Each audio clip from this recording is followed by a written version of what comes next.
and legends in the scores. Ruthless clicks unending pain in the realm of virtual rain. Virtual rain in the realm of virtual rain.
Hmm. Hmm.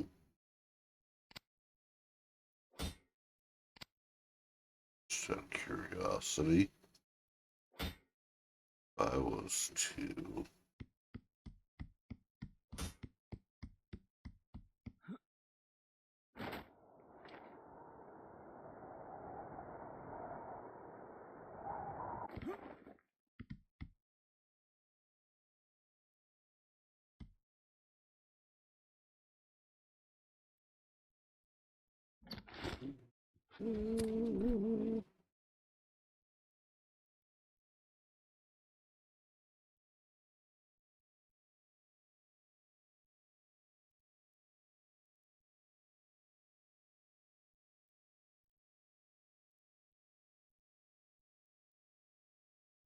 It's kind of cool looking. I have to say that's actually kind of cool looking. Okay. That would make a cool looking, like, elfish kind of bridge. Do it in purple and in white. That would look pretty cool. Yeah. Yeah. Uh, kind of gotta say that would look pretty cool.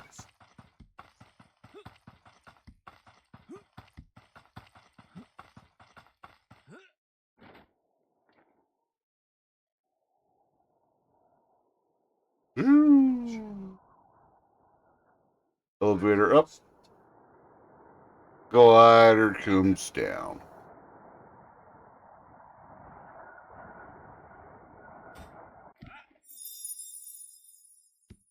Ugh, rough landing though. Um,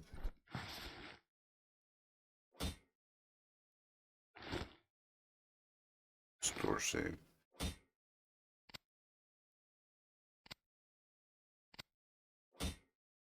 Okay, just checking. Because we could also do like iron. Iron? One of those iron. And the other one, the flat black one, I think that's obsidian. So the obsidian with purple probably look okay.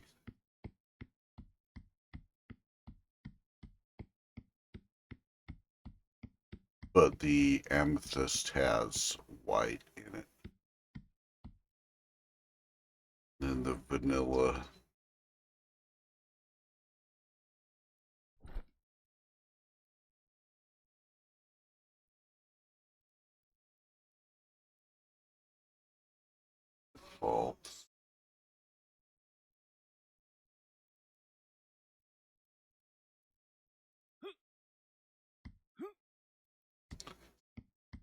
vanilla default is white and like gray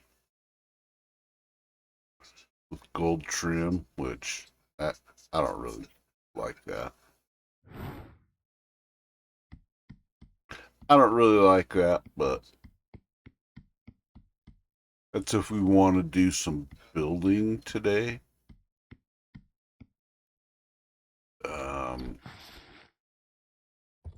What did I need for?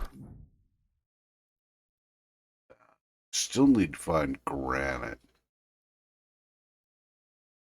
I don't know where to find granite. Mined with an iron pickaxe or stronger. Do I need more picks? My inventory? No. I have lots of picks. 2 axes.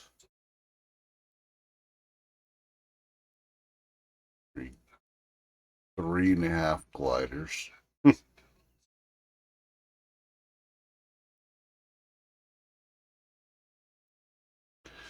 3.5 gliders. Still need to find mountains. We were just at mountains too. My forest.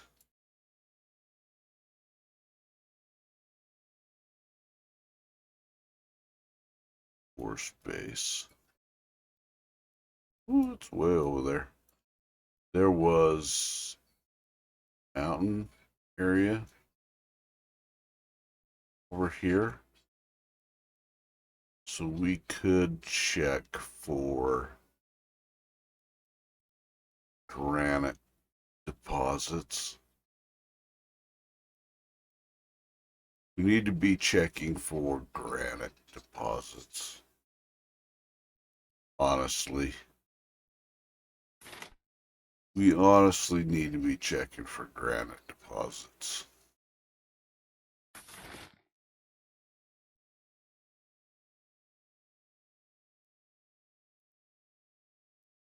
So that we can build that whatever that is. I forget what it's called. Go grab some wood. Grab wood. Grab some wood. And that way we're not just running around like a derp. Like a derpy derp. Oh, and need to take some coal with me if we're gonna do any mining. Just in case, so I can build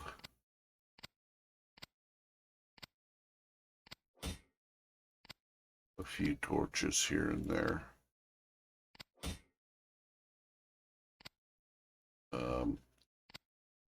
Get moved out. Hi, Broken. How are you, buddy? Wood. Where's my wood? My wood in here. Got a bunch of oak. Oak stuff. Just in case I gotta build my way out of anything.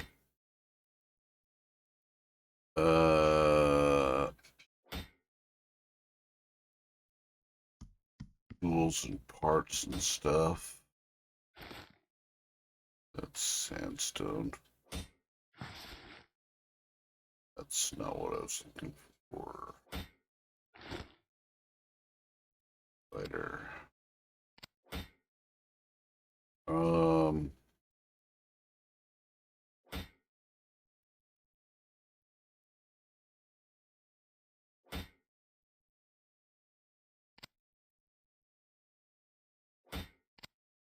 Iron axe. Take that heavy iron axe with us just in case. And A bone pick. Got a bone hoe.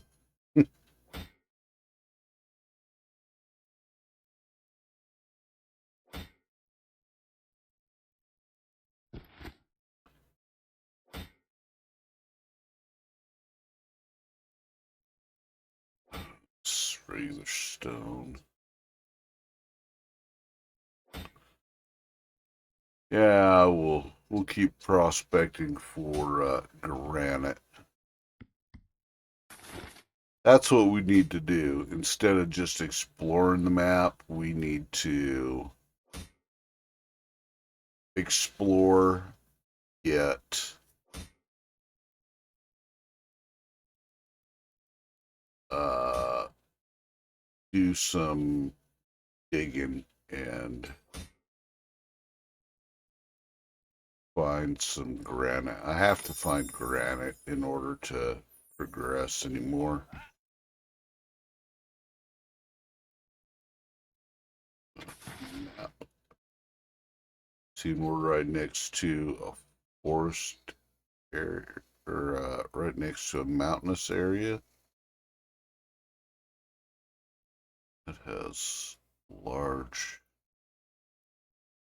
deposits right there. Plus, there's also this area down here. Okie dokie. Hopefully, everybody's doing well this morning, Saturday morning. It's 8 o'clock for me. I'm going to be going till, I don't know, 4. Uh, and then I'll take a break, probably for an hour or two, so I can get some food and relax and chill out for a bit, and then I'm going to be back on for the rest of the birthday stream. Yeah, and we're going to go from there. Let's see. Hop across the river. Oh, what is that? Hello? I just dove through,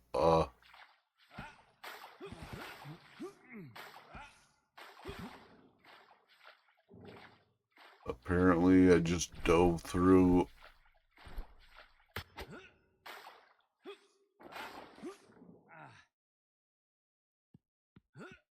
I dove straight into that.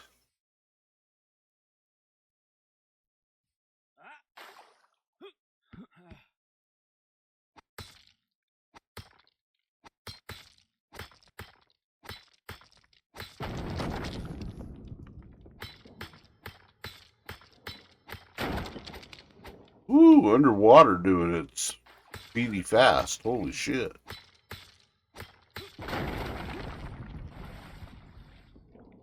I don't know what that was, so I didn't even look.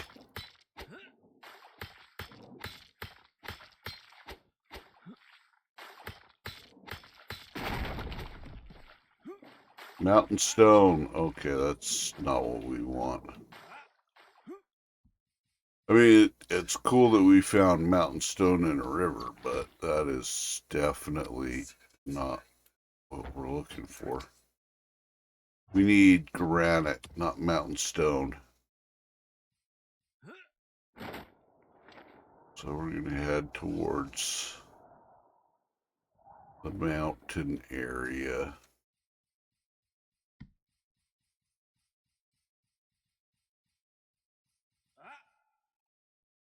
Chicken egg.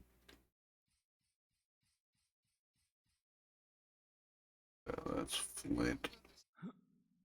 Don't need no damn flint.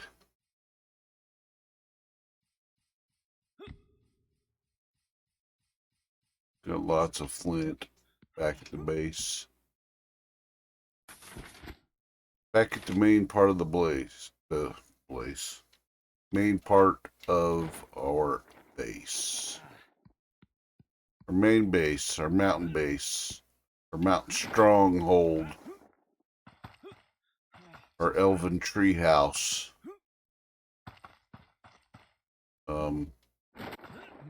Where'd that air current just go?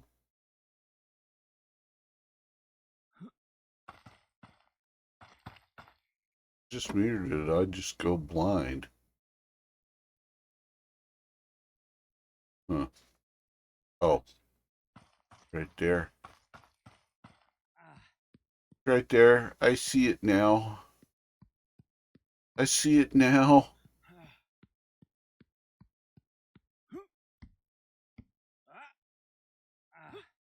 Momentarily derped.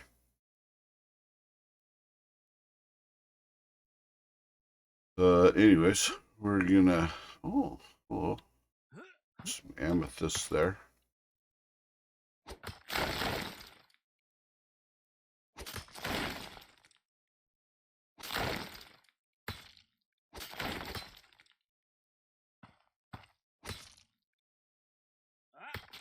Oh.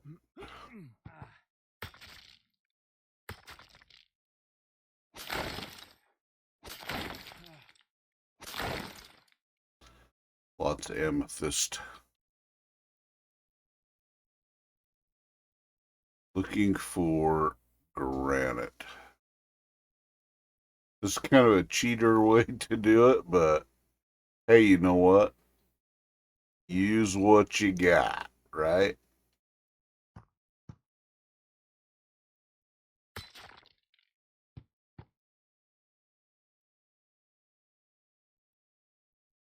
Oh, a lot of amethyst over here.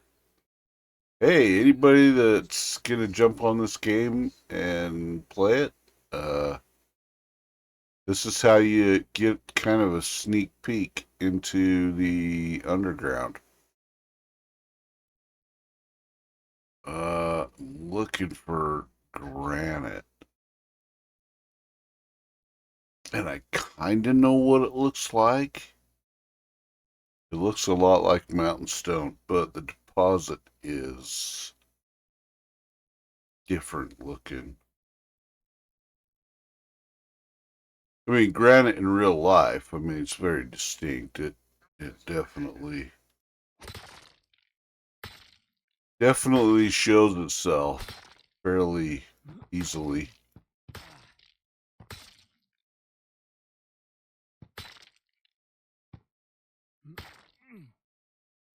This is flint. We don't need any more flint. This is granite. It's awfully hard. Oh, mountain stone. God damn it. God damn it.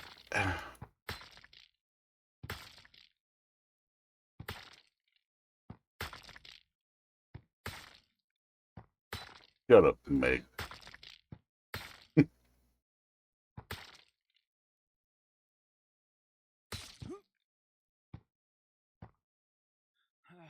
Ah.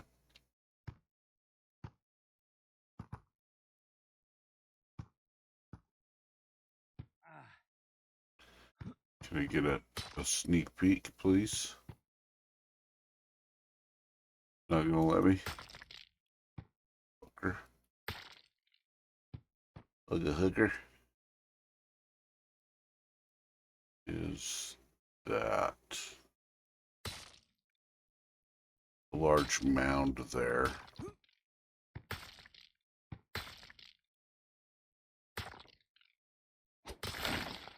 Not that I need more amethyst, but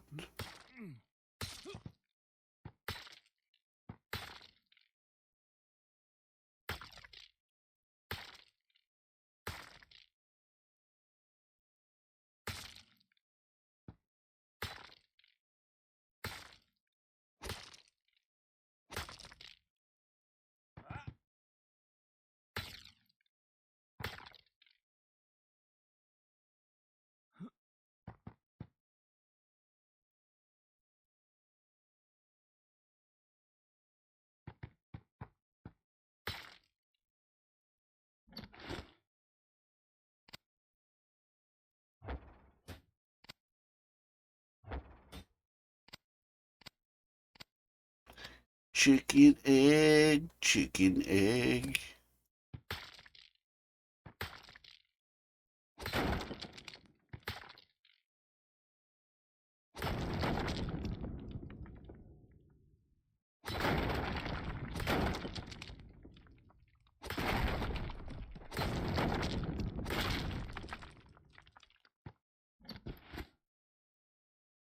Watch this. Whoop. Whoop. Then they join together. Whoop. Okay, well, there's flint and amethyst in the mountains. I almost want to say that they're probably wrong at their placement. I get the... Oh, what is that?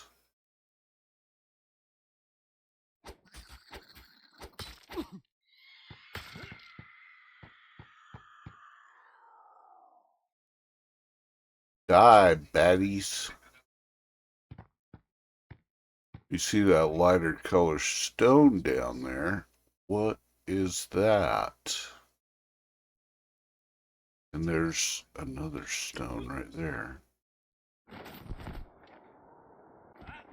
That's just mountain stone right there. But there's a lighter colored stone right here. What is this? Is this mountain stone as well?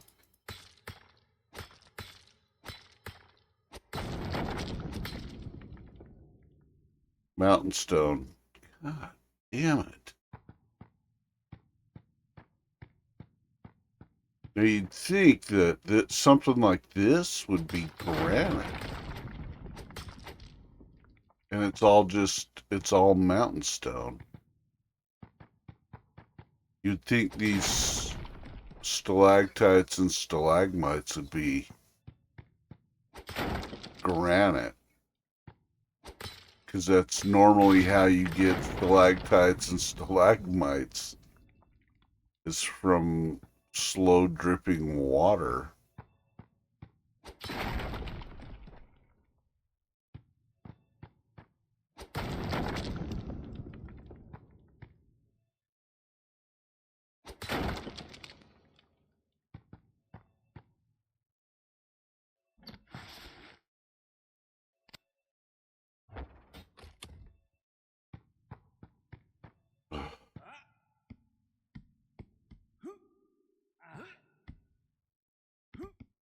I have to refine mountain stone to get it.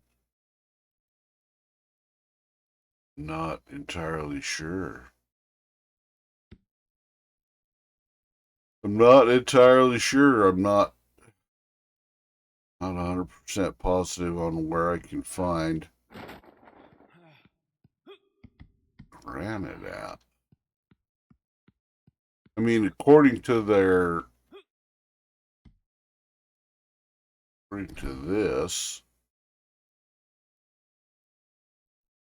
an even more powerful furnace used a chunk of granite obtained from deposits found in mountains can be mined with iron pickaxe or stronger.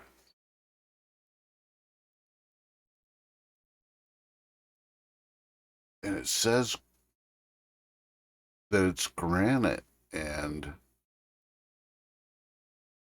I have yet to find any granite. I've mined all kinds of places in the mountain areas, and I still can't seem to locate. Oh, what is that? That granite? Oh, that would be a bat following me around, though. Get shit on, you fuckers.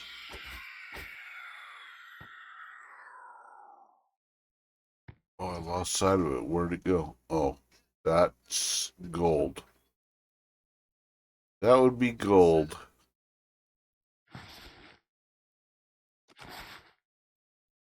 We'll take whatever these bats have for us, and then we'll dump whatever we don't want. Just unlock something else, too. There's a couple of gold deposits here.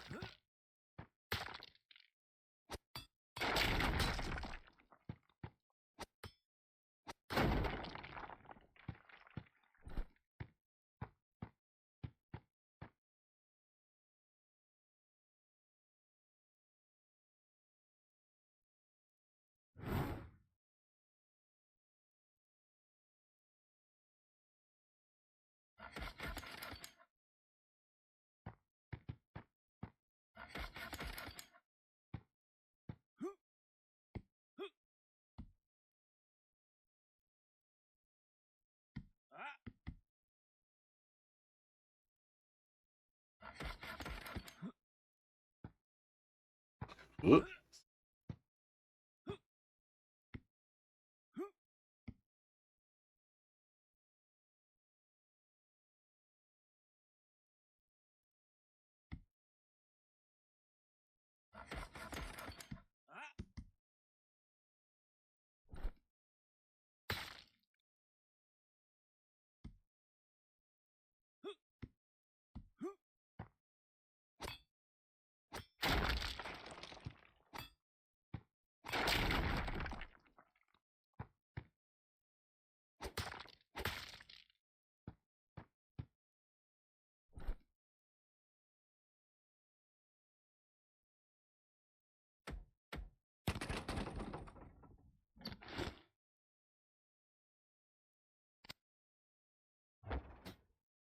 Drop the bone. Sticks. Sticks go.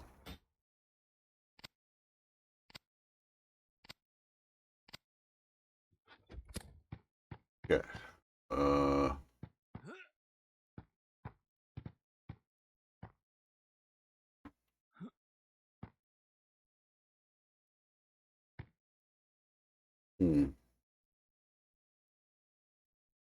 But I've looked in tundra areas too, and I still can't seem to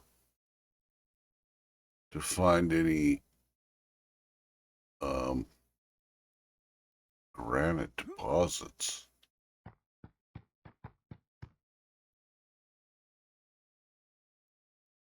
Lots of flint, lots of amethyst, a little bit of green stone over there.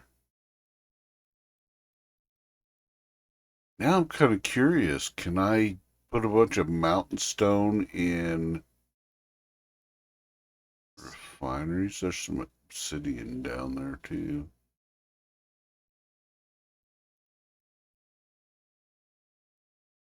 I kind of want to mine a bunch of mountain stone and see if I can refine it. Put it in the crusher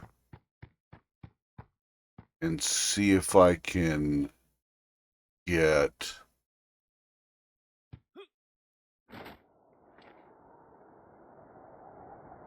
granite out of it.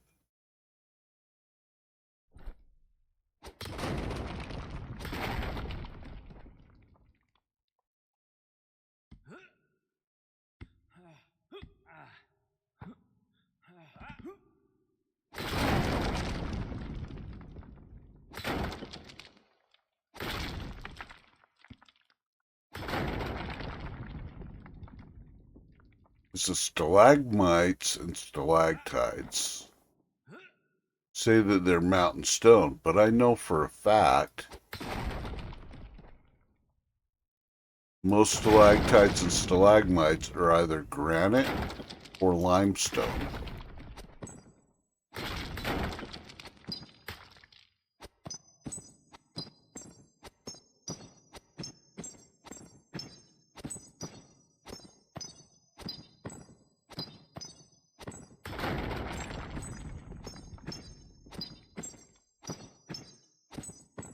Wow, that is some serious crystal.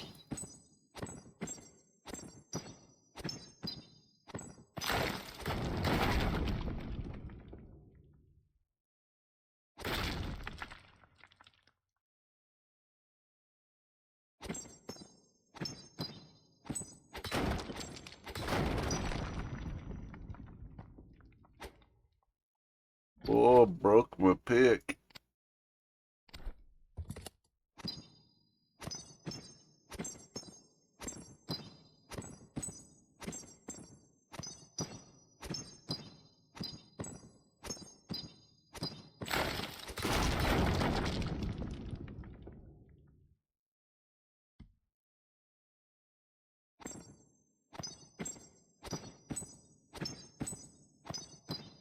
Do do do do do do.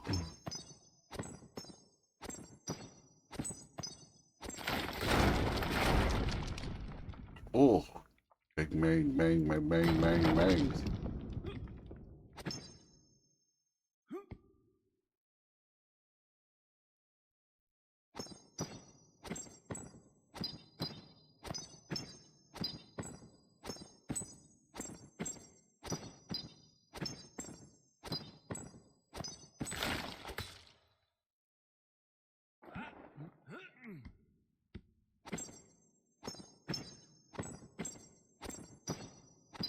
Not that we really need amethyst for anything, but I'm probably going to replace that bridge that I built and make it with a different item. And I'm thinking one of those items is probably going to be amethyst. It's available. I can make stuff that's purple and black. And it will look really, really cool.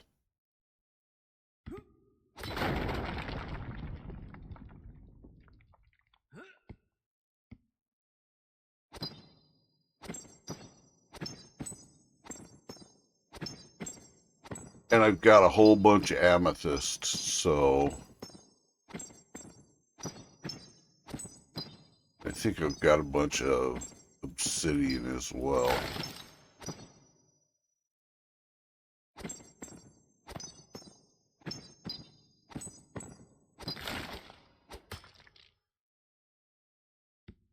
But now I'm thinking I should get a bunch of mountain stone. See if I can't.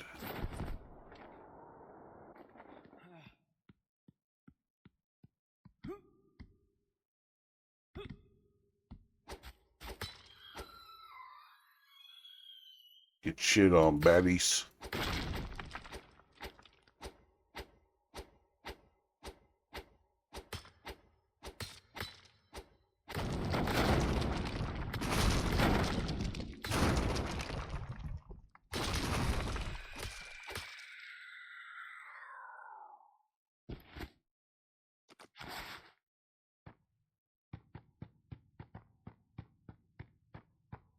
Yeah, see, these should be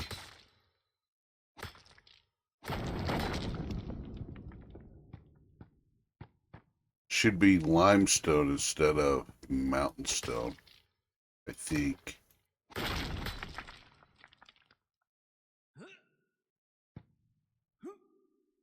Which I should probably ask them about that. I mean, are there specific blocks that I need to look for? How do you spot it? What does it look like?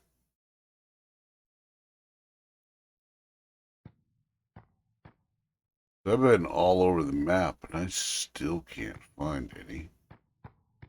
I mean, if nothing else, these should be like limestone.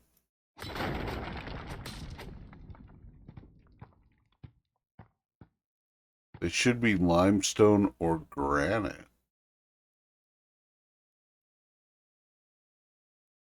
Limestone's like super soft though, but granite is like insanely hard stone.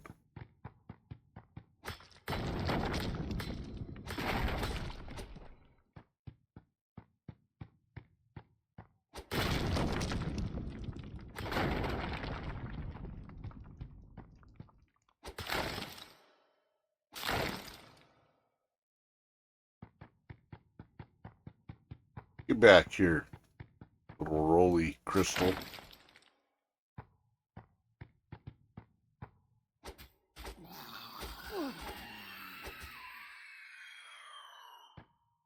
Ooh, bats are out in force today. Holy shit.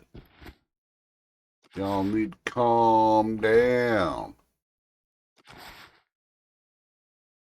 Batty bats.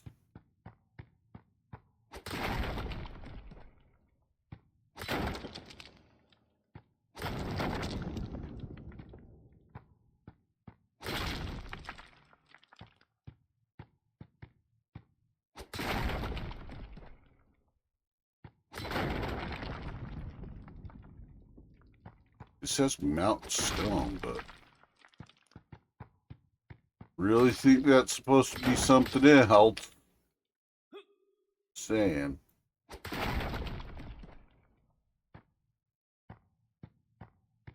But then if you can get it out of the regular stone, I mean, that would make it really simple. Make it easy to get, but I mean, it shouldn't be. It shouldn't take me months to find it. You know what I mean? See, and this cave is full of stalactites and stalagmites. Right?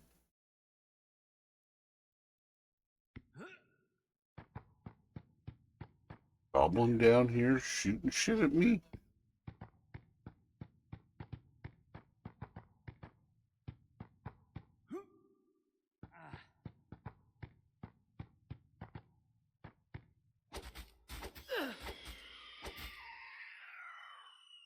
Oh, it's just air currents. Just air currents. Blowing past. God damn it.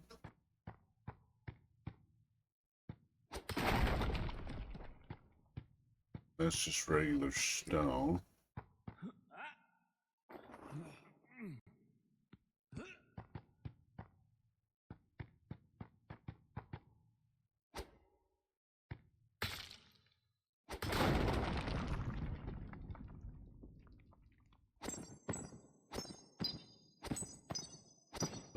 Orange crystal. Raw orange crystal.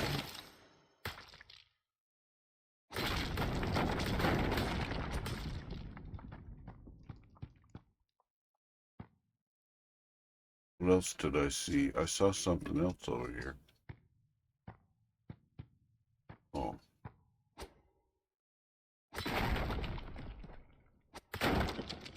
That's just regular stone.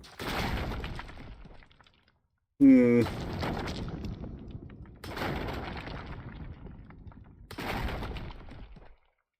Just like finding rocks.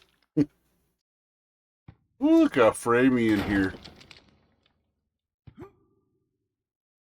There we go. That freed it up.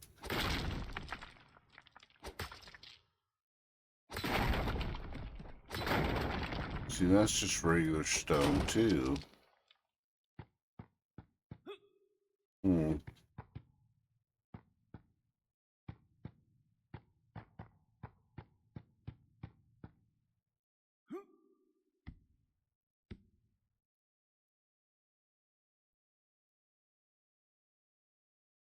Hmm.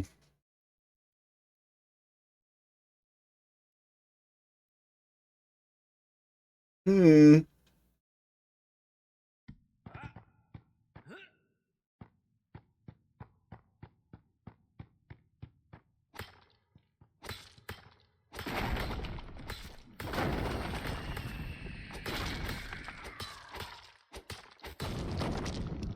Oh, surprised a bat.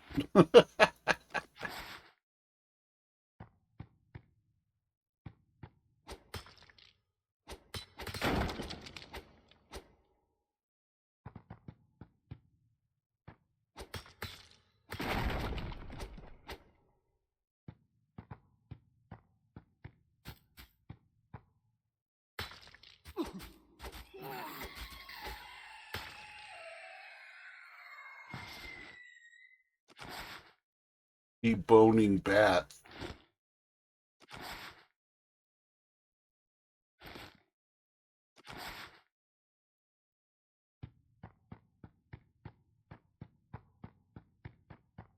Oh, just found a chest too.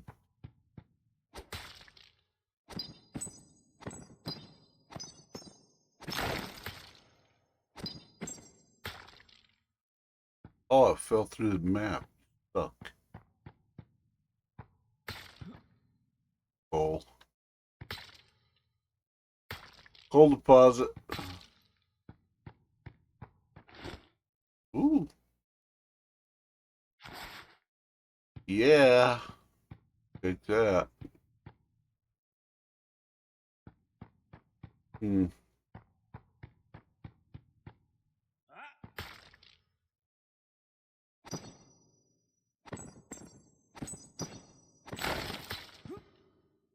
Purple crystal. Take purple crystal.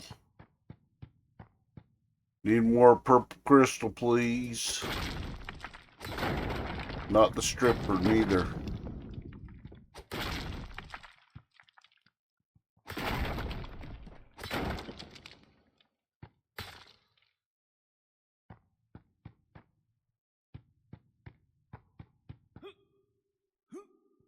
God damn it.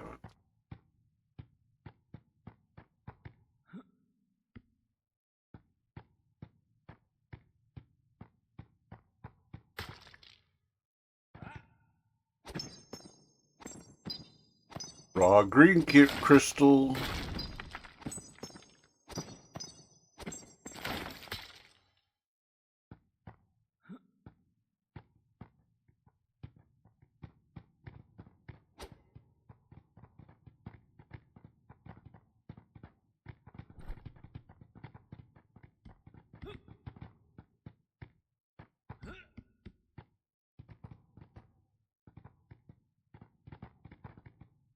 I hear them walking around. Can't tell if they're above me or below me.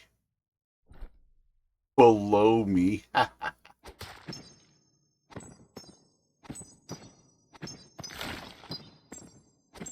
Sorry. Inappropriate jokes for a Sunday morning.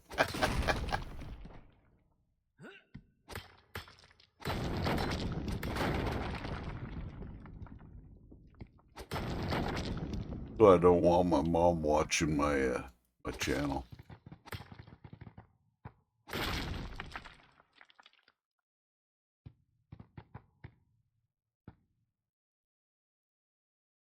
I say horrible things.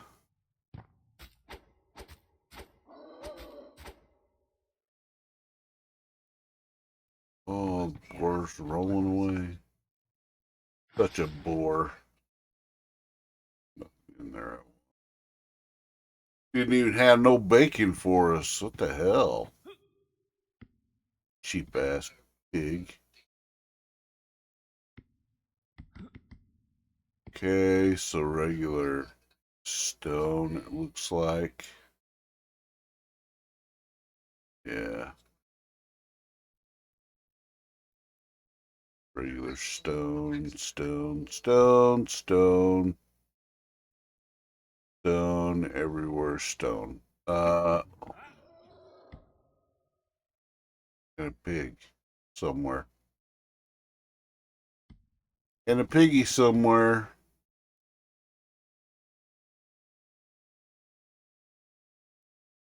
Now I'm thinking, I really want to go crush some regular stone and see what it does. Can I make granite from crushed stone? Can I crush stone and make granite? Should be able to recycle those chests too. Make like brass or bronze or something out of those.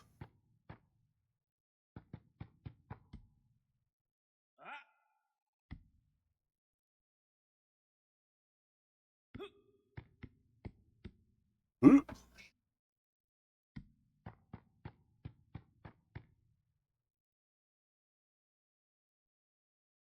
Regular stone.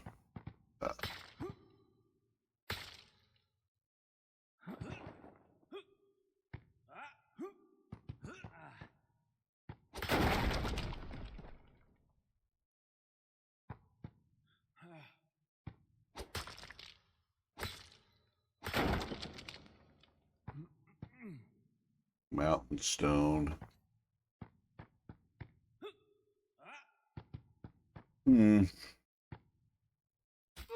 Oh, you little bastards.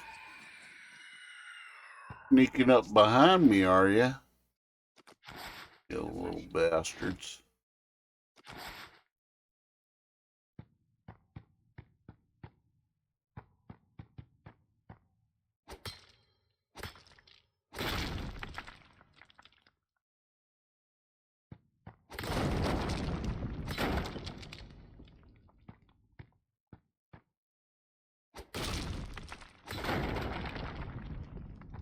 Oh, there's some obsidian hidden inside of that rock. It's alright, we'll take some obsidian. You make a glossy black with purple. That'd be kind of cool.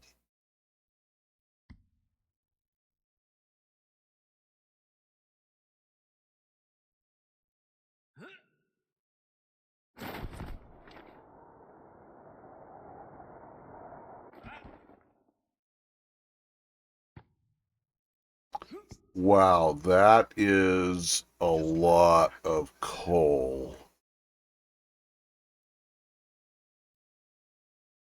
Whew.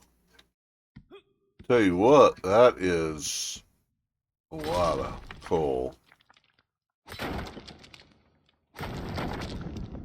Not that I need more coal, because I already have a chest full of coal. Actually, I have more than one chest full of coal. It's dark brown stone over here, though. Shale. Not really what I was looking for.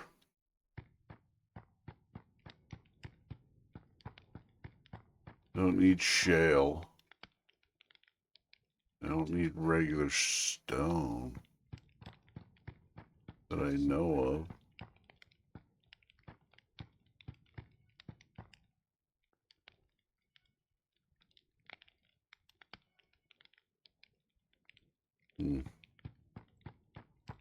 Man, could you imagine if I lit that on fire? Holy shit. This whole mountainside would go up in flames. Not wise.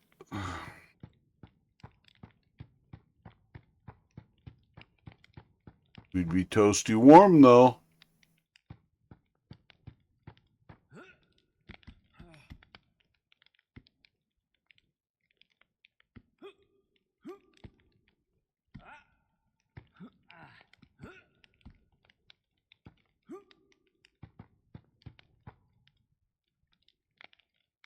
Hmm.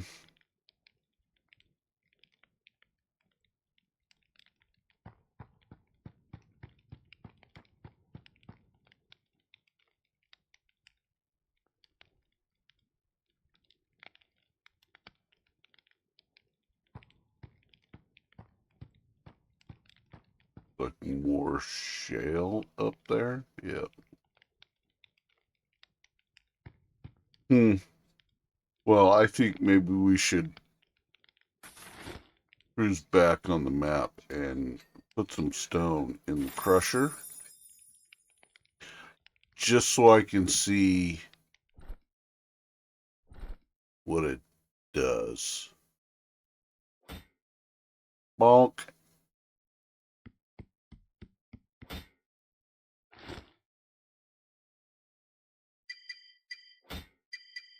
Oh, that just does crystal. Just crushes stuff to crystal. Shit. Well, that was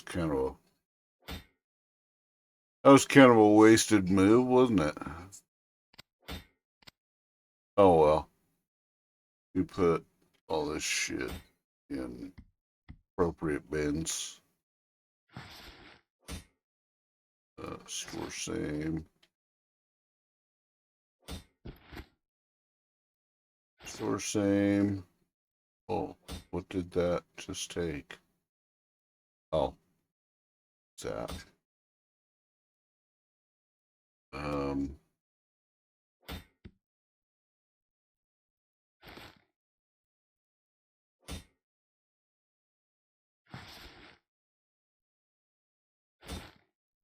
same.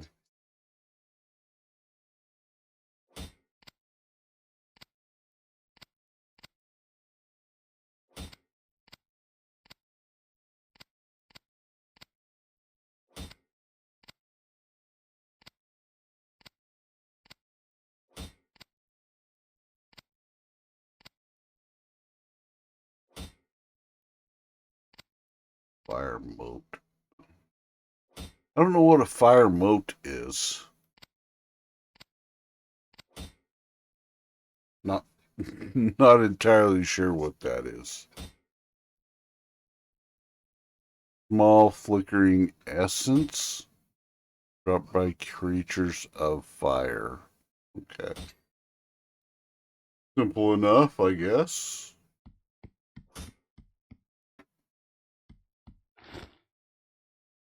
Not what I was looking for. Uh,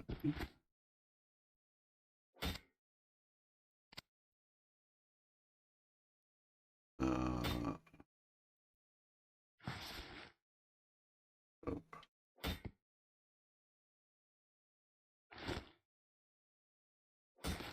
same.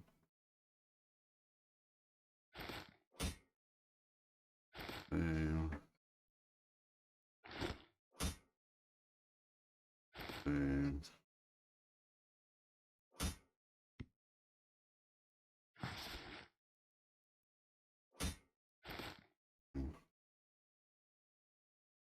Gold. Stone. Scale. Don't really need those items, so you know what we're gonna do. Step up to the edge and go toss the stone off the side of the structure. There you go. Enjoy fucking local wildlife.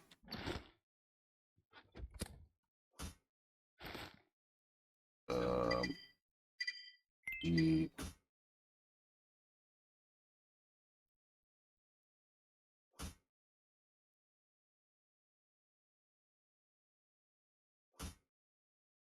3 meat takes 5 seconds. Chicken egg. We'll cook an egg. How long does it take? 1 second to cook an egg.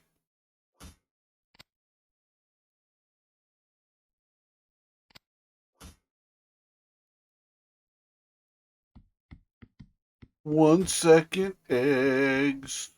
1 second eggs.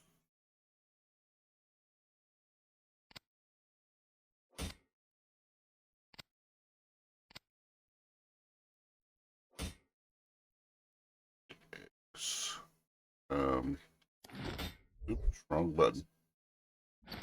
Wrong button. That was not the tab button.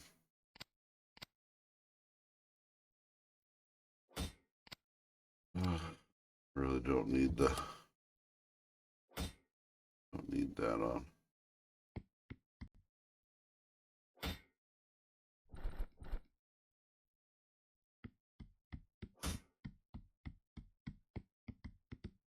We're in a mountain area right here, and there should be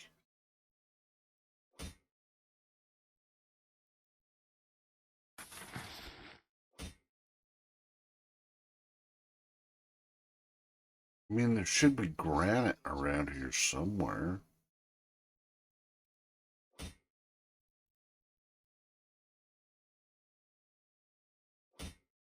Well, if we went to like the tundra area, maybe we could find some there, but I've looked in those too. And I cannot figure out where to find granite. It says it's in the mountain areas, but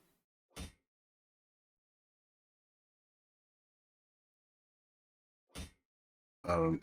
Is there something that I should be looking for on the map that denotes that kind of deposit?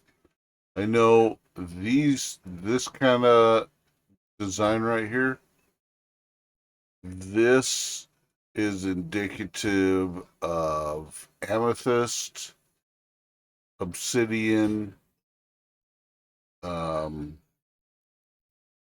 raw purple crystals are at random. Green is at random. So is the orange and the pink and the purple. Those crystals are all at random, but they're commonly found all over the map.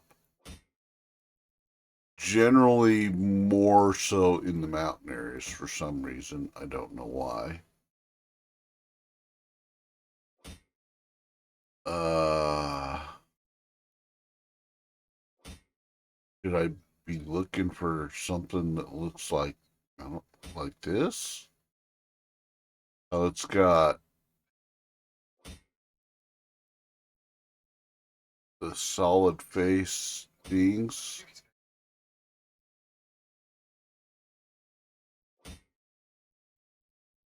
I know this is supposed to be a representation of like a tower or a peak or something, but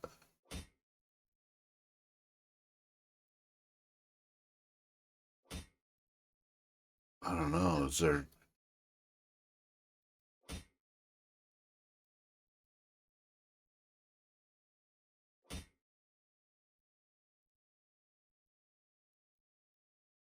just wish I knew, you know? Y'all mean?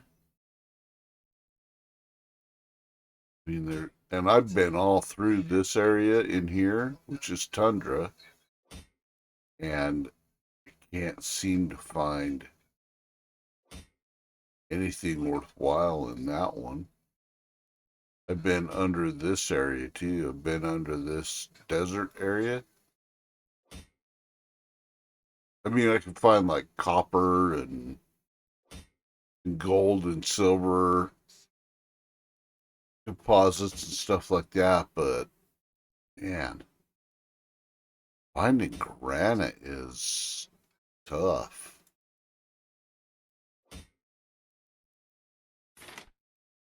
I wish they had player like a player board who's on the server, you know, like some AZ servers have. That would be pretty cool.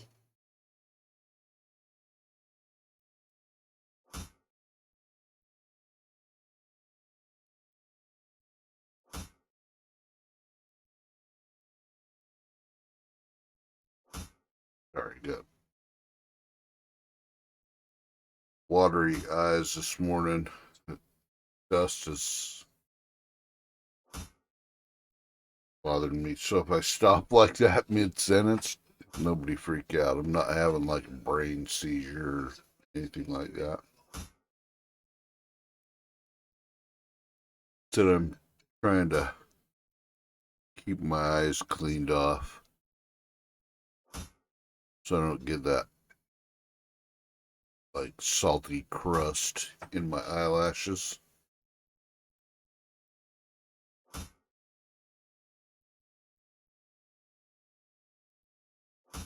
It really starts to bother my eyes after a while. Uh, oh, we got 9.5 minutes before we can teleport.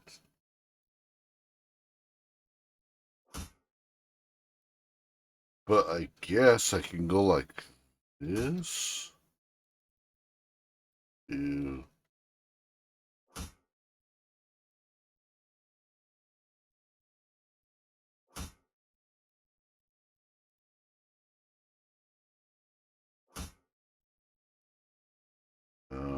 I forget which button. Um,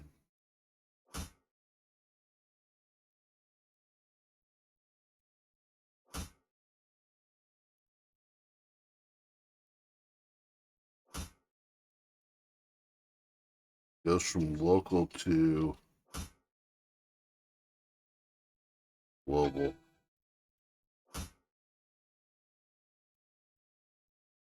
Local to global.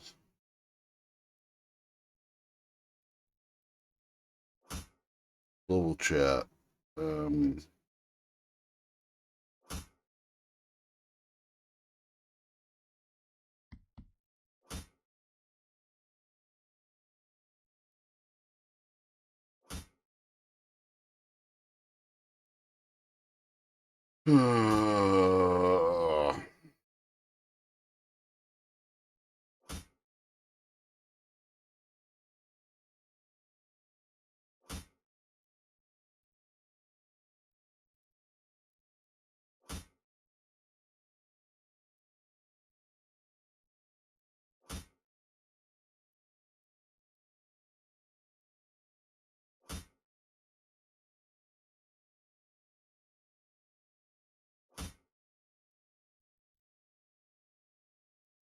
hit.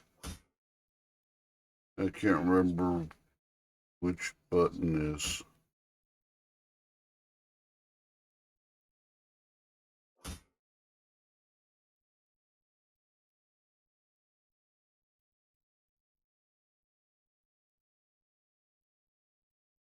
Oops.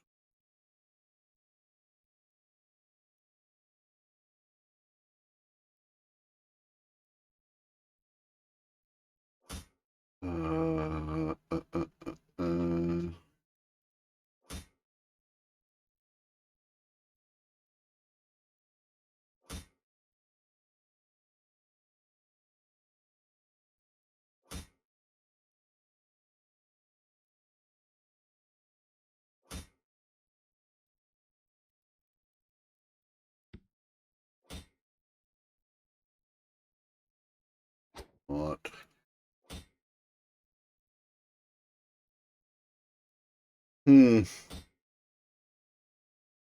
Can't remember what made global chat.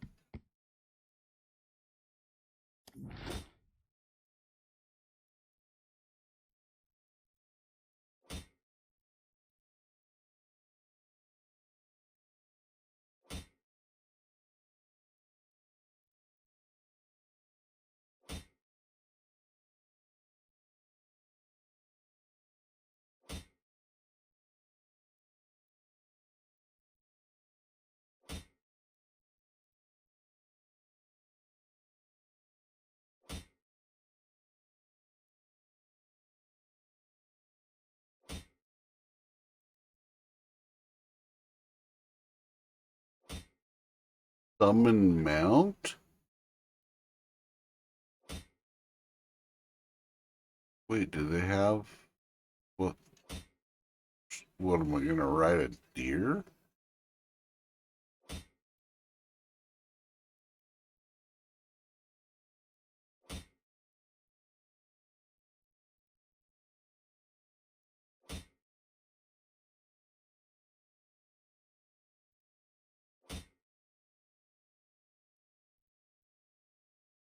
Hmm. Terraforming. Hmm.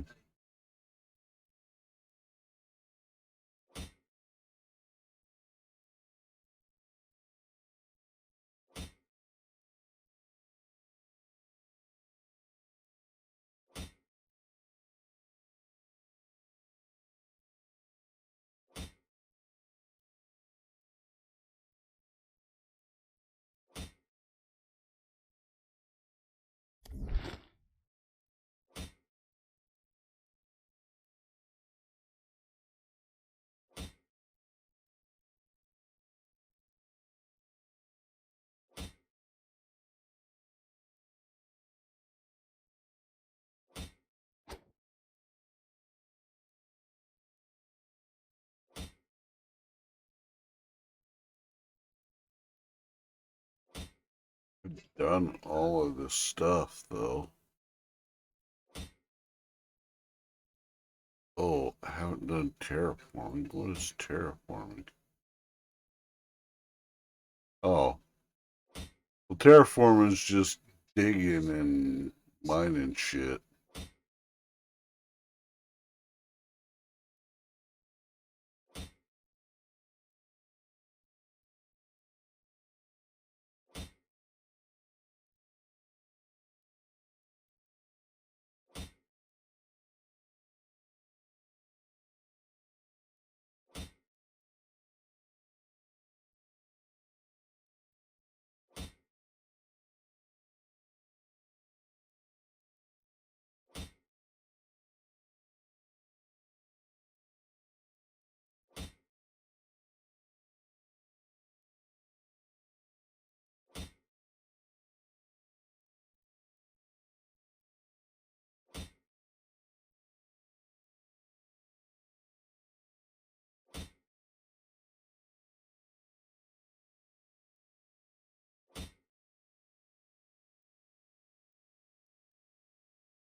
There are 4 biomes for you to explore, each with their own unique flora, fauna, and landscape. They are forest, desert, mountain, and tundra. Let's know what I'm looking for. Fighting, farming, cooking.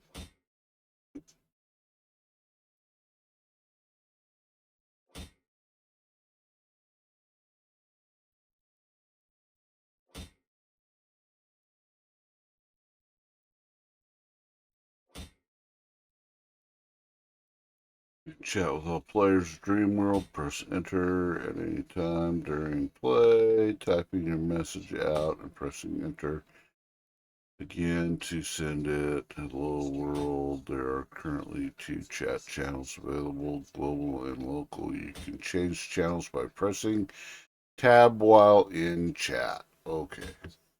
There we go. That's what I was looking for. Okay. Tab in chat and tab. It takes you to global. Okay.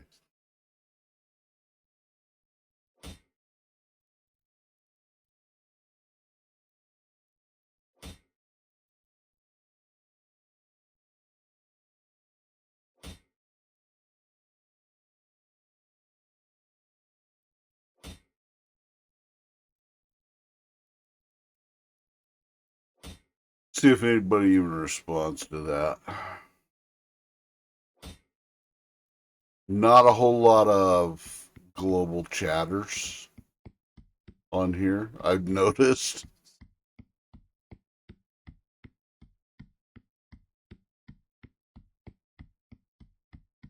I think some people have their chats just disabled so they don't have to look at anything while they're playing.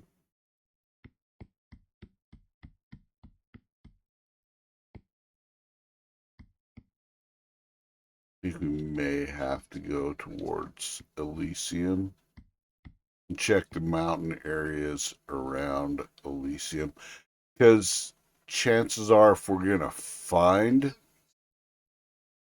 granite deposits, it's probably going to be near the start area where most everyone else has their bases. So,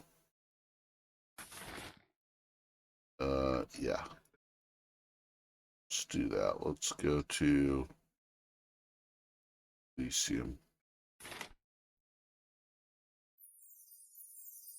Ring.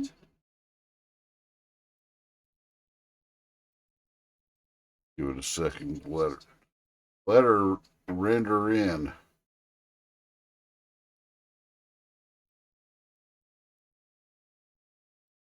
Oh yeah, and crack my back in the meantime.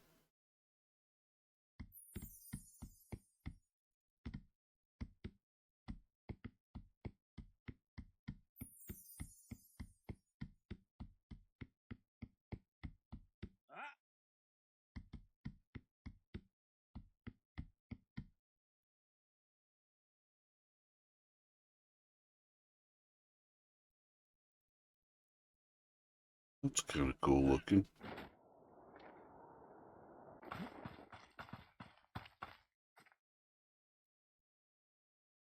Made a new one.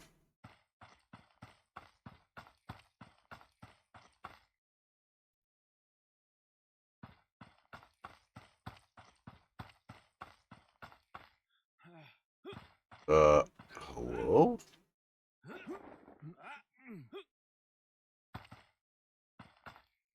Invisible walls? Don't like that. Don't crash on me, you turd. Don't crash on me. Bootlicker. Okay, that is the closest mountain area, right? Yeah. Should have gone to my desert base.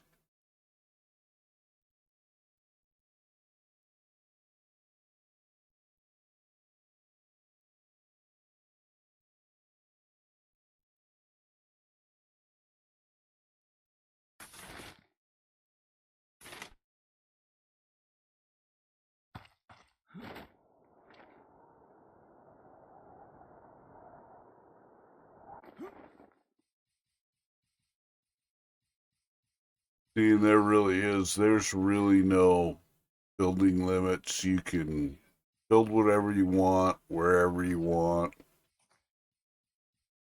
as long as you keep it protected and connected to your reliquaries.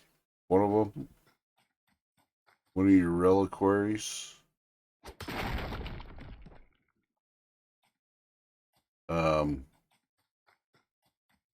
I mean, you can basically build whatever you want wherever you feel like it.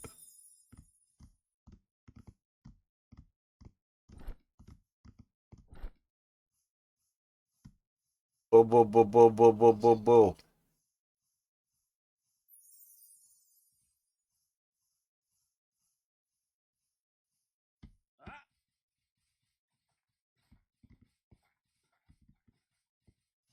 Yeah, and see, some people have been taking their stuff out.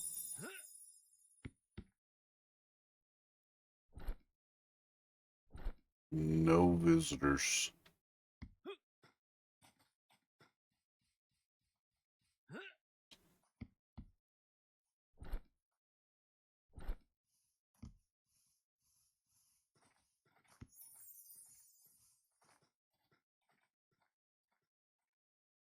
We'll visit some of the peoples.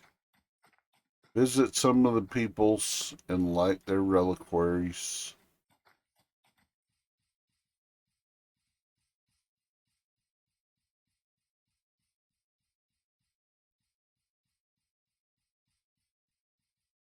What I need to do is find somebody with an open storage so that I can see. Oh, wow, that's kind of freaky looking. Uh, kind of have to be honest about that. That's very weird. People doing some strange landscaping stuff.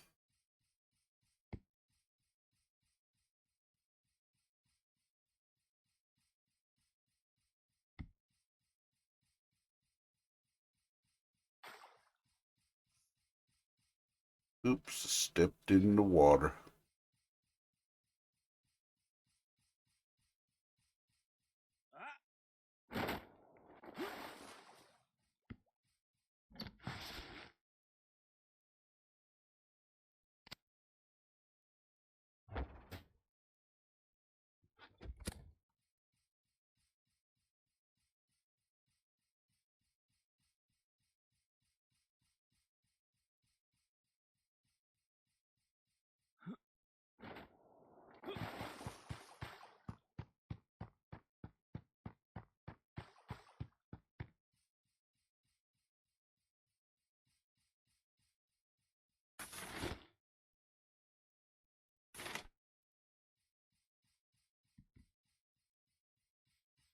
Benny and the Jets.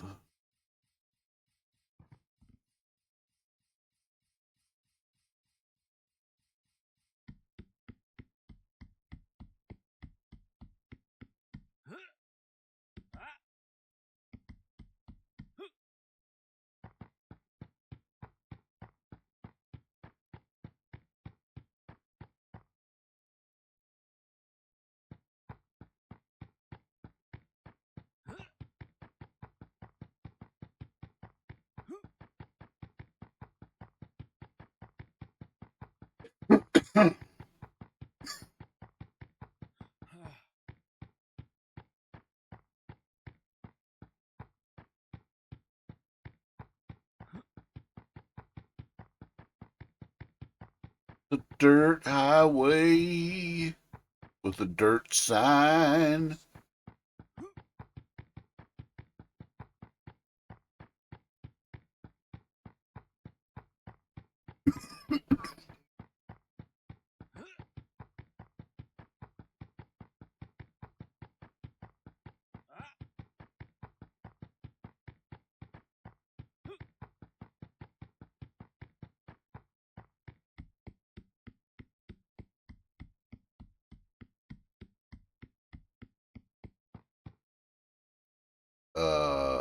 Is this like a roadway down? Or is this a road stairway up?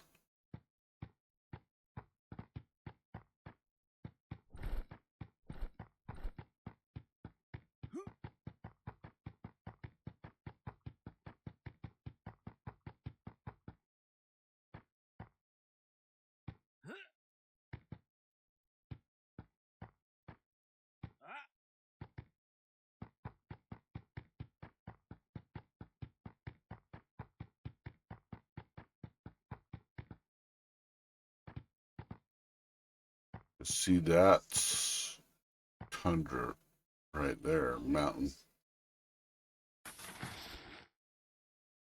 We are over the mountain area. This should, if anything was going to have granite in it, I would say this area would probably be the space to look in because it's nearest to the starting area and you can get all the should be able to get all the materials that you need near the start area, right? That way you can venture out. You can either build a base near Elysium or you can build it and get it knocked out of the way. And there's a couple of them. This is a mountain area there, and that's a mountain area there. You can tell the mountain ones because they're the brown ones. The tundra ones are the white ones, and then you have forest, and then you have desert, which is the tan. The greens, these two greens, they're both different versions of forest. This is also forest, but it's like hilly. It's got some mountainous type areas in it.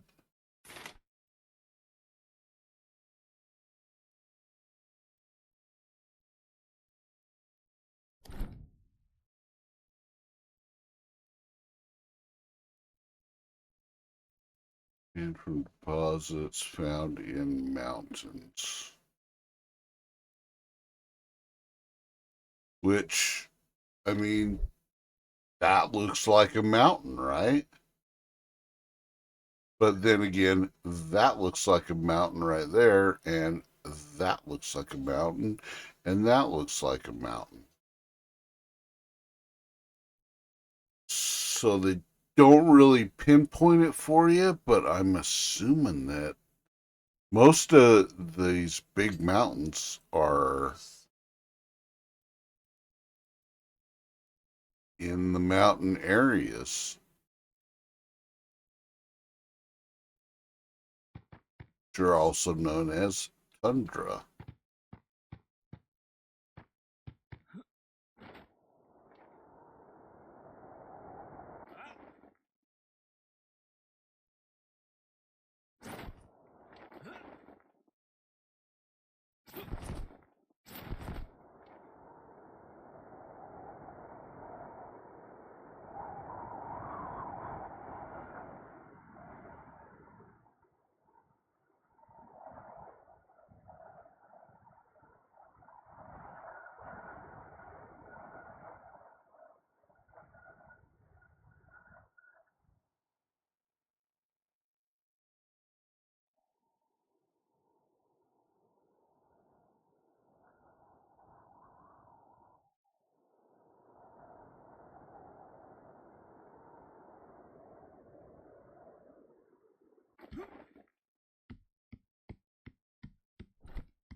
So we'll go up here and see if we can.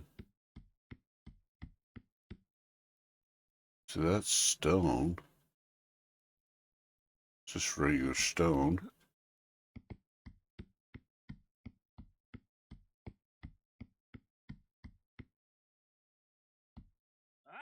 That's made with stone.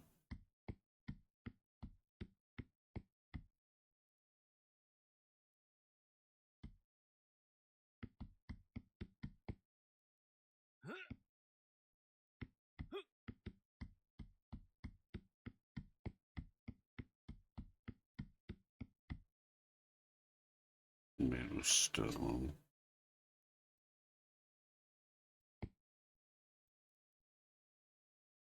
Hmm.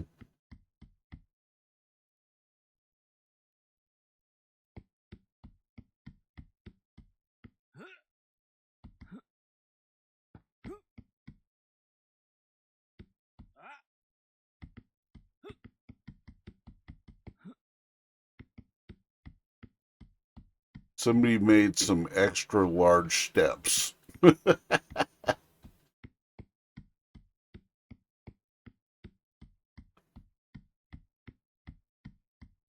mean, it's just kind of a guess that I'm doing this. Shit.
Somebody put a reliquary there. Oh no, that's a regular base. Base there made out of stone.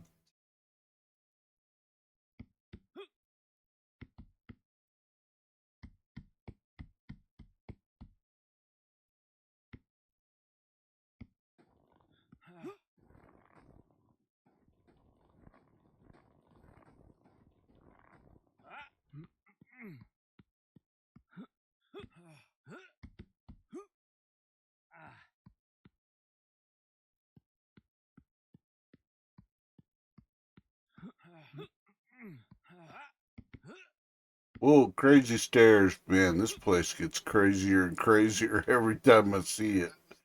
Everybody's built more staircases on this mountain than they know what to do with. And the crappy thing is, well, you can break stuff down that's not connected to anybody's reliquaries, which may be kind of rude to do. But you'll see a lot of experimentation done on this mountain.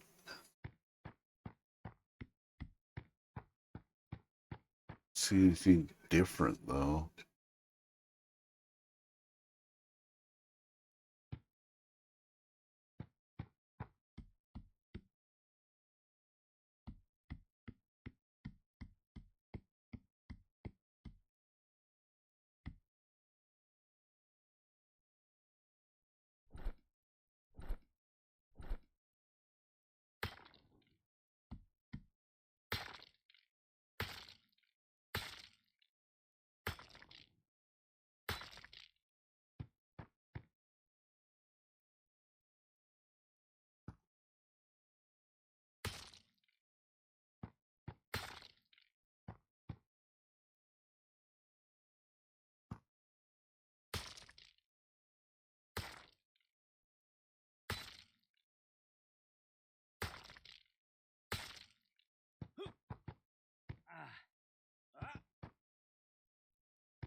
Wow, lots of silver in this one. Holy cow.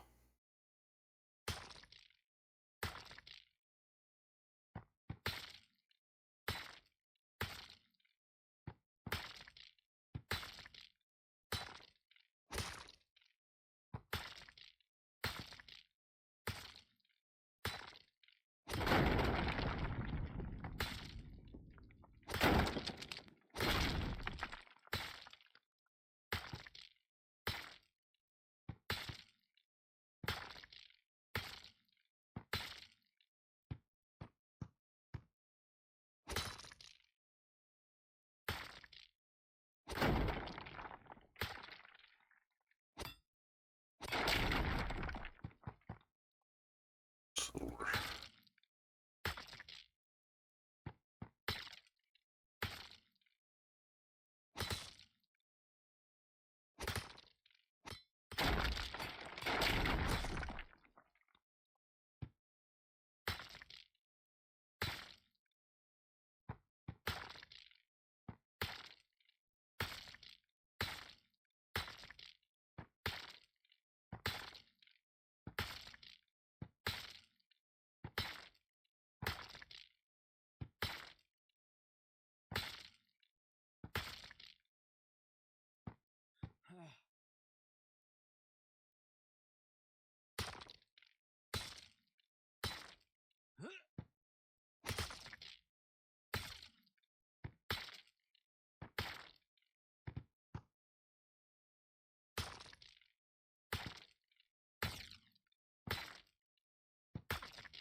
Oh, I just tunneled in a circle, I think.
Yeah, lots of silver,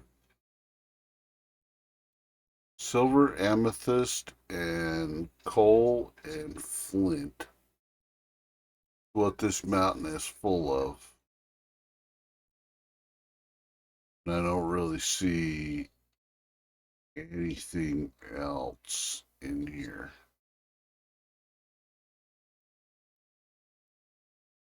Hmm. Which is unfortunate.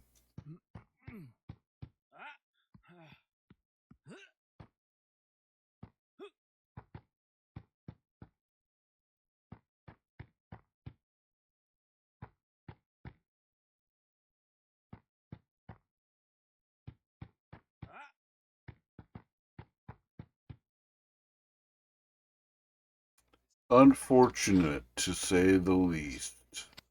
Definitely don't need flint. Don't need regular stone.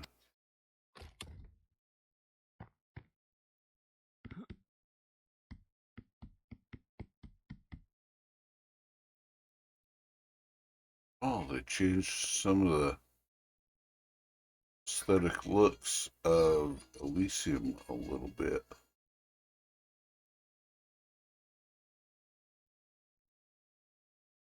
Hmm.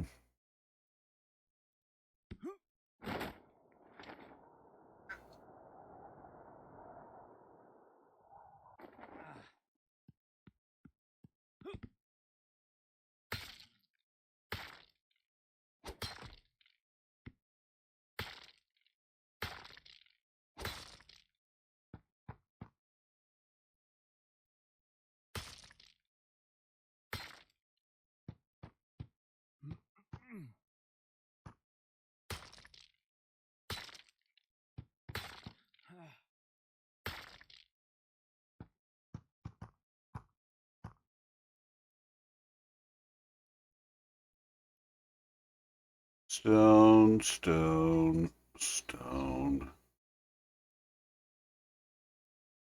stone. Gotta be honest, I'm not seeing anything that looks like granite. I'm really not. I'm really not seeing anything that looks like granite in any of these mountains. Be kind of a greenish tinged stone. I'm not just not seeing it. You know what I mean?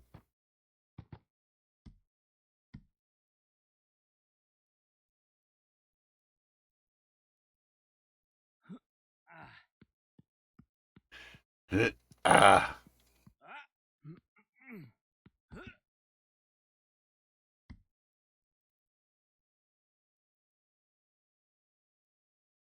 Hmm.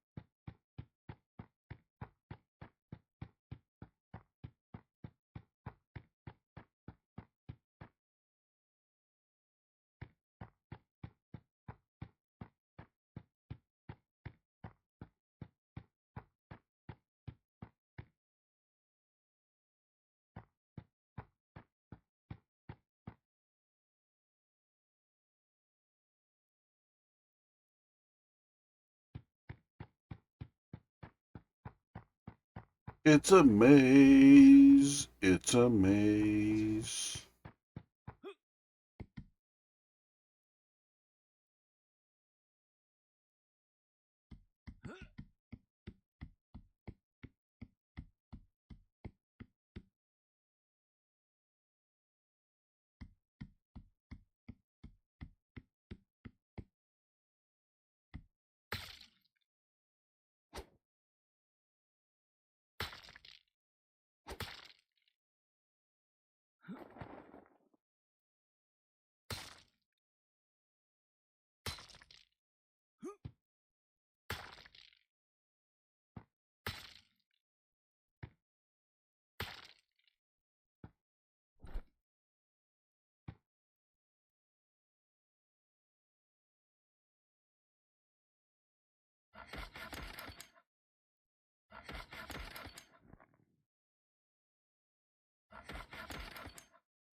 Someone's taken their reliquary out and moved.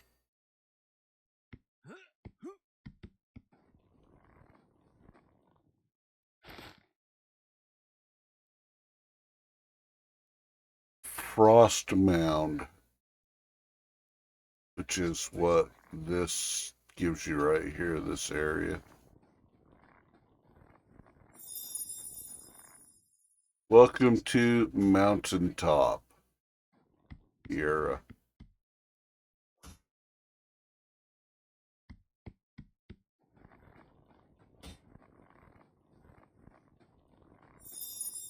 What's this?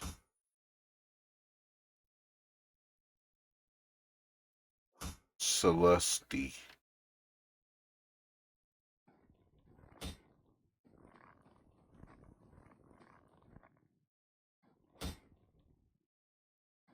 Green Ninja.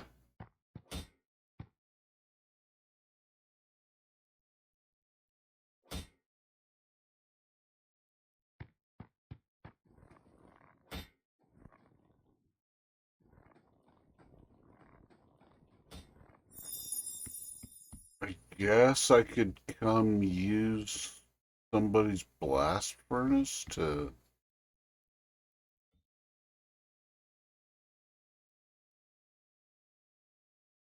Corgi. Wonder if this is Lady Corgi. Wonder if she plays it. Oh, boop, boop, boop. For some reason, my headset's making weird noises. Connecting, disconnecting. Heart attack. I don't know.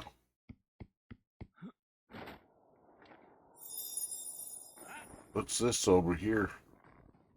Oh, somebody made a big one. Zeal. So everybody that's up here is just kind of visits everybody else, I guess. I don't know.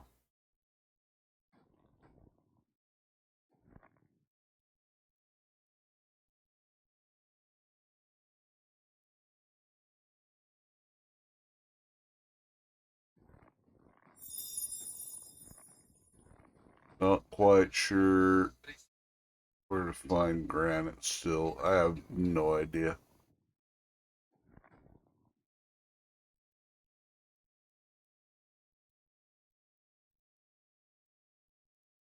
This maybe somebody's got a donation box or something. Unless somebody's got a donation box or something. I'm going to put on some audio for you. Oh, gosh. Hiccups. Oh! Dying inside. Seems how there's only, what, 2 people in chat. One of them's probably my bot, so not quite sure about that, but we're gonna see the truth about elves. What makes an elf an elf? Of all the mythological creatures, elves have the most varied identity, and people are really passionate about the different versions. If I said to you Tolkien elves, you'd probably imagine the tall, majestic, mean girls of fantasy lore. But if I said Christmas elves, you'd probably see the short, legging wearing, curly shoe version helping Santa make the toys. And then there's the creepy elf.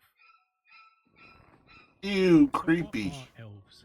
Where did they come from? And why are there so many different versions? Welcome to the mysteries of mythology. And the elf on the shelf.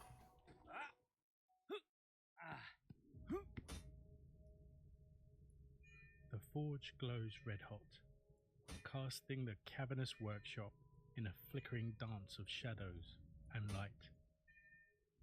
Sparks fly as the hammer meets anvil, each strike ringing out with the promise of perfection. Voland, the master craftsman, works tirelessly. His creations are unmatched in beauty and power. Yet, beyond his focused gaze simmers a rage, not born of fire, but of betrayal. Once free, he was hailed as the greatest of elves, his brilliance admired by his peers and envied by mortals. Among these mortals was King Nithothur, whose fear of Voland's skill drove him to a cruel act of treachery. One fateful night, the king sent his men to capture the unsuspecting craftsman. Shackled and bound, Voland was dragged before the royal court. There his captors severed the tendons behind his knee, a brutal measure to ensure his imprisonment. He was forced to forge treasures for the king, a crown, a ring, a sword, all magnificent, yet tainted by the agony of their creation. But Voland was no mere craftsman. He was a creator of destiny. He waited, biding his time, his mind as sharp as his blades. With each piece he forged, he laid the foundation for a terrible revenge. When the moment came, his vengeance was as calculated as it was brutal. The king's sons, innocent and trusting, wandered into Voland's forge, their eyes wide with wonder at all of his creations. But they never left. Voland tricked the boys into peering into one of his treasure chests. As they leaned over to look inside, Voland slammed the lid shut, decapitating them on the sharpened edge. Whoa. From their remains, Voland crafted jewelry, skulls turned into goblets, teeth to gleaming ornaments, and their blood made into wine.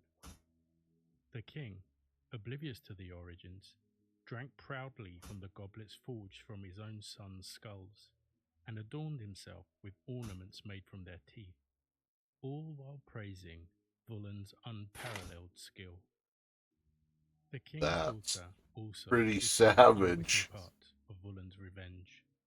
Visiting the forge with a broken ring, she asked Voland to repair it. Voland took the ring, turning it over carefully by the firelight. Recognizing it as the missing ring he had once crafted for his beloved wife, he agreed, his expression unreadable. He offered the princess a drink, speaking kindly to put her at ease, and then another, until her senses began to blur. Intoxicated and unable to resist, she was assaulted by Voland. She left the forge, carrying his child, an act of violence and revenge that sealed her father's ruin. Meanwhile, the king celebrated his ill-gotten wealth, but Voland waited until the very end before he unveiled the final act of his plan. Intricately forged from gold, Volund crafted wings made of mechanical feathers. They carried him high into the heavens, beyond the reach of his captors. As he soared away, his voice thundered down like a curse over the king's palace, revealing to the king the horrors he had wrought on his children.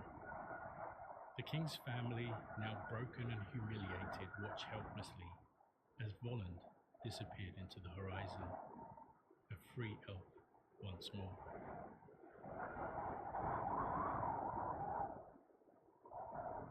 The story of Volund is a disturbing one, and it has a strong message. Don't mess with elves. It comes from the poem Volundar Kvita, or The Lay of Volund in the Poetic Edda, written between the 10th and 13th centuries. And it's the only time a character is explicitly referred to as an elf. Volund is described as a prince among the elves and a master craftsman. Before Volund's capture, he and his two brothers were married to Valkyries, the winged warrior women serving Odin, king of the Norse gods. I use the term marriage loosely, as I see it more as being held hostage. The Valkyries were bathing by the lake when the brothers stumbled upon them and stole their magic swan skins, which allowed them to travel between worlds. Bound to the earth, the Valkyries married the brothers. After 7 years, the Valkyries reclaimed their swan skins and returned to their original roles. Two of the brothers left Midgard, or Earth, to search for their wives, but Volund remained, mourning his wife's departure and praying for her return. Maybe he was a Cancerian. Alone in the forge, he made hundreds of golden rings, hoping for his wife's return. Elves, golden rings. Where have I seen that before? Volund is a skilled craftsman, and skill is a common attribute of elves. In the poem Odin's Raven Chant, it begins, All Father works. Elves understand. Vanir know. Norns reveal. The Norse for elves understand is Alfar Skilja. The word Skilja is related to the English word skill. In Old Norse, it meant something like understand or separate. Its literal translation was to cut or to split. And that kind of makes sense, as to truly understand something, you need to break it down. And there's a lot we can understand when we break down the word elf. Elves are ancient entities, and they weren't just found in Norse mythology. All surviving Germanic languages has some version of the name. The word elf's root is thought to come from the Proto-Indo-European word Helbos. Over time, this became the Proto-Germanic Albiz or Albaz, then Elf in Old English, Alb in Old High German, Alfr in Old Norse, and finally Elf as we know it today. The name Elf is thought to mean whiteness or shining, and we see this in other languages such as Latin, albus meaning white, and the Greek alphos meaning whiteness. In fact, Albion was the original name for Britain because of the white cliffs of Dover that the first Indo-European speakers saw when they arrived here. Knowing what elves were called and what their names mean gives us some clues to what people thought elves were at the time. Old English medical texts mention a condition called water elf disease, which describes swelling or fevers thought to be caused by elves shooting invisible arrows from water. The same kind of attack from invisible arrows of elves on dry land was called elf shot. Elf shot was thought to cause sudden pains in the body and was also the reason for illness of your cattle. Today we can probably explain elf shot with rheumatism, arthritis or cramps. People who found prehistoric arrowheads thought that they were the same as those used by the elves. A similar idea appears in Gaelic religion, where nearly identical beings called the Dunyashi were also thought to have this power. But if we go back a little earlier, we find clues that suggest elves weren't thought of as evil at all. Many Germanic names included the word elf, such as Elfdir, meaning elf spear, Alfred, meaning elf advice, Alford, meaning elf guardian, and Elvis, probably meaning elf-wise. The use of elf in names shows that they were admired and revered, and we wanted to be associated with them. However, it also shows that while respected, elves were also feared. They could heal, help, and guide us, but they could also make us ill or even kill us. This is perhaps similar to how people adopted the names of animals such as the wolf, which can be admired for its strength and loyalty to its pack, but is also feared for its ferocity. But to get to know elves, there are a few more Norse stories we can explore. In addition to the Poetic Edda, where we found Wollon's story, we also have the Prose Edda. This text is our main source of information on Norse mythology and was written, or at least compiled, by the Catholic historian Snorri Sturluson. Even in this later writing, the definition of elves is hazy at best. The difference between elves and other spiritual beings like gods, giants, dwarves, and land spirits isn't clear. The Germanic people probably didn't view these groups in rigid, systematic categories. The difference between elves and the Vanir gods and goddesses is hard to define. Freyr, one of the Vanir gods, is said to rule Alfheimr, meaning the realm of elves. As a god of fertility, prosperity, and peace, Freya's connection to Alfheimr reinforces the elves' association with light, abundance, and the natural cycles of growth. One poem even uses the word elves to refer to the Vanir. However, other sources describe them as separate groups, so suggesting the two were the same would be an oversimplification. In Alfheimr, we also find the Ljósalfar, or the Light Elves, who are thought to have a bright and beautiful appearance and a close connection to the gods. The Svartalfar, or the Black Elves, were also believed to be dark in appearance, small, and underground. These descriptions of lights and dark aren't just physical.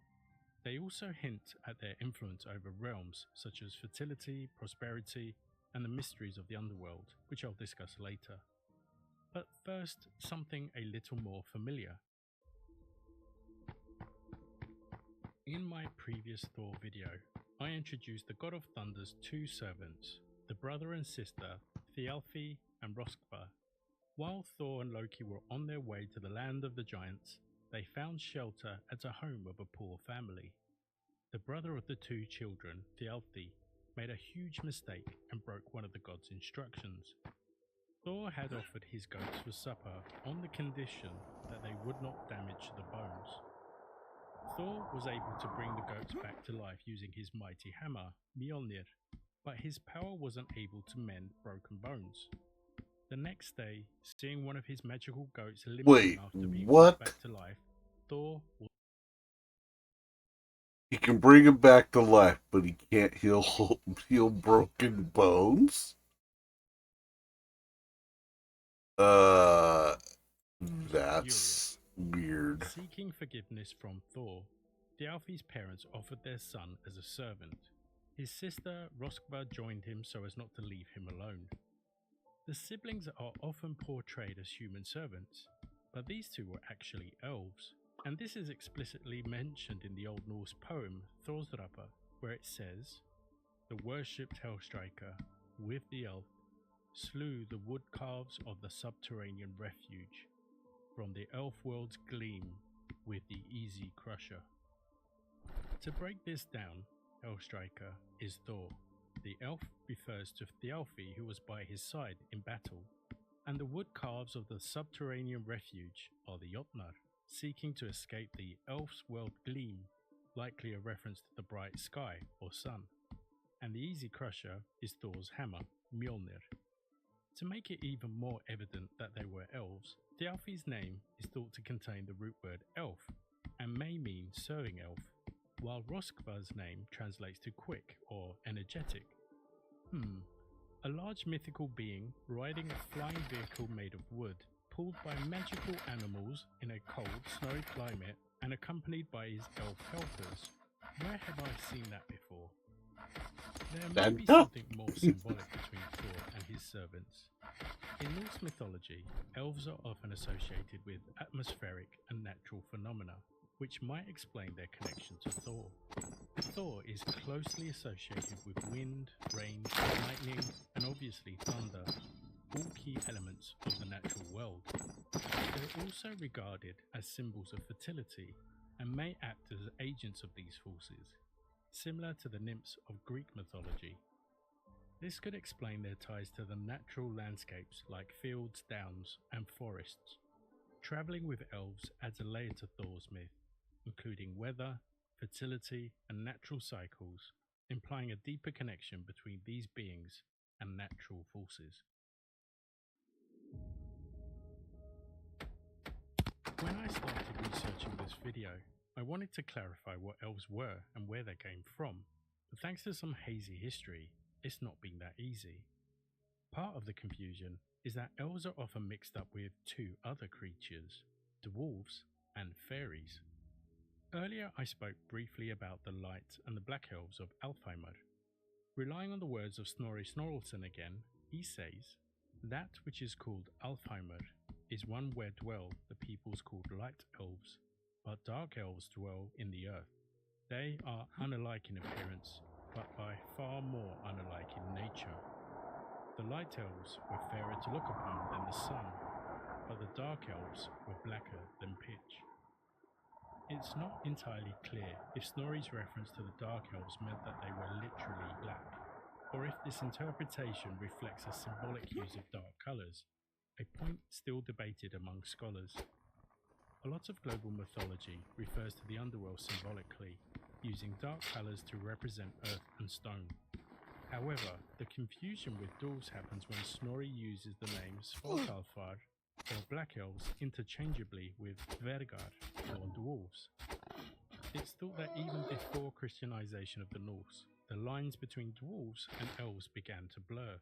But there is one key difference between the two that stays true from the earliest tellings. A dwarf is known as being smaller than a human, whereas an elf is human-sized, if not larger. This distinction even influenced language. The word oaf, which originally meant elf child, became a derogatory term in the Christian period to describe someone large, clumsy, or stupid. Another distinction is that elves love the sun and bright skies, while dwarves are repelled or turned to stone by the sun. It wasn't just the dark elves that were going to have an identity crisis. The light elves were also going to face challenges for a number of reasons. The light elves were said not only to dwell in Freya's kingdom of Alfheimr, linked to the sun and the sky, but also Vifblein, the third heaven where the Hall of Gimle stands. This might tie them to ideas like purity, divinity, mortality, since Vifblein is described as a sanctuary safe from Ragnarok and as a place of ultimate peace and brightness. The residents of Vifblein were said to be safe from Ragnarok, the Norse end of days. Light elves were also considered to be spirits of ancestors who remained on Earth, or Midgard, to help the living, similar to people of the Golden Age that Hesiod wrote about in Greek mythology. This connection positions light elves as mediators between the mortal and spiritual realms, often invoked in rituals or stories to provide guidance, protection, or blessings. And finally, elves were connected to the first men and women created. For example, some myths suggest that elves shaped humanity, acting as divine intercessors during creation, or blessing the first humans with wisdom and light, reflecting their association with life and immortality. And this is why A elves also kebab? became fairies. When Christianity spread across pagan Europe, it started reshaping the way people saw elves. Stories about old gods and supernatural beings, once shared around fires, began to look suspicious. Pagan beliefs weren't just strange anymore. Sometimes they were seen as outright dangerous. In Germanic folklore, elves didn't escape this scrutiny. They were increasingly labelled as demonic, and the suspicion wasn't helped by a specific attribute of the elves. Elves associated with fertility were said to visit women and, well, leave them with more than just stories.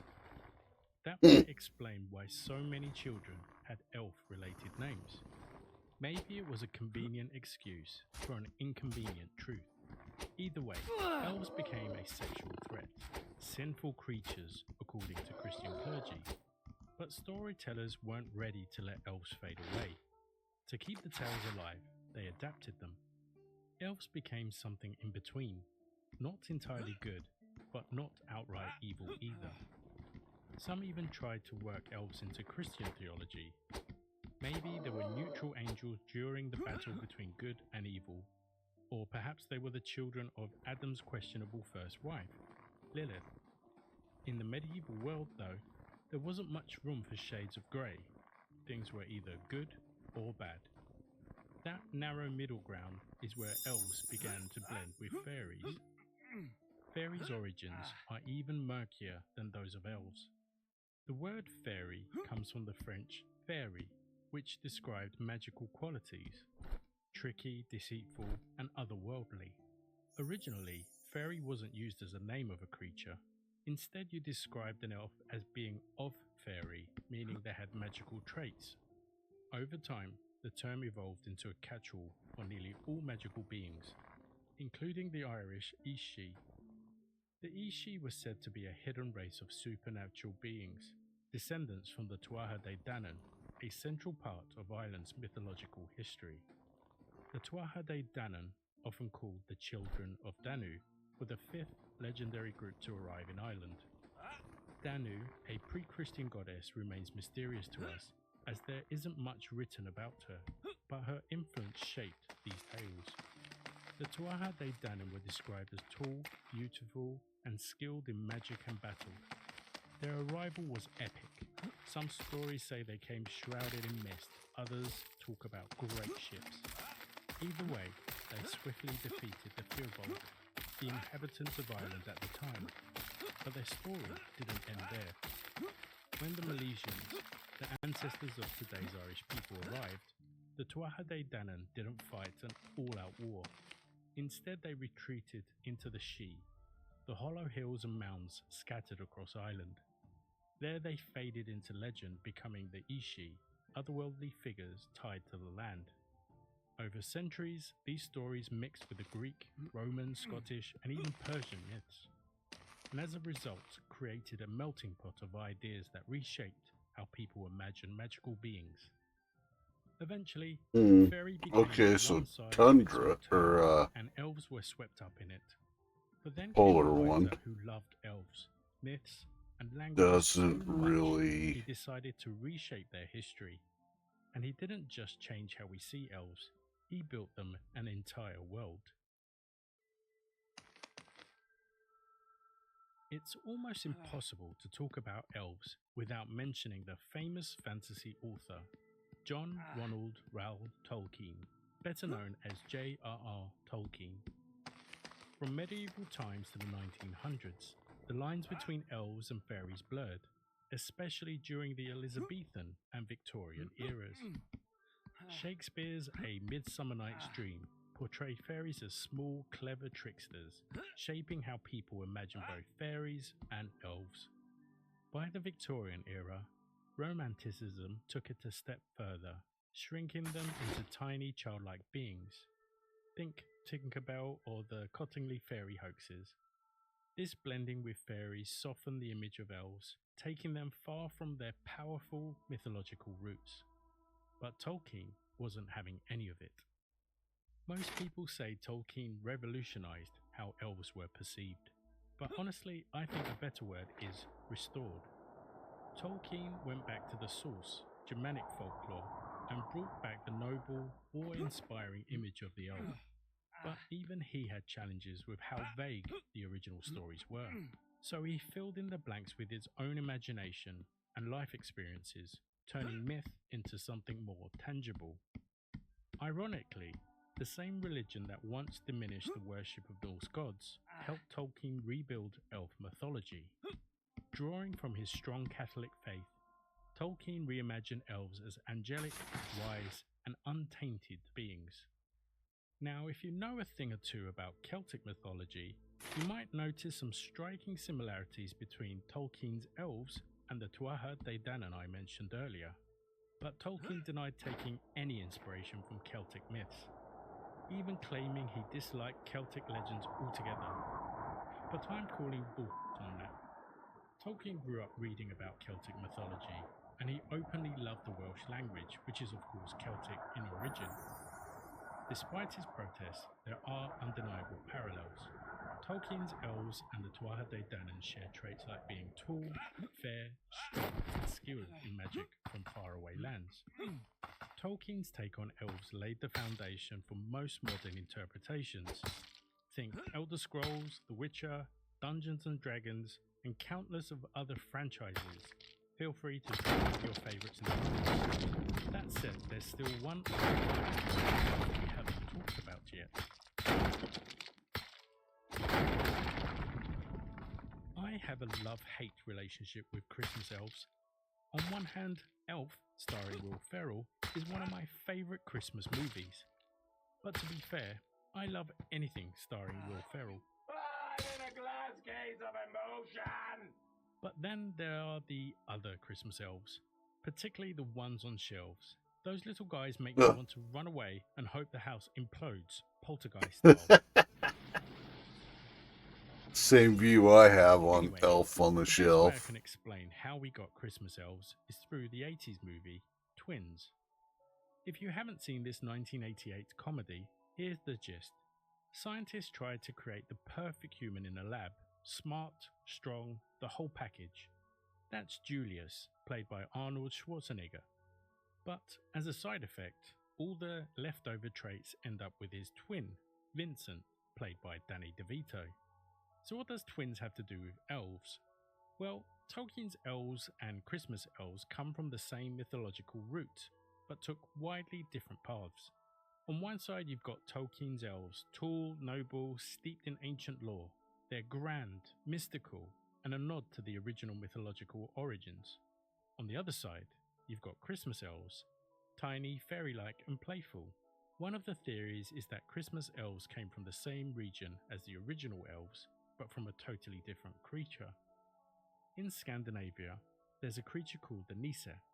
Associated with winter and solstice, they're small, mischievous beings who might help around the house, or wreak havoc on your farm, depending on their mood and how you treat them. Over time, Nisse started appearing in stories as bringers of gifts during Christmas, often accompanied by a goat or a pig, both tied to the Yule traditions. The Victorians picked up on this tradition, and in 1862, a poem in Harper's Weekly officially linked these small creatures, now called elves, with Santa. Then came 1932, when Disney released a short called Santa's Workshop. It was filled with Santa's helper elves, and after that, there was no going back. So, what are elves?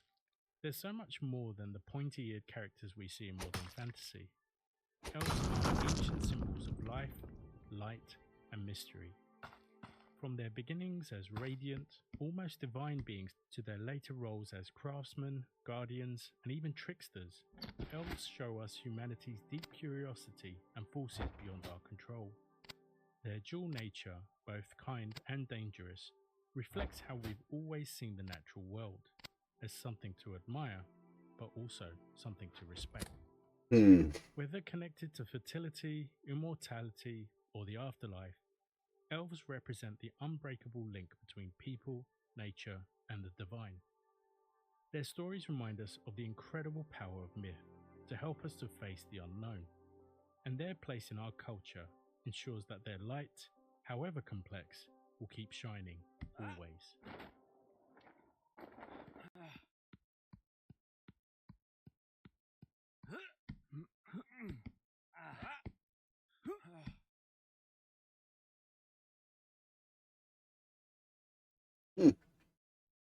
Well, that was interesting, to say the least.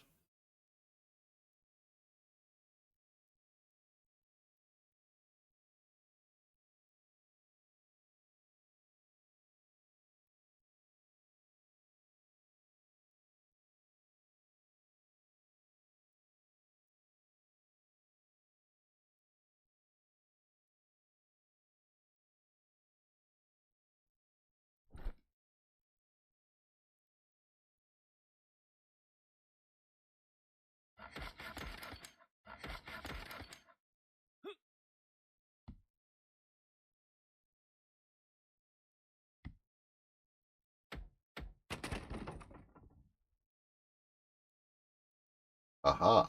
That will keep my character safe. While I run to the restroom, I will be right back, chat.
Should make a ton of 7 days diving, which is a game which not been able to do very much.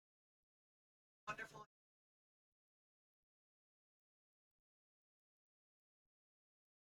Oh no, dude!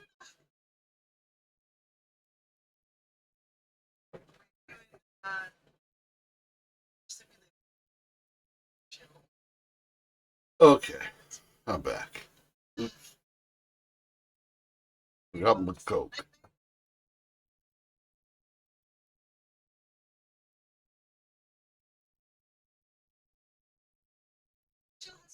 We are Terranil still here. So, well, we did it.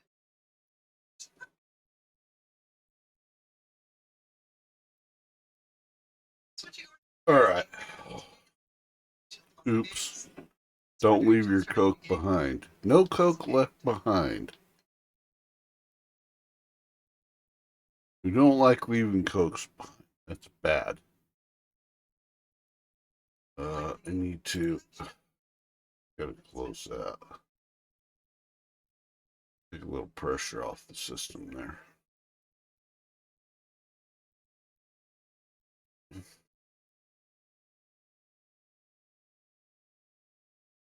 Kind of early in the morning for, well, not early in the morning, but still fairly early for scary stories. But you know what? That's really not my style. I like scary shit. Go into the trees of Graves Stand by Dark Night Tales. I reached out with a rag and pulled the cast iron skillet from the smoldering embers at the edge of the campfire. This stuff The from scent East of the smoked Texas. sausages mixed with those of the onions and peppers, and my stomach growled loudly in anticipation of dinner after a long day riding fences. Almost done, I thought, turning the sausages with a fork and returning the skillet to the glowing coals. It was my first time out on the Double K Ranch, riding along with a couple of the older hands along the border of the 50,000-acre cattle ranch at the edge of the Piney Woods region of Texas. I'd worked other ranches before, mostly in Central Florida, but the prior year I'd felt it was time for a change of scenery, so I picked up and headed west a bit. Found the weather a bit nicer and the scenery a bit more varied, so I liked it well enough. It was an hour past sundown, and we'd just finished setting camp for the night. Nearby, I could hear the quiet shuffling of the horses as they grazed a bit at the ends of their tethers. Above, a billion stars lit the moonless and cloudless sky, and I could see the wispy streaks of the Milky Way stretch out across that dark blanket. The air had grown chilly with the departure of the sun, but it felt good after a hot day in the saddle. "You did good today, kid," said Tommy, the eldest of us three. He looked to be about 100 years old in the flickering light of the campfire, though he was probably no more than 60. I guess a lifetime spent working in the Texas sun would do that to a man. His skin was weathered and dark, and his eyes looked like they were perpetually squinting against the glare, even when there was none. He smiled a lot, though, so it helped to soften the hard edges a bit. Hard to find a good worker these days south of 40. I ducked my head in thanks. "Appreciate it, Tommy." I looked over at Jonas, who had just finished tending to the horses and now took his seat at the fire with us, leaning back into the collapsible nylon chair with a grunt. He accepted a tin cup of what I knew was whiskey from Tommy with an appreciative nod. Jonas was tall and thin, with a bushy gray mustache and close-trimmed hair beneath his age-worn cowboy hat. And no matter how much time I spent around the man, I couldn't get past the fact that he looked like he'd just stepped right out of an old Western movie. He even wore a revolver on his hip, preferring the wheel gun to the more modern automatics that the rest of us tended to favor. "Yep, good work, David." He nodded towards me and raised his cup a little. "We're making good time.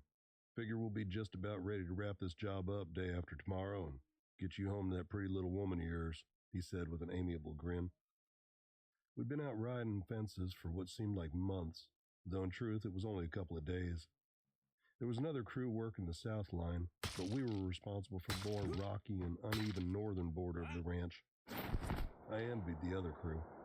They were out in open land, mostly flat and even, which meant they were able to use Jeeps to work their section. That also meant they were able to get Found a back home at night big and old sleep in their own nugget of beds. gold. The northern boundary ran through the hills and piney woods, much of it inaccessible to anything not on 2 or 4 legs. So we rode the horses, just like our predecessors did 100 years ago, on this very land. I didn't mind so much. It was peaceful, quiet. A man could think out here. Still, I was only 6 months wed and still in that phase where it hurt my heart to be away from Sophie for any period of time. Maybe next time I'd get put on the southern team. Maybe not. "So," I began, stirring at the peppers and onions to make sure they weren't sticking to the skillet. "There's something I don't understand. Why'd we avoid that section of fence line today? The one that ran back into the woods. Reckon it wouldn't have taken much time to follow it." It was brief, but I didn't miss the look that Tommy flashed at Jonas. Jonas took a sip from his cup and leaned forward slightly, nodding almost imperceptibly. "You mean that lowland tree line we bypassed around noon? That's Graves' Stand. We don't go in there," he said, his voice low and graveled. "It's swampy and difficult to navigate. Cattle don't go in there anyway." Tommy nodded his agreement, staring into his own cup, eyes distant. I pulled the skillet from the heat and set it aside, letting our dinner cool a bit before serving it up. "Yeah, but shouldn't we have at least checked it out for fence breaks? I hate to think of what Colton would say if he found out we skipped a section. I've known foremen like him before. He doesn't strike me as the sort to take kindly to taking shortcuts." Jonas waved away my concern and fished a cigarette from his breast pocket, lighting it with a smoldering twig he pulled from the fire. "Colton knows we bypass it every time. Hell, he was the one who told us to keep clear of there in the first place. Ever since that kid, Tommy started, then paused, snapping his fingers, trying to recall a memory. Ricky, from Georgia, Jonas supplied. Tommy nodded. Right, Ricky. Don't know why I can never remember his name. Ever since Ricky went missing back there in 2005 or 6, it's been off limits. It was really off limits even before then, Jonas added. He drained his cup and set it down next to his chair. He paused a long moment in silent contemplation. I could tell he was deliberating something of fair gravity. Finally, he nodded almost to himself and said, I'm going to tell you a story, David, so you don't end up getting curious and wandering where you shouldn't, like Ricky did. First time I ever saw it, I was about your age, maybe a hair older. Been working this ranch as a hand for most of my life, even back then. I'd never been out riding fences for that day, though. Spent most of my time tending to the herd and helping to maintain the equipment. One day, the old boss, Trent Jackson, came to me and told me I'd be joining the next group to ride the North Line, since the old man, that was Nick Terry, had taken ill and wasn't expected to get back in the saddle anytime soon. Well, as you can imagine, I was fairly excited about the opportunity to do something different, step up a rung and take on some more responsibility around here. Jonas picked the cup up and held it out to Tommy, who splashed a little bit more into it. It was the third day of the ride when we came across that section of fence line, one where it just disappears into the dark pines. The two guys I was with at the time were both pretty new, and I guess nobody had ever told them to keep clear of that land. So when we reached it, we just followed that fence line into the shadow of the trees. It's funny. I remember that it was a hot day. Middle of summer, as I recall. I was anxious to get out of the sun and into the shady pines, but when we broke that tree line, the air wasn't cool and pleasant like you'd expect. It was more like walking into a closed shed in the middle of a hot day. Humid and still, and kept the eyes felt a little ill at ease. Hell, the horses didn't even want to go. Tommy smiled. I always said they was smarter than you, deflated. Jonas chuckled a little at that, nodding his head. I suppose you're right. Anyway, in we went, following the rusty barbed wire fence, watching for slack or broken wires.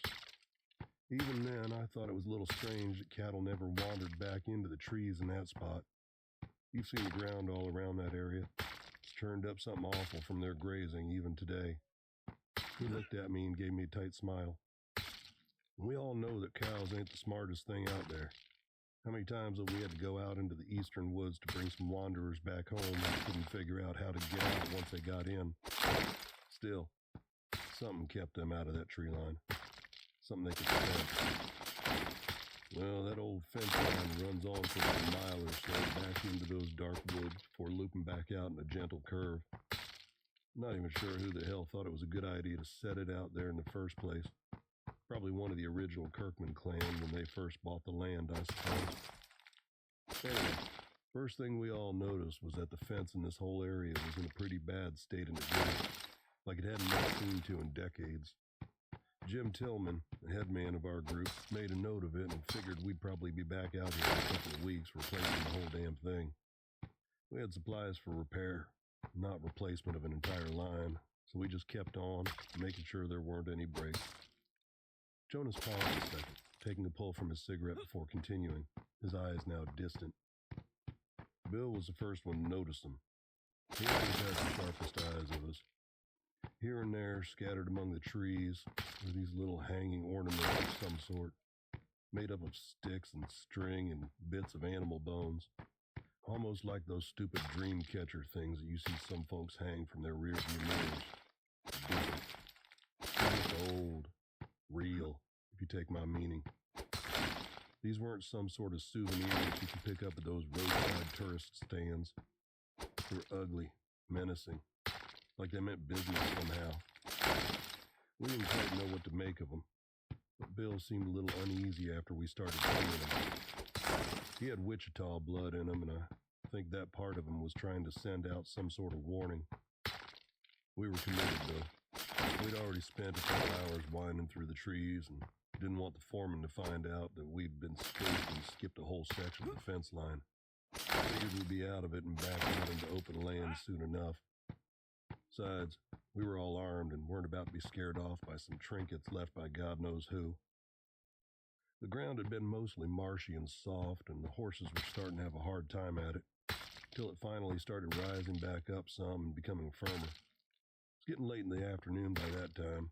We decided to find a clearing where we could tie the horses up and set camp for the evening. And that's when Bill spotted the shack. Bill took another sip and continued, his pale gray eyes glistening in the firelight.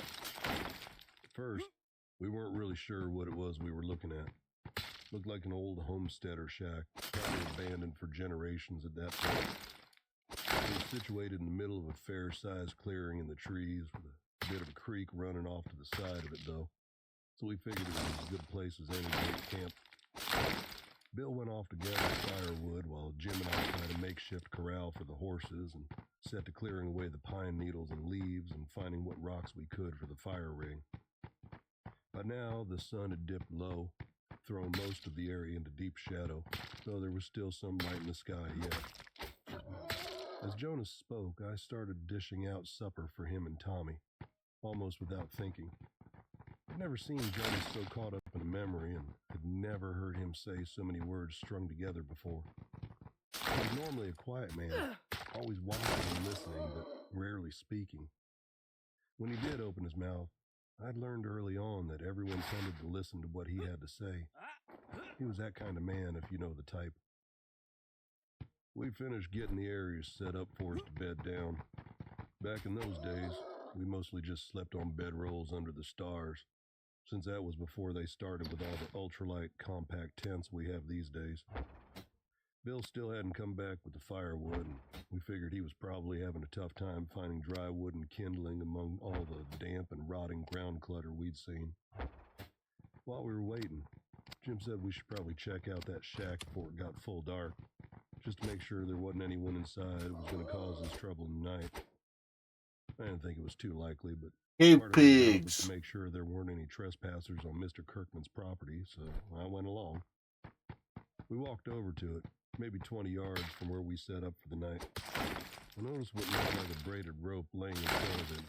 Thought that maybe at one time it had been stretched across the door, until time and the weather took its toll and it eventually let loose and fell to the ground.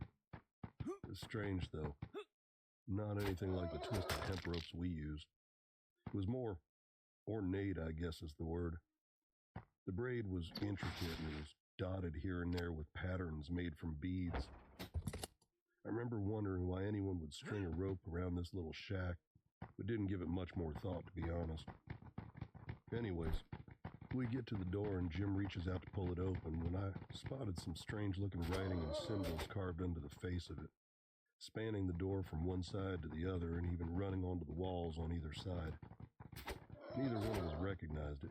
Certainly wasn't English or any other language I had seen for that matter. Jim said it looked like Comanche to him, but I thought he was full of shit. Wouldn't know Comanche if it bit him in the ass. Hell, I wasn't even sure Comanche had a written language. We were starting to lose the light about then, so we both grabbed our flashlights, and without another word, he pulled hard at that door. At first, it didn't budge. Jim was a big old boy and put all his strength into it until finally it gave up and flung open all of a sudden with a crack like a gunshot, like it had been locked or barred on the inside. Jonas paused a moment at that point, setting his untouched plate on the ground beside his chair and taking another sip from his cup. His eyes rested to the flickering flames of the campfire and held there a while. I could tell he was wrapped up in his memories. Not taking his gaze from the campfire, he started again. As soon as that door came open, I knew something was off. We both did. You could feel it in the air, like when you can feel when a powerful storm is coming. This was different. Wrong. Felt like we shouldn't have been there. He shifted his eyes up to mine. Felt like we'd just made a mistake. I was starting to wonder if Jonas was having me on. You know, hazing the new guy and all. I looked from him to Tommy and I could see the old man's eyes were fixed hard on the fire. His thoughts distant and maybe a little unpleasant if the set of his brow was any indication. Jonas looked up at the stars for a moment as he continued. It's strange. I remember that very moment like it was yesterday, like it's branded in my memories. Air got all cold all of a sudden, and the world around us fell silent, still. It's like everything was just holding its Raw breath, waiting to crystal. see what happen. The shack was empty, or near enough. In the middle of the dirt floor was a jagged black hole in the ground, probably 3 feet across. Couldn't tell you how deep it was. We stepped up to the edge as carefully as we could and shined our lights down in there, but there was a bottom to it. It was beyond what we could see. Jim pulled a rock over the edge, and we listened to it bounce along the walls as it fell for a long while before we couldn't hear it anymore. Never did hear it hit bottom, though. What we did hear was a different sound, like the scrabbling of something way down there in the dark, maybe climbing up the rough walls of the pit, even while we stood there shining our flashlights into it like a beacon. Dumbasses. We could hear what sounded like claws or nails in the hard dirt and rock of that hole. They sounded frantic, eager, hungry maybe. Hell, I don't know, but it sounded like a lot of them. One thing that was pretty clear at the time was that it sounded like they were getting closer. I don't know what manner of beast can climb a sheer vertical tunnel with that sort of speed. I was pretty certain I didn't want to find out. Stepped back out of the door of the shack, keeping my light trained on the hole, just listening to the sound getting closer and closer. Jim hadn't moved. He stood there at the edge of that black abyss, shining his light down into it like he was transfixed by something he saw, or something he expected to see, maybe. I realized that at some point, I'd switched the flashlight to my left hand and rested my right hand on the butt of my pistol like I was expecting to have to use it. The sounds were getting even closer now, even more frenzied in their movements. It sounded like someone scratching away wildly from inside a closet or maybe a coffin. I was about to call for Jim to pull him back away from the edge outside that shack altogether when I heard Bill's voice from the campsite behind me, calling out to us and asking us to do. I spared a look over my shoulder to see him walking over towards us, having dropped a pile of firewood near the ring and dusting his hands off on his jeans. He nodded his head towards the shack and asked what we'd found. I was already turning back to grab Jim out of there by the scruff of the neck if I had to. That sense of dread was growing by the second in the back of my head. I was sure something bad was about to happen. In that instant, as my eyes turned back to it, there was this loud rushing sound, and I had the impression of something big and dark and wet bursting up out of that black hole. Can't tell you what it was or even really what it looked like. I think a man's mind is wired to protect itself from really seeing things that it wasn't meant to, things that might otherwise snap in half like a dry twig. All I remember is that great ebony mass erupting from the pit, all gleaming with a gut-turning stench to it. I seem to recall legs all around it, like some demon millipede from the bowels of hell itself.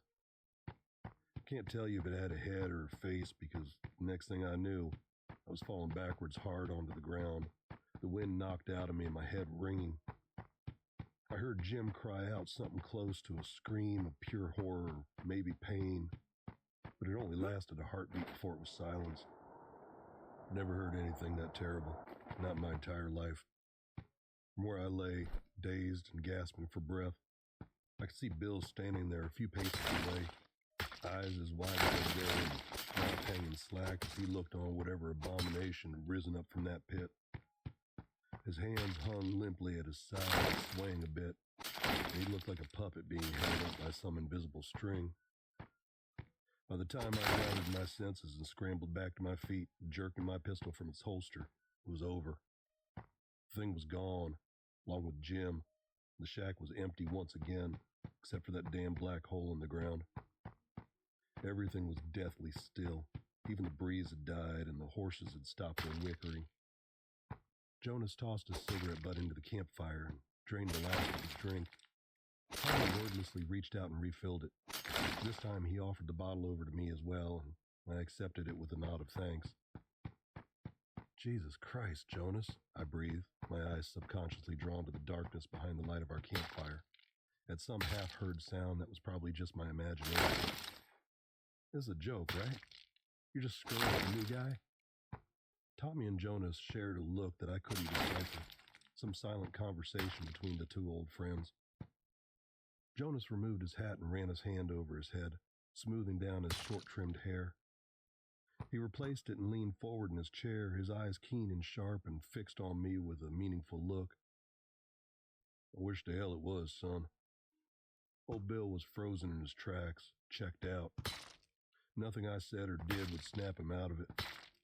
I had to manhandle him onto his horse and get us the hell out of there in the dark of night. There was no way I was going to spend another damn minute close to that hole and whatever dwelled down there in the darkness.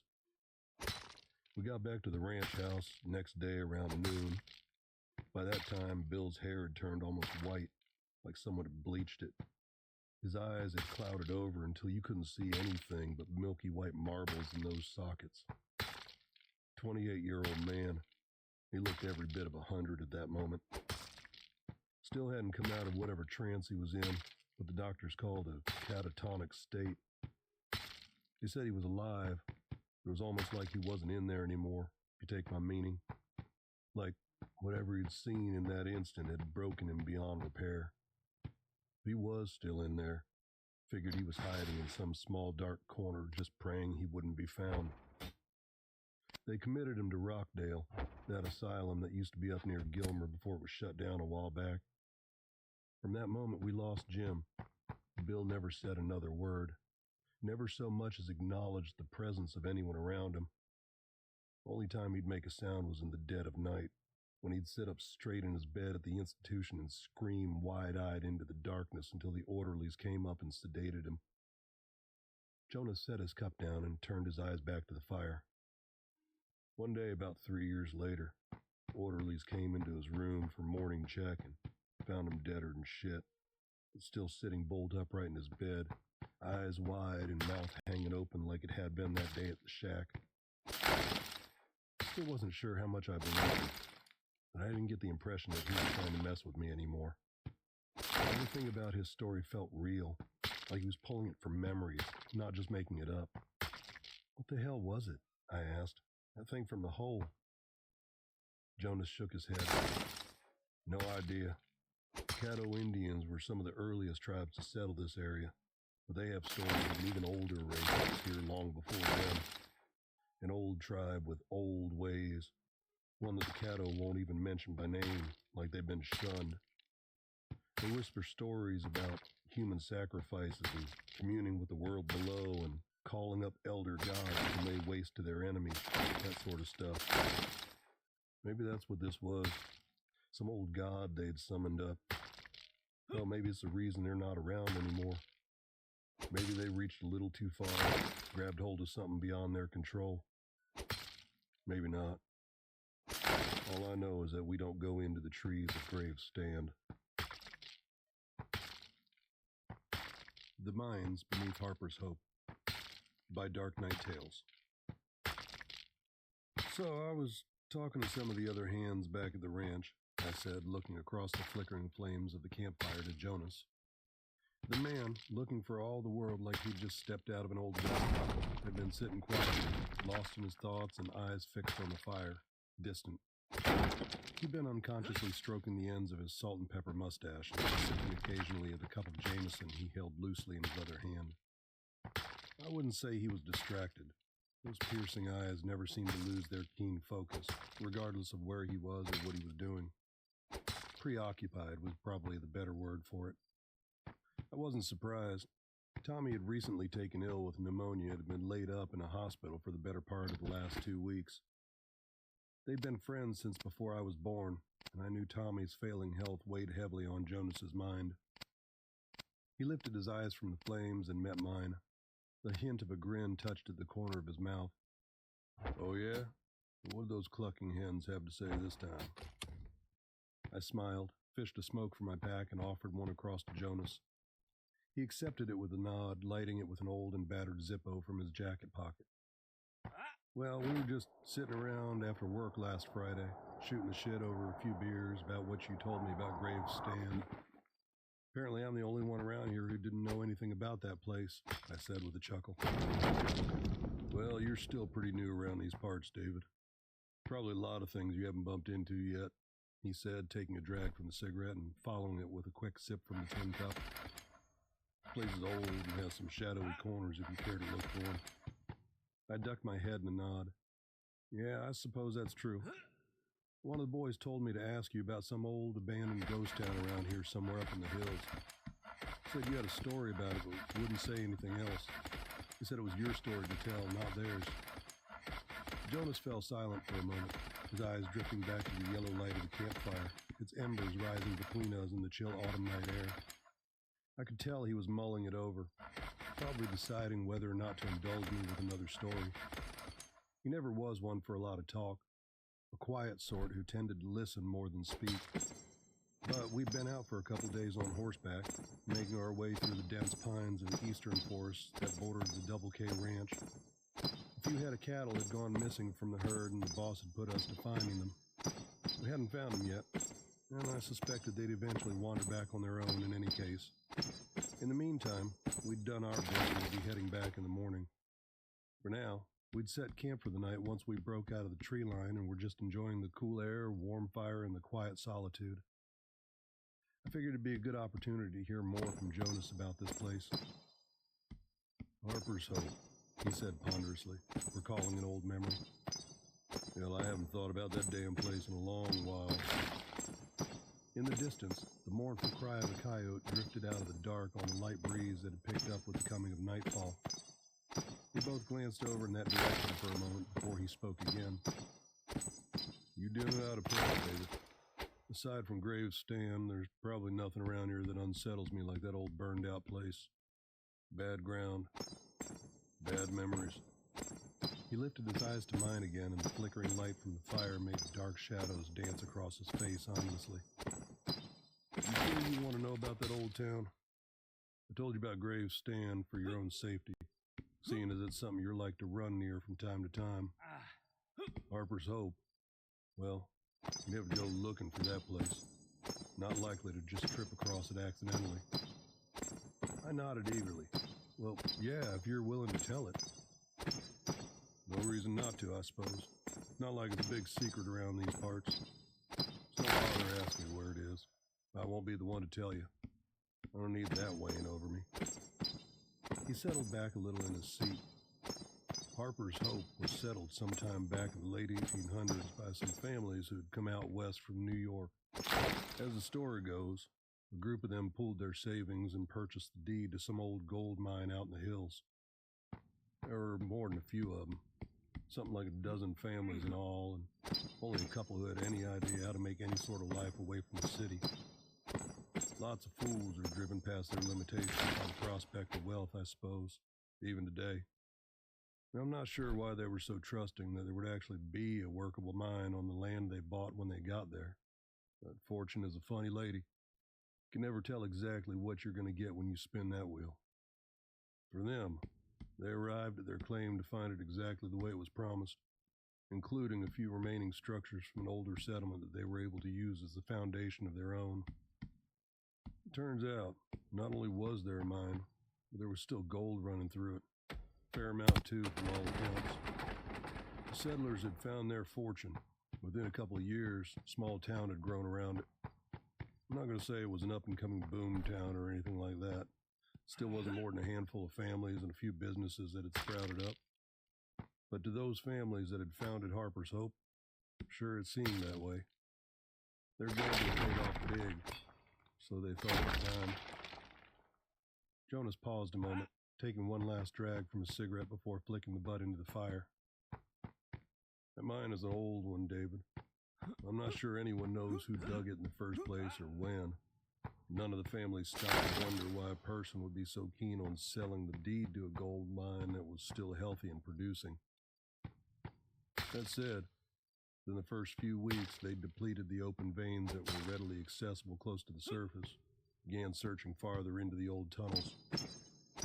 When they eventually reached the limits of the existing tunnels, they started digging their own.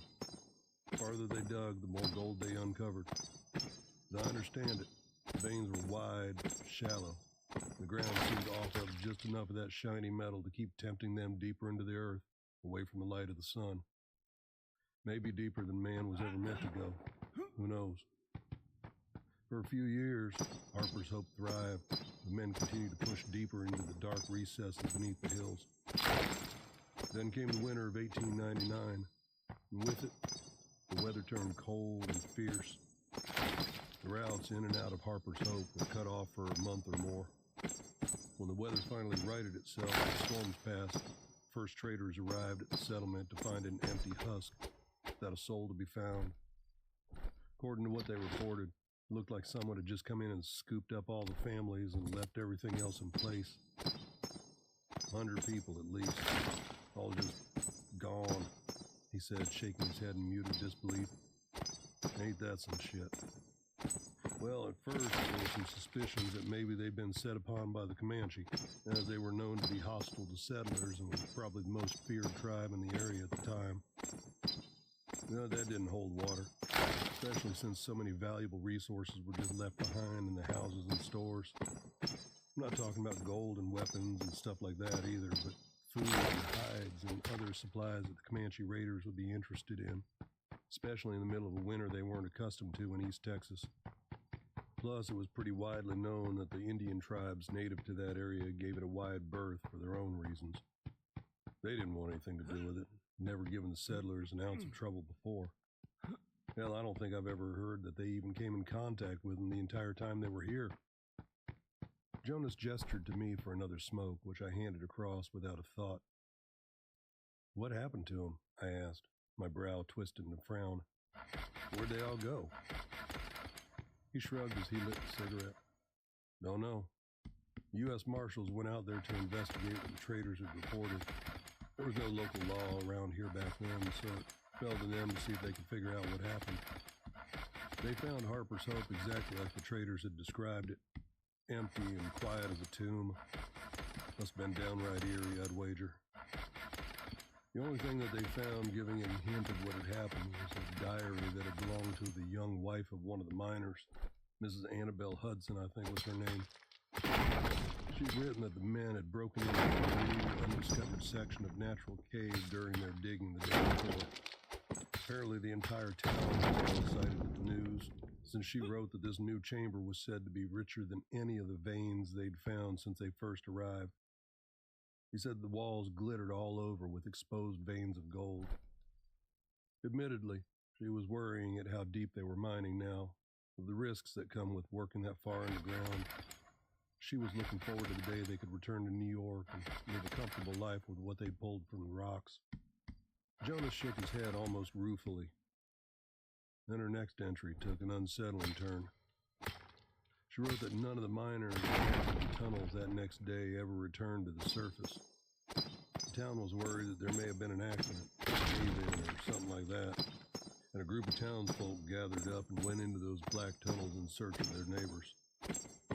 He looked at me pointedly and took another drink, letting the silence hang in the air for a beat before adding, none of them came back out either. It's like all that blackness hiding under the hills just swallowed them up, nice as you please. Read her diary once. You can still find the original at one of the Upshur County historical museums, though I reckon you can find it easier online these days. Some of her last entries were a fair bit unnerving. You could start to sense the unease she felt as the days passed without any sign of the miner's return. In her last entry, she wrote that one of the other wives had come banging on her door as soon as the sun was above the horizon one morning, scared half to death and ranting on about how she had heard her husband whispering to her through the windows, shuffling around outside their house all night. She'd called out to him, but she said it was like it wasn't really him. Like whatever had made him the man she married had been taken away somehow, just leaving this emotionless thing that beckoned to her. She said she couldn't understand why he didn't just come in, or why his voice sounded so strange when he called to her to come outside. She said it made her think of old, unclean things lurking in the dark. It scared her enough that she'd barricaded herself inside her bedroom with his rifle until just before dawn, when he finally fell quiet and shuffled away into the night. Jonas paused a moment, sitting up straight and working out a kink in his back. He picked up the cup and drained the last bit from it, then refilled it and offered the bottle across to me. I held up a hand and shook my head.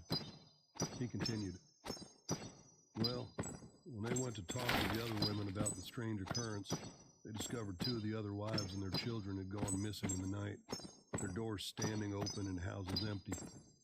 She'd written that their shoes and coats were still inside, which made it all the stranger. Indigo. They'd been experiencing an unusually cold winter and there was still frost on the ground.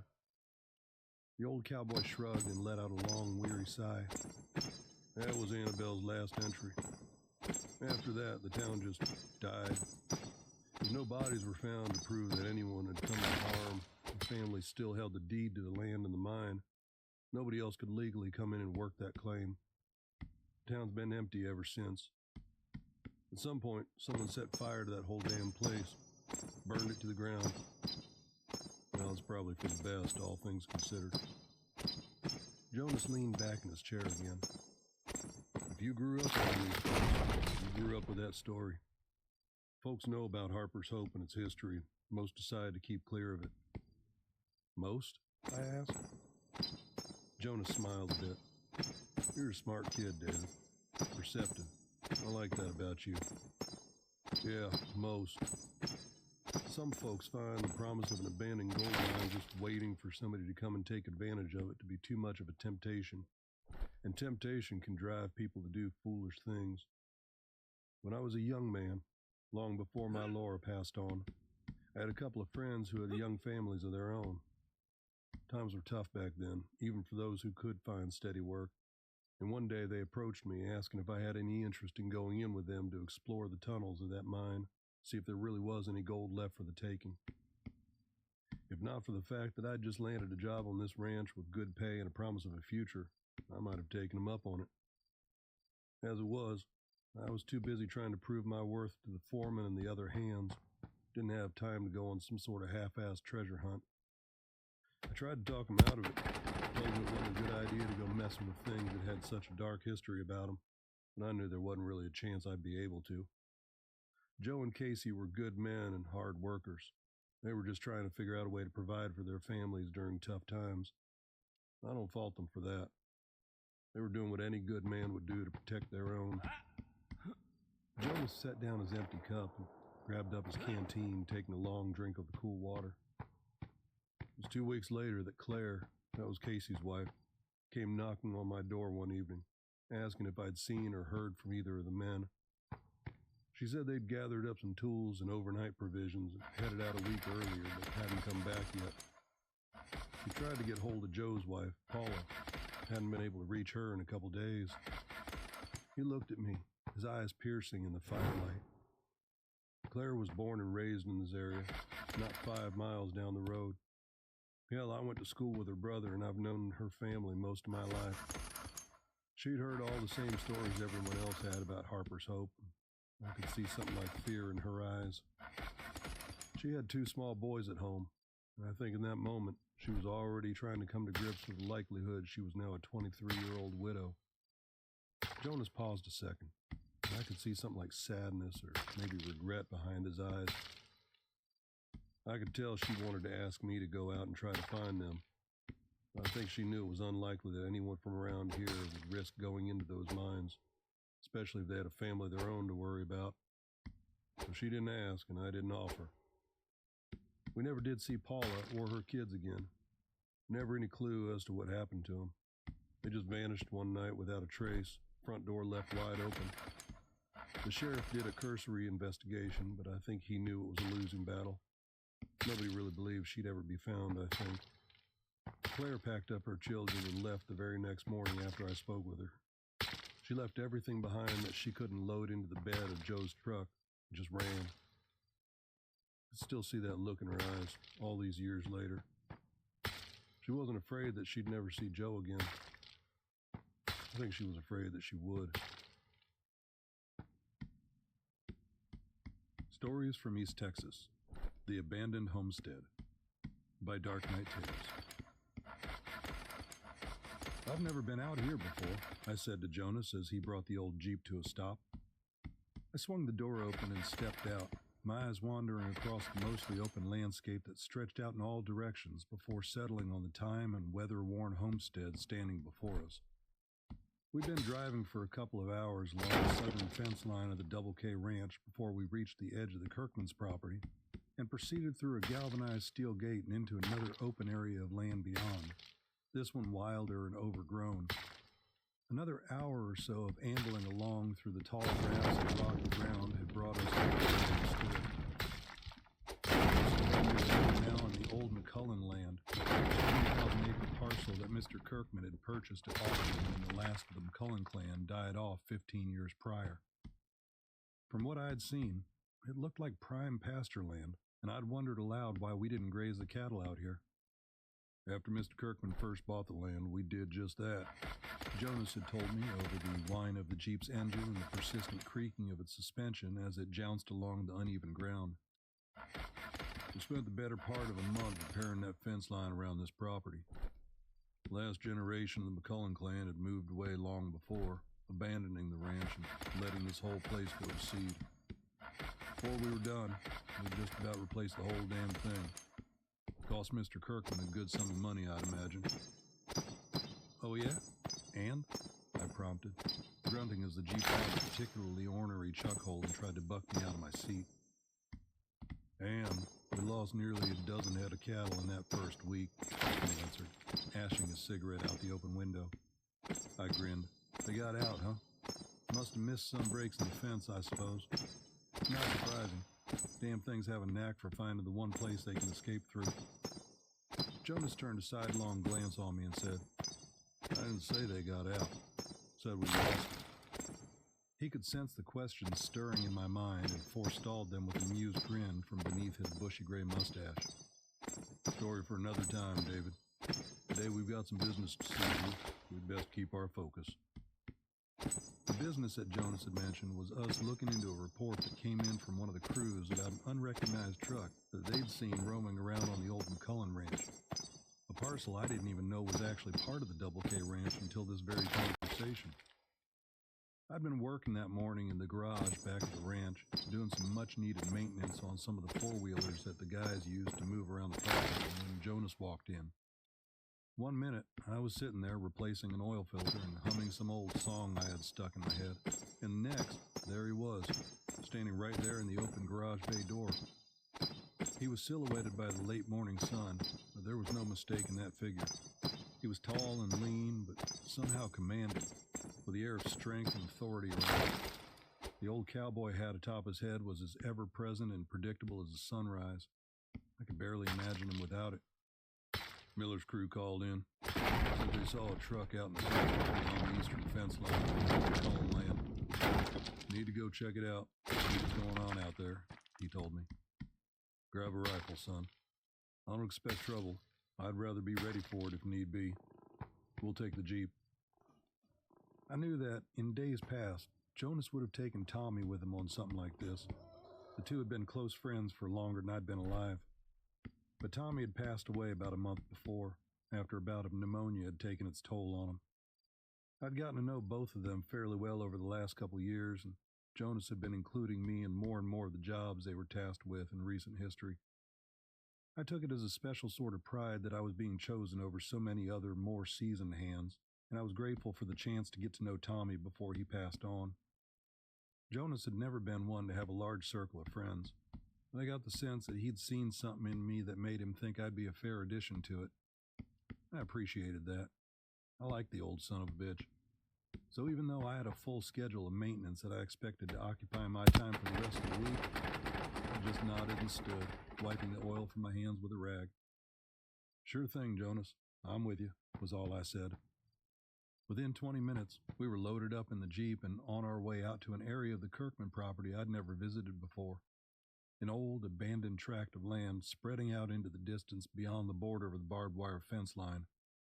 And now, here we stood before a surprisingly large and sprawling old homestead, looking more like the beginnings of an aging estate house than what had likely started life as a frontier-era dwelling. 2 stories high and, by all appearances, solid and whole, despite the ravages of the years and the weather that it had seen. It was an unusual sight to come across out here in the middle of all these tree-dotted rolling hills and open fields. The house was surrounded by a long and covered porch that had seen better days, but still looked fairly reliable. A couple of old sitting chairs stood sentry near the front door, their varnish long since stripped by the elements and the wood cracked and dry. I imagined that there had likely once been a dirt road leading up to the house, maybe also a front drive of some sort, but Mother Nature had long since erased that and repainted the area with undisturbed grasslands. It was funny like that. Man can make whatever marks he wants on her domain, but she's patient and watchful. Turn your back or walk away, and there she is, stepping back in to take back what's hers. Behind the house and a bit in the distance off to the left, I saw what looked like the remains of a small patch of farmland, not more than a few acres, cordoned off with lonely fence posts that had long since given up their duty. Even with nature's reclaiming of the fields, I could still see the regular patterns of tilled earth marking the general area of it. Over to the right of the home was an old barn that had clearly not fared as well as the house. Its roof had long since collapsed and the clapboard walls were not much better. The rear corner of the building sagged pretty severely. Between the two was what looked like the crumbling remains of an old cobblestone well and the remnants of an open bed wagon lay in a heap beyond that, half hidden behind the tall grass. No shit, I said with a soft whistle, taking it all in. I didn't even realize this was out here. Would you look at that? It's like something out of a damn movie. Jonas came around the Jeep to stand next to me, popping another smoke from his pack and lighting it. He offered me one and I accepted it with a nod. I suppose it does at that, he said. Isaac McCullen built this place about 150 years ago with his family. 6 sons, 2 daughters, a young wife, and a few servants brought along from Ireland. Took them the better part of 5 years to see it finished, Jonas said, then turned his eyes to me and cocked a bushy eyebrow.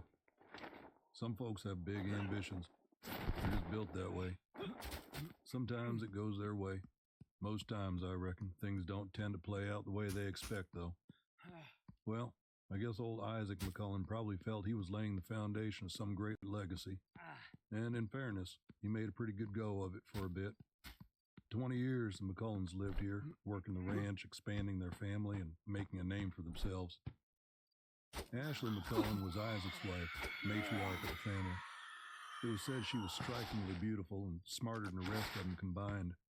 She'd been the daughter of some minor nobleman back in the old country and must have figured it was her place to rule the entirety of her family here. Jonas leaned back against the Jeep, glancing to the afternoon sun as it began its descent towards the horizon. It was also said she wasn't exactly right in the head, that something inside her was broken, twisted, dark. She was a cruel woman by all accounts. There were whispers that she'd secretly killed and mutilated animals for amusement, though that was a secret that was closely guarded by the rest of the family. As she got into her years, she only got creepy. worse, bolder and less inhibited. She barely even bothered to hide the carcasses of the animals she caught anymore. Well, I'm not exactly sure when, but at some point, teenage daughter of one of the servant women went missing. They found the girl's body a couple weeks later, stashed away in some concealed room in the cellar that nobody even knew existed. It was pretty clear that someone had hurt her pretty good before she died. Didn't take long for them to figure out it was Ashley McCullen's hand that did the girl in. She never admitted to it, but I guess there was really no doubt about it. I suppose she felt that she was untouchable, probably wasn't too far wrong in that belief. Out here on the frontier, there wasn't much that could be done against her. There wasn't any law out here back then, even if someone did dare make a public accusation against her. Jonas turned a quick glance to me. The one thing she didn't count on, though, was the girl's mother. I don't recall her name exactly, Dolores or Deirdre or something like that. She was old Celtic blood, the kind that doesn't forget the ways of the Druids and their blood magic religions. The story goes that one night, fit of rage fueled by grief, the dead girl's mother up and sacrificed herself as part of some black ritual, an offering to the ancient pagan gods of her ancestors in exchange for vengeance against the McCullens. They say a fierce storm rose up out of nowhere that night, all wind and rain and hail, even killed a few of their animals that weren't able to get to shelter in time. No shit, I said, not sure how much of the tale I really believed. I trusted in Jonas's personal accounts, of course, but this was starting to sound like one of those ghost stories people tend to make up to explain things they didn't understand. An old and derelict homestead sitting out in the middle of an abandoned ranch made for a perfect candidate for these types of folk tales. Well, maybe she did and maybe she didn't. Jonas looked at me out of the corner of his eye as he drew a pull on his smoke. Regardless of what any of us believe, though, one fact is undeniable. McCullen started dying after that. At first, it wasn't anything too out of the ordinary, at least for that time. Isaac cut himself by accident one day, took an infection, and died 2 weeks later. The week after, Isaac's eldest son took a spill down the staircase and broke his neck. A month later, one of the daughters climbed up onto the roof in the middle of the night and just stepped off into the air. It went on like that for a while, picking away at the McCullens one by one, getting closer to Ashley day by day. She started losing what was left of her diseased mind, started ranting about the mirrors in the house, about something in the mirrors. She insisted they all be destroyed, all except for one. This one she kept covered all the time, except for when she would peek under the cloth, as if to make sure that whatever she saw in it was still there. I suppose she was afraid that one day she'd look into that mirror and wouldn't find whatever it was that haunted her, that it would finally get close enough to step out of that mirror and come for her. What happened to her? I asked when Jonas paused. He shrugged, finishing his smoke and dropping the butt to the ground where he crushed it out under the heel of his boot. Don't rightly know. Story goes that the few remaining kin decided to pick up and get the hell out of there while they still could, leaving Ashley McCullen all to herself to wander the halls and empty rooms of this place till her final day. The remaining servants, and at this point there were only a few left, well, they all just took off in the middle of the night one winter, to points unknown. That's where the stories end. Nobody really knows for sure what happened to Ashley after that. I expect she lived until she died, probably somewhere in this place. I listened as he spoke, letting my gaze wander over the homestead. As my eyes took it all in, I noticed a flash of red nearly hidden on the side of the house. Taking a couple slow steps to my right, I could now make out clearly the Dodge 4x4 parked around the side. Hey, check it out, I said, calling his attention to it. Jonas's mouth twisted like he'd just tasted something sour, and his brow drew down as he took note of it. Hell, he spat. I was really hoping we could just take a quick break here in the shade before moving on. Who are they? I asked, starting to feel a little more uncomfortable and exposed out here in the middle of nowhere. My hand found its way to rest lightly on the grip of my holstered pistol, just a reassurance. Damn fools is who they are. Maybe dead fools, depending on exactly how stupid they are, he said. He glanced at me briefly before looking back at the house. Ever since those television shows started about people hunting ghosts, seems like all the nut jobs with nothing better to do than to poke around where they don't belong just came out of the woodwork. We get idiots up here every so often, walking around with their video cameras and fancy electronic gadgets, thinking they're going to be the next internet sensation. Sometimes we get to them before any damage is done. Sometimes we don't. Jonas reached into the Jeep and pulled 2 compact flashlights from the glove box, handing one to me. I tucked it in my pocket and followed him as he made his way across to the house. I'd seen trespassers before. Most of the time they were just idiot kids trying to find magic mushrooms and cow shit, or looking for a place to get drunk or fool around. In those cases, we'd just give them a little scare and run them off, no real harm done. One time, one of the crew had come across a lunatic taking pot shots at the herd with a .22 rifle. That was a bad one. We had to put down 5 head of cattle because the vet couldn't save them after they'd been riddled with bullets. Who the hell does something like that, just for fun? I don't pretend to understand what sort of messed up you have to be to find amusement in that. From what I heard, they gave that particular asshole a hell of a beating before turning him over to the sheriff. And I didn't see that part, so I couldn't swear to it. Honestly, I think he was probably lucky to leave the ranch at all. If it had been another ranch with a different foreman, he'd likely be rotting in a shallow grave somewhere out in the pastures. Hell, one night we even came across a group of folks all stripped down naked and dancing around a campfire under a new moon, bodies all painted in reds and yellows. They were chanting and shouting like they were hopped up on something. I think we must have watched them from a distance for probably 15 minutes before we went and chased them off, just trying to figure out what the hell they were doing. So yeah, I've definitely seen my share of weird out here. We reached the covered porch and mounted the steps, and I took note that the front door stood open a few inches on its iron hinges. The darkness beyond was blacker than I would have expected. It seemed somehow more than just shadow, and I didn't miss the way that Jonas tensed up when he noticed it as well. Something was eating at him, far more than just having to deal with trespassers, that's for sure. He froze when we were in front of the door, and I followed suit, straining to listen for any signs of movement from inside. The only sound that reached our ears, though, was the breeze that swept in from the west and whistled softly through the eaves of the house. I saw Jonas put a hand on the butt of his revolver, though he didn't draw it, push the door inward slowly. It was grown louder than I'd have liked as the door swung open. I didn't figure there was much chance we'd be sneaking up on anyone here. I started to move forward, across the threshold, when I felt Jonas's hand on my chest, halting me in my tracks. When I looked questioningly at him, I could see the set of his eyes was serious, more serious than I'd ever seen him. When he spoke, he didn't bother keeping his voice low, like he wasn't expecting anyone to hear us regardless. You listen to me, David. I need you to hear what I'm saying. You know all those dark places I told you could be found around these parts if you looked hard enough? I nodded wordlessly, my mouth feeling dry. This place is one of them, he said, his piercing gray eyes boring into mine, leaving no doubt about his earnestness. Death has always surrounded this place, ended up driving what was left of the McCullen clan as far as they could get, trying to escape it. I know you can feel something in the air, something off about this place. So we're going to go inside and take a look around. If we find those fools, we're going to drag them out by their ears and make sure they don't ever come back here again. We're not going to touch anything inside. We're not going to take any souvenirs. We're not going to spend long in there. If we don't find them pretty quick, we're going to head back out and call the sheriff, let them know that we found another abandoned truck out here and they need to come have it towed away. Understand? I nodded, but Jonas shook his head. I need you to say it, David, he said. I cleared my throat and replied, Don't touch anything.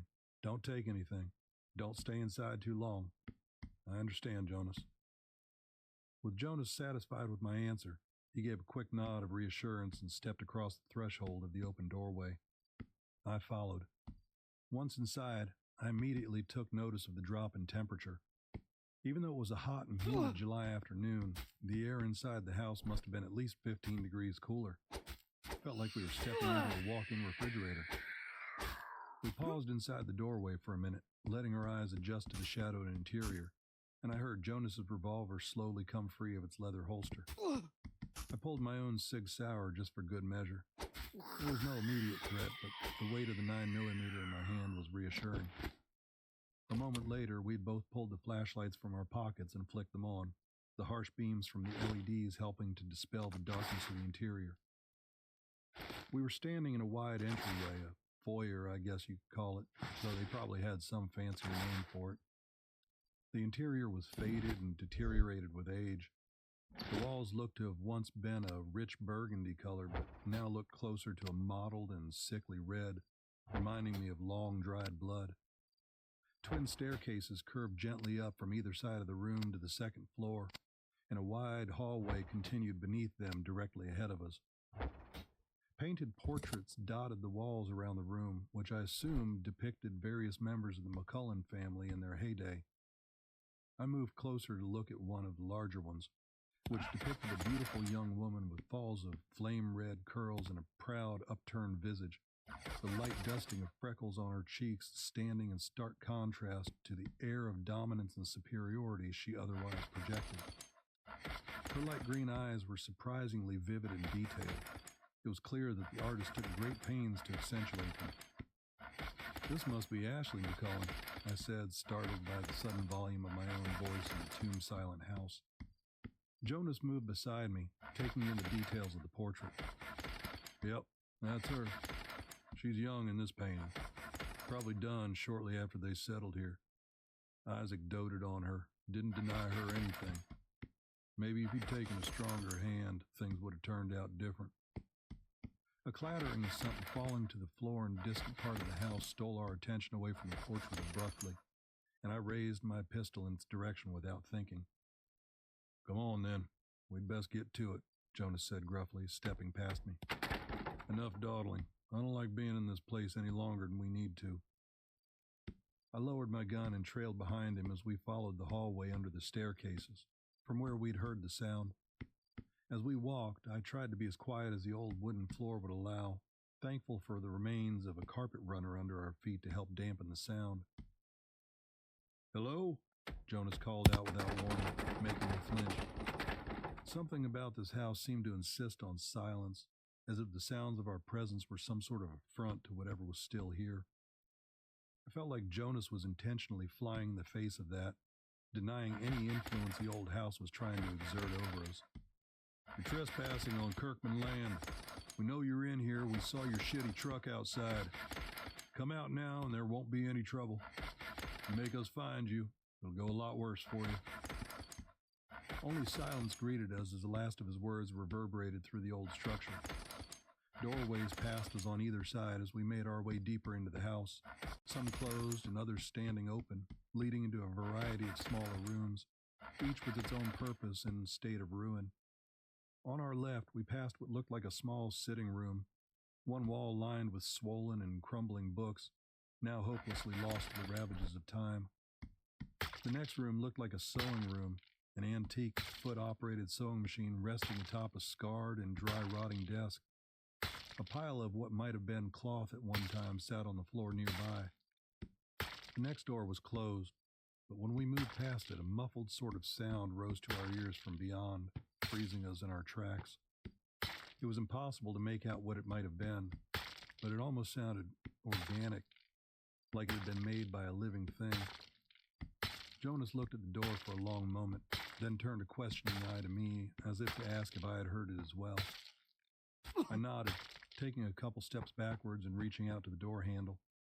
It hadn't been fully latched, and when I touched it, it swung inward with a slow moaning of its hinges. A dusty breath of unused air floated past us, smelling of age and forgotten things.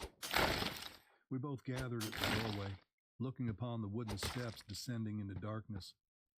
I guessed it was the basement and glanced up to Jonas. He met my eyes for a heartbeat, then turned back to the inky black descent. "Hello down there. Come on up where we can see you. We don't want to hurt you. We just need you to leave this place. You're trespassing and giving you the chance to leave on your own accord. We're not in the mood for any games, so let's just handle this like grown-ups." This time, his voice seemed to be swallowed up by the shadows below, almost like he was talking into a thick fog. We waited a tick longer, then Jonas pointed down at the uppermost steps with the beam of his light. I could clearly make out at least 2 different sets of shoe prints in the thick dust that coated the wood. There was another set, mostly obscured and unrecognizable, but they almost looked like they were made by bare feet. Another shared glance, and we wordlessly started down the narrow staircase to the cellar below. The air here was even cooler than above, and unlike the humidity of the day, the dampness I felt here seemed almost slick on my skin. The air was thick and musty, claustrophobic and foul. I tried to breathe through my nose as we went and wondered what the hell could cause such a fetid atmosphere.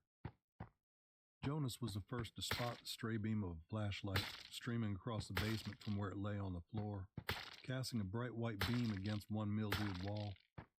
It rocked almost imperceptibly, like it had been dropped and was just now coming to a rest. "Something's not right about this," I said in a low voice. "That's a hell of an understatement," Jonas grunted quietly and took a step into the room. I followed on his heels, keeping my eyes and ears sharp for anything out of place. As I swung my flashlight around the surprisingly large room, it picked out the scattered leavings of years of storage. Old and broken furniture stood stacked haphazardly around the room, along with wooden crates both whole and split open, spilling whatever miscellaneous contents they once held. The room was like a maze with all the clutter, and we walked slowly, carefully through it, the beams of our lights illuminating tiny sparkling motes of dust that floated in the still air. Ahead, I could see another light source, looking a lot like the dropped flashlight we'd already passed. We navigated around a larger stack of crates, and I sucked in a breath of surprise when a bright light flashed in my eyes. "Son of a bitch!" I cursed, reflexively flinching and bringing my pistol up.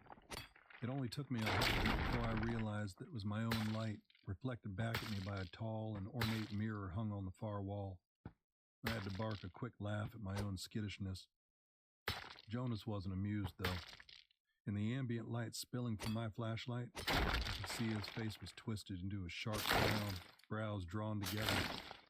"Goddamn idiots," he swore in a quiet voice, and I heard the distinctive clicking of his revolver's hammer being drawn back. I wasn't sure what had him so riled, but hearing the steel in his tone set me on edge, and the sheepish grin melted from my face. We emerged from the stacks into a sort of an open area at the far wall of the dusty and long-forgotten cellar, and I now saw a black drop cloth spilled on the floor below the gilded mirror. The mirror was strange, though I couldn't quite put my finger on exactly what it was about it. Sure, it was pretty ornate, but from what Jonas had said about Ashley McCullen, it didn't surprise me she'd have something so fancy. No, it was something about the glass, I thought, moving closer with slow steps, eyes fixed on the thing. What was it about it? "David," Jonas said, but I was lost in my thoughts. The image in the mirror. That's what it was, I realized. The whole thing seemed just a little distorted, almost like one of those carnival funhouse mirrors, but not quite as exaggerated. The effect was subtle, like I was looking at it through a thin skin of oil, and it made everything in it look surreal and wrong. "David," Jonas said again, this time a hint of warning in his voice.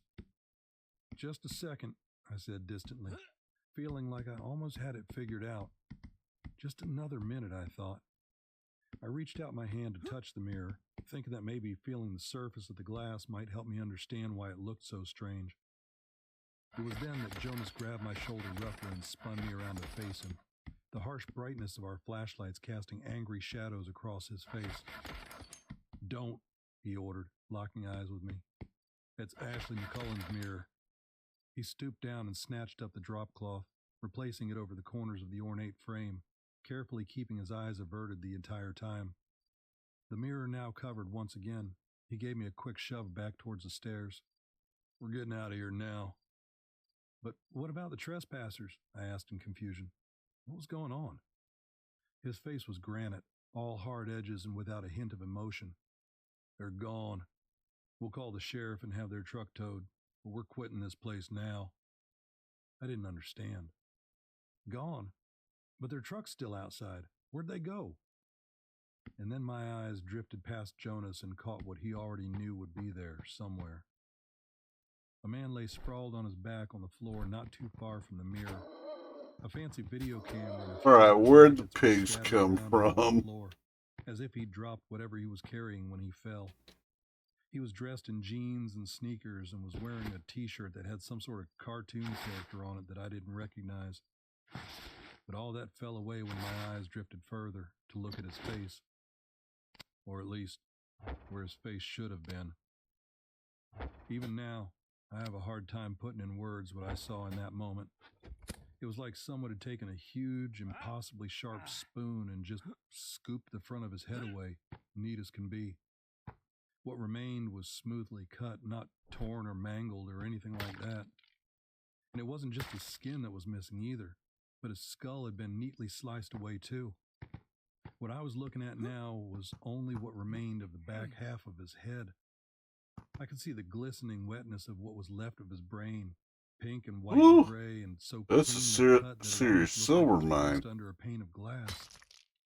Below that, I saw what remained of his nasal cavities and jaw, a few molars and wisdom teeth still in their homes like nothing was amiss. I stood there in shock for a minute, my mind fixating on the fact that there wasn't any blood anywhere. A wound like this, something this terrible, the place should have been covered in it. But there was none. I couldn't make sense of what I was seeing, and it wasn't until I heard Jonas again that I was drawn out of it and back into the present. "Watch out, boy," he shouted in the dark cellar, and I felt myself being jerked backwards by my collar. pulled off balance and nearly toppling over a stack of old and discolored wooden crates. I didn't get a good look at what had caused his alarm, but I saw his stainless steel .44 Magnum swing up in the dim light, aiming at something in the shadows. The next moment, I heard the ringing and the darkness was shattered by the muzzle flash and incredible thundering of his gun in the confined space. It was so loud and violent, I could actually feel the concussion in my chest with each pull of the trigger. 6 chambers, 6 cartridges, 6 trigger pulls. The stroke of each shot lit his face in a startling light, and when his gun ran dry, he reached out and grabbed me, pushing me hard towards the staircase. He shouted something at me, but I couldn't make anything out over the painful ringing in my ears, so I just took his lead and ran as best I could through the cluttered space until I reached the base of the steps. There I stopped and turned, bringing my pistol up as Jonas moved past me and started up the narrow staircase, shouting for me to follow him. I could barely make out his words, but their intent was clear enough. I was about to haul ass up the steps after him when I saw something emerging from the darkness, gliding between the stacks of crates and discarded furniture. I raised my flashlight and nearly screamed like a schoolgirl at what I saw. Despite the years and devastation that death should have brought to her, I recognized the resemblance of the thing that shambled towards me. I'd seen its likeness in the entryway upstairs, in the portrait we'd examined. Holy shit, it was Ashley McCullen. Impossibly alive, but not really, not in any fair sense of the word. Her skin was gray and stretched tight across her skull, which was bald except for a few patchy spots of dirty red hair plastered wetly to her head. Her teeth were broken and jagged, all yellow and brown, and protruding from blackened gums from behind receded lips that could no longer come together to cover them. Her eyes were the only things untouched by the ages, it seemed. Those bright green eyes filled with hate and hunger. There was evil in them, there was no doubt about that. All humanity was gone from those eyes. It was like looking into a doll's eyes, created by some mad toy maker. Jesus Christ, was all I could say, stumbling backwards against the bottom step as the thing that had been Ashley McCullen fixed its gaze on me with those demon eyes and surged forward towards me in a rush. I didn't even realize I'd taken aim with my own gun and started emptying the magazine at the thing until I'd felt the painful shocks to my ears once again. I watched as bullets punched holes in the faded staggering with a little tremor each We impact. know each other. He's a friend from work. Yeah. Part of it right off, How are you, sending buddy? bone and dried flesh flying into the abyss. Still, she came. A Welcome moment later, in. my finger How are you? Good to see you. How was your stream?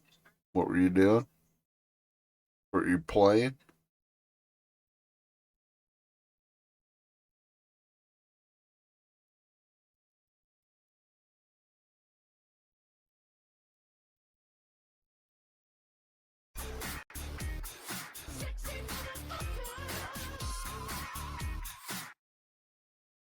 Just enjoying some East Texas spooky stories while we're looking for granite on this in this game.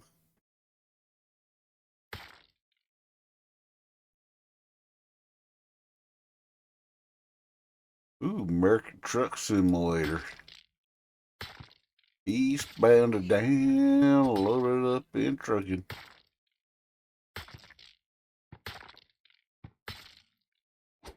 Get all your loads delivered. You a millionaire trucking company now?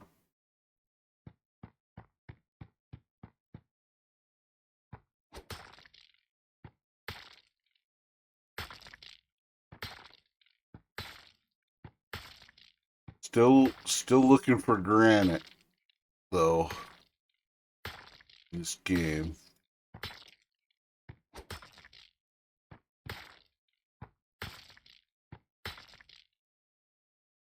Still looking for granite.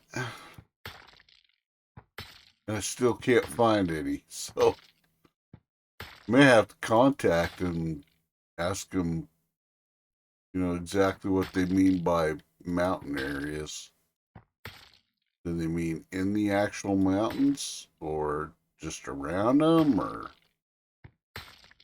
what the hell it is? But I can't seem to find any granite. The reason why I raid to at salt_RT is because he likes slimy jokes. It's true. Actually, I like all jokes. They don't have to be slimy. As long as they're good jokes, I don't care. I grew up in the 70s, so a lot of the jokes from my day are would never fly now. Richard Pryor, George Carlin, Eddie Murphy when he was first starting out, Andrew Dice Clay, Sam Kinison, Dan Aykroyd back when he was starting out. Back when you could say things that you just can't say nowadays. Yeah, you get it.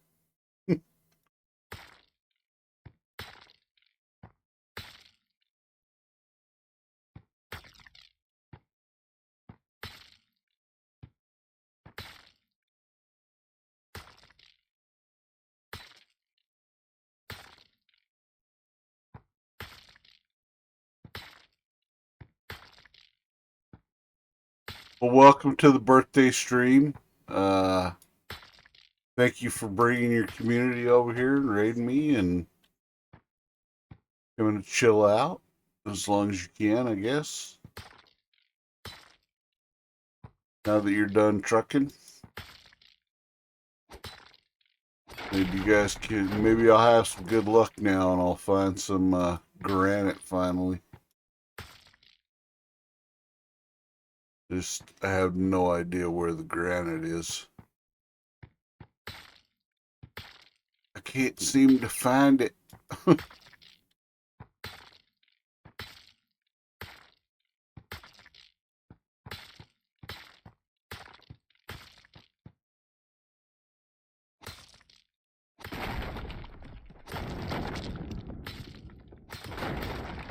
And find all the other stuff.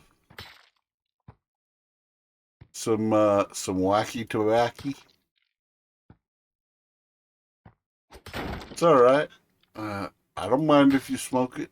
It don't bother me none. You go right ahead. Oh, it uncovered a bat inside of rock. Be one of them rare rock bats.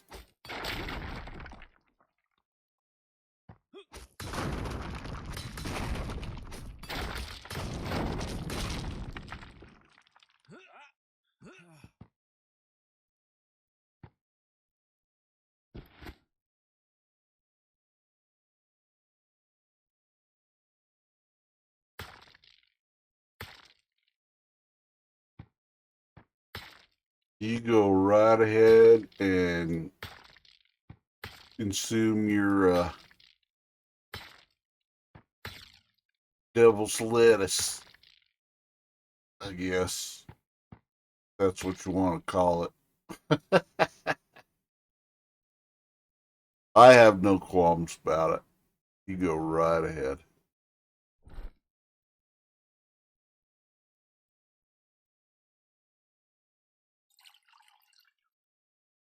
Turns out I better consume some soup and some other stuff before I get killed by these bats down here.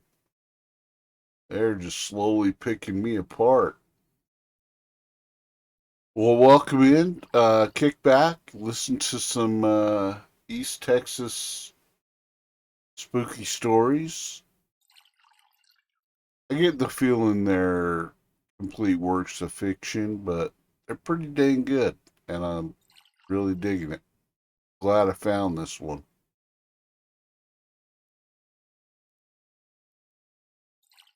There we go. That's a little better. Get us up over 200. on her health. Finger found itself resting on a dead trigger. The magazine spent and slide locked back on an empty chamber.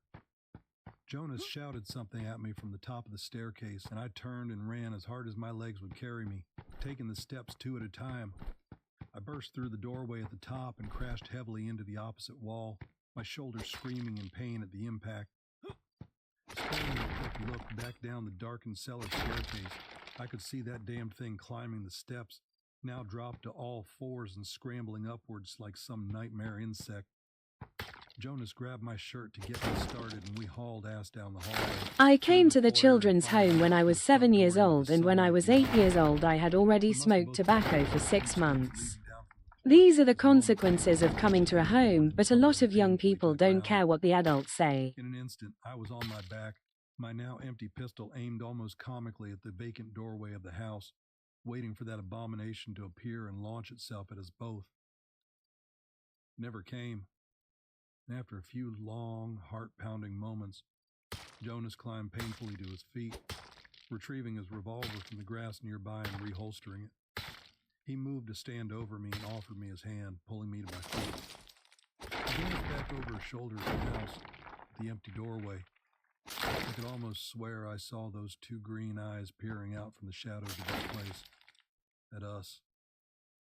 "We're safe now," he said, pulling 2 cigarettes from his pack and handing one over to me.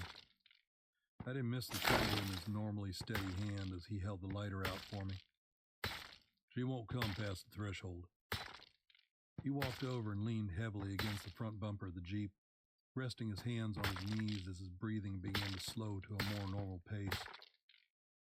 Reluctantly, I released the slide on my pistol and reholstered it on my belt, walking over beside him and concentrating on my own racing heartbeat and ragged breathing. We remained there for several minutes in silence, crashing down from the adrenaline rush and feeling drained and weary. The sun was getting low in the sky, and I wasn't so sure I wanted to be here when it dipped below the horizon.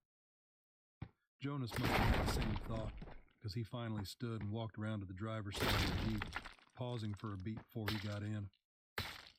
"Congratulations, David. Now you got a story of your own," he said, and I didn't miss the hint of a wry grin beneath his bushy gray mustache. I spared one last wary look at that old homestead and climbed into the Jeep as he started the engine. "I think I'd rather just listen to yours, Jonas, all things considered." I burned that old house right to the ground. Across the open plains like an ocean wave, and passed over the layover bunkhouse with a growing crescendo that rattled the rafters and windows with its passage. I paused a moment and glanced out through the open doorway leading to the covered front porch and the dim light of the waning day beyond. After another few beats, I resumed pouring a cup of coffee and replaced the decanter to the hot plate before wandering out to join Jonas.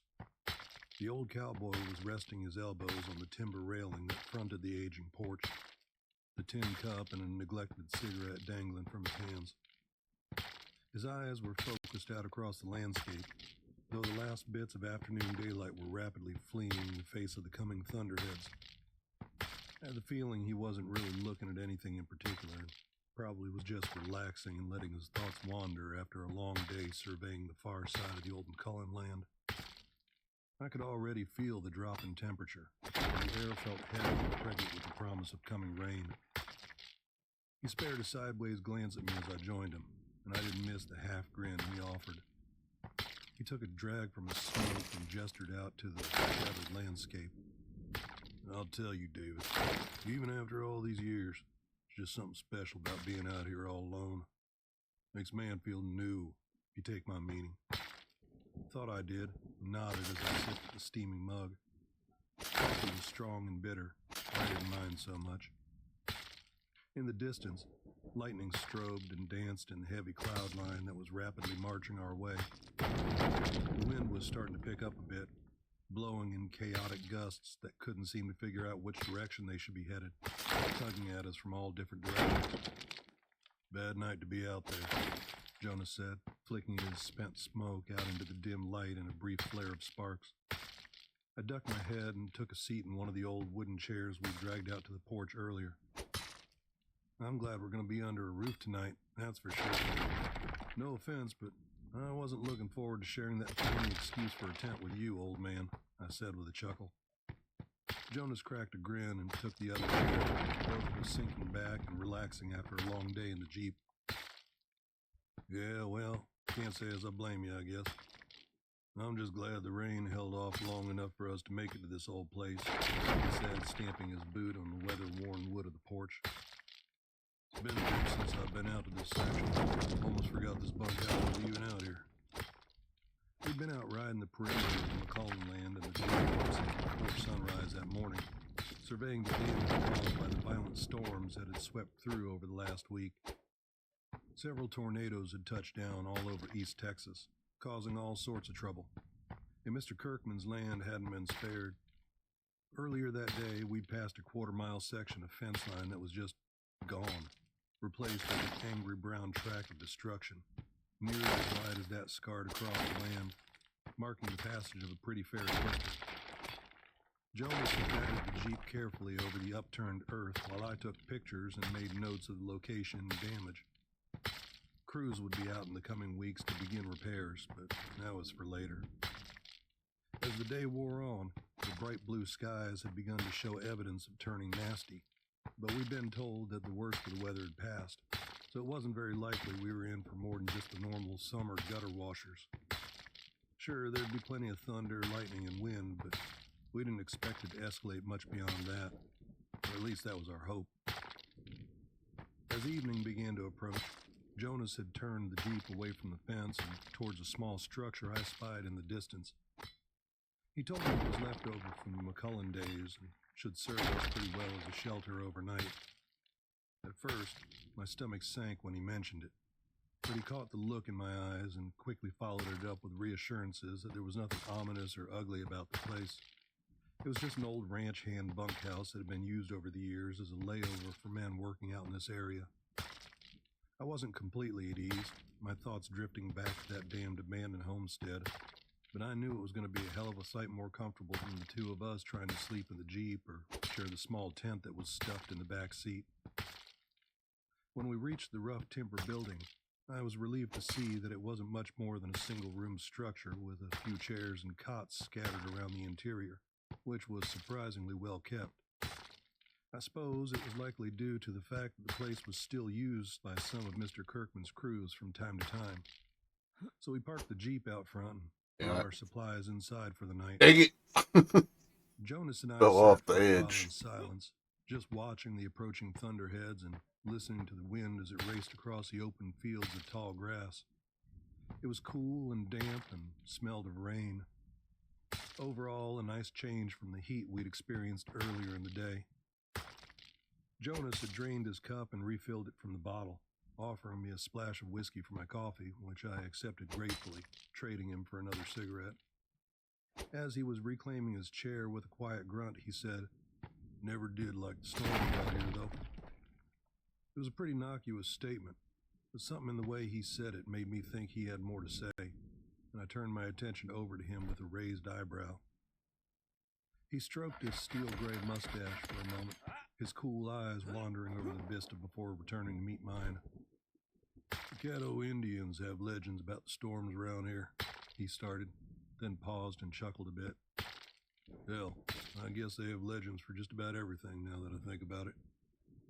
But the storms were something they seemed especially wary of. I used to work with a man, full-blood Caddo, Levi Whiteash. He was raised among the Caddo tribes and grew up listening to all the stories from his people. He used to like to spook the greenhorns whenever he had a chance, breaking out some bit of dark legend while everyone was around the fire. He was a fair, imposing man if you didn't know him close. Big bear of a man that stood a head taller than most everyone else, hard as a rock." Jonas smiled at the memory, his eyes going distant for a moment. He had his gold tooth right up on it, where he got one knocked out in a tussle at a bar once. Gave him a bit of a menacing look, I'll admit. Once you got to know him, you realized he was just about the gentlest and most easy-handed man you're like to run across. His eyes met mine again before roaming back out across the plain. Hell, on weekends he used to go volunteer up some homeless shelter up near Gilmer. At Christmas, he'd dress up as old St. Nick and pass out gifts to the kids of the other ranch hands.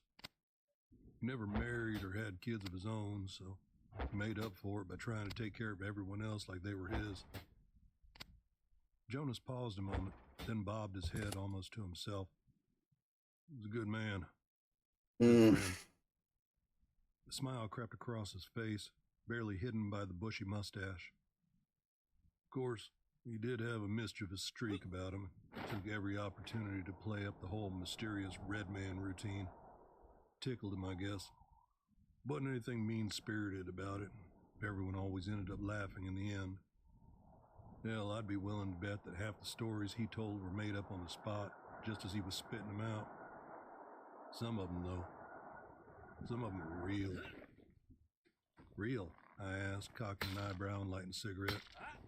You mean real stories from the people? I mean real, Jonas said, locking eyes with me. You know what I'm saying, David. You've seen with your own eyes things out here that shouldn't be. Things that have climbed right off the pages of some two-bit horror novel. I've said it before, but things around these parts that don't belong in the light of day. Things you're not likely to run across in other places. After a bit of silence, I closed my mouth and nodded, the memories of the McCullen homestead still raw in my mind. A peal of thunder shook the air and lightning lit the sky above us. I jumped a bit, despite myself, and looked back out across the fields.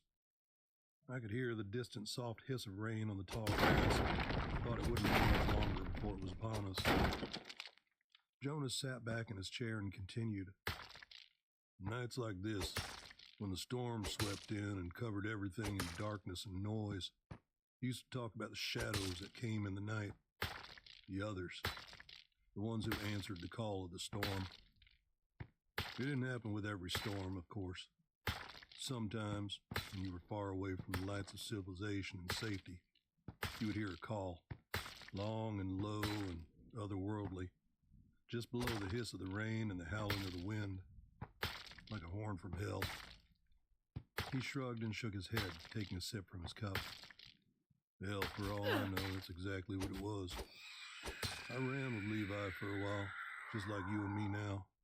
Sometimes, when he got into his drink, he'd tell me stories that he didn't share with the greenhorns.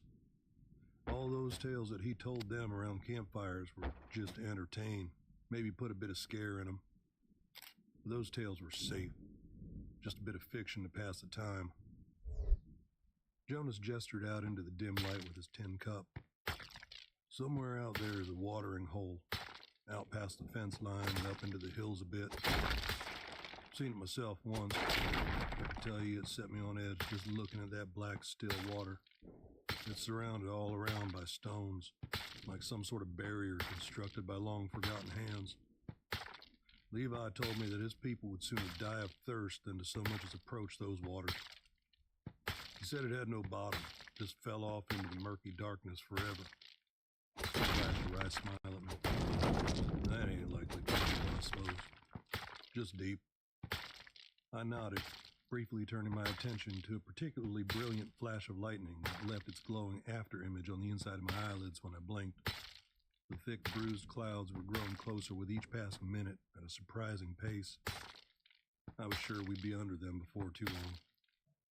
Levi told me that during storms like this one, when that call rolled out across the dark plains, the shadows would drag themselves from that watery pit and roam across the lands of men. Jonas took a sip of his Irish coffee and fixed me with one of those looks. Woe be the soul caught out in the open when they came. I stayed quiet, letting the old man talk. My eyes drifted back to the wide-open grassy land that stretched out in front of us for what seemed like forever. I watched as the foothills in the distance grew shadowed and vague, then completely consumed by the thunderheads. It felt like the land was being eaten up as they approached, like maybe if a man were to take the mind of it and drive out beyond the leading edge of the storm, maybe he'd find nothing but infinite blackness where the hills once stood. Jonas fell quiet, his eyes gaining that faraway look he got when he found himself wandering through old memories. I lit another smoke and sat for a moment in silence, feeling the heavy, damp air blow across the covered porch of the bunkhouse. bringing with it the earthy smells of upturned ground. The temperature was starting to drop a bit with the coming of the storm, but I didn't mind so much. I don't think I ever met Levi, I said after a minute, taking a drag from my cigarette and following it with a sip of the now cooling coffee. He shook his head, dragged back from his reverie. No, you wouldn't have. Levi's been gone a long while now. Jonas didn't offer anything more about his friend, and I didn't press him. You ever heard it? I asked instead. The call? Maybe. Hell, I don't really know, to tell you the truth. You hear a lot of strange things out here when you're alone and the storms blow in. Can't rightly say that any of them were the call, exactly. He looked at me over his cup. Then again, I sure as hell never went to investigate them either. I've seen enough to know that a man shouldn't go sticking his nose where it don't belong, especially out here. I ducked my head in agreement, taking a last drag off my cigarette before flicking the butt out into the rapidly dwindling twilight. I could see the rain now, drifting in beneath the churning storm clouds like a hazy curtain. The air was filled with the smell of it and felt charged with the lightning that flashed and boomed from within that bruised mass. I was about to stand and refill my coffee when Jonas started talking again, his gaze disconnected, distant. "A night like this one," he said, pouring another splash of whiskey into his tin cup. "A lot like this one, in fact. It was just three of us, me and Tommy and Levi, sitting right up here on this porch and watching the storm roll in over us. Back then, we didn't use Jeeps to get around the ranch. They were too expensive, and Mr. Kirkman figured that if we already had horses, there was no reason to buy a bunch of fancy Jeeps that he'd need to spend even more money on to maintain." He gestured with his cup, a motion that took in the vast area of open land in front of us. "The three of us been out riding the fences for a couple of days already when the weather took a turn that afternoon. Tommy remembered that his bunkhouse was out here. I'd forgotten about it completely. And so we rode at a pretty good pace from that fence line directly for here, hoping to beat the storm. Nobody wants to get caught out in one of these summer storms. Hell, even if you don't mind being soaked to the bone, it ain't a good idea to be the tallest thing in the area when the lightning starts looking for a way to ground." Jonas cocked an eyebrow and turned a sideways look on me. "Saw a bull get struck by lightning once. Damnedest thing. Storm rolled in and the rest of the herd moved on into some trees for shelter, but this ornery thing just stood there in the middle of the pasture, like it was daring nature to mess with it. Wasn't but a couple of minutes before the bolt of lightning came down and lit the whole area in its blinding white light. Hit the bull right between the horns, burned through its body and down to its legs. Went rigid all of a sudden, like all its muscles locked up at once. I remember it took a single step after that. Just one step. Then it went still and didn't move again." He smirked, somewhere between amusement and wonder. Son of a bitch was deader than shit, still standing there, like it refused to give up. It was burned hollow from the top of its skull down to its hooves. It never fell over. Never seen anything like it. Jonas took another drink and shook his head, pulling himself back from his wanderings. He adjusted the age-worn cowboy hat on his head a bit and continued. "Anyway, we didn't exactly make it here ahead of the rain, but the worst of it hadn't caught us out in the open either. We tied the horses in the shed out back and worked on getting ourselves into a dry change of clothes. Then we came out and settled with a warm drink to watch the rain. We're sitting right here, as a matter of fact. Tommy was over on my left, and Levi was sitting right where you are now." I shifted a little in the wooden chair at that, feeling a little uncomfortable, like I was somehow trespassing on a dead man's spot or something. I knew it was silly, but that awareness didn't change anything. Just then, the heavy cloud front finally reached us, stripping away the last of the dying daylight and casting us into deep shadow.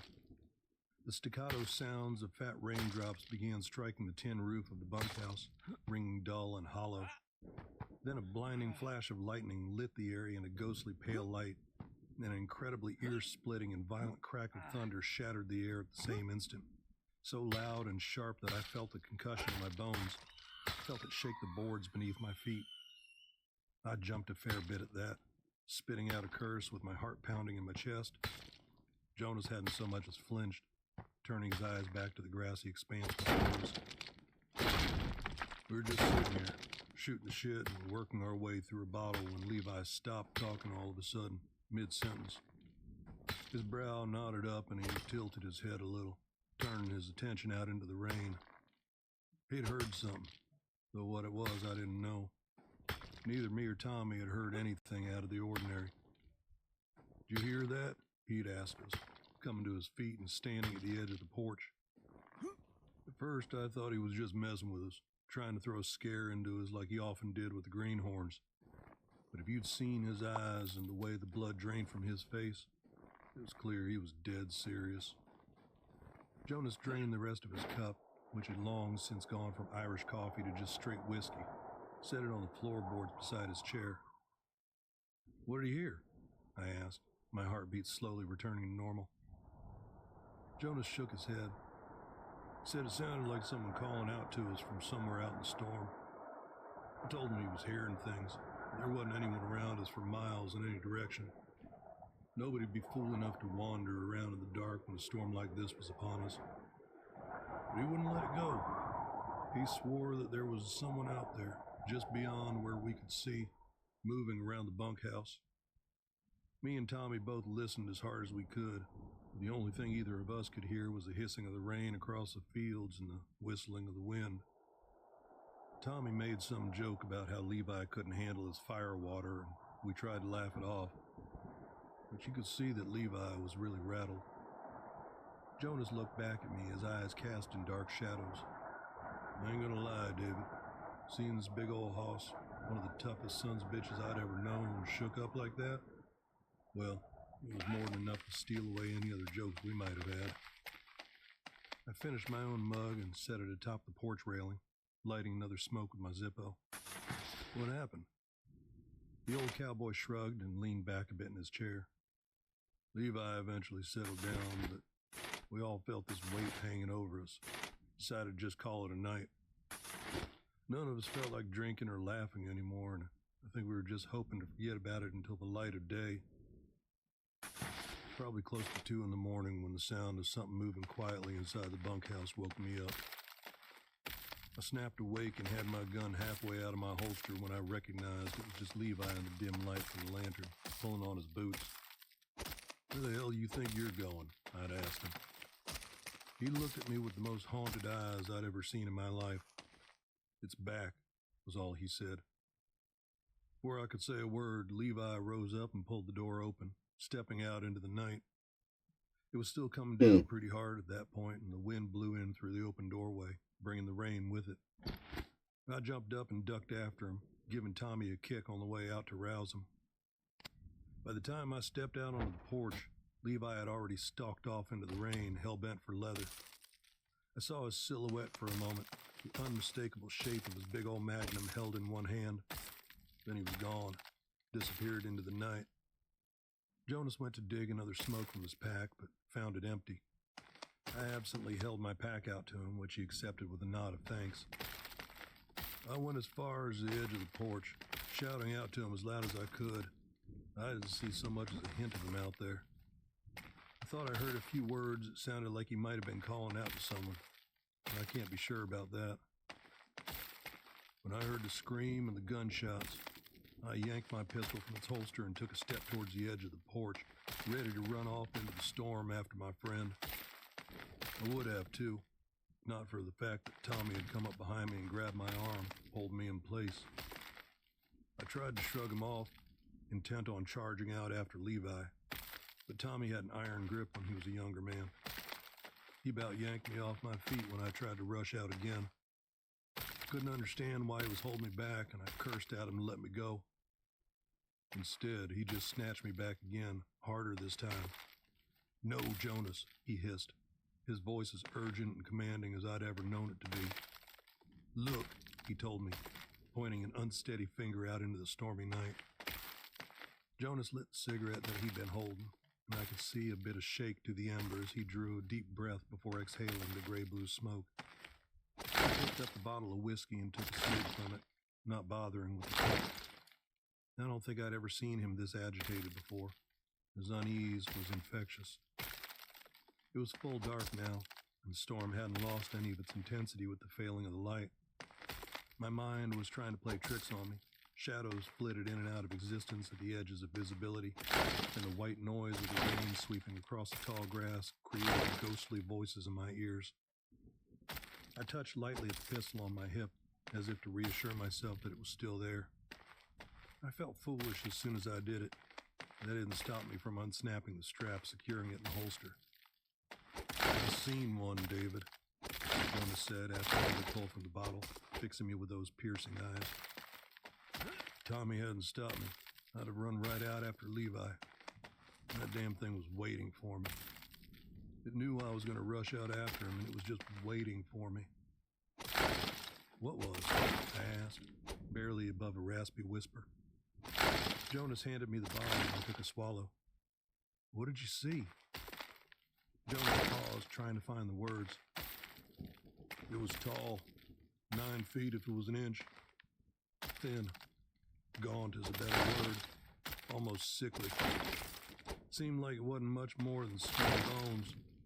Had this great misshapen head that was too big for its hunched body. And its hands.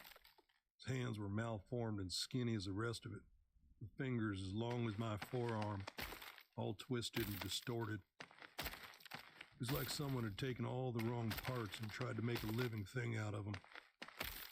But it moved, David.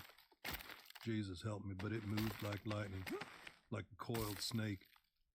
You'd swear a thing that tall and skeletal wouldn't be able to move like that, but when it saw Tommy holding me fast, keeping me from dashing off into the storm, it made this god-awful hissing moan, like the last breath from a dying man, like it was furious that I'd been snatched back from its grip, like it was hungry.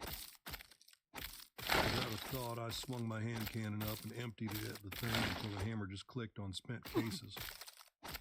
It just stood there, watching me with empty eye sockets, not even registering my gunshots. Then it was gone into the darkness, just a flicker of motion that was too fast to track.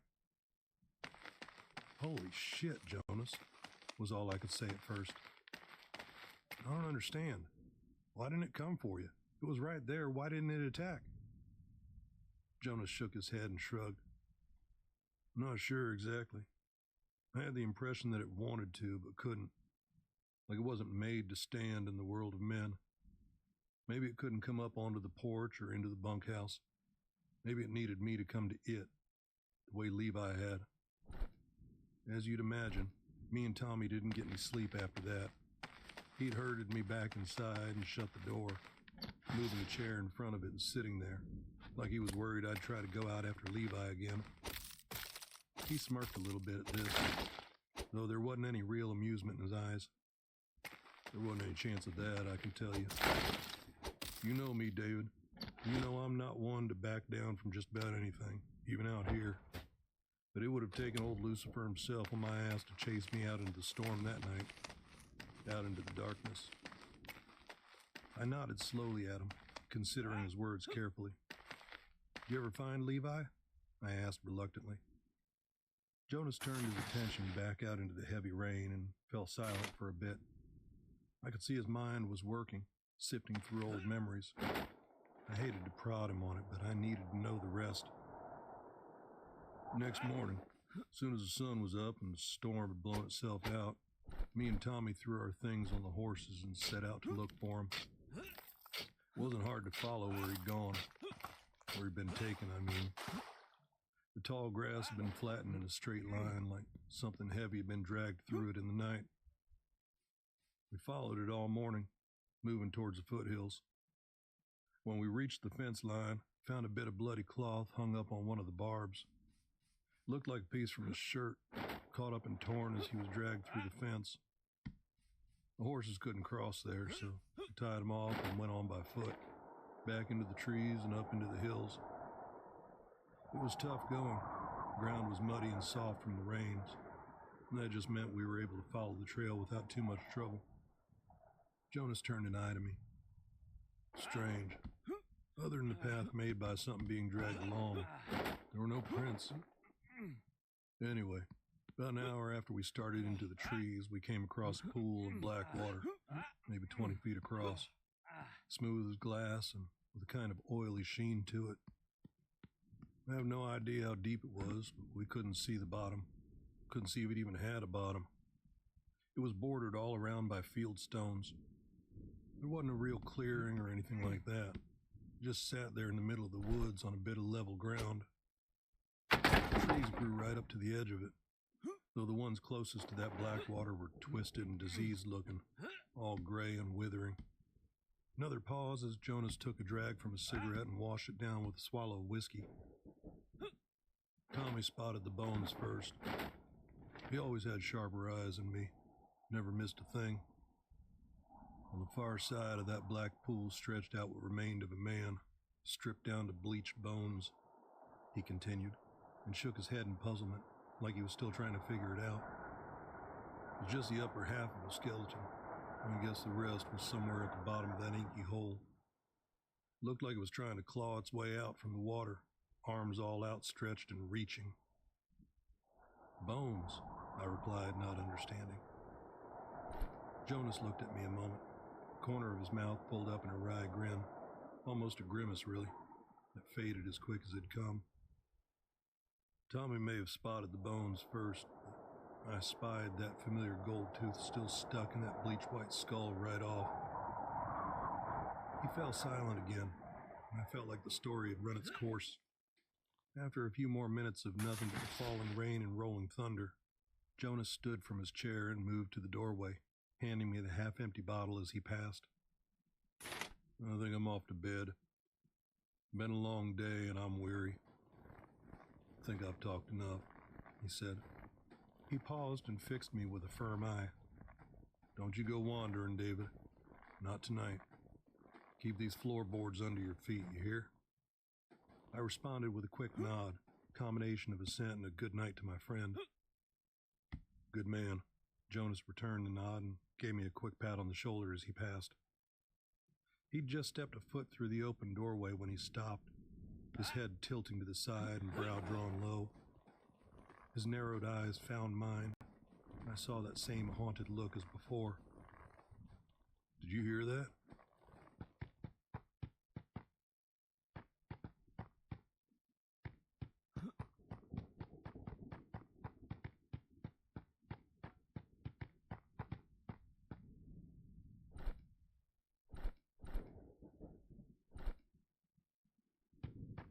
Pretty good stories. I like it.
Still don't see nothing looks like granite, though.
Mm-mm.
See if we can't find some more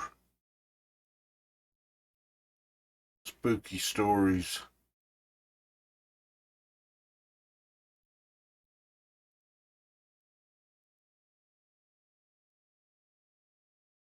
Hey everyone, how's it going? I hope definitely pull up a stump, like and subscribe, and let's jump into it. Thank you for watching. So I grew up with my grandparents on a good few acres in Gaston, South Carolina. It's a small backwater town. I live on the road doing telecom, but I come here to lay my head when I'm in town. My grandfather cleared this house from the swamp 20 years ago, and my grandma and him have been slowly building this place into their own little area ever since then. This place is still pretty scary though at times. I grew up with demonic things and spooky stuff, so as long as the spirits announce themselves, I'm generally tolerant of them. So here's what happened as of 1 a.m. during this experience. The ball game was over, and I was pissed at the Scumhawks for screwing up, so I go outside to have a smoke. Now, the house has two large concrete decks built on either side. It sits on a sharp downhill towards the pond. I'm standing overlooking the pond and the hill, smoking, being pissed about the game. Then I notice something waddling up the hill. Now I'm used to critters and such, but this was weird. From pond to house is maybe a quarter mile. Imagine, it's hard to put into words. This thing looked like a cartoon or something. 3 black balls stacked upwards, a straight line, 4 little black nub feet. It scuttled on, and a goofy ass smiling face. It had a happy bulldog kind of look to it. It was so cute. I wasn't really scared as it scuttled up the hill, but I really knew that it wasn't an animal or anything. I knew that it was something that I should be afraid of. I called for my grandfather after a few minutes. He hops out of bed and runs outside. Well, this thing scuttles up the hill. He sees it. He runs back inside and returns with a 12 gauge. As he shoulders up, this thing smacks into the gate and looks at the fence quizzically, like it's confused that there's something in its way. I watch on as my grandfather blasts it, and it kind of stumbles. I know he hit it with the double barrel, but it didn't seem to bleed. Instead, it just kind of looked scared, turned around and hauled ass down the hill. My grandfather told me to go to bed and told my grandma that it was a raccoon. He went to sleep soon after. This is a weird place. When I asked him what it was the next day, he looked at me and said, God made a lot of creatures. He didn't make that one, and I recommend that you never find out who did. That set of words still gives me chills even now. So I live in Chicago, and I was walking around the woods there. And there was a huge rainstorm recently, so the creek that run through the forest was now quite a bit bigger, almost like a river. And as I'm walking, I'm just enjoying myself, enjoying my walk and nature and all that. And suddenly, I hear, "Please help. Oh God, it's coming. Please help me." It's on for a few minutes, but it starts to sound like multiple people crying for help. It's all coming from this really big thicket that's to my left. I take a step closer to it, and this giant black canine looking thing jumps out from the shrubs. It's making those cries for help. It sounds like some crowd of people screaming. I yell, "Oh shit," and then I leg it. This canine thing is easily catching up on me, so I decide in a last-ditch effort that I have to jump in the river. Fortunately for me, this thing can't swim as well as it can run, so I'm able to get ahead of it. I swim further, and then I get out and book it back to my car. And then, at the tree line, as I'm about to leave, I hear "shit" in my voice. I see the canine walk back into the forest. I realize that it was repeating what was many people's last words, probably in an attempt to lure someone else to it. I get really disturbed by this. I speed home, and I'm not as much of a nature guy anymore.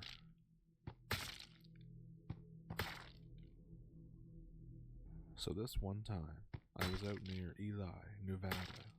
My friends and I were going out into the desert to the same spot once a month.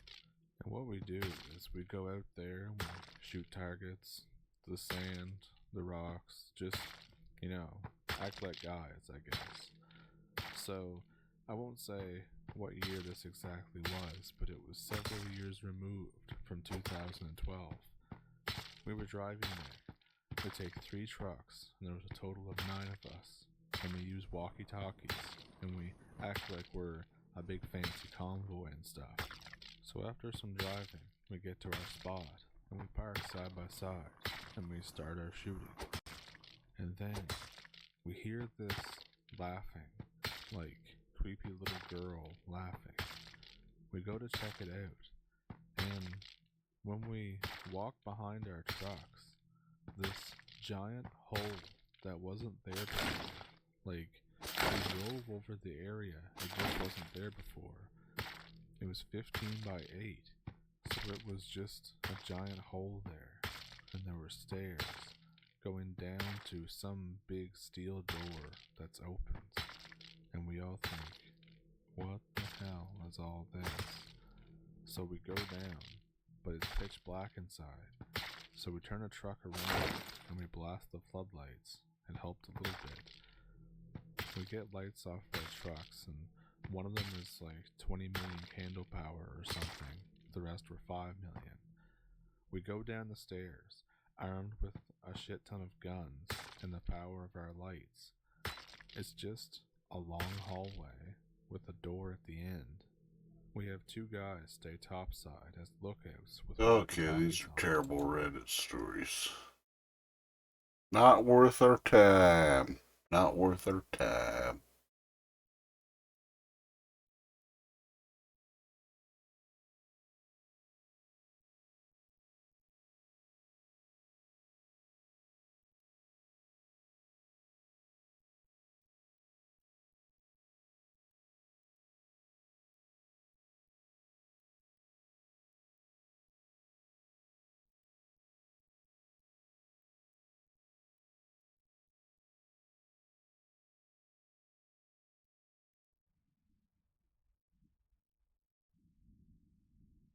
It all started when I was 16.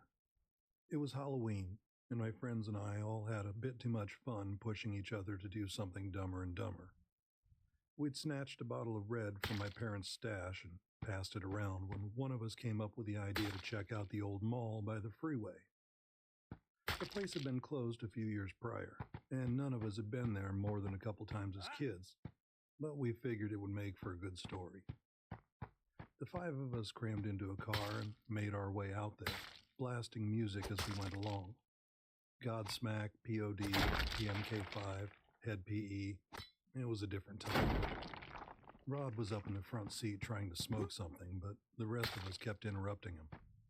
He had this stupid hang-up on a joke where, if you even reminded him of it, he wouldn't stop laughing. It could boil down to a single word and he'd burst. As we got there and poured out on the concrete, a chill passed through me, more so than the autumn air. The pillars outside reminded me of a rib cage, making the whole place look like a giant concrete corpse. In the dark of a Halloween night, pretty much anything can look terrifying. That's just where your mind wanders. We made our way in through a loosely boarded glass door. Stepping inside, all the light we had were our flip phones and the moon slipping in through the skylight. I'd been in that mall a handful of times over the years, but what I was seeing there and then was something different.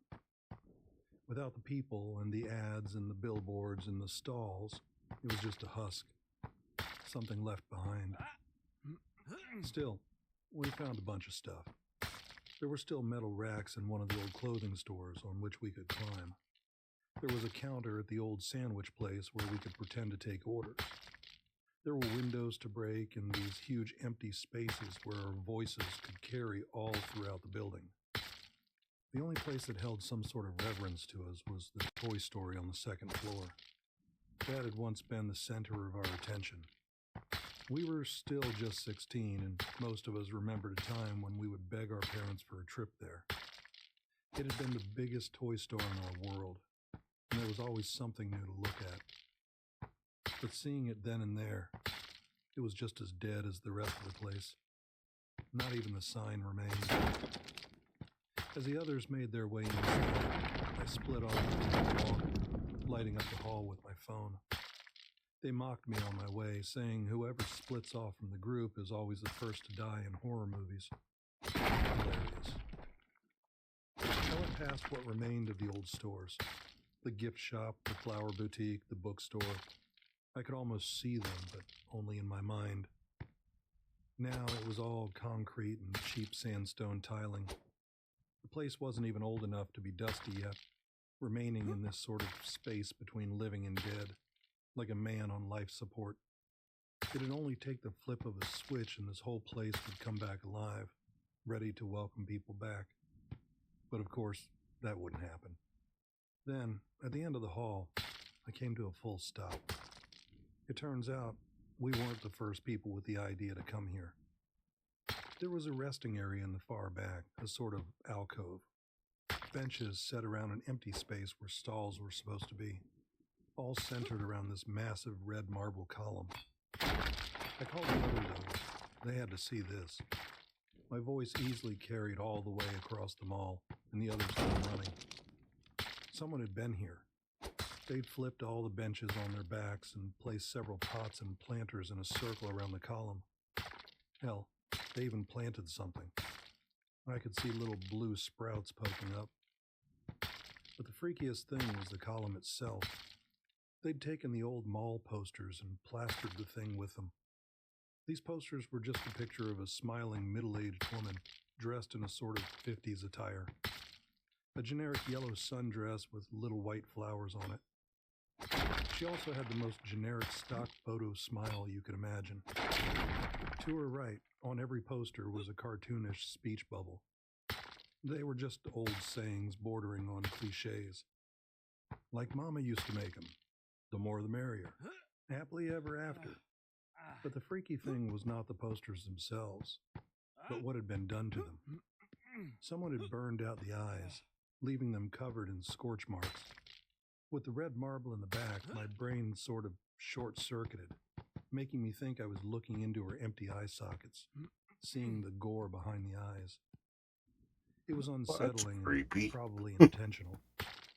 They'd also modified some of the sayings, crossing out certain words, like Mama used to make 'em. The more, the merrier. Happily ever after. It was unsettling. Some of us caught the Halloween vibe of it, thinking it fit perfectly with what we were up to. Others could sense it, like me, that this wasn't just a fun thing someone did for shits and giggles. This was deranged. It must have taken hours to arrange this sort of scene. We couldn't imagine a good reason to do it. "That's Lady Lockley," said Rod, pointing up at the posters. "I had a crush on her. Looks like my babysitter." "She's like 50, I added. "Still got a great rack." The others agreed. It was funny, but I couldn't bring myself to laugh. This felt like rot. In the same way that a corpse decays, this was the way the old buildings decayed. It made me feel filthy, like I was some kind of bacteria, infecting this place and breaking it down, corrupting it, digesting it. I felt sorry for Lady Lockley. She deserved better, a happily ever after. Once we got bored of wandering around, we made our way back to the entrance on the other side of the building. One of the guys squealed in delight. He found a ball pit. Looking at it, it was clear that this thing wasn't sanitary. We could hear something moving in it, probably rats. Part of the ceiling had collapsed, leaving a dead wire hanging like an open nerve, Roman and the whole wouldn't. place was covered in a thin layer of concrete dust. "Someone's got to go in," I said. "We ain't leaving until someone goes in." "Not me," I added. "No way." And that settled it. I was the first to decline. I had to be the first to go in, no matter if I wanted to or not. The others grabbed me and pushed me into the deep end, face first. Plastic balls rattled against my ears. I was fully prepared to be drenched in rat piss and bites, but nothing happened. There was concrete dust covering my scalp and forehead, but apart from that, I was fine. It tickled my nose a bit. The pit was deep enough to reach about halfway up my body, but I'd sunk to the bottom. I could feel the rubber flooring against my cheek. The others were lighting me up with their phones. The lights coming through the balls made a sort of kaleidoscope of pastel colors, stretching the shadows out into long, distorted shapes. As I struggled to regain my balance, I fumbled around with my hands, instinctively trying to grab something. But instead, something grabbed me. It was only a silhouette, a face somewhere in the swirl of colors. The shape of a head with two holes where the eyes were supposed to be. It gasped excitedly. Even from a distance, I could taste the ammonia on its breath. Its icy fingers interlocked with mine, wanting to bring me closer. I recoiled, shaking my head. I think I let out a scream, but I don't remember doing it. My pulse shot through the roof as I forced myself back to my feet, scrambling to get back to the others. They were laughing their asses off, thinking I was just surprised. As my head breached the surface, they were standing in a half circle, shining their lights on me. Of course, there was nothing in the ball pit. I wiped my dusty hair and prepared to drag one or two of them down here with me, but something in the air changed. Their faces went from gleeful joy to careful curiosity to worry. Turning back towards the pit, I could see why. On the side of every ball in the ball pit was an eye, lovingly hand-painted with a Sharpie. The others helped me up and tried to diffuse the tension with puns and jabs. It didn't take long for the chill to leave our spines, but it took me the longest. Looking down at my hand, I felt cold, like something had really touched me. Something just as real as that mall and the people who'd invaded it. We left shortly after, taking the car back to town, blasting our music again. We filled the rest of the night with more stolen wine, games, dares, and laughs, but something in me had changed. I couldn't let go of that image of Lady Lockley and the red marble in the back of her head. Through every chuckle and every smile, that feeling held me back. Something had changed, forever. That night, as I slept on Rod's couch, I watched the moonlight cast a shadow on the opposite wall. The cross of the window shaped the light into 4 perfect squares. As I lay there, half drunk and half sleeping, I imagined them as little television screens, each showing whatever came to mind. Old memories, dreams, hopes. But every made-up show I imagined always ended the same way, with the mental image of a middle-aged 1950s housewife her dead smile, a southern drawl, and the red, infected cavity of her skull where her eyes ought to be. The next day, it all felt like a bad dream. Some of the guys were hungover, and most of us just made our way back home to sleep it off. I didn't want to go home. My parents were so focused on my older brother at the time that they didn't care what I did. He was the one with the problems. I could get away with pretty much anything. Being gone for a day was nothing compared to a heroin addiction. Still, I had to get back home. Much like expected, my parents weren't around. They'd left a note to say there were some leftovers in the fridge and that I could call them if I needed something. But that was it. I'd never once called them on that number. Making my way up to my room, I stopped. There were these two windows at the top of the staircase with two knobs in the middle. For a moment, I imagined those two knobs as little eyes. I could imagine them blinking. All through the day and the next, this would become a repeating pattern. 2 coins on the counter would send a shiver up my spine. The rings of scissor grip would make me think of those gaping eye sockets. 2 soda cans with their pull tabs standing at attention brought me the same image. Every combination of 2 circles, spheres, or rings, it all forced that image back into my head. The joyless smile of Lady Lockley and her icy fingers interlocking with mine, bringing me closer. It came to a point where people started to notice. For example, when I had dinner with my parents, they had a beer each. The bottles were right next to one another, and the top of the bottles formed these 2 holes. It took me a while to notice, but when I did, I couldn't stop thinking about it. It physically made me itch, and I had this intense need to separate them. Once I did, the 2 of them just looked at me, not a word spoken. I tried to ignore it. I reorganized my space to make sure there was nothing around to remind me, but every now and then there'd be something. It could be something as little as 2 people passing on the street and their heads reminding me of floating eyeballs. But it got worse. Once, as I stepped out of the shower, I spotted myself in the mirror. Even seeing my own eyes looking back at me sent me into the spiraling anxiety. I could imagine myself eyeless, with that infected red cavity in the back of my skull.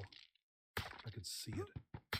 I could see it to the point where I convinced myself that it was true, that I had no eyes to begin with. My eyes would close and I couldn't bring myself to open them. I would try to pry them open with my fingers kneeling on the cold bathroom tiles, but it wouldn't work. Nothing would. "Come on," I'd cry. "Come the fuck on." But it just wouldn't work. It was so infuriating that it tickled the back of my brain into a joyless smile. The same kind of smile that Lady Lockley wore on those posters. No one else was suffering from this. I had no one to talk to, and no one would understand why I was feeling that way. It was impossible to describe, and to a group of guys who mostly talked about women and games, there wouldn't be much interest in mental health.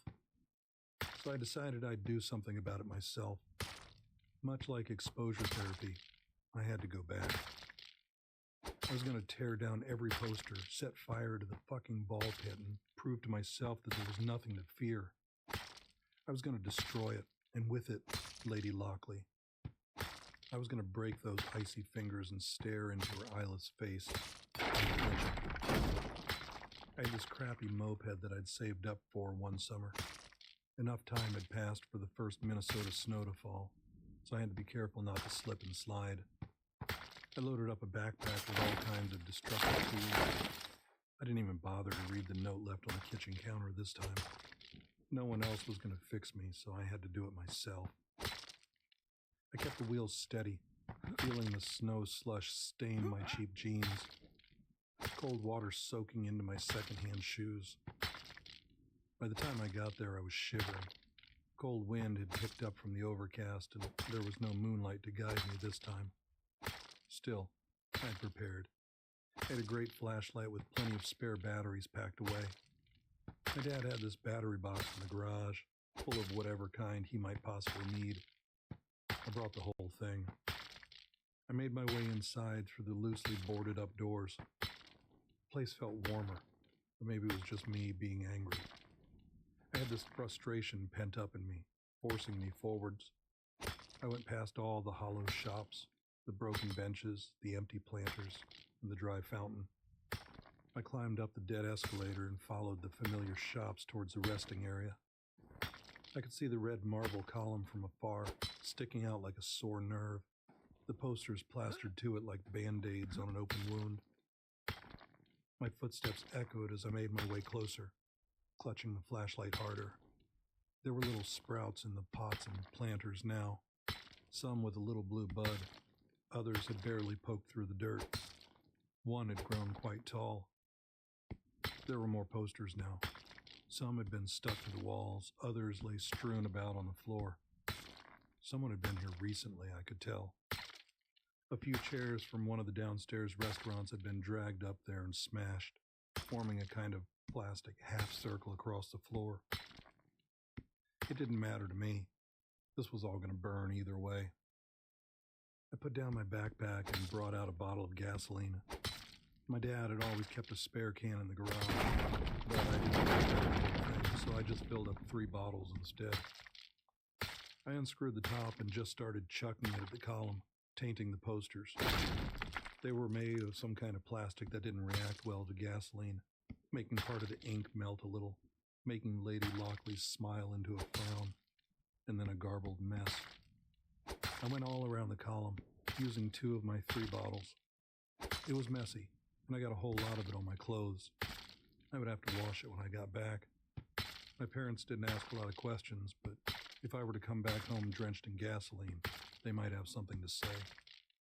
As I finished, I put my bag down again and got a hold of a lighter, one of those with a long neck for lighting fancy candles. I tried to put the gasoline, but doubt was getting to me. I didn't want to set myself on fire. Then again, this place had to die. For a brief moment, I got stuck staring at the posters. Even with the ink melting off, the holes remained. Dozens of empty eye sockets staring back at me, some with a barely human face attached. Some were relatively unscathed, still carrying the various slogans and sayings of Lady Lockley. There was even a fully intact Happily Ever After poster smiling back at me.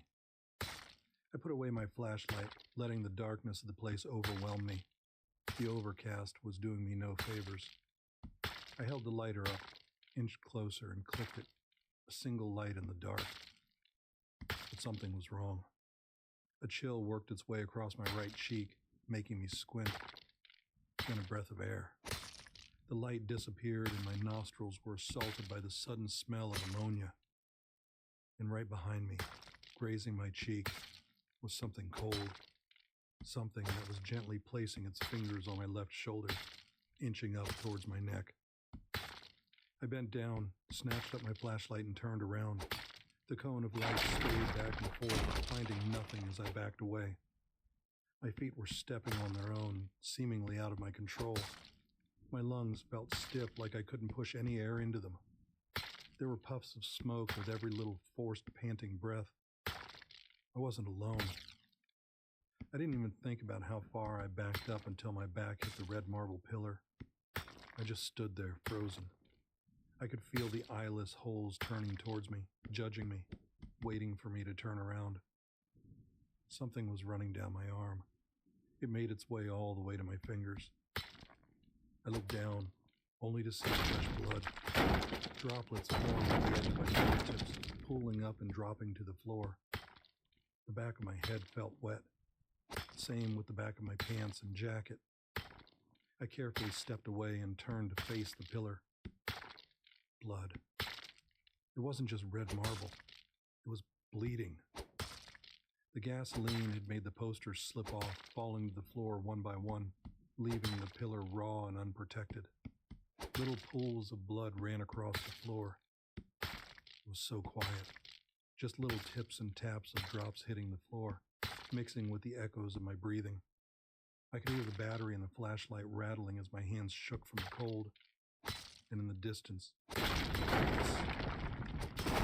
ears homed in on the sound, a whisper coming from one of the nearby stores. Put them back. I just stood there, trying to comprehend what I was hearing, but it was demanding. Then, from another store across the hall, put it all back. And from a third store, an old fast food kitchen, put me back. Looking down at the pools of gasoline and blood mixing with the misshapen plastic posters, I shook my head. I didn't want this anymore. All the anger had turned to fear, and all I wanted was to grab my stuff and leave. I'm going, I said.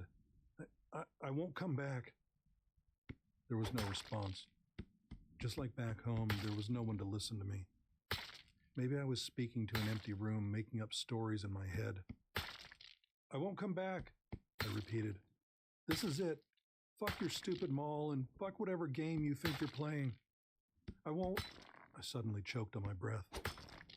I could see them in the distance, human shapes stepping out of the storefronts, all with the same cheerful yellow dress, the same hair, the same smile. Then something grabbed me.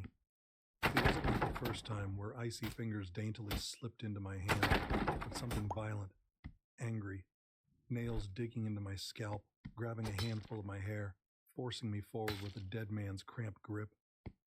I went from standing to kneeling to having my face pressed into the floor in a heartbeat. There were more than 2 hands, maybe 4, 5. Something heavy pushed against my spine. No. It wasn't just a word, it was a choir, a dozen identical voices, speaking as one from across the mall. 2 cold fingers touched my eyelids, forcing me to blink. I forced my eyes shut, trying to squint them away. I could barely breathe. I tried moving my head away, shaking the fingers off, but I couldn't. No matter how far back I forced myself, they pushed on until the pain started. This mounting pressure, causing bright, painful spots to dance across the inside of my head. It was excruciating. I was panicking, trying to turn, but I couldn't. There was this raw, primal emotion bubbling inside of me, forcing me to scream. I begged and pleaded, but it was too late. I'd wronged them, and they were relentless. Had it gone any further, I'd be blind today. Maybe dead. But it didn't. I heard distant footsteps approaching and felt the fingers slowly let up. Pressure released from my spine, and the hands holding me down loosened their grip. I slowly opened my eyes, blinking away the spots of pain, only to see a man. He had a flashlight of his own, casting deep shadows on his wrinkled face. He must have been in his early 60s and was dressed in some kind of maintenance getup, a janitor perhaps. He walked up to me as the last hand let go and offered to help me up. I accepted it and got back to my feet. I didn't dare to turn around. I could hear them, feel them, smell the ammonia. Don't do anything stupid, he whispered. Give them a moment. We just stood there. I looked down, trying my best not to bring any attention to myself. At the edge of my vision, I could see flowery yellow dresses shuffle past me, back into the empty storefronts, back into the mall. He patted me on the shoulder and I looked up. The last silhouette slipped into an old outlet space, leaving the 2 of us alone. He got some blood on his hands from touching my shoulder and wiped it off on his legs. He stepped back to pick up something he brought, a stack of posters and a toolbox. Walking up to me, he had this almost apologetic look on his face. So she picked you too, he sighed. That makes what, 4 of us? Using a bucket and a still working hose in the back, we got enough water and soap to clean the pillar a bit. It had stopped bleeding, coagulated in a way. We ended up putting up new posters, still with the eyes burned out. She likes them this way, he said. The kids always did this to the posters, long before the place closed. She thinks they're supposed to look like this. We spent some time collecting scrap and piling it into a circle around the pillar. That and drawing eyes on various white surfaces. She doesn't have any eyes of her own, so she needs us to give her some. We spent hours just wandering around, touching up the place, watering the plants, cleaning up the gasoline. The Lady Lockleys seemed calmer. I could see them shuffling in the back of the stores, catching a reflection off their perfect teeth every now and then. I couldn't shake the feeling that any threat to this place would have me swarmed. "Do you have to do this?" I asked. "Like, often?" "Yeah," he nodded. "What happens if you don't?" "I think you know what happens." At the end of the night, as I left them all behind, I saw a final swaying flowery dress in the cracks of the wooden boards. Even now I was being watched, judged, weighed. But for the moment, I was safe. At first, I went back like once a week. Once I brought ping pong balls and painted eyes on them. They seemed to like that. Another time, I filled up the water fountain. The janitor would return at times too, bringing freshly painted posters and scrubbing the floor. No wonder it wasn't dusty. I tried to stop going back there, but it would just build this pressure in me. I'd feel her ire. I would start to focus on circles and spheres, as if my body was reminding me that I was being watched.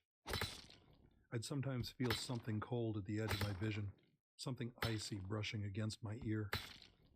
It would put me on edge, as if expecting something to grab me at any moment.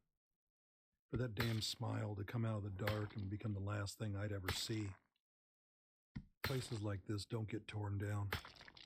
The land is dirt cheap, and the effort to break and ship off all the concrete just isn't worth it. It remains there to this day. I would go back every now and then and fix the place up to make sure she was happy enough to leave me alone. Weeks would turn to months, and over time they trusted me enough to come back only once every 6 months or so. I'd make a day out of it.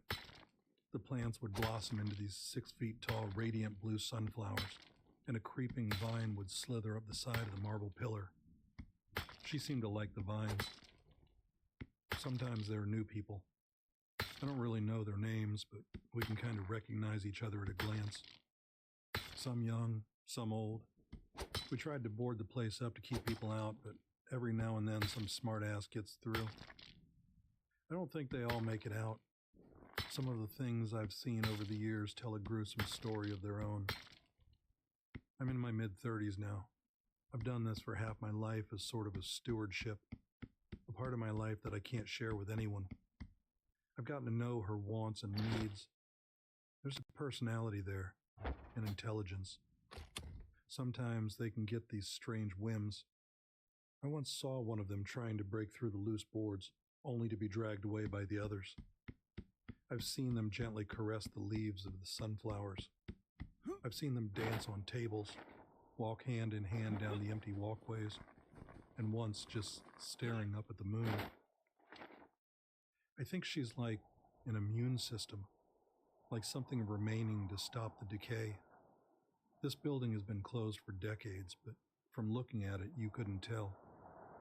Most buildings that have been empty for that long just look weighed down and worn, but not the Dead-Eye Mall.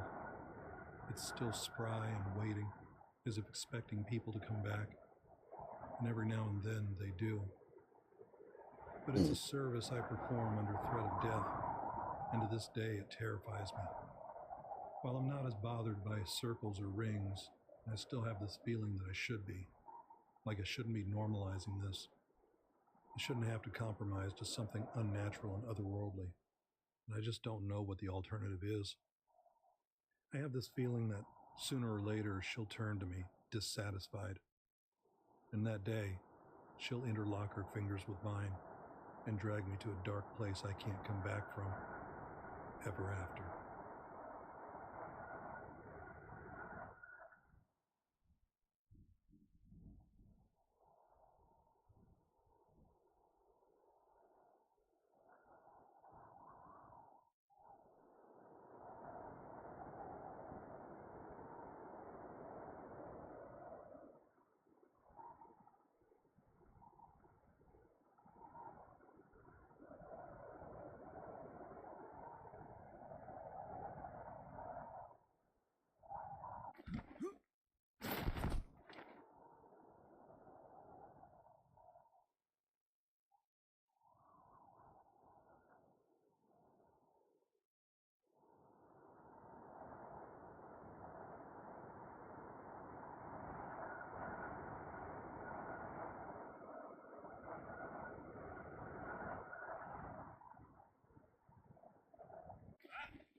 Oh, it got stuck.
Sorry, chat. I'm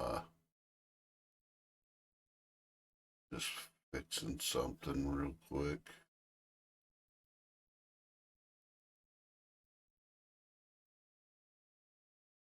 We'll put on something else here real quick.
My sailboat got impaled on a metal spire in the middle of the ocean. I fear I will never see land again. By Cheb 1337. Thursday, February 16th. This morning I woke violently to the most dreadful sound I'd ever heard. An ear-splitting screech echoed through the hull of my boat, and the vessel came to an abrupt stop. Quickly, I crawled out of bed and tried to gather my bearings. As I exited the bedroom, my feet were greeted by a cold splash.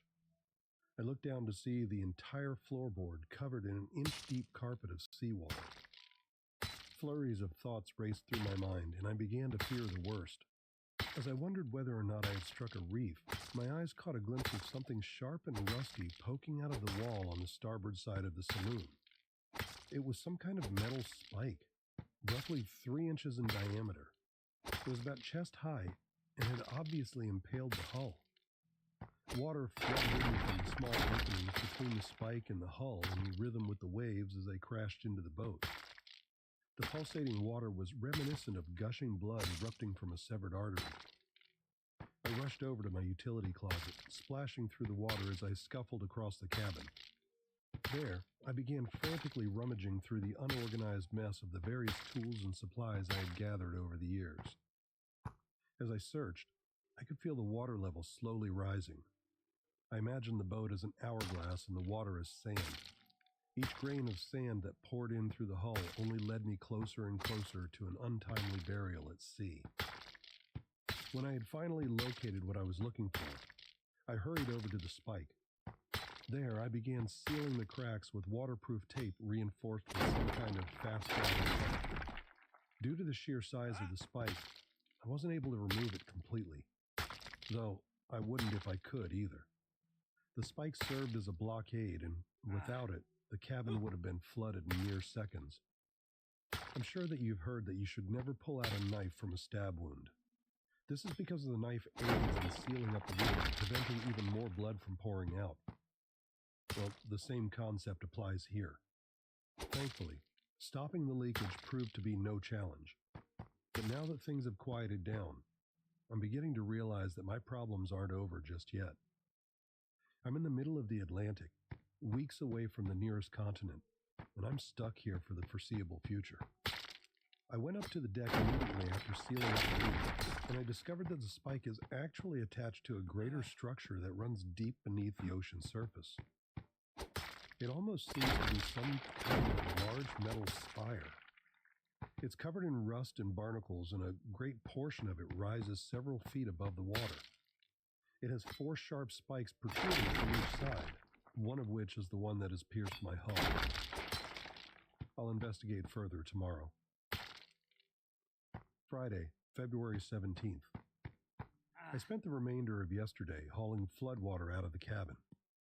It took me several hours to accomplish, but at least it's dry down there again. Mostly, anyway. I've also furled up all the sails on the boat, and they will remain so indefinitely unless I somehow manage to get free from the spire without a hitch. I don't know what tripolage which I is. highly doubt. This was It's done one of so the that things spike I wouldn't don't turn have into on a here hull is a again when a powerful foliage gust of thing. wind hits the sails. As for the spire, I am no closer to understanding what it is or why it's there. I hopped in for a swim this morning in order to Been better a while survey the though, structure, I know that. and as soon as I breached the surface, an overwhelming sensation of dread overcame me. I've lived by the sea my entire life and have never been affected by thalassophobia before. But seeing how deep that structure descended into the dark and murky depths below sent shivers up my spine. I don't know quite how to explain it, but the whole situation felt strange. Yes, I'm aware that the structure itself is inherently an anomaly, but that's not what I'm talking about here. I felt this sort of low hum radiating through my body as I swam, and all of a sudden I felt exposed, paranoid that something would emerge from the deep and drag me down with it. I looked down, and through my swimming goggles, stared into the blue, abysmal ocean And to depths. be honest, I have When I no swam, idea I how could feel something to staring implement back at me. that. Needless to say, I quickly got back on the boat after that. I think it'll be a while before I dare enter the ocean again. Friday, February 17th, entry number 2. After my morning swim with the spire, I began attempting to establish contact with emergency services. I didn't think I would need to write another entry for today, but a couple of strange things have been happening, so I reckon it's for the best if I document everything moving forward. First Firstly, radio signals seem to be wavering.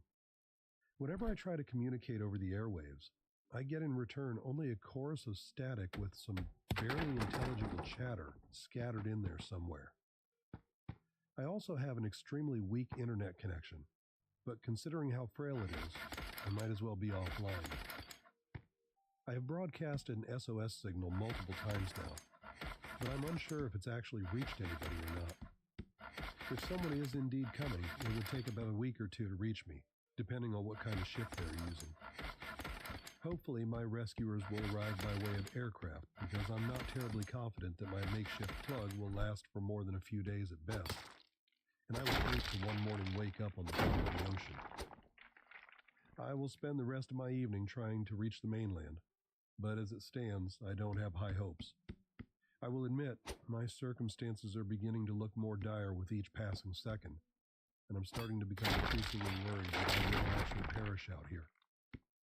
Saturday, February 18th. I woke up to a small leak today, but I managed to seal it with relative ease. I still haven't heard back from any emergency services, and the radio is no different today than it was yesterday. Contemplating my options, I sat on the deck, basking in the lukewarm mid-Atlantic morning sun, when I heard a strange sound. It sounded like a faint splash, sticking out from the calm ocean ambiance like a sore thumb. Instinctively, I looked down, searching for the source of the sound. I scanned the azure waters without finding anything at first, and I was ready to give up when I laid my eyes on a peculiar stream of bubbles rising to the surface.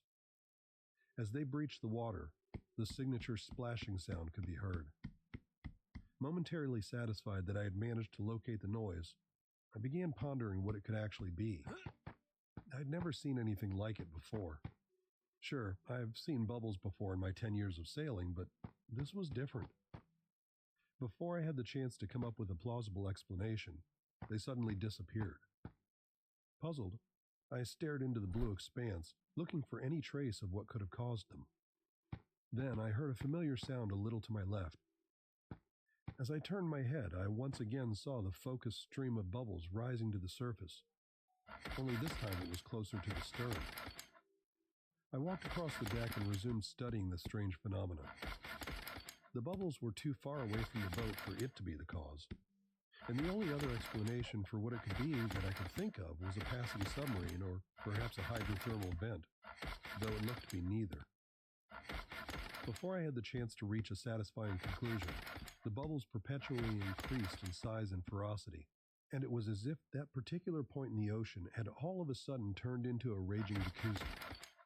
The bubbles erupted from the surface and spewed water everywhere, and I felt a few droplets trickle down my forehead. But just as suddenly as they appeared, they vanished without a trace, and the ocean was put into an eerie state of tranquility. Dumbfounded, I stood there in silence, wondering if what I had just seen had even occurred, or if it was a figment of my imagination. I got my answer pretty quickly, though, as I spotted movement writhing beneath the waves. I leaned forward on the railing, intently inspecting the strange object that was emerging from deep below me. As it got closer, reflective shades of a greenish below red began to me. shimmer in the sunlight. As the creature surfaced, a quizzical grimace contoured across my face, and I was left with more questions than answers. With its belly up, the fish lifelessly rose to the top of the water.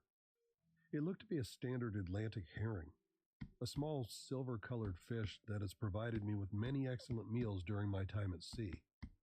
But seeing it just turn up dead like that made me feel uneasy. Surely it must have been connected to those strange bubbles, right? As I contemplated grabbing my net and fishing it out of the sea, I spotted movement out of the corner of my eye.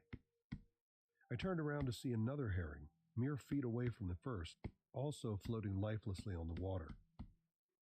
Then another one surfaced a short distance away, followed by another, and then yet another. The eerie sight made my jaw drop to the floor, and I stood there perplexed, just watching the dozens of dead fish floating on the waves. I still can't wrap my mind around how or why that happened. As I said, the mysterious stream of bubbles must have been responsible in some way, but how? I wish I had an adequate internet connection so that I could Google it or something. As for the rest of the day, nothing remarkable happened.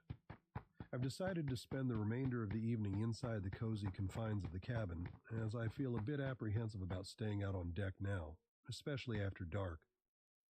First the spire, and now this? I don't know. Something just feels a bit odd. Can't wait to get the hell out of here. Sunday, February 19th. I have no idea how I didn't notice them before. Whilst preparing breakfast in the galley, I glanced over to the thick spikes still piercing the hull. I routinely inspected for leaks when my eyes caught a strange pattern engraved on the rusty surface. Where are these little pigs coming from? How'd you get in here? Upon closer examination, I could faintly make out a series of strange patterns and symbols. They looked to be runes of some kind. I ripped out a page from this very logbook, placed it on top of the icons, and started tracing them with a pencil. Once finished, I was left with 4 otherworldly symbols. 2 of them looked like a hashtag coupled with tiny spirals scattered about. The remaining 2 are way too intricate and detailed for me to even be able to attempt to describe. This only made me more curious as to what the purpose and origins of the spire truly are. How deep does it descend? What lies at the bottom? What does it do? These were all questions I vowed to answer, so I came up with a plan to do so.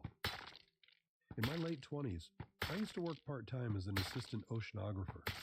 One of the projects I worked on required us to use these specialized deep-sea cameras to track the bottom of a trench right by the southern coast of Argentina. These cameras were able to withstand immense pressure, up to 500 atmospheres to be exact. It also just happens that I own one of these cameras, though I haven't used it in close to half a decade. Hopefully it'll still turn on. If it doesn't, I'll just abandon the idea. My plan is to attach the recording camera to a rope and lower it to the sea floor next to the spire, in hopes that I may come closer to understanding this enigmatic structure once and for all.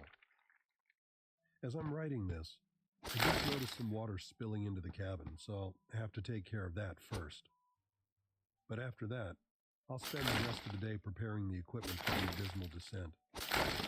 Hopefully, I can get things ready and going by noon. If not, I'll postpone the expedition until tomorrow morning. Sunday, February 19th, entry number 2. Thank God the camera still worked. I spent close to an hour tweaking and modifying it, restoring it to its full functionality once more. Under normal circumstances, it's possible to view the camera feed live through the use of the computer and even make real-time movements and zoom-ins with it. But for some reason, the computer is unable to maintain a steady connection with the camera for longer than a minute before everything cuts to static. So I opted for a more traditional method. The plan was to set the camera to record, then manually lower it to the seafloor. There, I'll let it sit for a couple of minutes before reeling it back up to the surface. After that, I'll connect it to the computer and review the footage. Hopefully, I'll get clear imaging even though I can't control it remotely. And so I did just that. I tied a strong nylon rope around the camera and securely fastened it. I have a near endless supply of ropes and cords in my utility closet, so I was never worried about running out of depth. I picked up the equipment and went up on deck. It was the middle of the afternoon, but I still had a couple of hours left of sunlight. I tied the other end of the rope to the railing of the boat and I set the camera to record. As I walked up to the starboard side, right next to where the spire breached the surface of the water, I stared down into the cold depths below. The ocean somehow seemed darker today, coated in an unnerving veil of inky black. I shuddered for a moment, but then felt relief in the fact that it was only the camera that would get submerged, not myself. I double-checked to see if everything was still working as intended, and then I carefully lowered the camera into the water. I watched as it slowly faded from view, sinking deeper and deeper into the abyss. It was an eerie sight. As I kept on lowering the camera, I pictured all the things that could be down there.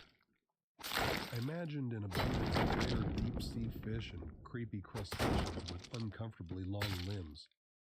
You know, The sorts of things one would expect populating the ocean floor.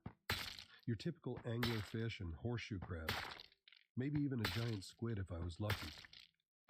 But then I wondered what else would be down there. What unnatural sights would greet me as the camera reached the base of the spire? What was at the bottom? Atlantis? Rapture? Mermaids? I'm not sure how long I stood there, endlessly lowering hundreds upon hundreds of feet of rope down into the murky sea. I glanced up and watched as the sun was beginning to set on the horizon, painting everything in a serene orange hue. And then I felt the rope go limp, as if the camera had finally reached the sea floor. A jolt of excitement coursed through me, and I actually felt a little bit nervous. In my mind, I pictured what the camera was looking at this very moment, and soon I would be able to view it as well. I let it sit on the bottom for a couple of minutes before I began the tedious task of reeling it back up. Things were going well until I suddenly felt a bit of resistance while pulling. I looked down and observed a strange abundance of bubbles rising to the surface, similar to the bubbles I had seen only a couple of days prior. I thought it strange, but continued as usual. Silver mine. But then, to my utter horror and shock, the rope began tugging violently, the same way a fishing rod does once you've caught something big. I was completely perplexed, and I began panicking. I strained my arms and desperately tried to resist, but whatever force was pulling on the other end of the rope was way stronger than me. The tugging became so violent that I had to let go of the rope out of fear of rope burn. I watched helplessly as more and more rope flew over the edge of the boat and disappeared into the water. Whatever it was kept dragging the camera farther away from the boat. Soon, there wouldn't be enough rope left, and it would start tugging on the boat's railing. Would it break the railing? Or maybe, as absurd as it seems, start dragging the boat under? I couldn't chance it. I rushed downstairs into the cabin and grabbed the first knife I could find. I hurried back up and began severing the knot that was tied around the starboard side railing. Beside me, I could hear the sound of rope rapidly flying overboard with each passing second. A wave of relief washed over me as the knife cut the last fiber of the knot, releasing its grasp on the boat. Though it was regrettable that I had just lost my expensive deep-sea camera equipment, I was just happy to be out of harm's way. The last piece of rope sank into the ocean, and a sudden sense of serenity was cast across the waves. Everything was quiet, and the sun was setting. Cautiously, I moved towards the edge, once more staring into the hostile world below, and I questioned the events prior. My mind raced to a logical explanation, but I fell short. Had a shark accidentally swallowed the camera? The force seemed a bit excessive for it to be a shark. And why would it move so fast and violently if it did? A great sadness fell upon me as I realized I would never be able to see the astonishing footage the camera had recorded, and the mysteries of the spire would remain forever unanswered. If only I had been able to view it live. As I'm writing this entry, I realize that I'm left with a newfound fear of the ocean now. Everything that's been happening these past few days has warped my perception of what used to be a place of happiness for me. Had the events of today even occurred? It all feels so surreal, so implausible. I think it's best that I go to bed now. It's been a rough day.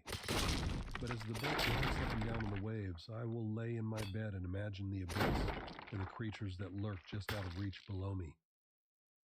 Good night. Monday, February 20th. More dead fish floated up to the surface today. At least 50 by my count. I'm apprehensive about cooking them out of fear that whatever caused their demise might still remain in their flesh as a toxin or something. The last thing I need is food poisoning, or worse. I have also had a few strange sightings of something circling the boat. The first time I saw it was this morning while I sat on the deck, doing maintenance on some lines that had twisted. I heard a kind of a blowing sound, reminiscent of when a whale or dolphin surfaces to take a breath. I quickly turned around just as the culprit fully submerged itself. I wasn't able to get a clear view, but I saw a dark shadow disappear beneath the waves. Initially, I suspected it may have been an orca, and this got me a bit anxious, as killer whales have been known to attack sailboats on multiple occasions. I continued working but remained vigilant. The next and last sighting happened in the afternoon, just as the sun was beginning its descent on the horizon. It had been a very humid day, and as a result, a thick layer of fog rested on top of the water. I was inspecting the peculiar weather phenomena when I initially spotted it. Way off in the distance, maybe a mile out in the ocean, I saw a dark circular shape poke out of the water, still as a statue. Idiot. Thinking it may have been debris at first, I strained my eyes to properly gauge what I was looking at. Glistening rays of light penetrated through a thick haze from above, and I saw the light bounce off the wet object, along with two reflective dots that stared right back at me. And then, whatever it was blinked. The whole ordeal reminded me of that famous Theodore Kittelsen painting. My heart sank as I realized that whatever I was looking at was alive, and observing me just as I was observing it. I was revolted and took a step back, only to see the entity vanish under the water. A couple of hours passed since, and I was in the galley cooking supper. The strange sightings had almost slipped my mind when I heard a bone-chilling sound. Coming from the porthole behind me, I heard a distinct tapping on the window. Goosebumps flooded my body, and I didn't dare turn around, frightened by what I may have seen on the other side of that glass. The tapping continued, ominously echoing through the cabin. Then, an ear-splitting screech filled the air. Do you know the sound a chalkboard makes when you drag your nails across it? Yeah, it sounded just like that. Against every fiber of my being telling me not to turn around, I looked over my shoulder, but I saw nothing. Nothing except for 3 distinct scratch marks running along the glass surface of the porthole. I quickly locked my cabin door, pulled over the curtains, and began writing this entry. As I'm sitting here, fearful of what lurks outside, I desperately hope that emergency services are on their way. I don't know how much longer I have. Tuesday, February 21st. The oppressive darkness of the night still dominated the sky as I awoke this morning. Confused, I checked my watch and it read 4:23 a.m. I wasn't due to wake up for another 3 hours, but for some reason I laid wide awake in bed, listening to the waves crashing into the sailboat. I made an attempt to look out of the small porthole situated across the room. I saw nothing but a void. People often underestimate how dark it can actually get out at sea. In the middle of the night, it's impossible to see anything further away than where the light emitted from your boat can reach. You can't even see the water surrounding you, only a vacuum of darkness. I'm not prone to randomly waking up easily, so I laid still, listening for any out-of-place sounds. I was on high alert. I felt slightly paranoid. Remembering the strange events of the day prior didn't exactly help either. My subconscious mind was obviously telling me that something was wrong, but I had no idea of knowing what or why. Then I heard it. A rhythmic creaking came from the deck above me. The sound was reminiscent of something heavy trudging across the boat. I sat up, Yeah, intently bat. concentrating on the noise. Scared me. I heard the sound move Little from shit the front of the bird. bow all the way to the stern. They were slow and heavy footsteps. I was certain of it. Along with adrenaline, an immense sense of terror shot through my body, and I froze in place. A part of me speculated that it may have been Sent people shivers up my legs. though deep down I knew that was not the case. The steps moved in a sinister manner, I could tell. My ship could have been boarded by pirates, but it was highly unlikely I would encounter them all the way out here, especially in the middle of the night. I always made sure to turn off all the lanterns on the boat before going to bed.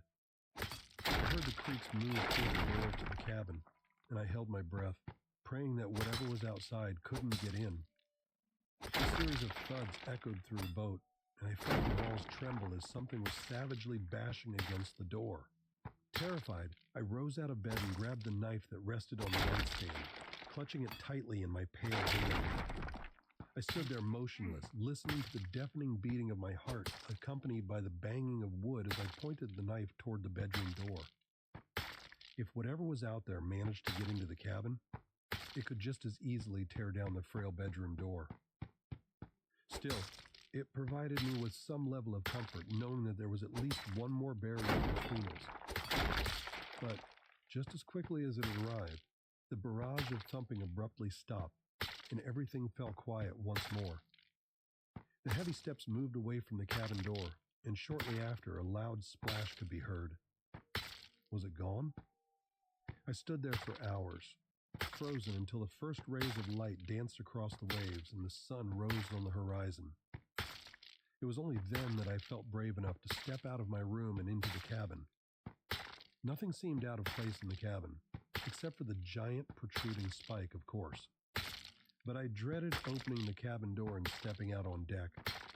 What if it was still there, just waiting for me? What if it had all been a trick? Knife in hand, I finally mustered up the courage to approach the door. As I swung it open, my heart skipped a beat when I saw what greeted me. The exterior of the door was covered in scratch marks and deep indentations, and a pool of water had gathered on the floor. But that's not the sight that horrified me the most. No, far from it. What really got me worked up was seeing the deep-sea camera that I had lost yesterday sitting on the stairs leading up to the deck. It was battered and bruised, but it still remained somewhat intact. I quickly grabbed the camera and rushed inside. I booted up my PC and connected it to the camera. I didn't want to question why or how it ended up there. I was just thankful to have it back.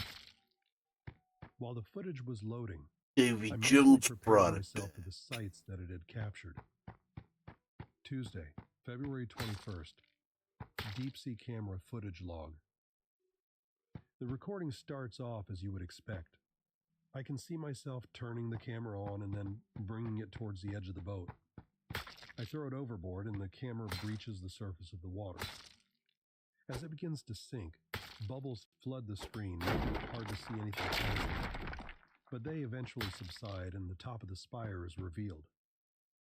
The built-in depth display on the camera tells me how deep down it is in real time. At 50 feet beneath the waves, the spire broadens and becomes thicker and more sturdy. It is still covered in rust and barnacles. However, it stands as a stark contrast against the endless blue expanse.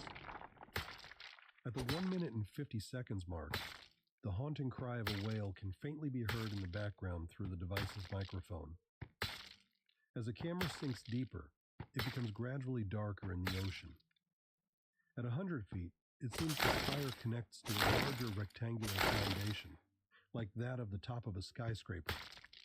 The building is covered in algae and seaweed and looks to be extraordinarily derelict. Though it might resemble a skyscraper in form, the architecture is completely alien in design. It looks like it's made out of rock or maybe concrete with a few metal support beams scattered around.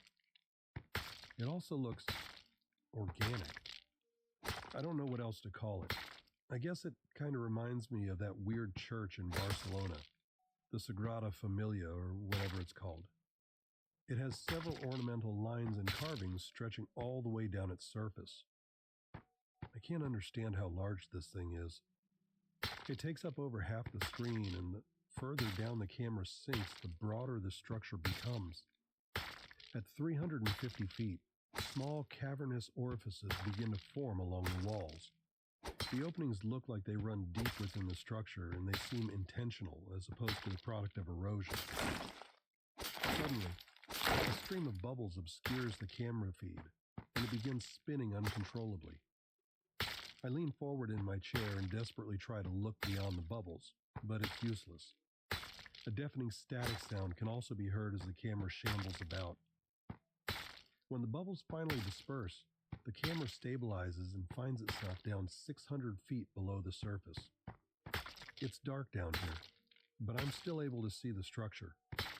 If it gets dark enough, the camera will automatically turn on powerful floodlights and switch to night vision, so I'm not worried that I'll lose the picture. The structure is cast in a dark blue now, and the surrounding ocean is nearly black at this point.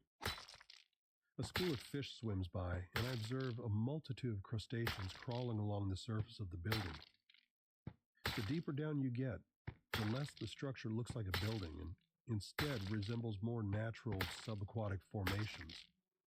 What look to be corals made up the outer layer of the building now, but it is still possible to see the original architecture with the decorative runes that are etched into the walls. The engravings look to contain the exact same symbols as those on the spike that I previously made a sketch of. At 800 feet, the ocean is completely black, and the device's automated floodlights kick in, illuminating the surrounding waters in a ghastly green glow. The orifices scattered around the structure are larger now, and if I were to guess, I would say they would serve as entrances into the building. A sudden crash catches me off guard and I jolt up in my seat. The camera stands still. It seems I've reached the seafloor. Particles of sand fly everywhere, and the camera is temporarily blinded. Once the dust is settled, I get a clear view of the surrounding abyss. The sand below is completely white, and there are a couple of critters crawling along the ground. I gawk as I notice what has become of the structure. An enormous primordial gate meets my gaze. You could probably fit a blue whale in there if you tried. It is decorated with intricate patterns, and through the cracks of its massive iron doors, you can clearly see a bright light source emanating from somewhere within. Upon witnessing the extraordinary find, pits began to fill in my stomach and shivers ran down my spine. A sense of dread overtook me. Who or what was the gate for? I felt nauseous just at the thought of this structure even existing in the first place, much less that it was located directly below me. The camera lingers on the gate for a while before, in a jagged motion, it starts to ascend. This must have been the point where I started reeling it in. The gate is still visible as the camera rises upwards, though it is slowly fading out of frame.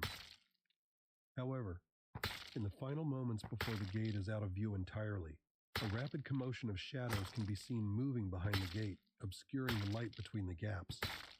And just as the gate completely disappears from view, one can clearly see the doors begin to open. A loud creaking sound ripples through the water as the gate unlocks and thousands of bubbles release from the newly formed opening, partially blinding the camera. As the camera continues to ascend, fast shadows swim by in the distance just out of reach, making them impossible to identify. A low-pitched and distorted cry is picked up by the microphone. The best way to describe it would be to say it sounded like a mix between a whale's cry and a dog's bark. I haven't heard anything like it before. Something swims by right in front of the camera, and the device is sent The spiraling mer out of people. control. Before it has the chance to stabilize itself, it's hit again, and this time it's shrouded in darkness and the audio cuts out. The screen is black, but the depth display shows it descending at an impossibly fast rate. Then the feed cuts out. The video just stops.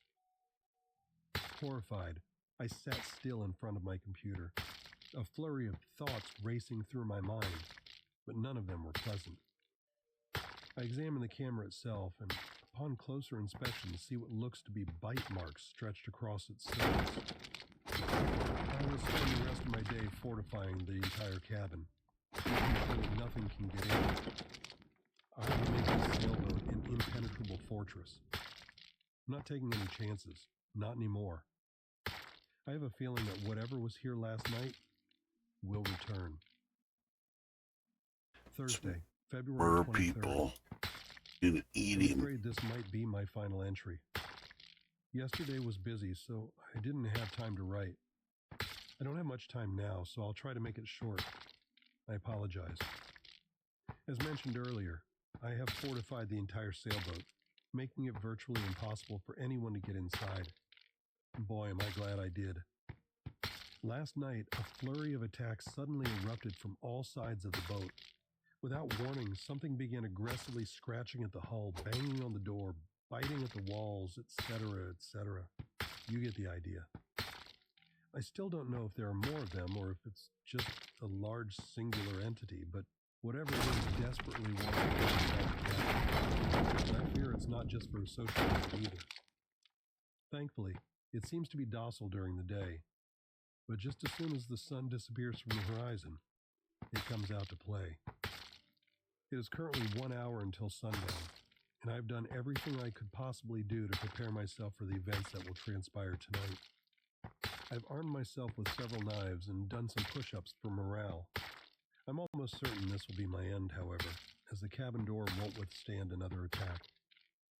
And on top of it all, as if my situation couldn't get any more hopeless, a steady stream of water has begun leaking in from the damn spikes stuck in my hull. I can't emphasize enough how much I loathe the sight of it. That thing is the sole reason I'm caught up in my horrible conundrum in the first place. I'm not sure how many days I've been out here. I think it's only been a week, but it feels like a bloody lifetime. Whatever happens tonight, my suffering here will come to an end, though I highly doubt I will emerge victorious. I've spent most of the day typing up all the relevant logs digitally, and hopefully my frail internet connection is able to upload it somewhere. It'll be my lasting legacy, and my story will serve as a cautionary tale to any sailors daring enough to cross the Atlantic. I can hear it outside now. Time is running out. I can hear a deep guttural growl bellow from the depths, and the sound is loud enough to send vibrations through the boat. Something is coming. This will be my final message.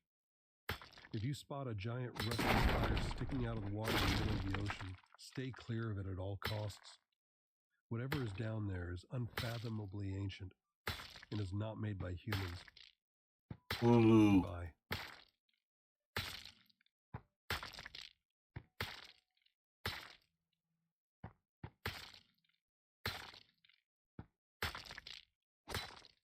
Cthulhu emerging from the depths of the ocean.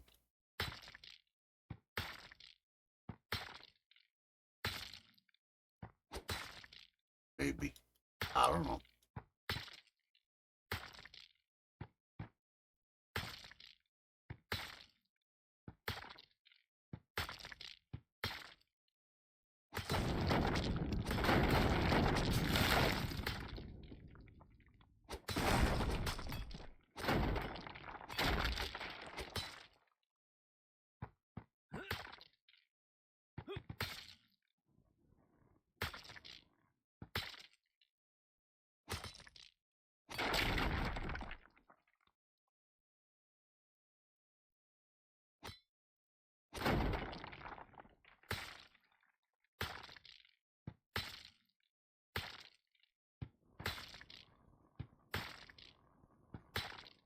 Maybe it's the home of the Dunwich Horror.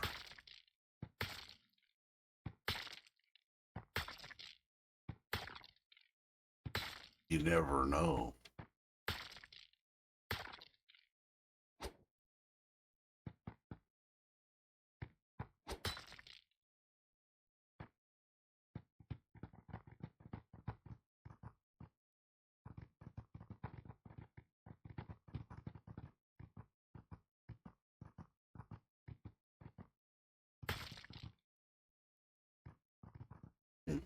I hear more piggies. Oh, fucking bats.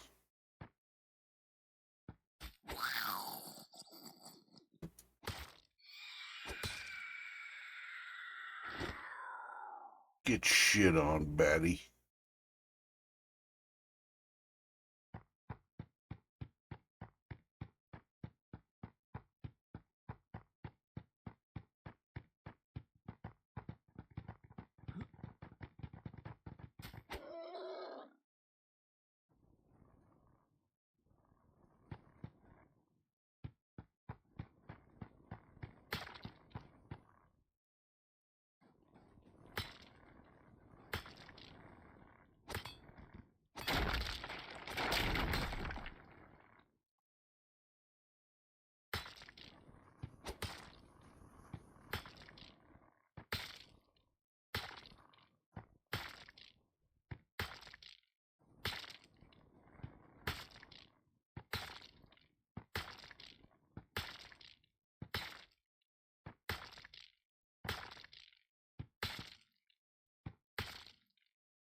Oh, Gilly just got on. I visited her reliquary, or his reliquary, earlier.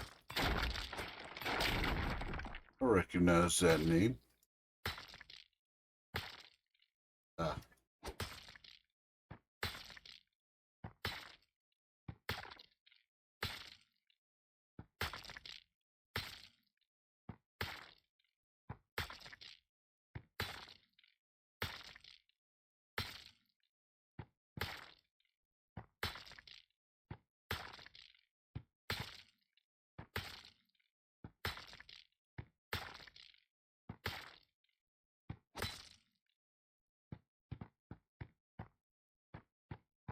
Stones, big, big stones.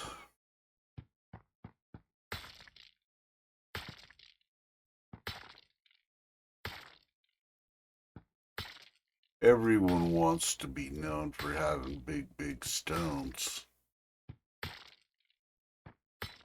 Right?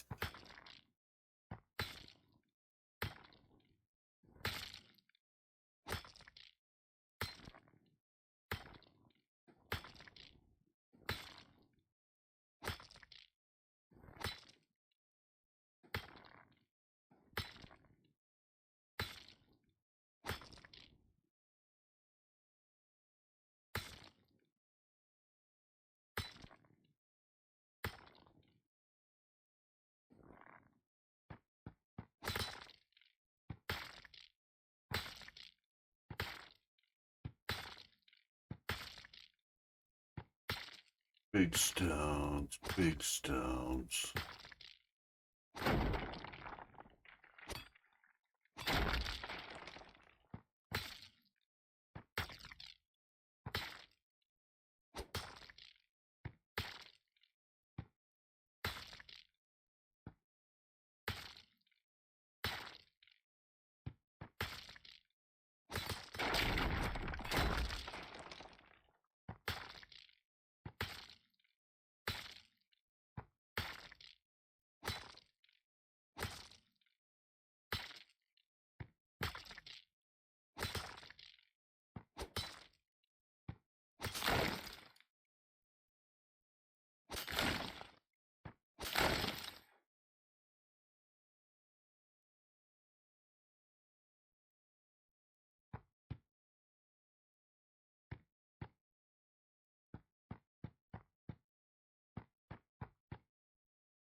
Go like this. Let's drop this stuff out of the inventory.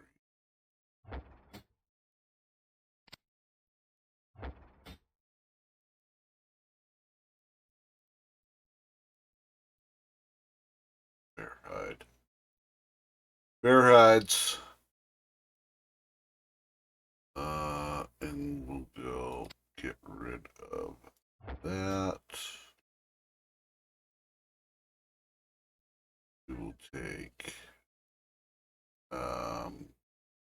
silver.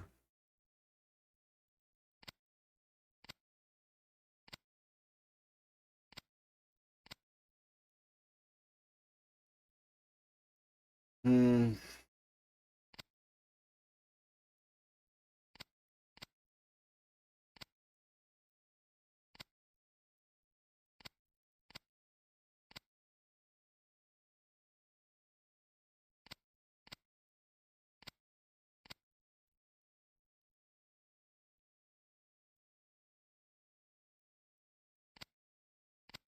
There we go. There we go. That will help us maintain our inventory.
I'm getting hungry.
pop, pop, pop.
Well, at least the mining on this game is much calmer and quieter than Space Engineers.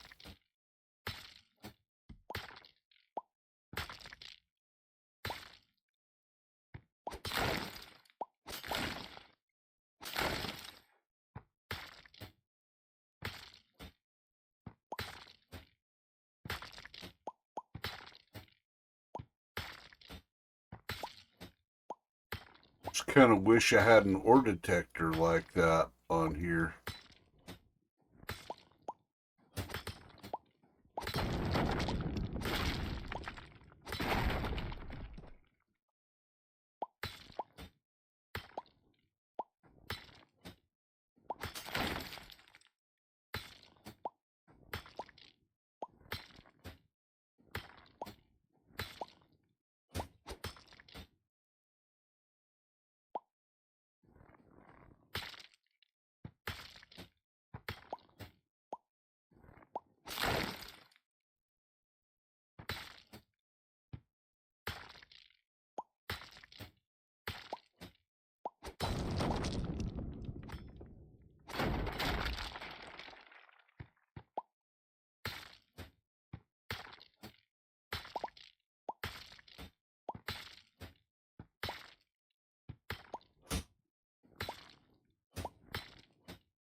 Ah.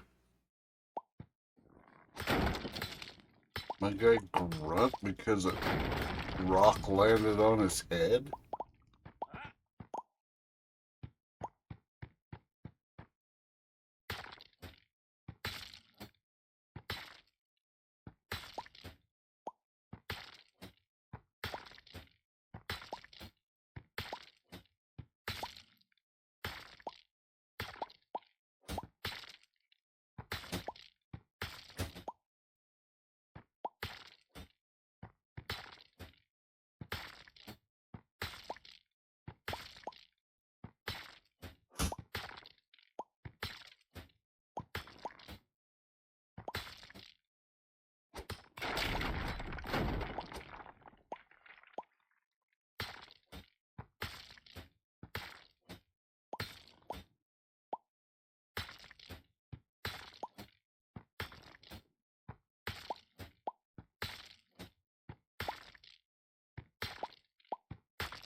Inventory tab is full. Because I made it that way. On purpose.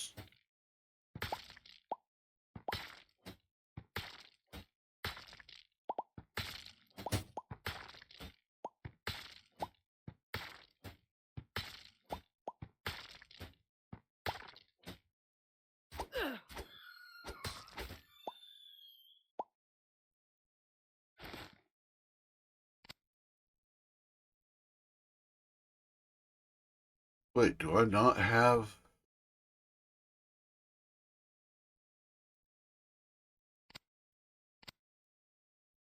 Huh. Oh, I took all that meat out of my inventory.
little bit.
Hmm.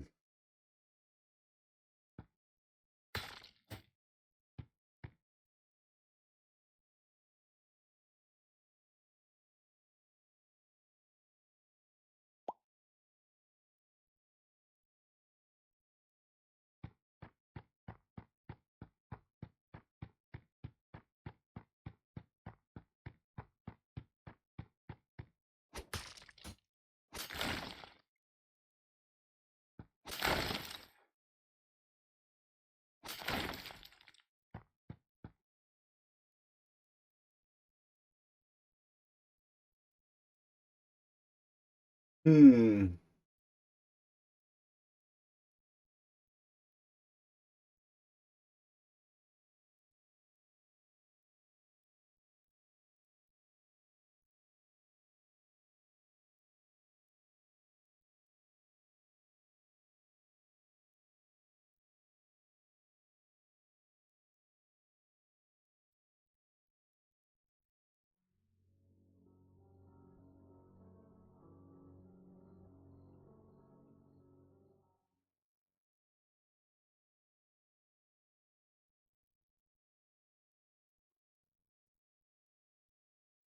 There's an old gas station in the forests of the Pacific Northwest.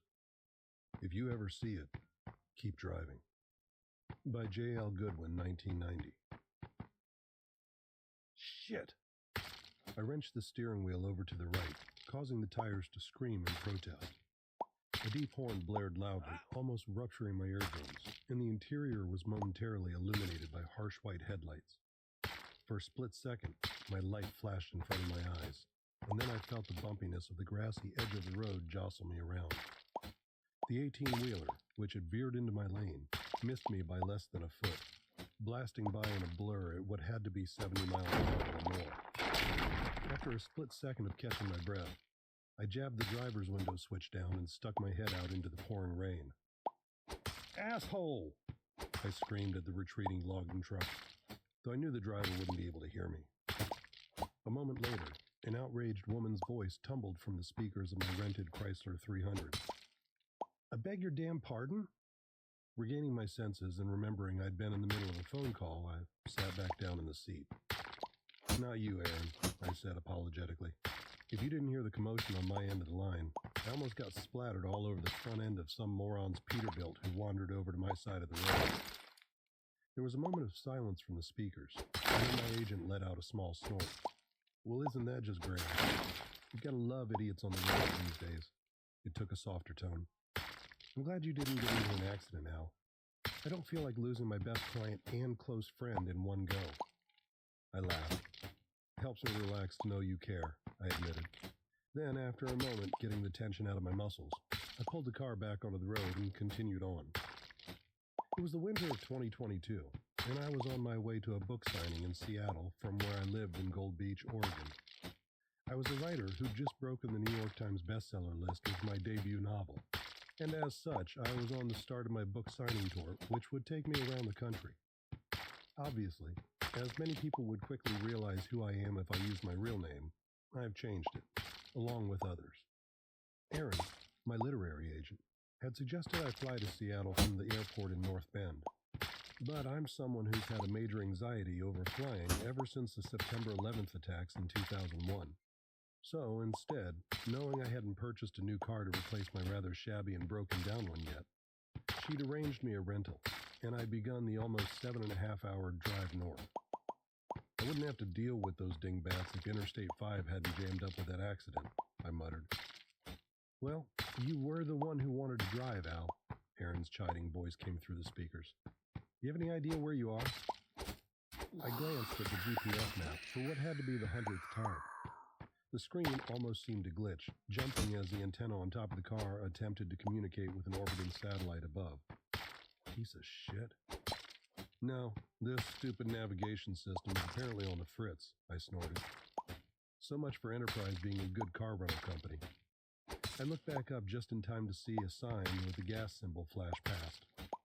Thank you, God, for small favors, I thought. Hey, there's a gas station coming up soon. I'm a bit low anyways. I'll stop there, get directions, and then call you when I'm on my way, okay? There was a sigh on the speakers. Okay, just please try not to be too long. The publishing house won't like it if you show up to your very first book signing late tomorrow, she said. I'll be as quick as I can, I said reassuringly, then pressed the red disconnect button on the steering wheel, ending the call. I let out a sigh of relief. Erin was my saving grace and had been the one to orchestrate my contract, including a very nice advance. But after a while, it became exhausting to deal with her. I stared out the windshield at the two-lane road in front of me, relishing the silence, save for the rain pelting the car's windshield, the windshield wipers flicking it off, and the tires on the wet pavement. For a few more minutes, all I saw was nothing but endless trees pushing in close to the road, almost seemingly as if they were jostling to see who drove up and down past them. Then, almost as if my thoughts had summoned it, I saw the bright lights appear ahead on the right like a lighthouse beacon. It was clearly one which had been here a long time. The overall appearance gave the impression it had been around since at least the 1950s, if not earlier. I grunted with surprise as I saw the lit-up station logo swinging around in a lazy circle on its pole. The faded green outline of a brontosaurus, and similarly weathered red letters spelling out Sinclair, were ones I thought I would never see in person, seeing as how the company had gone defunct back in March. Guess nobody told the owner of this one that. I pulled into the station, my tires driving over a small black wire which caused a classic bell to ding loudly twice, somewhere out of sight. Pulling up next to the green pump, I shut the engine off and relaxed back into the comfortable leather, listening to the tick of the engine. As I closed my eyes, I could only hear the loud buzz of the fluorescent lights overhead, and the rain pelting the metal awning over the pumps. I opened my eyes as I heard the rain peter out and looked around, glancing at the analog clock on the dash illuminated by the overhead lights. 7:30 p.m. 10 minutes had passed. I sighed. Come on, man, I muttered, then quickly tapped the horn. The blaring sound of it almost seemed to shatter the stillness like a baseball through a plate glass window. Still nobody. Damn it, I whispered, then unbuckled my seatbelt and pulled on the handle, using my foot to kick open the door. A bitingly cold wind smashed into my face Well, as I that's stepped it out for onto the mine. concrete, causing me to flip up the collar of my coat in response. I glanced around, only hearing the sounds of the wind whipping through the trees, crickets chirping, and what had to be the hoots of an owl somewhere off in the forest beyond. The garage bays were open, and in the faded yellow light of what had to be old incandescent bulbs, I could see what looked like a 50s Cadillac and a 70s International Scout up on the lifts, but no mechanic in sight. Leaning back into the car, I leaned on the horn, longer this time. Again, the sound reverberated off the trees and station. For some reason, I shivered at the noise. It almost feels sacrilegious to disturb the silence out here. I shook my head. Where the hell had that thought come from? I shook it away and waited another minute or so. There was still no sign of life. Maybe the station actually is closed. The thought was worrying. I hadn't seen another sign of civilization aside from the dumbass logging truck in 2.5 hours. I didn't know how far it was until the next town or gas station, and as good as the Chrysler had been on gas, I didn't want to try driving further on only a quarter tank. I decided to find out Just north of the slamming the driver's door eyeball closed with a in loud there. thump. Stepping around the front of the car, I walked across to the open bays, the sound of my footfalls echoing back at me. I glanced around, noticing the spilled oil on the ground and mismatched tools, bottles, and hoses heaved unceremoniously on the bench in the back, but still saw no one. Great, I thought, looking up to see the bright moon begin to appear from behind the clouds. I began to turn and stride towards what had to be an office or convenience store when the figure burst out the door, nearly causing me to jump out of my skin. Gah! I involuntarily let out, receiving a good-natured laugh in return. Sorry, sir, didn't mean to startle you, let alone make you wait so long. I caught my breath, then let out a strained chuckle and looked up at the man. He appeared to be in his late 40s or early 50s, dressed in a green Sinclair jumpsuit adorned with the same green dinosaur on the front patch. The patch on the other side proclaimed the man's name to be Harold. Harold. The remaining hair on his head was slicked back, and he flashed me a smile with surprisingly bright white teeth. I held up my hand, giving it a little wobble, and gave a laugh of relief. Don't worry about it, man. For a second, I thought this place was permanently closed or something, I said, the steadiness returning to my voice. No, sir, just the fact it's only little old me working the night shifts, he declared, jokingly wiping his brow. I snorted and smiled. The man clearly had a decent sense of humor. I'm guessing you need gas, he asked, changing the subject to business and gesturing to my car. I nodded. Yes, please, if you could fill her up with regular. He nodded, then began towards it as I jogged back around, opening the driver's door and pressing the button to pop the gas cap. Harold let out a low whistle as he pulled the pump from its cradle. Very nice car, sir, he exclaimed, looking it over. Looks expensive. I shrugged my shoulders. It is a nice car, Chrysler 300S, but unfortunately it's not mine. He looked up at me and cocked an eyebrow as he slid the nozzle in and pulled on the handle. It's a rental, I added quickly, realizing it sounded like I'd jacked it or something. He seemed to relax. Ah, that makes sense, he said jovially. It's nicer and newer than anything we normally see out here usually. I jerked my thumb at the open bays. I'd say you have people with good taste around here, seeing as how that's a 55 Coupe de Ville back there, I said. He laughed, nodding approvingly. I see you know your cars, he said with an impressed tone, glancing at the readout on the pump. I do. Love 'em, I replied. He looked back up at me. So, are you some kind of auto collector or race car driver then? He asked. I shook my head. No, afraid not. I'm a writer. He jerked his head up, his green eyes seeming to twinkle in the fluorescent lights. A writer? Well, blow me down. Never thought I'd get an honest-to-God writer in my station, he exclaimed, smiling. I nodded, feeling a slight sense of uncomfortableness wash over me. I still hadn't gotten used to the reaction people had when they learned of my profession.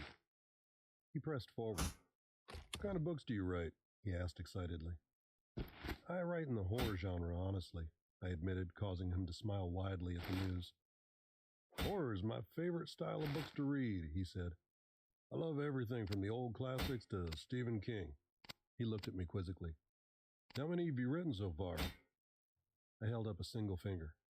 Just one published. I'm actually on the way up to a publicity signing right now. He nodded approvingly, then looked back at the pump before speaking again. So, have you ever seen anything truly scary?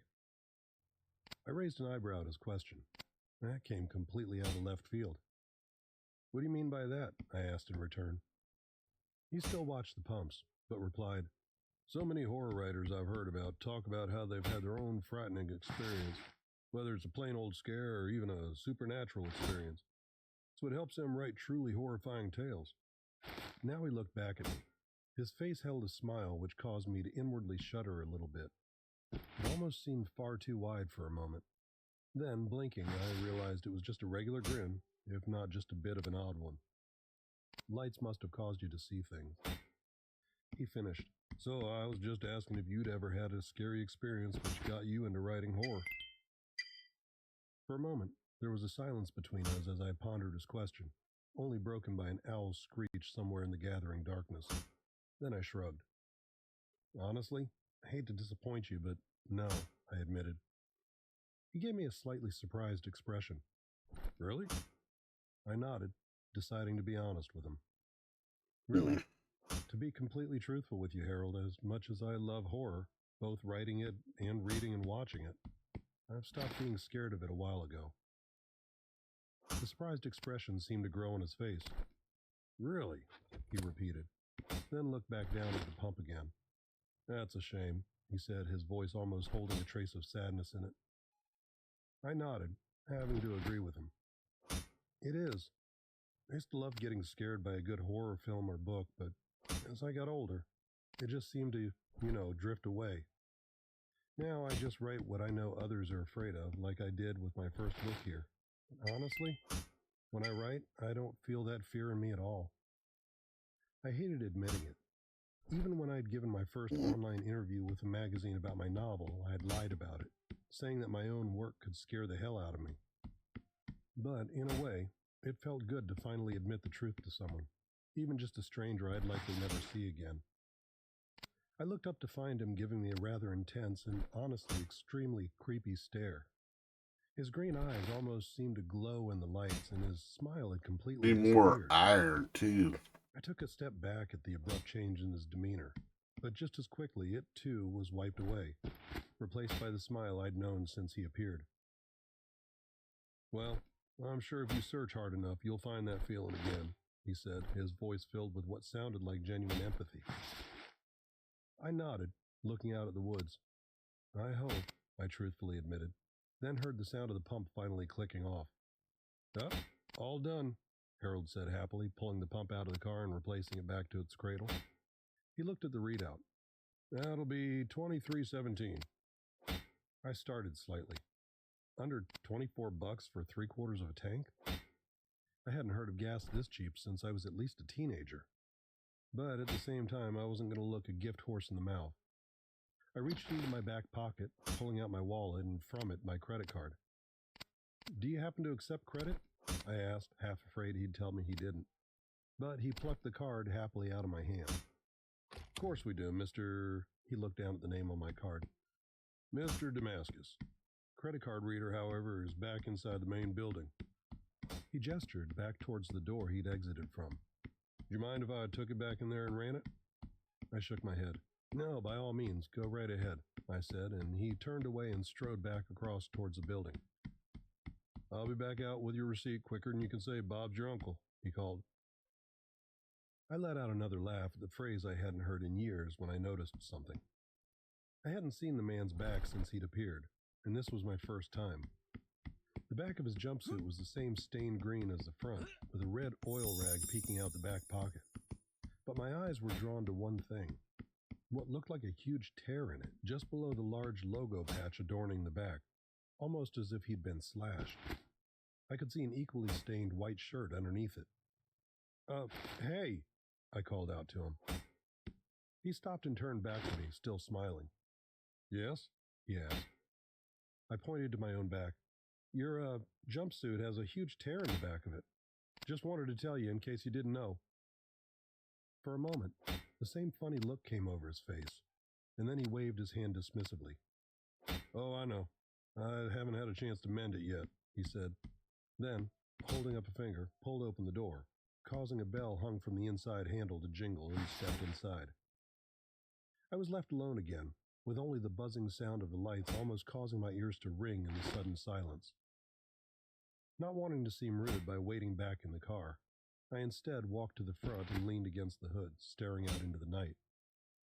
My eyes absent-mindedly drifted off into the gloom as I waited for Harold to return. That's when my eyes finally glanced over at the large sign directly ahead of me.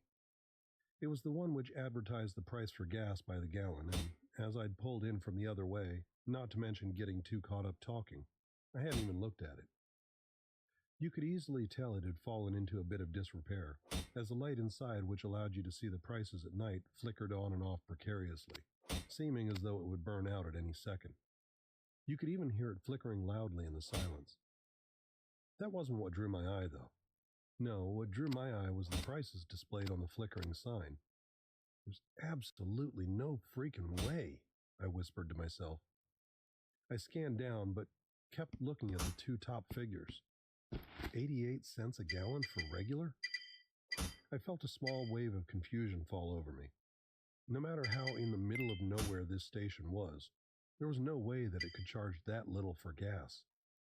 Not to mention, it showed prices for both unleaded and leaded gasoline, something that had been banned since at least the mid-90s.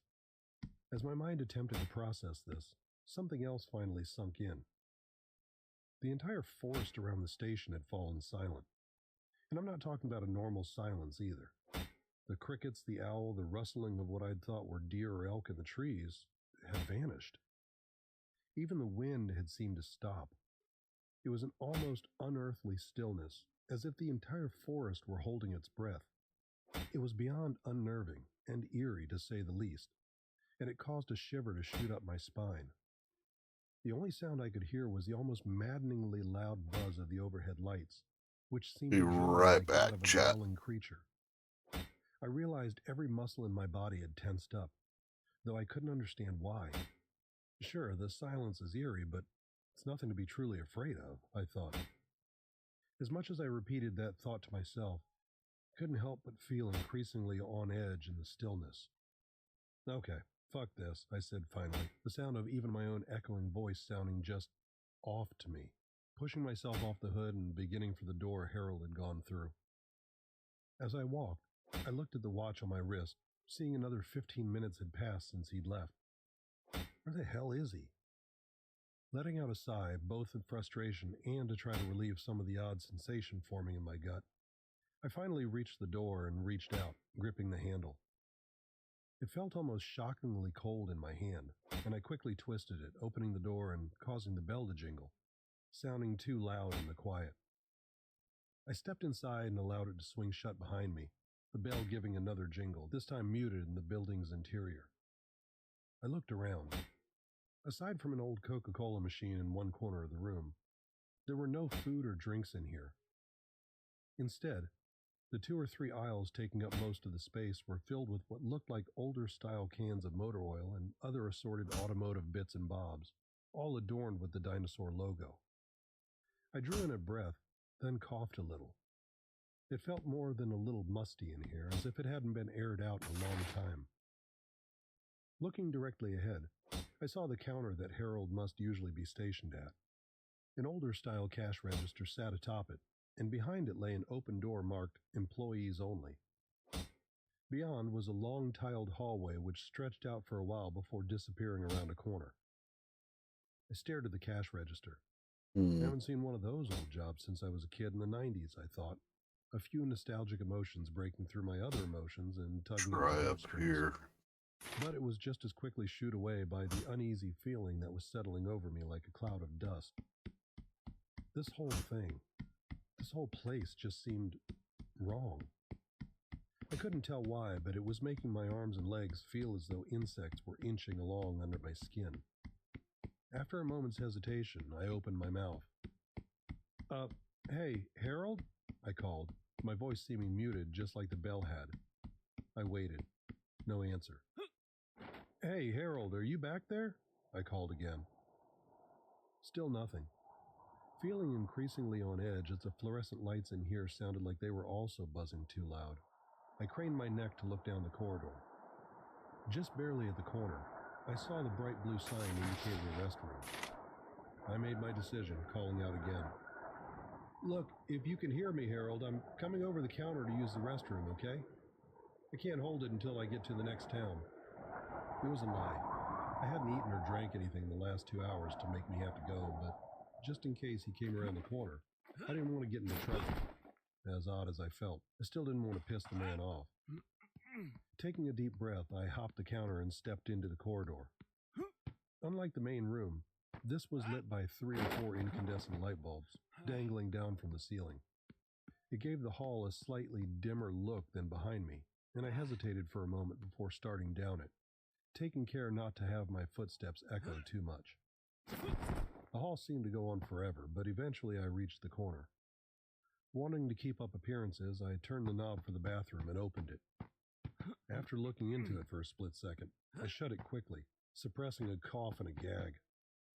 It had looked disgusting, as though it hadn't been cleaned in years, if not decades. Turning back, I noticed a brighter light down at the end of the next stretch of hallway. I debated for a moment, then began down it. All I wanted was to be out of here. I passed another open door. Glancing through it, I saw the 2 garage bays and the view outside. The blast of cold, fresh air relieved me somewhat, and I continued on. As I reached the doorway, I looked around, seeing that it was an office. 2 desks stood inside, each with nameplates on the edge of them. I spied Harold's name on the far one. I also saw my credit card sitting in the middle of the table. The bright blue stood out among the dark wood and white papers. Letting out a relieved sigh, I crossed to it quickly and picked it up. I decided I'd just leave a 20 and a 10 in cash on the desk instead and get the hell out of here. I didn't know where the man had gone to, and every fiber of my being was telling me to leave. As I reached for my wallet, my eyes caught a plaque on the wall behind the desk, the faux gold glinting in the low light. I stared at it.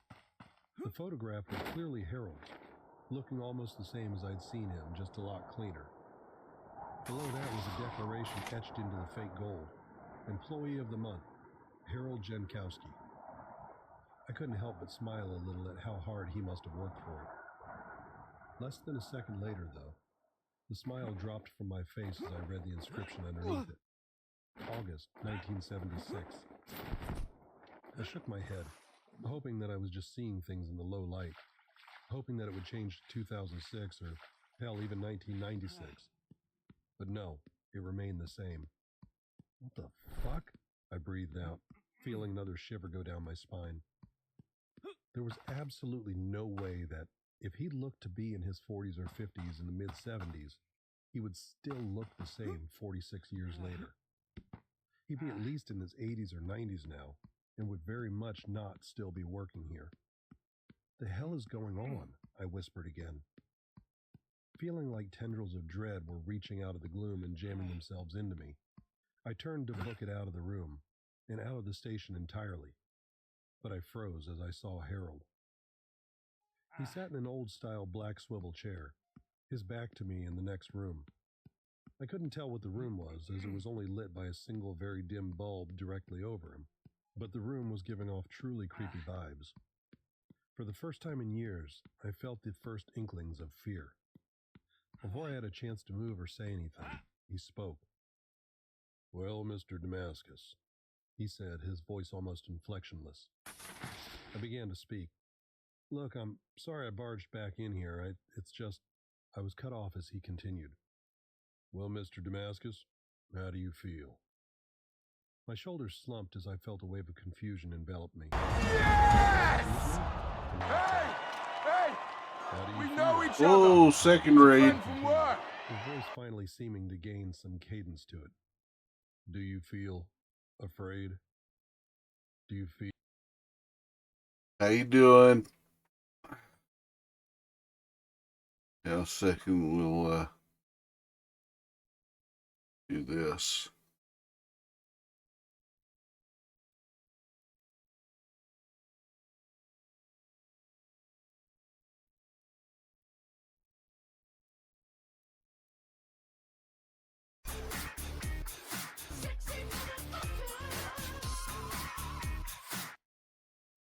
Good. What were you up to? Oh, doing some phasmophobia, huh? Nice. Did you get the crap scared out of you? Plenty of jump scares?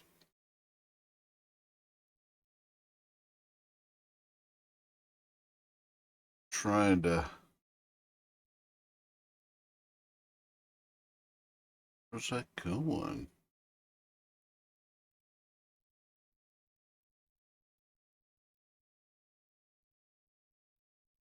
Mm-mm. Oh, it's going up there. That's why. You got a couple of jumps in there. Yeah.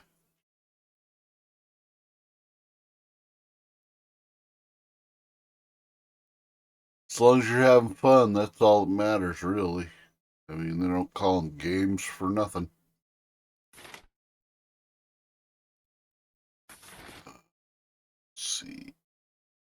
Straight on north.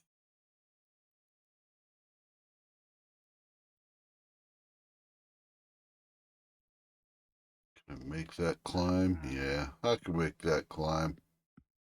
I see tree limbs up there. Get up on top of here and jump for it. From the highest point, which technically that would be the highest point, or one of those, but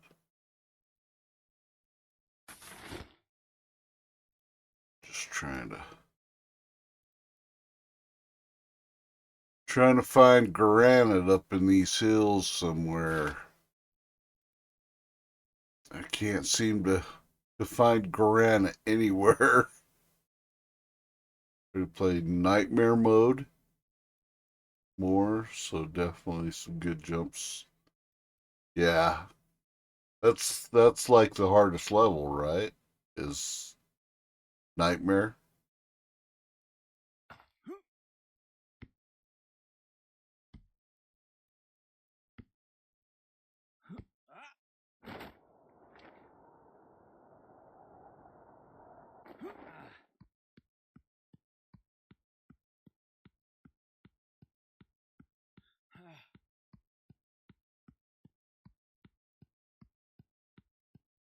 Oh, insanity. Oh, that sounds scarier.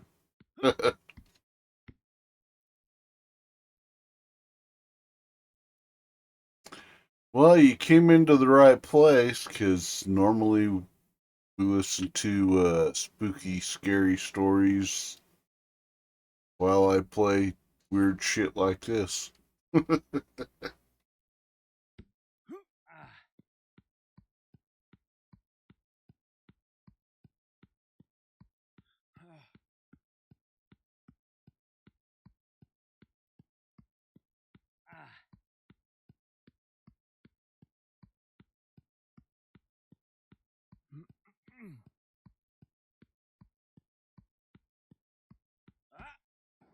Oh, what the? Are you kidding me? I'm stuck inside of a rock? Oh, found a hole.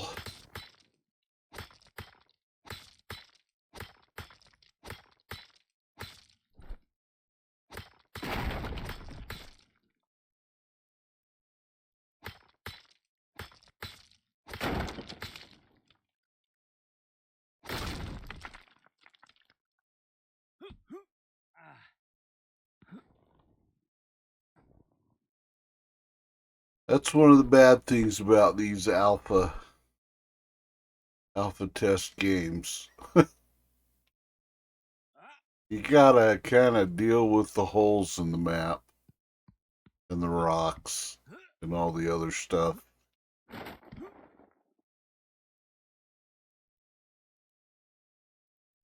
Dealing with the holes.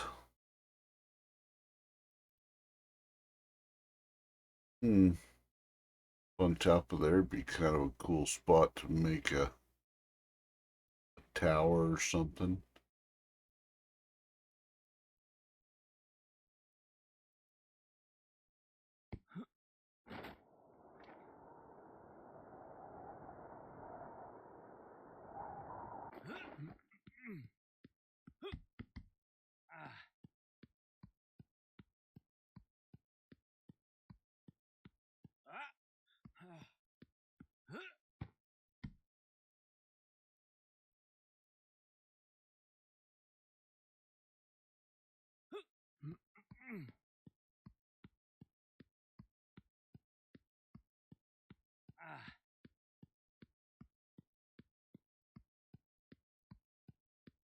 Yeah, we can make that summit. We can summit. We can make the Summit of Slummin, as the title of the stream says.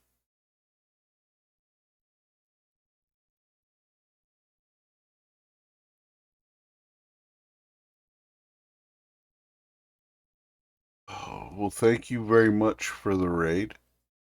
Appreciate you bringing your peeps over. Second raid of the day. Probably be ending the stream in a couple of hours. But then I'm gonna restart the stream. Probably an hour, maybe 2 hours after that. So I'll be going most all the night tonight. So just gonna keep on going. And the only reason I'm gonna stop the stream is because uploads anything over 12 hours is just a nightmare to try to get loaded up on YouTube.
flint, silver, amethyst.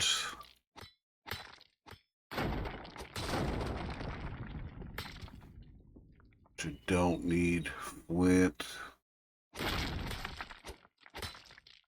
Hell, I don't even need amethyst. Definitely don't need stone, I can tell you that much.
See if anybody responds onto that.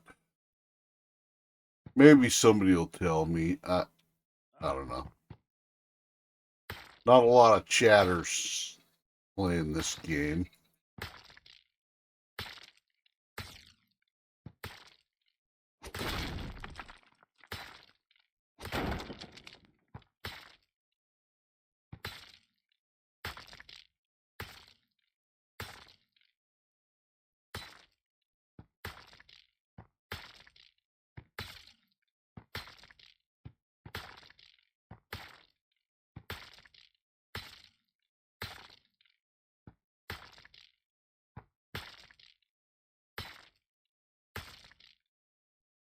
Sorry, reading a book. Oh, you're all good. You're all good, Sharp. You go right ahead and read your book. I don't mind. I'm not opposed to book reading. You like book reading?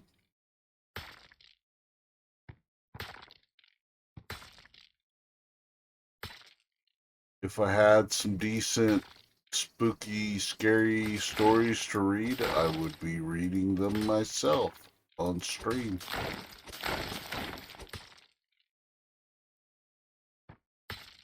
Reading them for chat.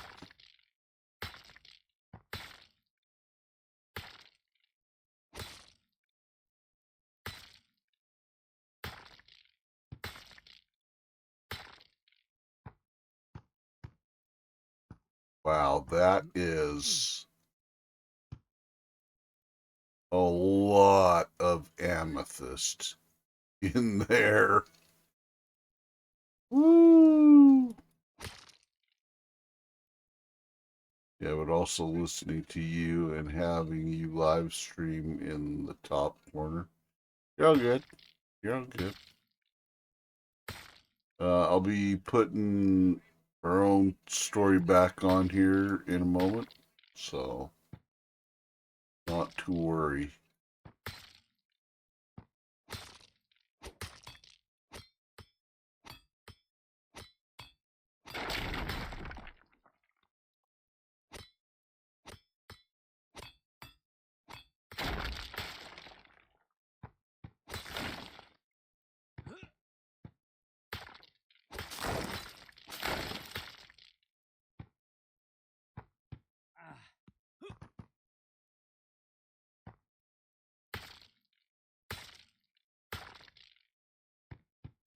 I don't know why I'm continuing to dig in that. I just force a habit, I guess.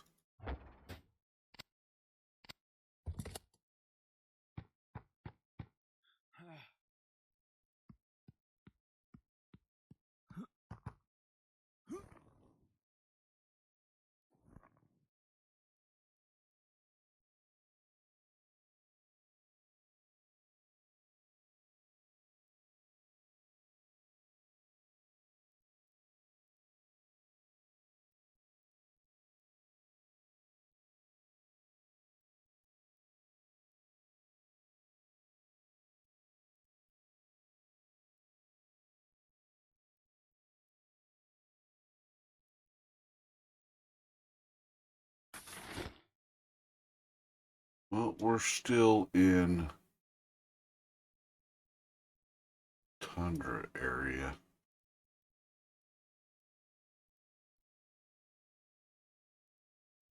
Need to keep going north.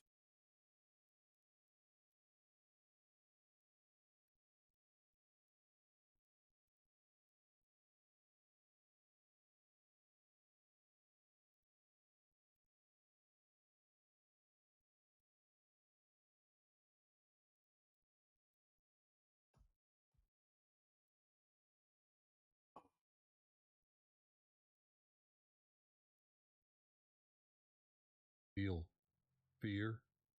He let out a low chuckle, one that almost seemed different from the happy one I'd heard outside. I didn't know how to respond. Finally, he spoke again. It's okay. You don't have to tell me. I know. I can feel it. He let out another chuckle, and I felt multiple shivers shoot up my spine. And frankly, Mr. Damascus, I'm happy about that, he said, standing up, but still keeping his back to me. Because you all taste so much better when you're afraid. This time I did manage to say something. The fuck? It wasn't the most eloquent response, but apparently Harold found it funny, as he let out another low, creepy chuckle. He finally turned towards me, and I jumped backwards, slamming into his desk and causing his nameplate to fall to the ground. The man still smiled at me, his smile now holding a very definite wideness to it, holding an almost pants-pissing wickedness in it. But he didn't seem Snow alive. His pumpkins. previously sparkling green eyes now seemed glassy and unseeing. To put it bluntly, he almost more resembled a ventriloquist dummy, a puppet, than anything. He almost seemed to lean towards me, and finally, he spoke. I'll make it sporting, though. You have 20 seconds to run, he said. Swallowing hard, I looked around and saw a tire iron on his desk. I snatched it up, ready to club the man over the head if he made a move towards me. That's when he simply dropped forward on his face. He fell halfway forward into the room and didn't move. I looked down at him and gasped as I realized what I was seeing. The man looked nothing more like a deflated beach ball, as though all the organs and blood in him had been sucked out. I saw the tear in the back of his jumpsuit again, this time much more pronounced. Behind it, his dirty white shirt had been torn as well, and it revealed, oh fuck me sideways, a hole in his actual back. I could see the white of his spine clearly visible in the yellow light. As I stared down at him, I heard a voice. This one, though, was not Harold's. It seemed to come from everywhere and nowhere at once, much lower than I'd ever heard a human voice speak, and it alone almost caused me to piss myself, because it held a truly evil, sadistic tone to it. 20, 19, 18, 17. I looked up and into the darkened room Harold had fallen out of. And finally, for the first time in years, I screamed. Hovering just in the darkness beyond the edge of the dim light's gaze were two enormous, glowing green eyes. They were larger than a human's eyes ever could be, and in a very inhuman shape, looking like crescent moons. They held the most evil, sadistic glee I'd ever seen in my life. At my scream, the voice stopped counting down, and it fucking laughed. A great booming laugh that sounded like nails on a chalkboard. And then it began counting down again, the malicious excitement in it audible. 16, 15, 14. I didn't wait any longer. I didn't want to see what those eyes belonged to. I turned and sprinted out of the office, running down the corridor, my footfalls and panicked breathing echoing back to me like a gunshot. The corridor seemed to go on forever, and I couldn't understand why it was taking so long to reach the corner. Finally, though, I reached it and froze. I was back at the entrance to the office. What the fuck? Behind me, I heard the voice reach 10, and I began sprinting down the hallway. It seemed to take even longer to reach the corner, and this time, I reached out to grab the corner's edge with my hand, only to grab the wooden edge of the office door. My eyes widened and I felt tears begin to fall from my eyes as I ran again. The voice continued as I dashed down the ever-increasing corridor. 7, 6, 5. I let out a strangled sob as I grabbed for the tiled corner, pushing off the edge of the corridor to snatch at it. Instead, I smashed into the wall, next to the office door. I fell in a heap, trying to force myself up when I heard it finish. 3, 2, 1. Ready or not, Mr. Damascus, here I come. As it finished uttering the last word, the voice dropped even lower, as if I were hearing the voice of the devil himself speaking to me. I realized if I looked behind me now, I'd see it, standing in the middle of the office over its human puppet. I refused to look back. I knew it wanted me to. Tears flowed freely down my cheeks, mixing with the blood from my head where I'd slammed into the wall. Every horror movie death in movies and books flashed through my mind, and I knew all of them weren't even remotely as horrible as what that thing had planned for me. That's when I thought, just a tiny glimmer of hope flashed through my mind. Something I'd seen as I'd walked down the hall to the office. I felt adrenaline course through me. I might die trying to do this, but I have to try, I thought. I heard the floor behind me rattle and felt hot, stinking breath fall across the back of my neck. For a microsecond, I felt paralyzed with fear. And then I let out a strangled cry, exploding into motion. I heard a bellow of frustration behind me, followed by a laugh.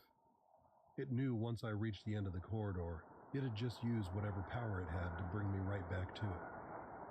It had power over this corridor, but it doesn't realize it left a weak spot open. The thought still echoing in my mind, I ran, unable to keep myself from screaming this time as I dashed down the corridor. It seemed even longer than before, but as I reached the halfway point, I saw what I'd been hoping to spy. The door into the garages stood open, almost hidden out of sight behind a shelf of oil. I let out another cry, this one of determination. Behind me, I heard the creature stop laughing. Now it let out a bellowing cry of rage, realizing what I intended to do. I felt it begin to thunder up the corridor after me, to snatch me up. The feeling of something sharp Oh sliced shit. across my back. And then I was leaping for the doorway, and through it. I landed in the Oops. puddle of still sticky oil underneath the Cadillac, which I now saw was rusting away with decades of disrepair. Not wasting a second, I jumped to my feet and ran for the open bay doors. Behind me, I heard a louder bellow, but I didn't look back. I burst out from inside the doors into the night, now laden with the sounds of the forest again. I dashed for my car, almost flying over the hood and ripped open the driver's door. Crashing into the seat, I stabbed at the start button, for a moment terrified that, like the typical horror cliche, it wouldn't start. But, to my surprise and gratitude, it did, the roar of the V6 thundering out. As I grabbed the knob to jam into drive, I risked one glance up, and I couldn't help but scream out again. The entire gas station had gone dark. The inside, the overhead lights, everything. I could see the outline of the building, but that was it. And the eyes. The eyes glowered at me from inside the bays with absolute rage and hatred. Still screaming and staring at them, I slammed my foot down onto the accelerator. The tires screamed and the car shot forward like a rocket, tearing out from under the awning and out onto the road. I refused to look into the rearview mirror. I knew I'd see those eyes one final time in them, and I didn't want to. I just kept my eyes on the road in front of me, as far as my headlights reached, my knuckles white as I gripped the wheel and roared away from the hell behind me. I just about never let up my foot from that gas pedal, taking the corners too fast, not until the warm lights of the next town finally came into view, one I can't recall the name of. I felt myself beginning to cry, this time tears of happiness and relief. I drove straight through to the police station. I knew I could never tell them what actually happened to me. They'd think I was utterly insane or on something. But I could tell them I'd been attacked by a crazed lunatic at an old gas station. And that's exactly what I did. I burst in, begging to speak to someone. The officers at the desk calmed me down and took my statement. taking it all very seriously when I showed them my back, which, as it turned out, had 3 deep slashes in it. But when I told them where it happened, confused looks came over both their faces. As a paramedic rushed from outside to check my wounds, one of the officers walked into the back, returning with the sergeant on duty, an older gentleman in his 60s. "Please tell me again, what happened to you?" he asked gently. I did, and when I finished, he shook his head. "Son, it couldn't possibly have happened at the Sinclair station 10 or 12 miles back," he said softly. I stammered. "Why not?" I demanded, struggling for my words. "Because," he began, "it closed in 1979 after a huge fire gutted it, killing everyone inside. It's been almost half a year since that incident now. I never made my book signing, which earned me a furious phone call from Erin. Her fury disappeared when she'd heard I'd been attacked. I told her it had been from someone I'd pulled over attempting to help on the side of the road. I didn't want to repeat the same conversation I had with the police. They said they'd try and find whoever attacked me, but I know they never will. Not after they showed me a newspaper article, yellowed with age, showing the burned-out hulk of gas station I'd been to, along with a very familiar photograph of a smiling man next to it. I still am a horror writer. The horror I saw that night didn't stop me from writing. My second novel is due out this year. But now, whenever I sit down at my computer and begin to write a truly scary scene, I feel the chills of fear for my own creation jolt up my spine, because I know true horrors lie in this world, and I hope I never come across them again. I'm posting this here, not only to tell the truth finally about what I experienced, but also as a warning to anyone who will listen. If you're ever in the Pacific Northwest, on a lonely 2-lane road in the middle of nowhere, and you happen to come across an old-looking gas station lit up with a faded green brontosaurus logo spinning in the night, just keep your foot hard down and keep going, because you may not be as lucky as I was.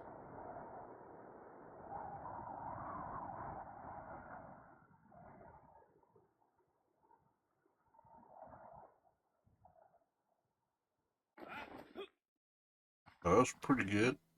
I like that story.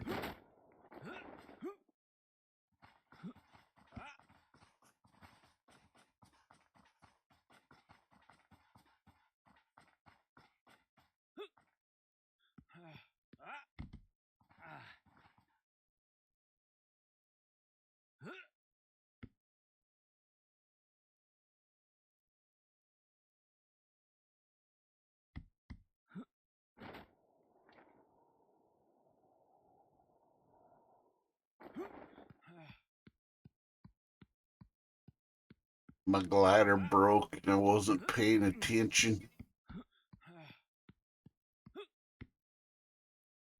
So I died.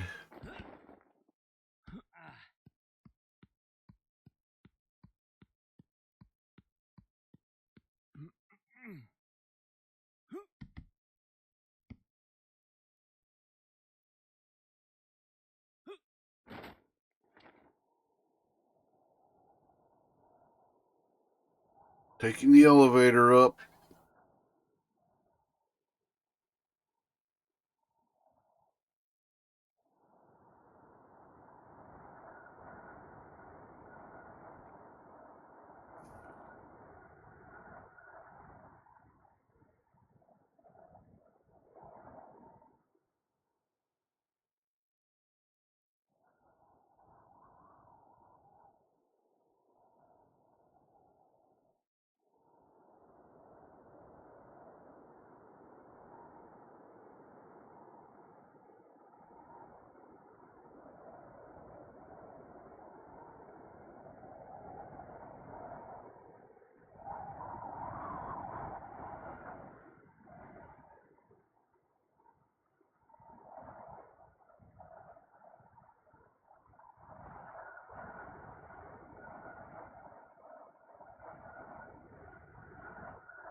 Off we go into the wild blue yonder.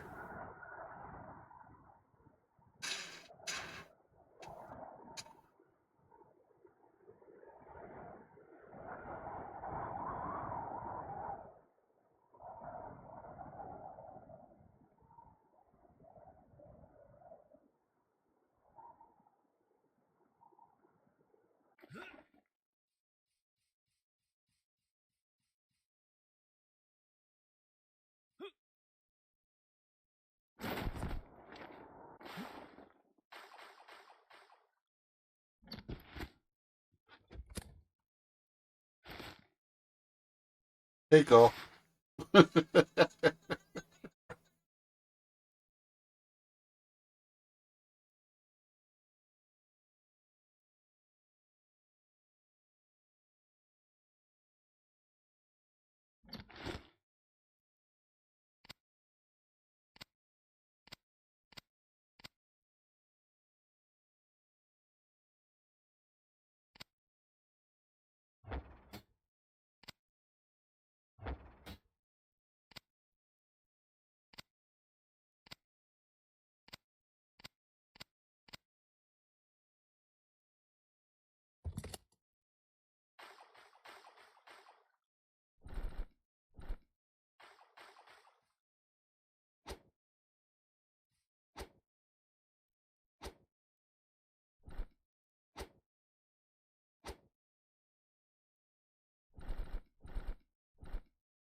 Lint.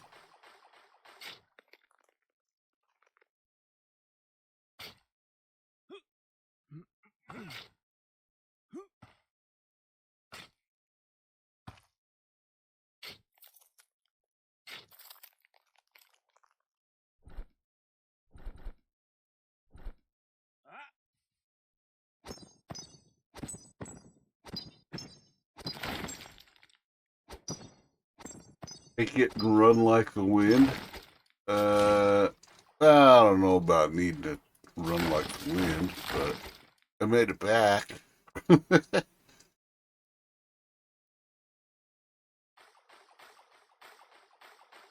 Made it back to my body.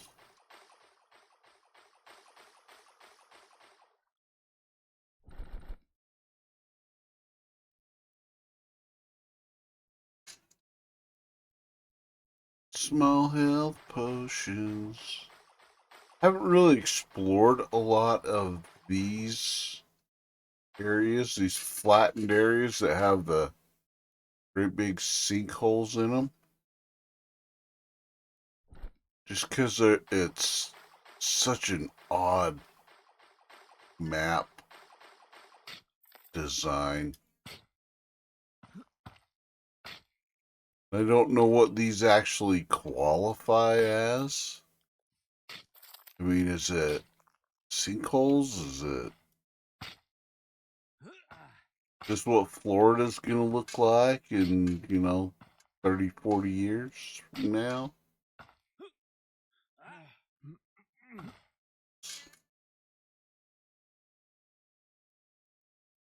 All the sinkholes in it. All the stink holes in it.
I mean, there doesn't really seem to be a whole lot in these flat prairie areas.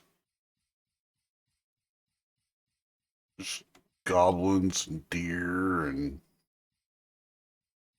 grass. There's a few minerals in these areas, but not a lot.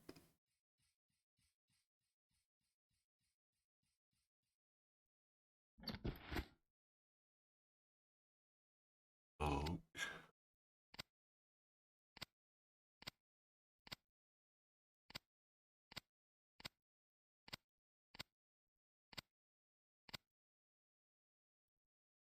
dirt.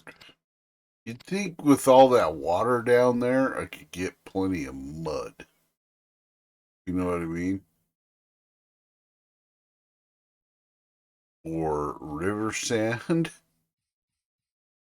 Nope.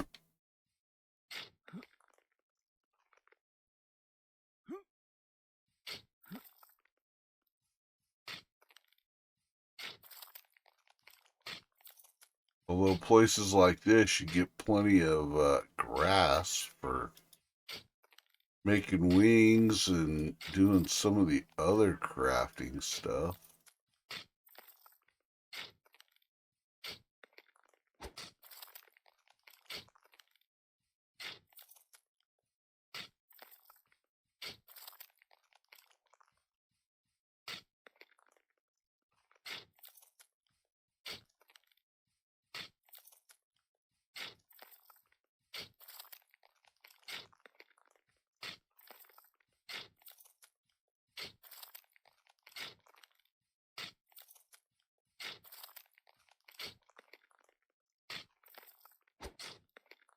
I guess nobody that's on here is going to answer me about granite. Or they just don't know.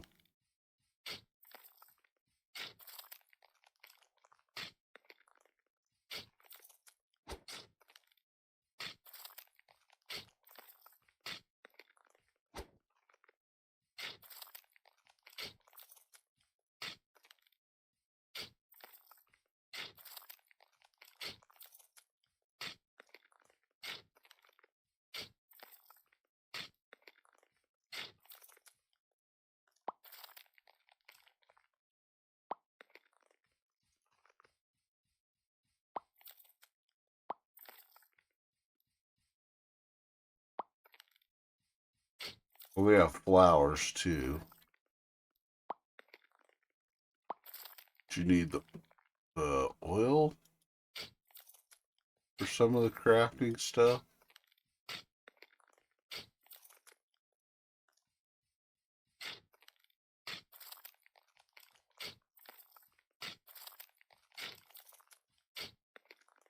That you get from some of the flowers. Or sap, I guess.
Yellow flowers, white flowers, flower sap. But we don't need those. Huh? White flower seeds. I don't need those.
Throw it down in the water.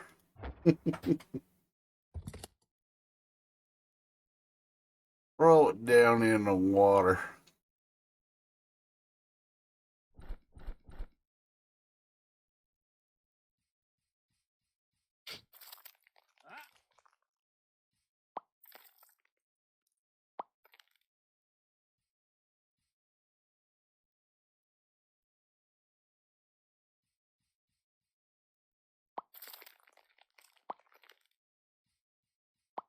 Running around picking flowers.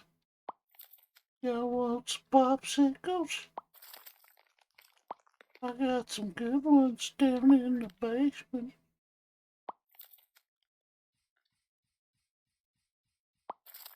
Get that fat ass over here.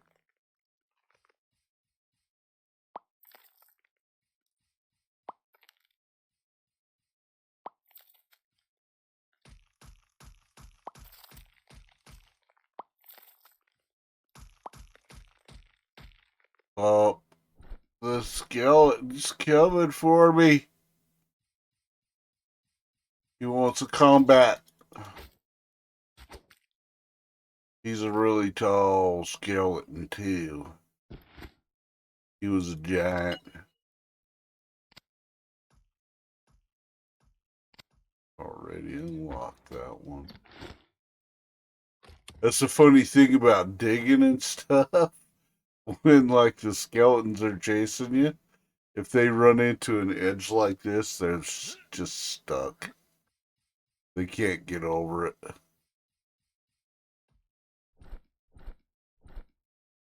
You can dig, like, traps for them and shit, too.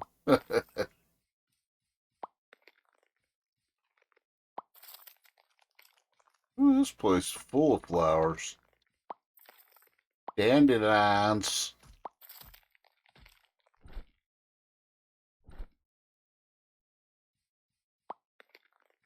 All the little dandelions and the little white flowers.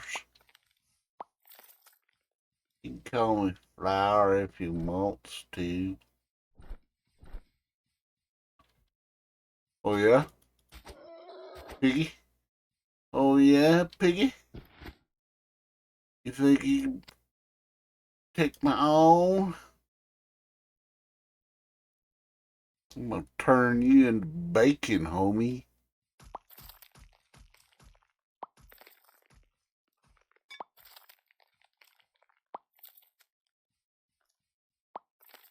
Ham hock and beans. Damn, this place is full of flowers.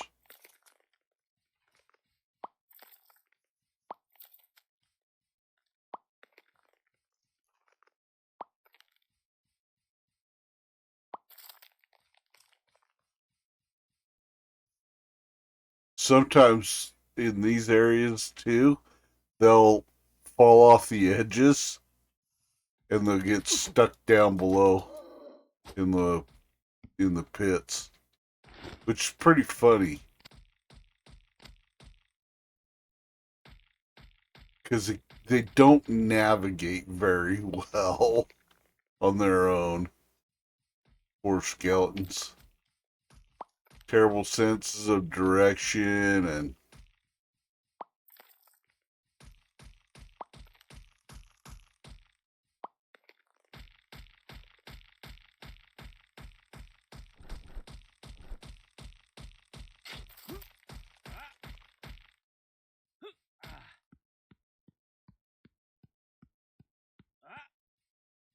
now he's stuck in a hole. Or he was.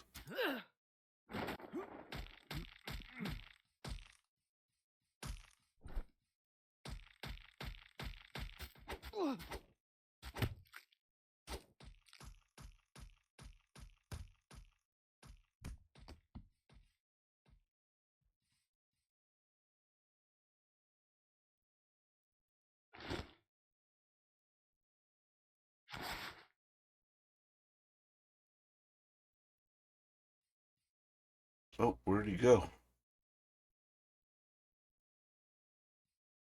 Did he fall? He fell, didn't he?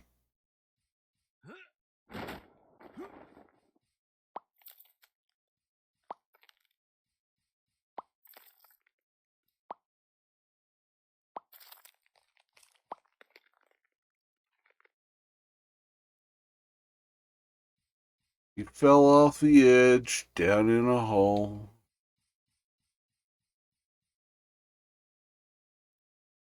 Goofy skeleton.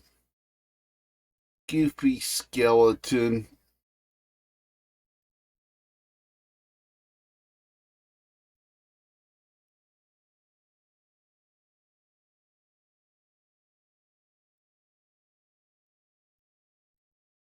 Goofy Skeletron.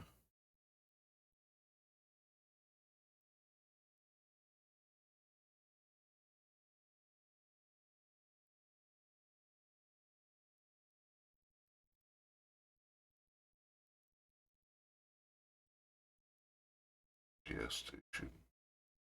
Green.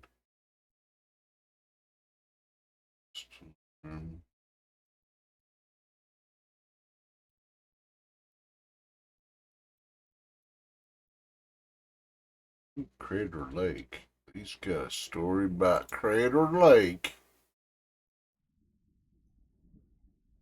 We're gonna listen to that one.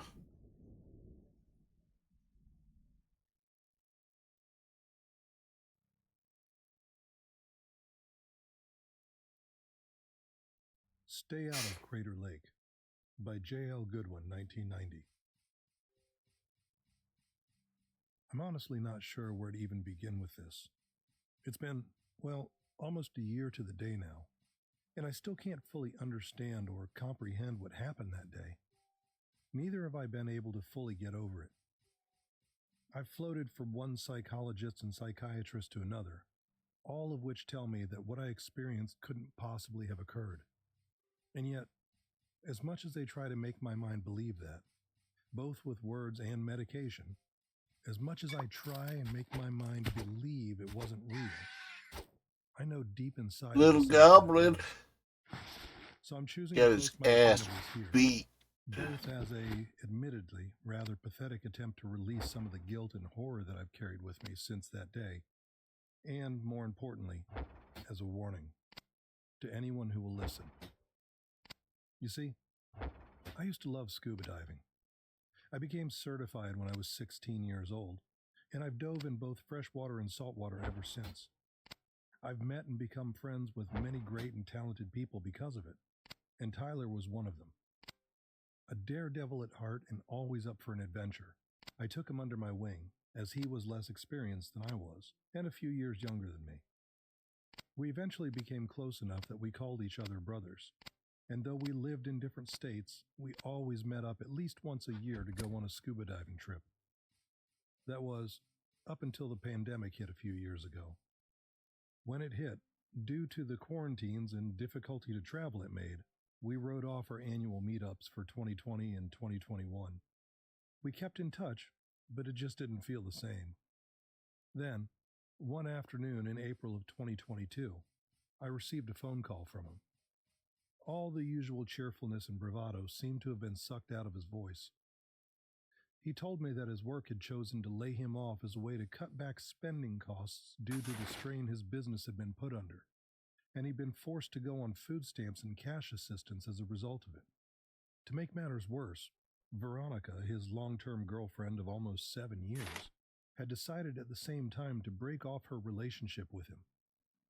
Let me tell you, that woman did truly complete him, and losing her on top of the stress of losing his job and inability to find a new one Well, quickly, she wasn't much of a temporarily deflated him. companion, was I she? felt helpless, unable to do anything to First cheer him sign up, of trouble and she standing in the kitchen bounced? holding my phone, What a when an idea bitch. that I'd been floating around in my head sprang to the surface.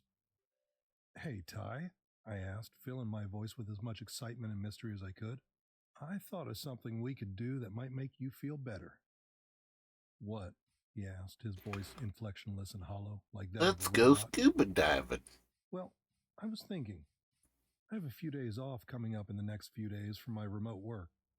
What about just packing up, having me come drive and get you, and we go on a scuba diving trip?" I heard a slight stir on the other end of the line, but his voice remained the same. "I mean, I guess so.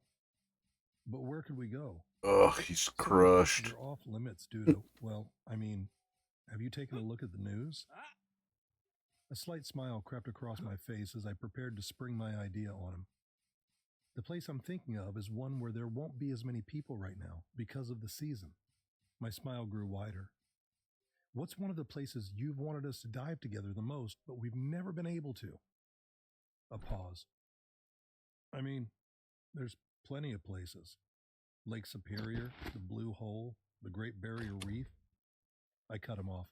"No, I'm talking about someplace much closer to both of us." I dropped my voice low. "I'm talking about Crater Lake." There was the longest pause of the call yet, and when he spoke, his voice now filled with something I'd been hoping for: curiosity and a bit of excitement. "Crater Lake, man?" he asked. "That is one place you and I have had on our bucket list for years." A hint of doubt crept into his voice. "But I mean, how? You know as well as I do that scuba diving isn't allowed there. If we get caught..." I cut him off again. "Don't worry about that, bro. I've been doing some scouting the area, and there aren't that many park rangers in the area as there would be in the summer or fall. If we go at a certain time, we'll have a few-hour window to check out what we can and grab some quality pics and video." Another second of silence. Then, "Why the hell not? I've got nothing to lose, and this might help get my mind off the world of shit surrounding me. Let's do it, man." A grin split my face as I heard the first hint of his old self creep back in. We spoke for a few minutes longer, fine-tuning the details, and then we hung up to both get some sleep. As I walked to my bedroom, I glanced at the framed picture of the lake that hung on my wall. I couldn't help but grin as my gaze lingered for a moment more, looking from the edges of the water to Wizard Island. I climbed into bed and drifted off into a sound sleep. That night was honestly the last decent night of sleep I ever got. The next morning, I packed all the gear we'd need into the back of my battered Ford Probe, and then made the many-hour-long drive from Northern California to Salt Lake City. When he answered the door, he was clearly beyond excited. He almost seemed like a kid on Christmas morning, ready to open his presents. It was infectious. As we left back west, I couldn't help but revel in the same feeling of excitement and a bit of risk and danger we were about to undertake. After a few fill-ups, combined with many snack and restroom breaks, we passed into Oregon, stopping a final time at Klamath Falls before entering Crater Lake National Park. We told the ranger at the entrance that we were merely heading in to do some snowshoeing around the lake, showing him the snowshoes we'd bought in town as a front. After a moment of taking down our names, he smiled. "Just be careful, boys," he said. "We've had some recent snowfall, and some areas are tricky going." We thanked him, and then drove up into the parking lot, Getting out and retrieving our packs, attempting to hide the obvious. Yeah, I'm all of our for scuba tanks scuba underneath. diving and stuff, After a but few minutes hike, we were rewarded in with an frigid, amazing view of the place freezing we were cold aiming. water, For those of you who have fuck never seen Crater you. Lake, it used to be an active volcano called Mount Mazama.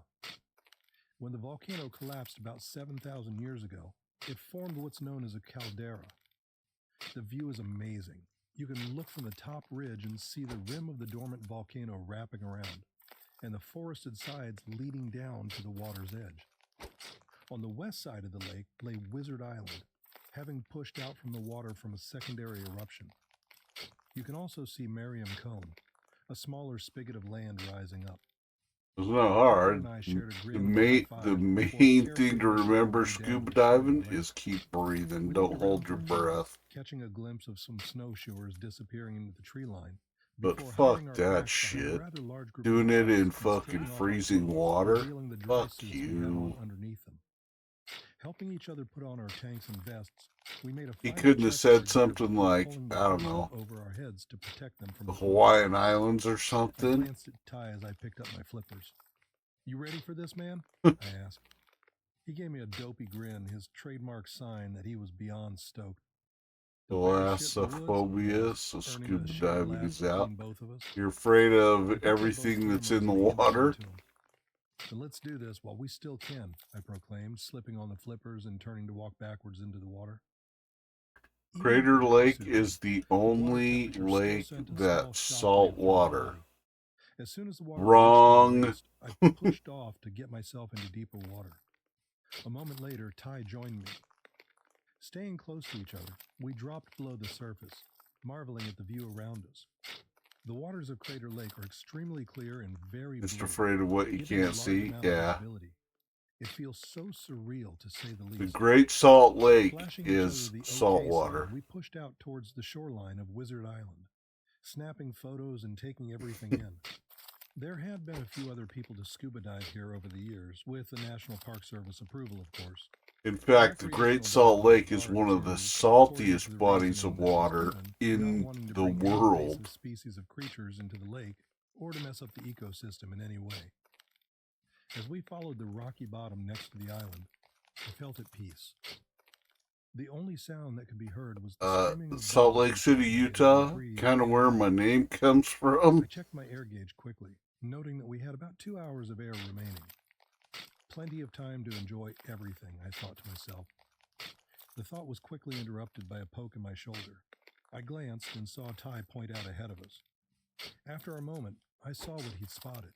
Swimming just ahead of us was a large school of kokanee salmon, one of the 2 species of fish that the lake had been stocked with.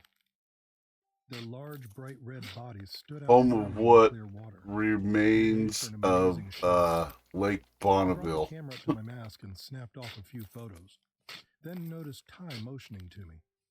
He began heading out towards the salmon, and after a hesitant moment, I followed. As I followed him, I spared a glance downward and felt almost a sense of vertigo overtake I wonder me. if I even can dig a underwater. tree out. Can we Not far dig the off whole shore of the tree island, out? The bottom simply drops away into nothingness. The bottom of the lake is over 1,000 feet deep, making it the deepest lake in the United States and one of the deepest in North America. It was so deep that submersibles had traversed the lake bottom before.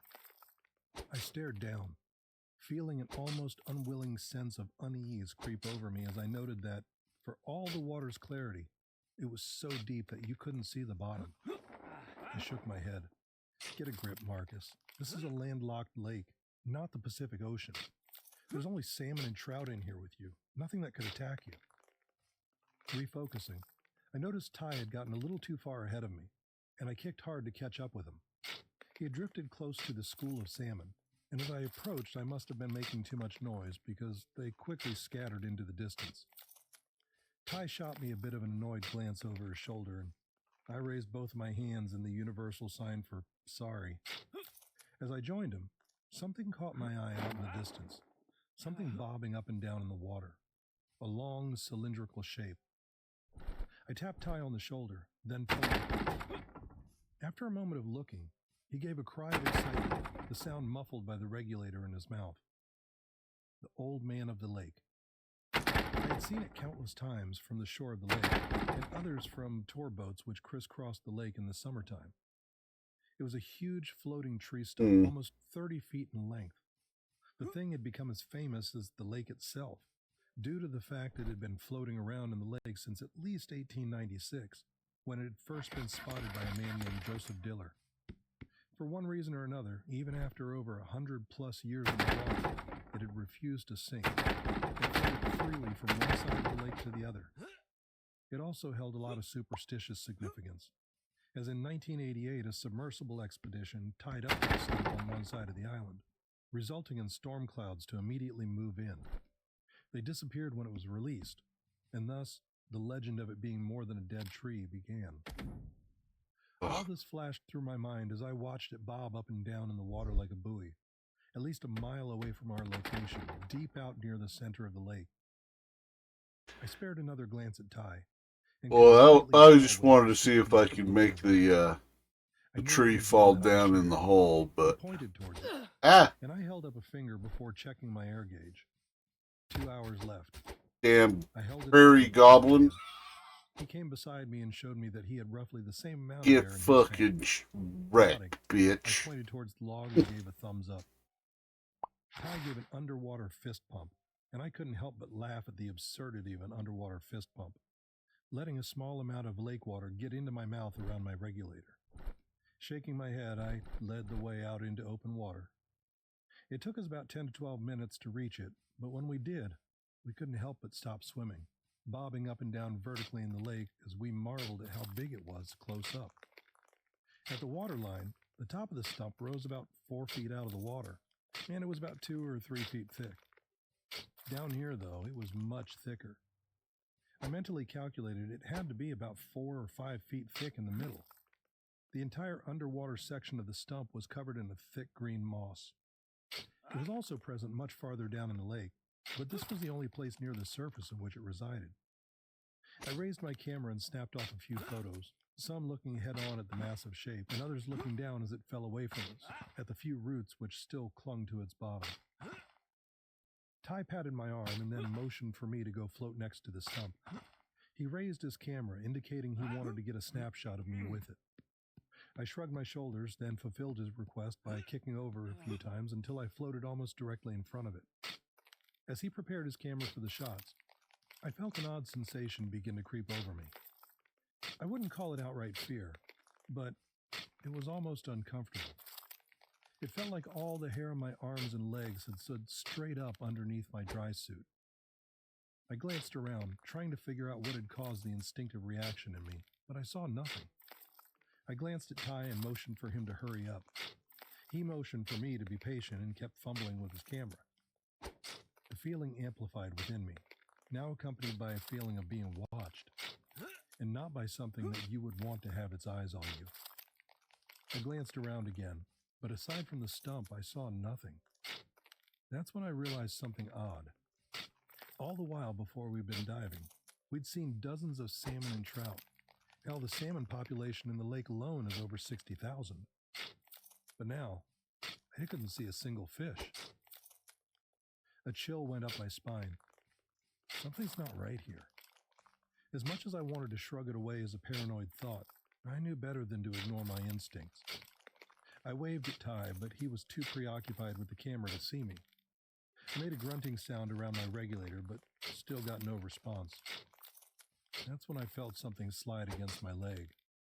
It was only for a moment, but it was the most unnatural feeling I've ever felt on or over my body.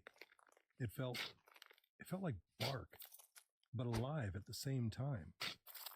I shot a glance down, but saw nothing near my body. As I looked, I felt the sensation again, this time on my shoulder. I spun quickly around, so fast that I left a small trail of bubbles behind me. There was still nothing there. Only the stump. Okay, fuck this shit, I thought, and began to kick back towards my friend. That was when I felt something wrap itself around my ankle. This time, however, it did not let go. In fact, it tightened, almost painfully so. I instinctively reached down to swat at whatever it was, hoping I'd frighten it off. But instead, I felt something thin and hard there, still refusing to let go of my leg. I shot a glance behind me and couldn't help but let out a muffled scream at what I saw. What the fuck? The object that was gripping my ankle looked like a fucking tree root. It was thick and black and covered with green moss. That wasn't what had caused me to scream, though. What had caused that was where it had come from. It came from the goddamn stump. I could see where it slid out from, under the very bottom of the log. And it was not alone. From the bottom and sides slid out many more of the root things, for all intents and purposes looking like the roots they appeared to be, but slithering through the water in a snake-like fashion. And they were coming for me. I screamed again and kicked out as hard as I could, attempting to free myself, but unable to. A blur appeared beside me, and after a moment of confusion, I realized it was Ty. He'd seen and heard my struggling, and now floated beside me, his eyes wide and full of fear. Reaching down, he attempted to pry the root from my ankle, but to no success. The other root appendages had almost reached me now, and I involuntarily let out another muffled scream, almost in defiance of my fate. In that moment, I felt with certainty that I was going to die. Ty reached down and unsheathed the knife from his ankle, and with a fury I didn't know he possessed, began slashing at the appendage that clutched me. Within a few cuts, the water began to cloud with a strange greenish fluid. I felt the grip on my ankle loosen and unwind, and I instinctively kicked forward to fully free myself from its clutches. After a few kicks, my mind caught up with me, and I realized something. Ty wasn't with me. I turned and was met with a horrific sight, one which I still see when I close my eyes. The reason why the root had loosened itself from me was to go after what was attacking it. Tyler. Oh my God. It had caught him by the arm he had used to slash at it with, and was tightening its grip far more than it had me. I heard the sickening crunch of his wrist breaking, a sharp sound that pounded through the water, along with his muffled scream. And worse, the other roots had reacted as well, and had reached him. One large one, as thick around as my thigh, wrapped around his chest and squeezed. Still more of varying sizes slid in and wrapped around his arms and legs. Breaking myself free from the horrific sight, I kicked back towards him rapidly. When the root had broken his wrist, the knife had fallen from his hand, disappearing into the depths. But I had to do something. As I approached him, however, the stump seemed to move away from me, almost to keep me just out of reach of my friend. A particularly large root made its way out beyond all the rest, but unlike the ones that were gripping Ty's body, this one lashed out like a squid's tentacle. It struck me upside the head and my vision blurred as I spun in a circle from the impact. For several seconds I saw nothing but fuzzy shapes, and then my vision cleared. I saw a small red cloud begin to surround me, and reached up to feel a rather large gash near my hairline. Trying to keep myself conscious, I turned back towards the stump and Ty, and I wish to God, as much of a coward as that makes me, that I hadn't. If you've ever seen John Carpenter's The Thing, you'll remember the scene where Copper attempts to defibrillate Norris, who turned out to be a thing in disguise, and how his chest had opened up like a mouth. That was the sight that greeted me as I felt frozen in place. It was opening up. The middle of the stump split apart and opened like it was on hinges, like it was a mouth. More roots slid out from inside the darkened space, and I heard my friend let out another muffled scream as Look at that, I tank planted was a apart tree. by a few of them. The regulator was torn from his mouth as the appendage tossed the tank out to the side, and more wrapped around his neck and head, effectively rendering him unable to move. I tried again to kick towards him, feeling my head spin with dizziness as I fought to keep from passing out. But I already knew it was too late. The roots had a firm grip on him, and rapidly pulled him back towards the opening. I wanted to look away, but I couldn't. He still had his mask on, and behind the lenses, I could see his eyes wide with fear as he fought in vain to free himself. Then he was pulled inside, and I heard my friend scream one last time as the opening of the stump closed. I saw a quick flash from the camera still attached to his wrist, momentarily illuminating the hellish interior, and then it sealed up. It floated farther away from me, and the roots, the tendrils, retracted back. In the span of 30 seconds, it again looked like nothing more than an ordinary tree stump. feeling a wave of nausea pass over me, as well as a growing blackness envelop the edge of my vision. I could do nothing but kick for the surface. My head broke the water into the chilly afternoon air, and I spat the regulator from my mouth. I began kicking back towards the shore as hard as I could, all the while keeping my eyes locked on the 4-foot white shape bobbing up and down above the small waves, until I reached the shore, where I passed out. I woke 2 days later in a hospital. A bandage covered my head where it had been gashed open, and it hurt like hell. I was greeted by a nurse, along with 2 policemen and the park ranger who had let us enter. After a few questions from the nurse about how I felt, I was left alone with the policeman and the ranger, who proceeded to bombard me with questions. I tried explaining what had happened to them, knowing full well that I would sound insane, and not caring. They needed to know what had happened. "You've got to believe me," I shouted. "I swear I'm not making this up. The fucking thing is alive." But of course they didn't believe me. They chalked up my story to my head injury. They also decided that Tyler had drowned, having something faulty happen with his air supply. He barely even got a mention in the local paper. Just another drowning victim. I was slapped with a huge fine and given a lifetime ban from the national park, with the penalty of jail time if I ever stepped foot in it again. Like I would ever want to.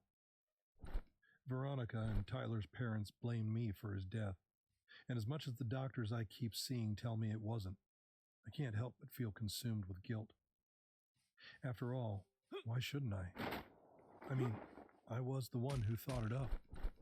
He would still be alive if it wasn't for my idea. Now, the 1-year anniversary of that horrifying day is fast approaching. I can't help but think about anything but it as I sit on my couch night after night and try to drown my memories and guilt with bottles of whiskey and vodka.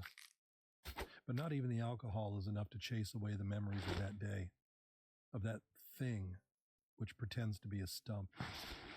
One which has floated around the lake for over a century. Every year there are a few people who reportedly drown in Crater Lake. Oftentimes their bodies are never recovered, the lake being too deep to retrieve the remains. I'm pretty damn sure that the true reason swimmers disappear is much worse than that. Because when the camera flashed in Tyler's hand before it closed around him, I saw something that still wakes me up in the middle of the night screaming. As it closed up, I saw the roots forcing their way into his mouth, down his throat. I think about trees and how their roots dig into the soil to slowly extract the nutrients from it. And I shake uncontrollably at the thought that that thing might have had a similar purpose for my friend. So I'm posting this as a warning. You can go visit Crater Lake National Park. It's a beautiful place. You can even go walk around the edge of the lake or take a tour on one of the boats. Both are perfectly safe. But whatever you do, stay the hell out of Crater Lake.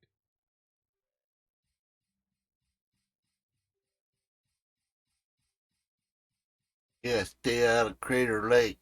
You get eaten by a tree.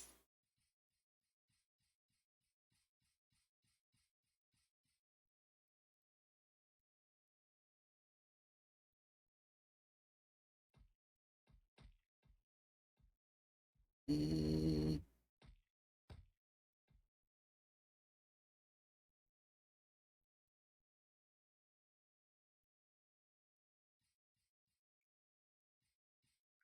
Oh, see that? Skeletons? They dropped off there. Boop. Oops. Sorry, Bill. That's alright, Ted.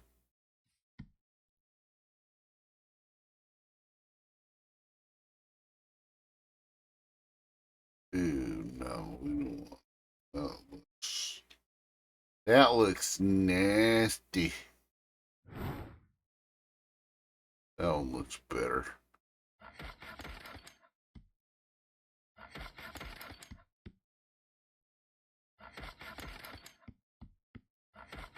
Oh.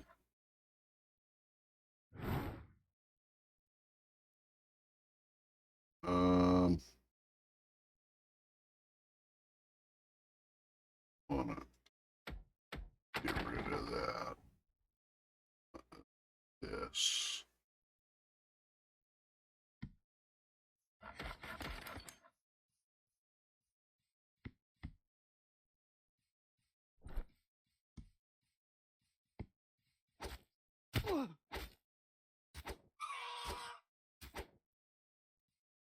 Suck it. Tattoo the goblin. Oops. That was the wrong button.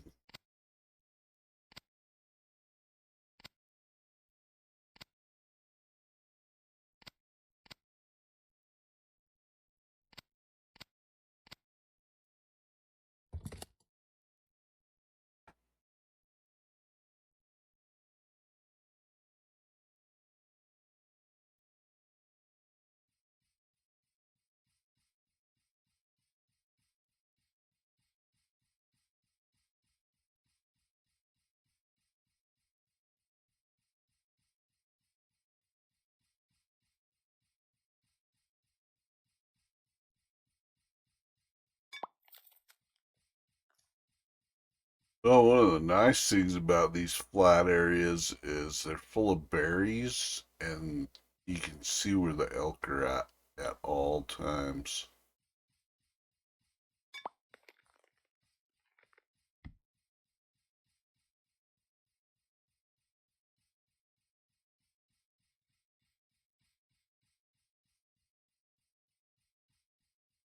Oh, jumping elk.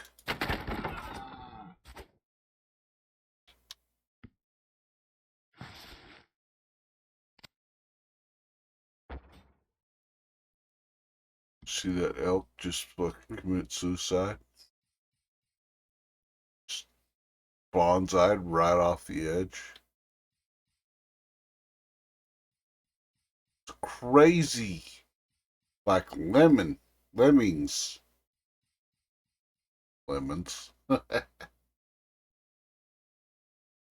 Jumping off the edges like lemmings.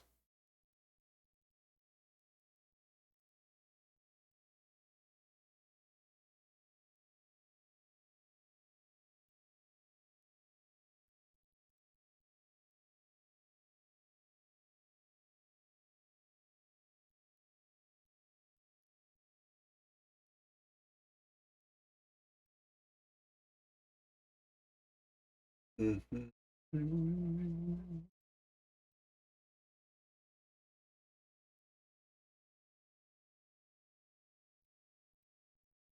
The Abandoned Homestead. Oh, wait.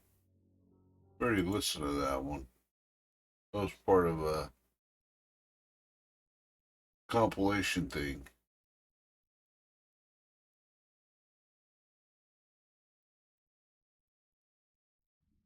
We'll go with the wrong train. The gentle sway of the train car had always been soothing to me.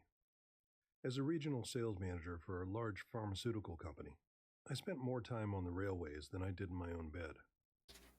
The rhythmic clack of wheels Anybody on in tracks chat was ever my spend lullaby, time with the riding on the ever-changing train? landscape outside my window a constant companion. I have. This particular Tuesday evening found me on yet another overnight train, heading from Chicago to New York for a critical meeting. I settled into my usual routine, laptop out, spreadsheets open, a cup of mediocre coffee cooling on the fold-down tray. The first sign that something was amiss came about 3 hours into the journey. I glanced at my watch, frowning slightly. We should have reached Cleveland by now, but the cityscape outside remained stubbornly rural. Fields and forests rolled by, bathed in the eerie glow of a full moon. I flagged down a passing attendant, a middle-aged woman with graying hair and a pinched expression. "Excuse me," I said, "but shouldn't we have reached Cleveland by now?" She gave me a strange look, her eyes slightly unfocused. "Cleveland? I'm sorry, sir, but I'm not familiar with that stop. Perhaps you're thinking of a different route." Before I could respond, she hurried away, disappearing into the next car. I sat back, puzzled. How could she not know Cleveland? It was a major stop on this line. I shook my head, chalking it up to a new employee's confusion, and returned to my work. As the hours ticked by, my unease grew. The landscape outside never changed, an endless loop of moonlit fields and shadowy forests. My phone had lost signal long ago, and my watch seemed to be malfunctioning, its hands spinning wildly before stopping altogether. I decided to stretch my legs, hoping a walk through the train might clear my head. As I made my way through the cars, I noticed how eerily quiet it was. The few passengers I saw sat motionless in their seats, staring blankly ahead or out the windows. In the dining car, I found an elderly man hunched over a cup of coffee. His wrinkled hands trembled slightly as he lifted the mug to his lips. "Excuse me," I said, sliding into the seat across from him.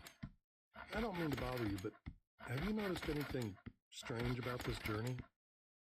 The old man's roomy eyes focused on me, a flicker of recognition passing across his face. "You're new, aren't you?" he said, his voice a dry whisper. "First time on this line?" I nodded, a chill running down my spine. "What do you mean, this line? This is just the regular Chicago to New York route, isn't it?" He let out a wheezed laugh that turned into a cough. "Oh, my boy," he said, shaking his head. "This ain't no regular route. This here's the last line. Ain't no New York where we're headed." "I don't understand," I said, my heart beginning to race. "Where are we going then?" The old man leaned in close, the smell of stale coffee on his breath. "Nowhere," he whispered. Straight to hell. This train doesn't stop, son. It just keeps on going, round and round, world without end. I jerked back, convinced I was dealing with a madman. "That's impossible," I said. "Every train has to stop eventually." He just smiled, a sad, knowing expression. "You go on believing that if it makes you feel better. But mark my words, you'll see. We all figure it out sooner or later." I stood up abruptly, nearly knocking over my chair. "You're crazy," I muttered, backing away.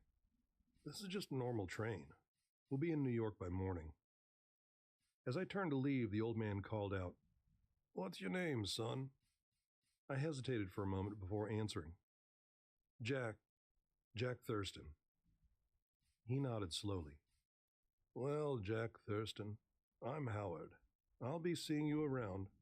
We've got all the time in the world, after all." I hurried back to my seat, Howard's words echoing in Congratulations, my mind. Jack, you're It was dead. nonsense, of course. Trains didn't just go on forever. There had to be a rational explanation for the delays and the strange behavior of the staff.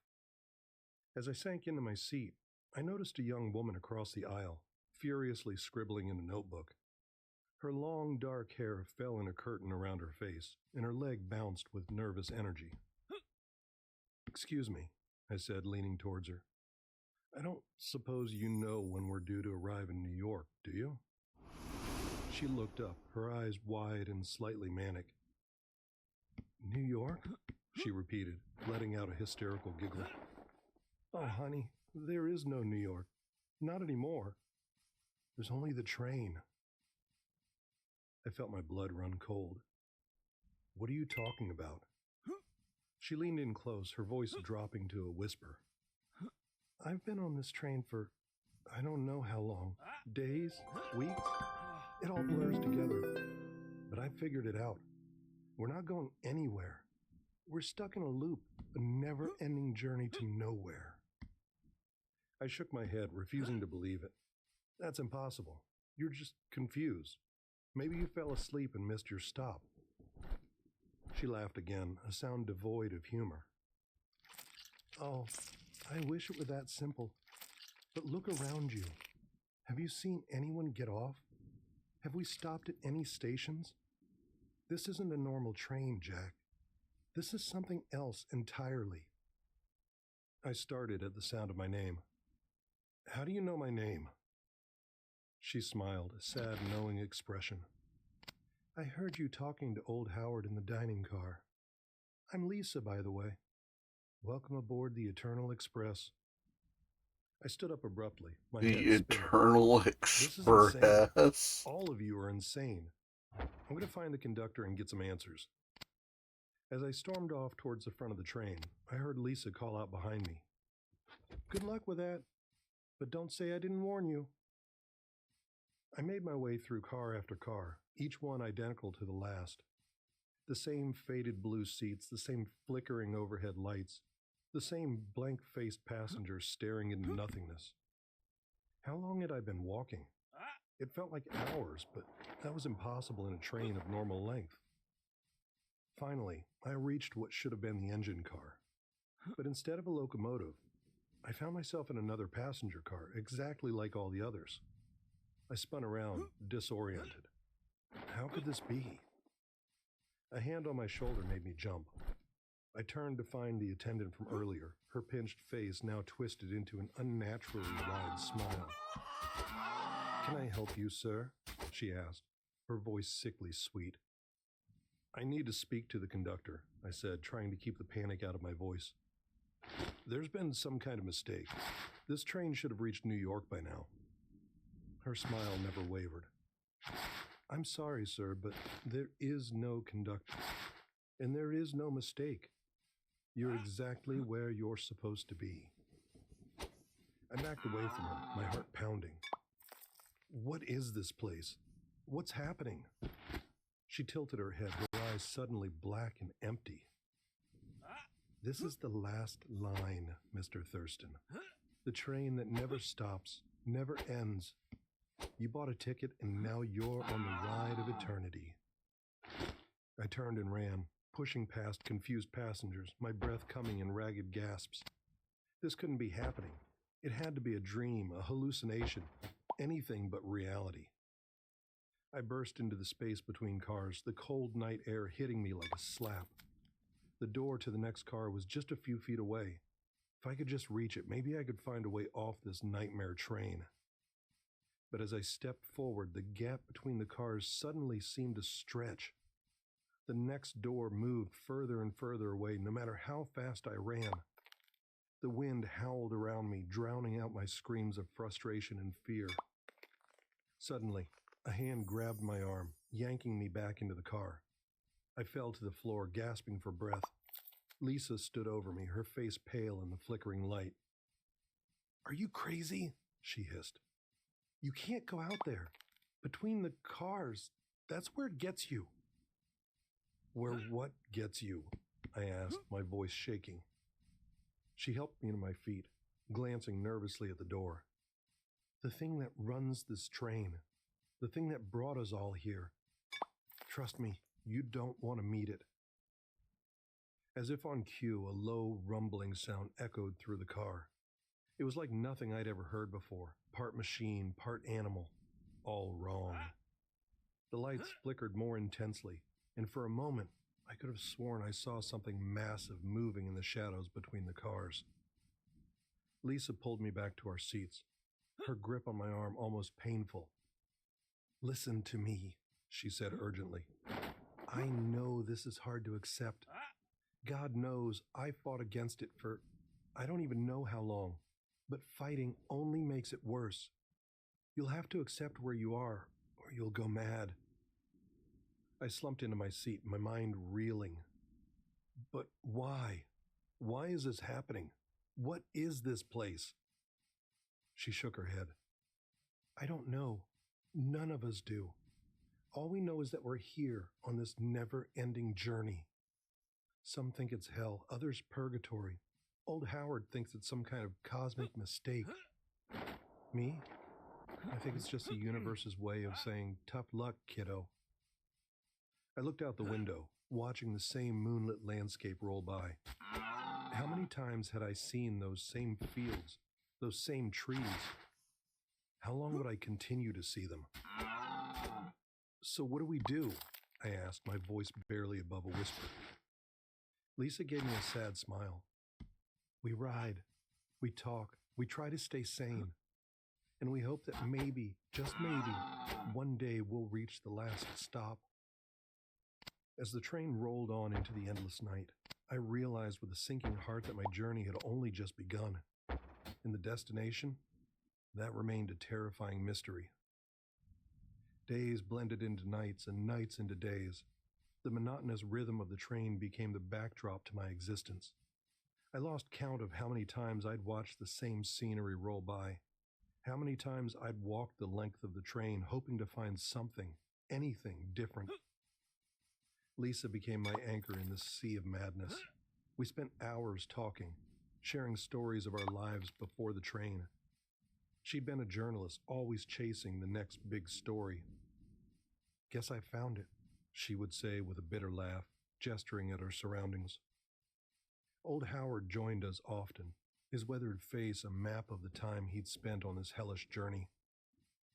"Been riding this rail for longer than I can remember," he'd say, his rheumy eyes distant.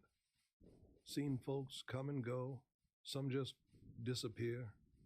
Others," he'd trail off, shaking his head. I learned to fear the spaces between the cars. Sometimes, late at night, when the train's rhythm seemed to falter, we'd hear things. Scraping, slithering sounds. Once I caught a glimpse of something massive and dark undulating past the windows. Lisa pulled me away before I could get a better look. "Trust me," she said, her face pale. "You don't want to know." The other passengers were a mix of the resigned and the mad. Some, like us, tried to maintain some semblance of normalcy. Others had given in to despair, sitting in the same spots day after day, staring blankly at nothing. And then there were those who'd lost their minds entirely, prowling the cars with wild eyes and incoherent ramblings. One such soul was a man we called the Preacher, tall and menacing with a tangled beard and eyes that burned with fanatical fervor. He would roam the train, shouting about sin and redemption. "We're all here for a reason," he'd bellow, spittle flying from his lips. "This is our punishment, our penance. Repent, and maybe, just maybe, you'll find your way off this damn train." Most ignored him, but some listened. I watched as he gathered a small following, passengers desperate for any explanation, any hope of escape. I was on what I guessed to be my 100th day on the train that things took a darker turn. I was jolted awake by screams coming from the front of the car. Lisa was already on her feet, her face a mask of terror. "They've done it," she whispered. "They've actually done it." I followed her gaze to see a group of the Preacher's followers dragging a struggling passenger towards the door between cars. The Preacher stood by, his arms raised, chanting something I couldn't make out over the victim's screams. "What are they doing?" I asked, though part of me already knew the answer. "A sacrifice," old Howard said, his voice grim. "Fools think they can appease whatever's running this train, buy their way off with blood." I started to move towards them, but Lisa held me back. "Don't," she hissed. "There's nothing we can do. Just don't watch." But I couldn't look away. The group reached the door, and with a final triumphant cry from the Preacher, they shoved their victim out into the space between the cars. For a moment, nothing happened. Then came a sound, a wet, tearing noise that would haunt my dreams for days to come. The door slammed shut, cutting off the screams. The Preacher turned to face the rest of us, his eyes wild with excitement. "It is done," he shouted. "The unworthy has been cast out. Soon we shall reach our final destination." But the train rolled on, unchanged. Hours passed, then days. No final stop, no salvation. Just the endless journey and the growing madness of the Preacher and his flock. More sacrifices followed. The train's population dwindled as passenger after passenger was thrown to whatever lurked between the cars. Those of us who refused to join the creature's cult banded together, watching each other's backs, sleeping in shifts. It was during one of my watch shifts that I first saw her, a little girl no more than 7 or 8, wandering alone through the car. Her pink dress was pristine, her blonde hair neatly braided. She looked so out of place in this nightmare that for a moment I thought I was hallucinating. "Hello?" I said softly, not wanting to scare her. "Are you lost?" She turned to me and I had to stifle a gasp. Her eyes were completely black, like empty voids in her small face. When she spoke, her voice was old, ancient even. "Lost?" she repeated, tilting her head. "No, I don't think so. I know exactly where I am. Do you?" I felt a chill run down my spine. "What are you?" I whispered. She smiled, revealing teeth that were just a bit too sharp. "I'm a passenger, just like you. We're all passengers here, Jack. All of us, riding the rails to eternity." "How do you know my name?" I asked, though I dreaded the answer. "I know everyone's name," she said, her black eyes boring into mine. "I know why they're here. I know their sins, their fears, their deepest, darkest secrets." She took a step closer. "Would you like to know yours, Jack?" I backed away, my heart pounding. "Stay away from me," I said, my voice shaking. She laughed, a sound like breaking glass. "Oh, Jack, you can't run from me. You can't run from any of this. You bought your ticket. Now you have to ride." I blinked, and she was gone, just vanished as if she'd never been there at all. I slumped in my seat, my mind reeling. Was I losing it? Had I finally snapped like so many others on this godforsaken train? I must have dozed off, because Sandwich. the next thing I knew, Lisa was shaking me awake. Her face was pale, her eyes wide with fear. "Jack," she said, "it's happening. The train is slowing down." I sat up, suddenly alert. She was right. For the first time since this nightmare began, I could feel the train accelerate. The familiar clack of wheels on tracks was slowing, becoming more distinct. Passengers were stirring, looking around in confusion and hope. Even the preacher and his followers had stopped their mad ranting, staring out the windows with a mix of fear and anticipation. "Are we stopping?" I asked, hardly daring to believe it. Old Howard shook his head, his expression grim. "Don't get your hopes up, son. In all my time here, I've never known this train to stop. Whatever's happening, it ain't gonna be good." As if to punctuate his words, the lights in the car began to flicker more intensely than ever before. The temperature dropped rapidly, our breath fogging in the suddenly frigid air. And then, with a great screeching of metal on metal, the train ground to a halt. For a moment, there was absolute silence. We all held our breath, waiting, hoping, fearing. Then, with a hiss of hydraulics, the doors slid open. "Finally," the preacher cried, pushing his way towards the exit. "Our salvation is at hand.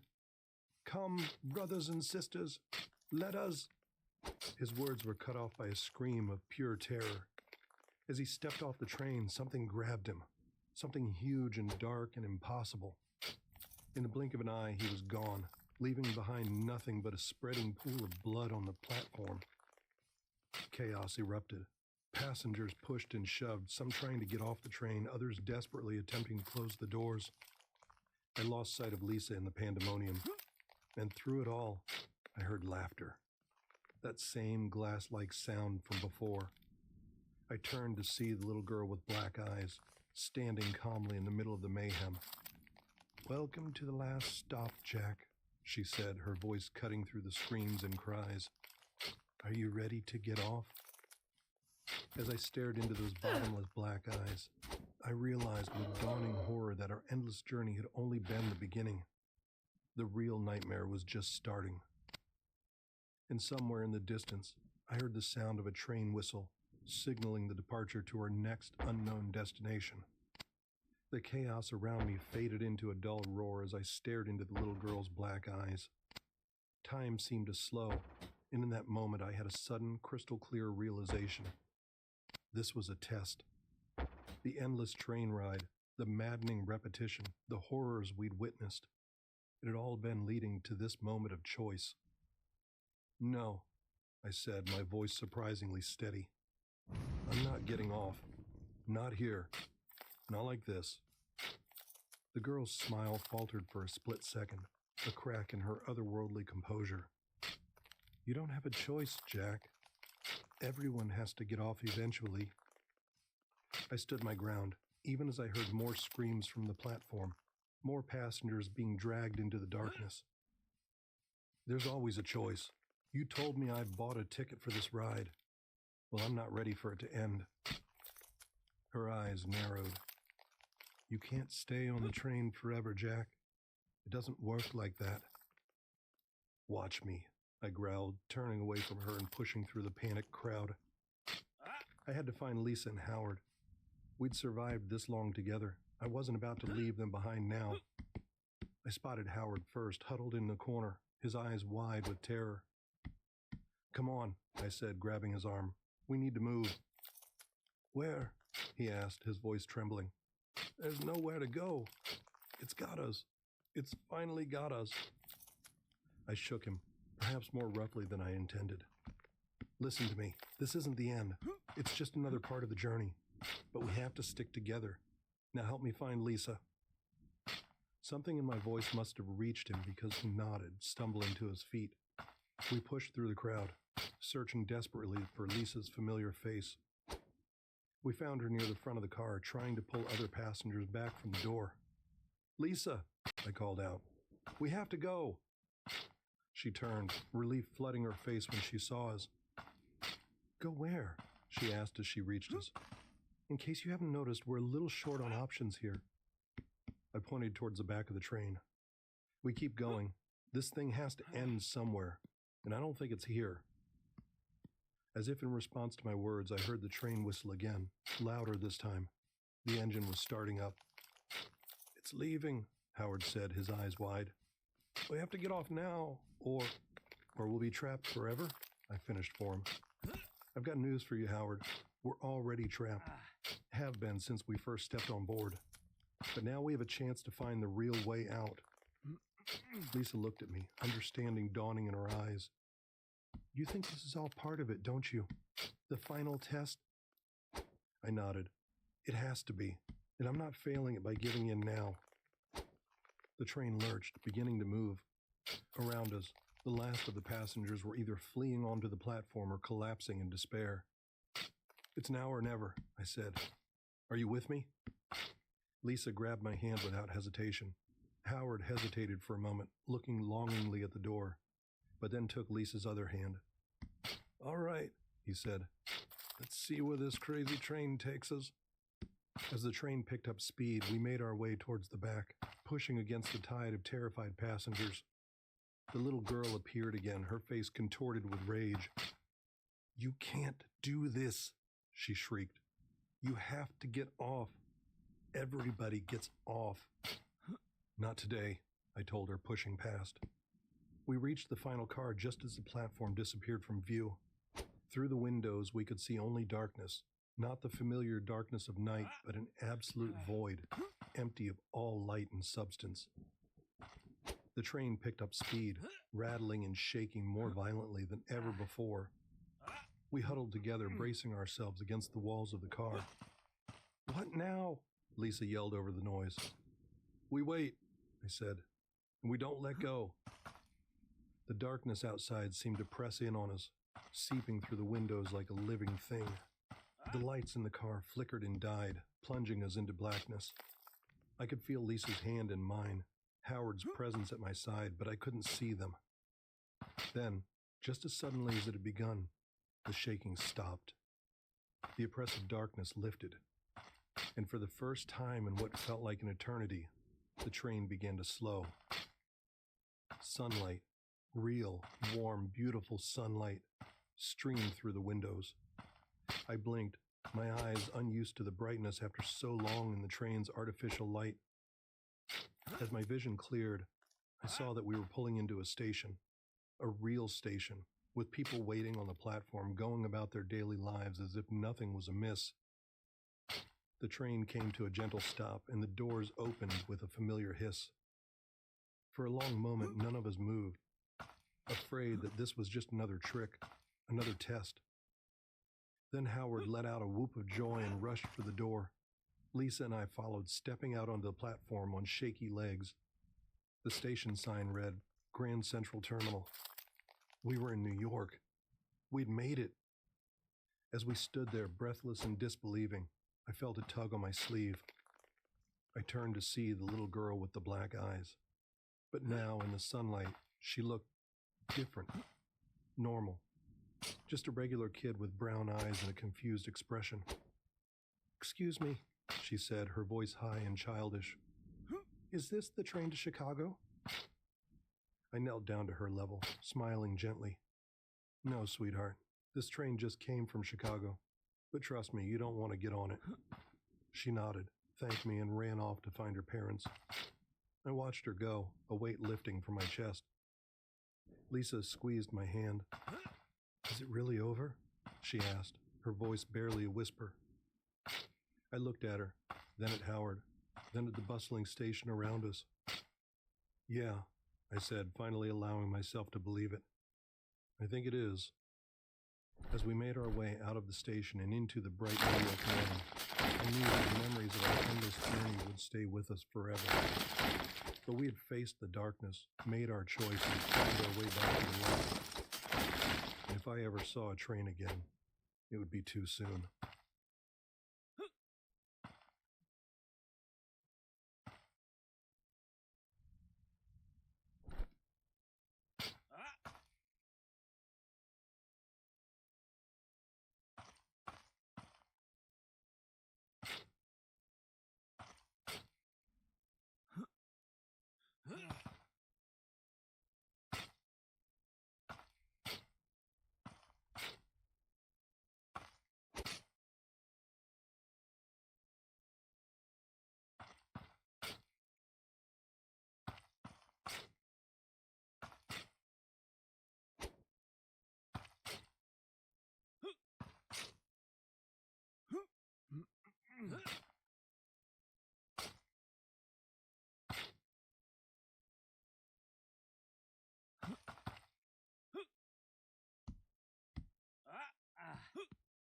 Spooky train.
Spooky train.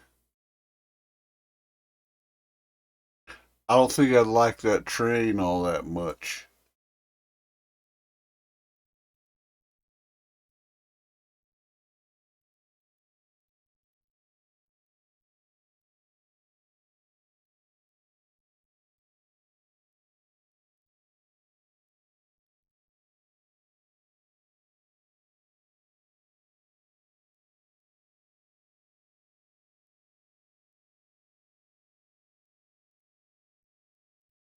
Bush pilot in Alaska.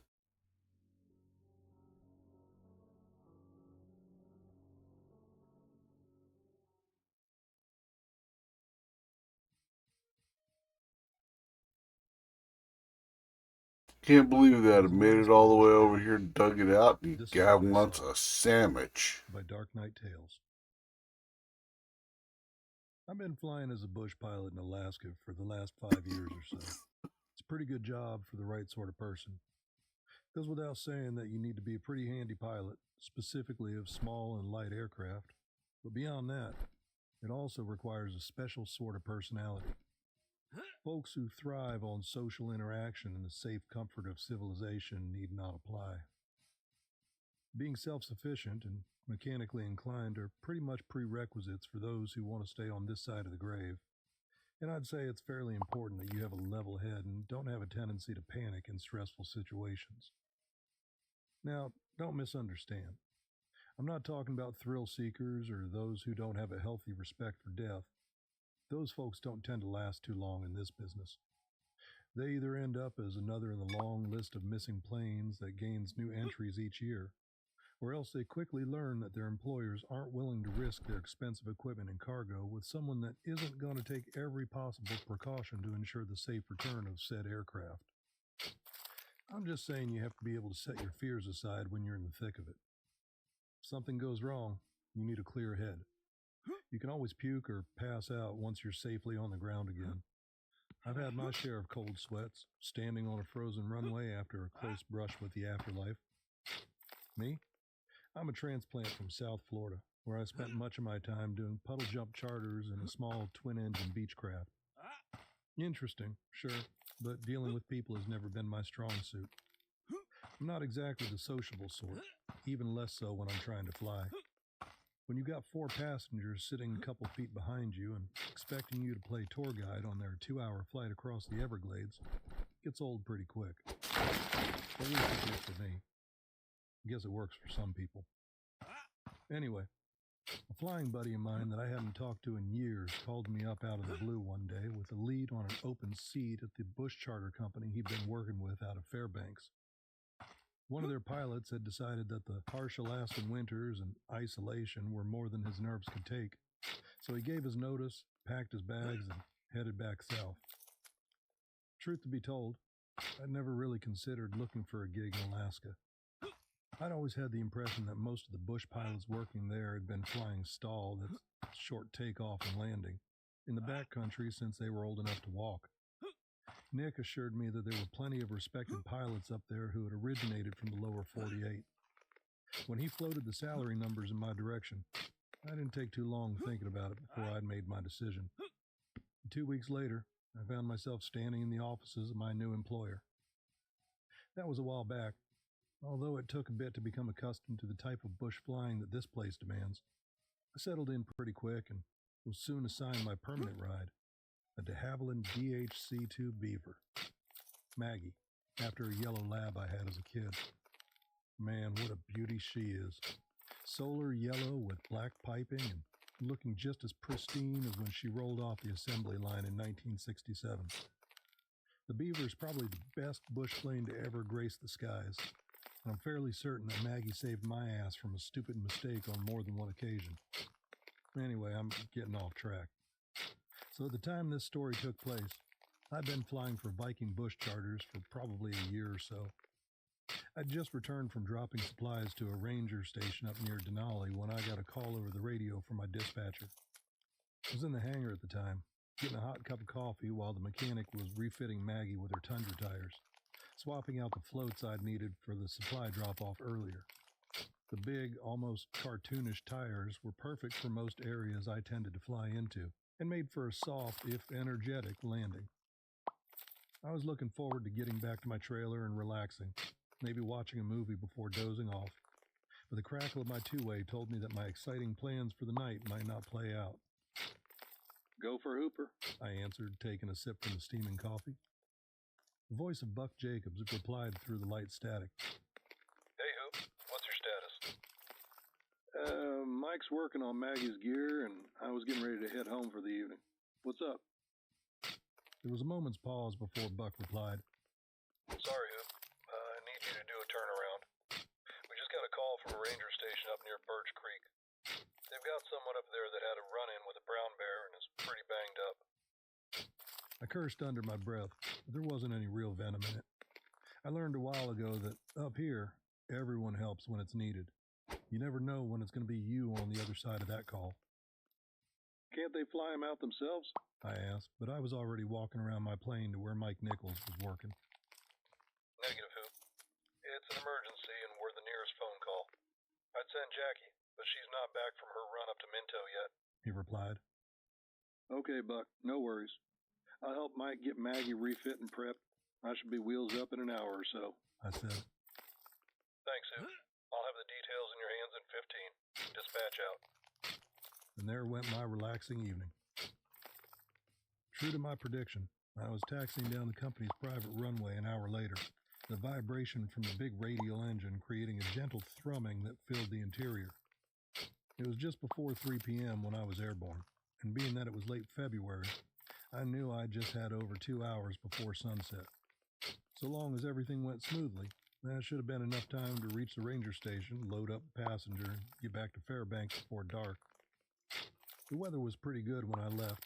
It was pushing plus 10 degrees, and although the reports were calling for snow that evening, the sky was clear as I rose above the trees and turned northeast towards the ranger station.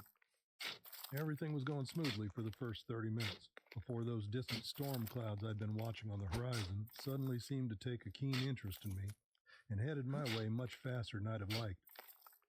To make matters worse, I'd started to notice a subtle bumping sensation intermittently coming from the engine. I wasn't sure if I was starting to lose one of the 9 cylinders or if it was something else, but it was definitely something I was keeping my eye on. If I'd been on a regular supply run, I'd have turned around and headed back to Fairbanks right then and there to get it checked out. But I was acutely aware that anyone who'd had a tango with a grizzly was probably in a bad way. My flight out to Birch Creek Ranger Station may very well mean the difference between life and death for this unfortunate soul. After another 15 minutes, I knew I wasn't going to make it to the ranger station. The storm clouds that had been approaching had now overtaken me and covered the afternoon sky in a thick blanket of gray-black ugliness. I could see the periodic flashes of lightning within them, and the air had grown turbulent. To make matters worse, that engine miss I'd been feeling had become more frequent and severe, and I was sure I now had multiple cylinders that were beginning to fail. I grabbed the VHF and radioed back to dispatch. Viking ground, Viking 320 Foxtrot. Buck's voice crackled through a moment later. Viking 320 Foxtrot, Viking ground, reading you. Buck, I've run into some nasty weather here and I've started picking up some engine issues. I'm afraid I'm going to have to abort and head for home. Please advise Birch Creek Ranger Station my situation. Buck didn't argue. He knew I wouldn't abort a pickup like this for a few snow flurries. Roger that, Oop. Looking at the weather radar now. Advise you make your heading 185 degrees and drop to 900 to avoid the worst of it. Roger that. Viking 320 Foxtrot out, I said, banking the plane to the right and starting my return to the airfield. The storm front, which had overtaken me from my left, had also descended with its approach, bringing the clouds low and thick. I pushed forward on the yoke, starting my descent to Buck's recommendation and hoping there weren't any errant mountains in the way. 5 minutes later, I was fighting with the wind for control of Maggie and was now nearly in a whiteout condition, relying almost exclusively on my instruments for navigation. The turbulence was getting severe, tossing the workhorse bush plane around like a kite in a gale. More than once, the groaning of the wing struts made me wonder if the storm was pushing Maggie past her comfort What is zone that and red testing the limits dot? of her airframe. Oh, I descended a bit more, dropping to 500 feet, aware that in these low visibility conditions I was pushing my luck with the terrain. The air was a little cleaner down here, though, and the visibility a little better, but I was still being thrown around, and I knew I'd have to climb again pretty soon in order to clear the ridgeline I knew was not too far ahead of me. An unnerving metallic popping noise from above my head drew my attention momentarily, and in that moment, I made the decision I had to find a place to set her down and wait out the storm as best I could. The trees below me were becoming visible now at this altitude, their peaks piercing the low cloud cover and heavy snowfall like ghostly claws, reaching up from the depths of some abyssal grave to drag me down. The biggest issue I faced now was finding a suitable place to land safely. I knew that the winds had pushed me off course, and I wasn't as familiar with this area as most others I spent time flying over. I wasn't aware of any landing strips nearby, and was just praying to find a large enough clearing to accommodate her. Another engine miss, worse this time.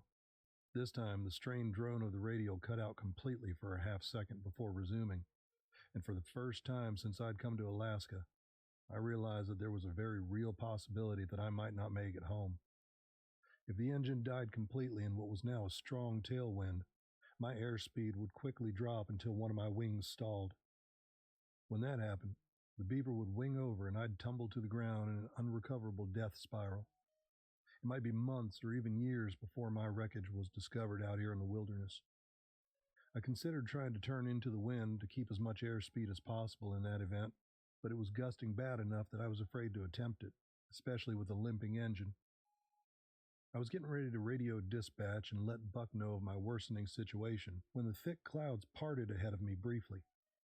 In that instant, I thought I'd won the most important lottery of my life. Directly ahead of me, a quarter-mile out, was the unmistakable rectangular shape of a small airstrip. It was covered in snow that I hoped wasn't too deep, but it was my salvation, a lifeline that I wouldn't dare refuse. I quickly adjusted my approach and set my flaps as I made for it. Another strong gust fought me, trying to throw me out of alignment with the narrow clearing, but I fought back with throttle and rudder as best I could as I watched the altimeter steadily wind down like an analog clock going backwards in time.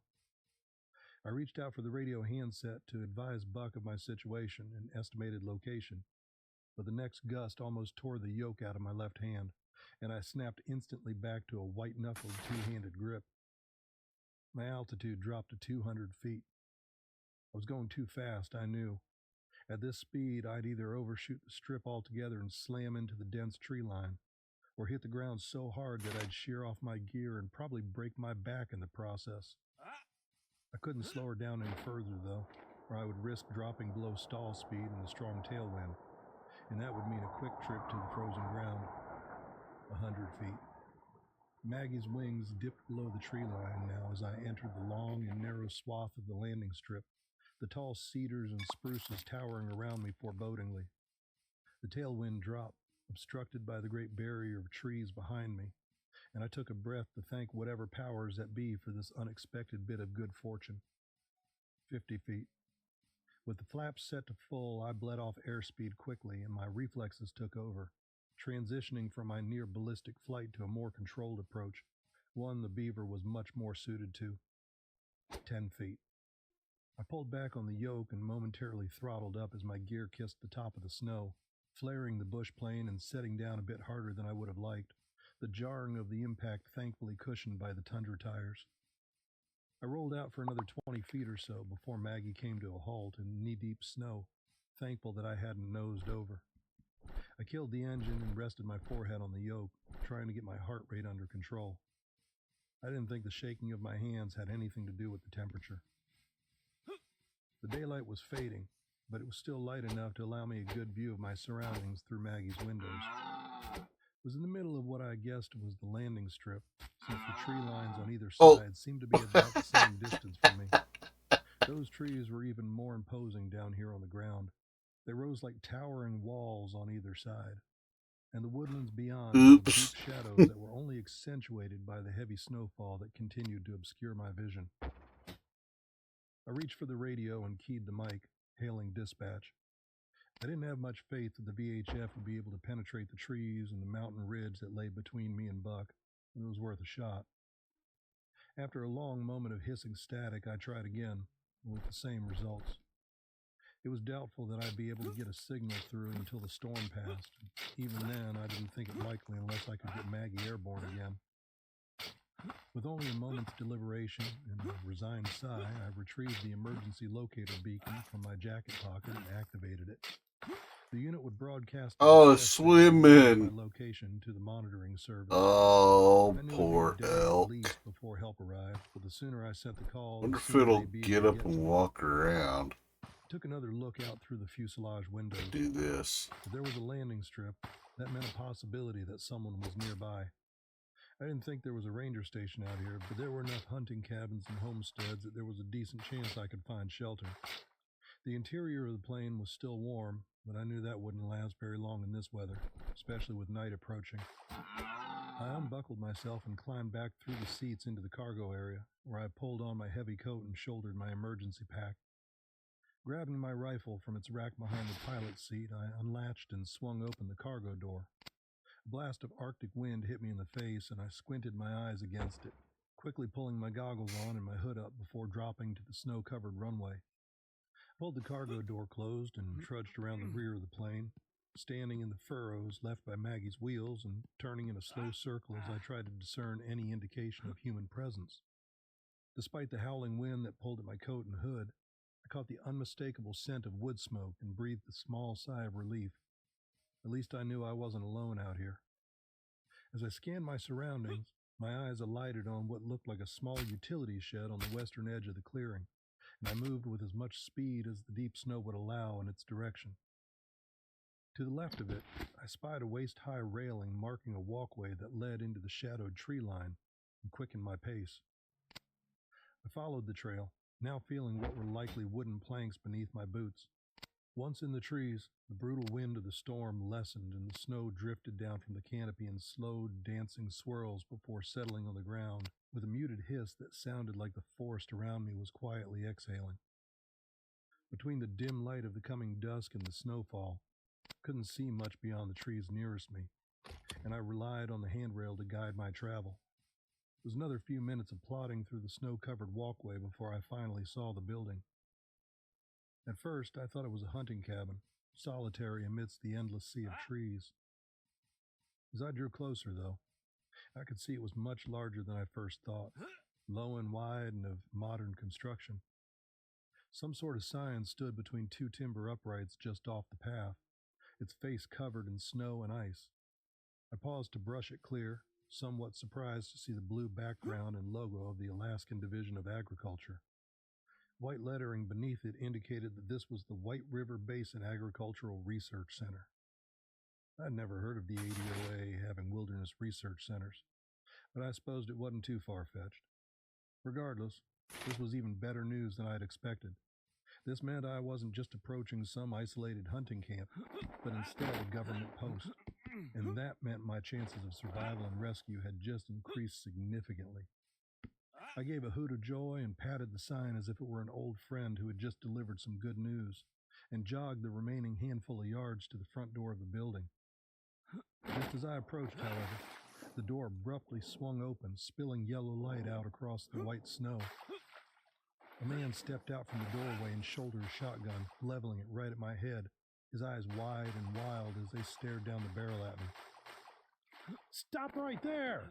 he shouted at me, his words coming in angry puffs of steam in the frigid air. "Don't come any closer!" "Whoa, hold on a minute, Chief, just wait," I answered, my hands going up reflexively. "I'm not here to cause any trouble." He motioned with the shotgun. "Drop the rifle, nice and slow. I'm warning you, I won't hesitate to blow you in half if you make any sudden moves." Holding my free hand up to show I was no threat, I bent slowly and placed the rifle on the ground before rising again. "What's going on?" "Who are you? What are you doing here?" he demanded. I could see the muzzle of the shotgun trembling and worried that he might end up shooting me by mistake just due to nerves. He was wearing what looked like a government-issued coat with an embroidered patch on the shoulder and had a week's growth of beard. "Easy, boss," I said, trying to keep my voice level and calm. "My name's Hooper. I'm a pilot for Viking Bush Charters out of Fairbanks. My plane was forced down in the storm, and I was lucky to find your landing strip before she ended up in the trees." I was starting to wonder if lucky was the right word anymore. He looked at me a long minute, his eyes scanning me over, then motioned at me again with the shotgun. "Take off your goggles. Let me see your eyes," he said. That caught me off guard, but I nodded and slowly moved my hands to remove the tinted goggles, careful not to make any sudden moves. He leaned towards me, eyes locked hard on mine, searching me. Then, seemingly satisfied, he abruptly lowered his gun and nodded, as if reassuring himself. He jerked his head back toward the doorway, and his entire demeanor suddenly changed. "Well, Hooper, come on inside. Bring your rifle. It's too damn cold out here." With that, he turned and walked back inside, resting the shotgun against the interior wall next to the door as he did so. Now even more confused than before, I reached down and picked up my rifle from the snowy ground, my gaze never leaving the man. As inconspicuously as I could, I worked the lever, chambering the cartridge, and followed him in. It was such a bizarre interaction, I wanted to make sure he wouldn't surprise me again if he decided to change his mind. When I entered the building and closed the door behind me, I found myself in what looked like a wood-paneled visitor's room, with a couch on one wall and a blazing fireplace fronted by a couple of chairs on the opposite. The man had moved over to a small table near the fireplace, pouring a glass of whiskey from a half-empty bottle, and now seemingly completely disinterested in my presence. I frowned and glanced around the room. Aside from the sparse furnishings, There was a closed door across from the one I had entered through, labeled with a restricted access sign. The man took a long drink from his glass and came back to me, holding the whiskey bottle out to me and offering. I just shook my head. "Sorry about all that," he said, gesturing vaguely to the door behind me. "Can't be too careful. I'm Morgan Tate, field research." I eyed him cautiously. "Okay, Morgan Tate. You make a habit out of welcoming visitors with a shotgun?" Still wasn't sure exactly who I was dealing with here, but something was clearly off. He just grinned at some private joke that he alone shared and then ducked his head in a nod, taking another swallow of the whiskey. "Lately? Yeah. Or at least I would if I had any visitors." He pointed at me with his tumbler and sat heavily in the chair. I was starting to get the impression that this wasn't the first drink of the day for Mr. Morgan Tate. "You're the first living person I've seen in more than a week," he added. "Are you the only one here?" I asked, looking around the room. There was a row of hooks on the wall beside the door, and I took note of several coats hung there. He smirked, something unreadable behind his eyes. "Now, yeah." I didn't know what sort of game he was playing at, but I was starting to lose my patience. "Care to elaborate on that? Having kind of a rough day, and you're not making it any easier." The dark-haired man finished off his drink and stood. "Sure, why not? Suppose you're part of this now," he said, moving past me towards the restricted access door. I followed him as he pushed the door open and proceeded along a narrow, tiled corridor lit by harsh fluorescent lights. It felt out of place, more like I was walking through the halls of a hospital than an ADOA building in the middle of the bush. He looked over his shoulder and took note of my surprise. "Yeah, not quite like the ranger stations, is it?" he said, stopping in front of a heavy-looking door at the end of the corridor and keying a quick code into the panel above the handle. I heard a soft click and he pushed it open, exposing a darkened room beyond. He entered, and the lights flickered on as I followed. The room we now stood in was larger than the previous one, probably 30 feet across and smelling of antiseptic and chemicals. Several rows of stainless steel tables were neatly arranged within, occupied with various unfamiliar laboratory paraphernalia and equipment. In addition to these lab stations, there also appeared to be examination tables along the far wall, a few of which had white cloths covering unidentifiable shapes. I suppressed a shudder. It reminded me of a morgue, though the concealed objects were far too small to be human bodies. "What is this place?" I asked, my eyes taking it all in. "Just like the sign outside says, Hooper. This is the White River Basin Agricultural Research Center," he replied, leaning against one of the tables. "It was set up to monitor large mammal wildlife migrations with potential correlation to climate change." "Huh," I replied evenly. "Sounds interesting." He grinned. "No, it doesn't. Not even to me, and I work here. Would you believe that a week ago there were 25 researchers living and working here? 25, Hooper. This place was hopping, man." An uncomfortable tingle ran down my spine, and I shifted my rifle in my hand, the weight of it reassuring as it hung at my side. If Tate noticed, he didn't mention it. "What happened last week?" I asked carefully. When he turned back to me, the smirk was gone from his face and his eyes had widened. Whatever was in his thoughts now, he didn't find it amusing anymore. "That's when they came, Hooper." "They?" "The shadows, man. The shadows.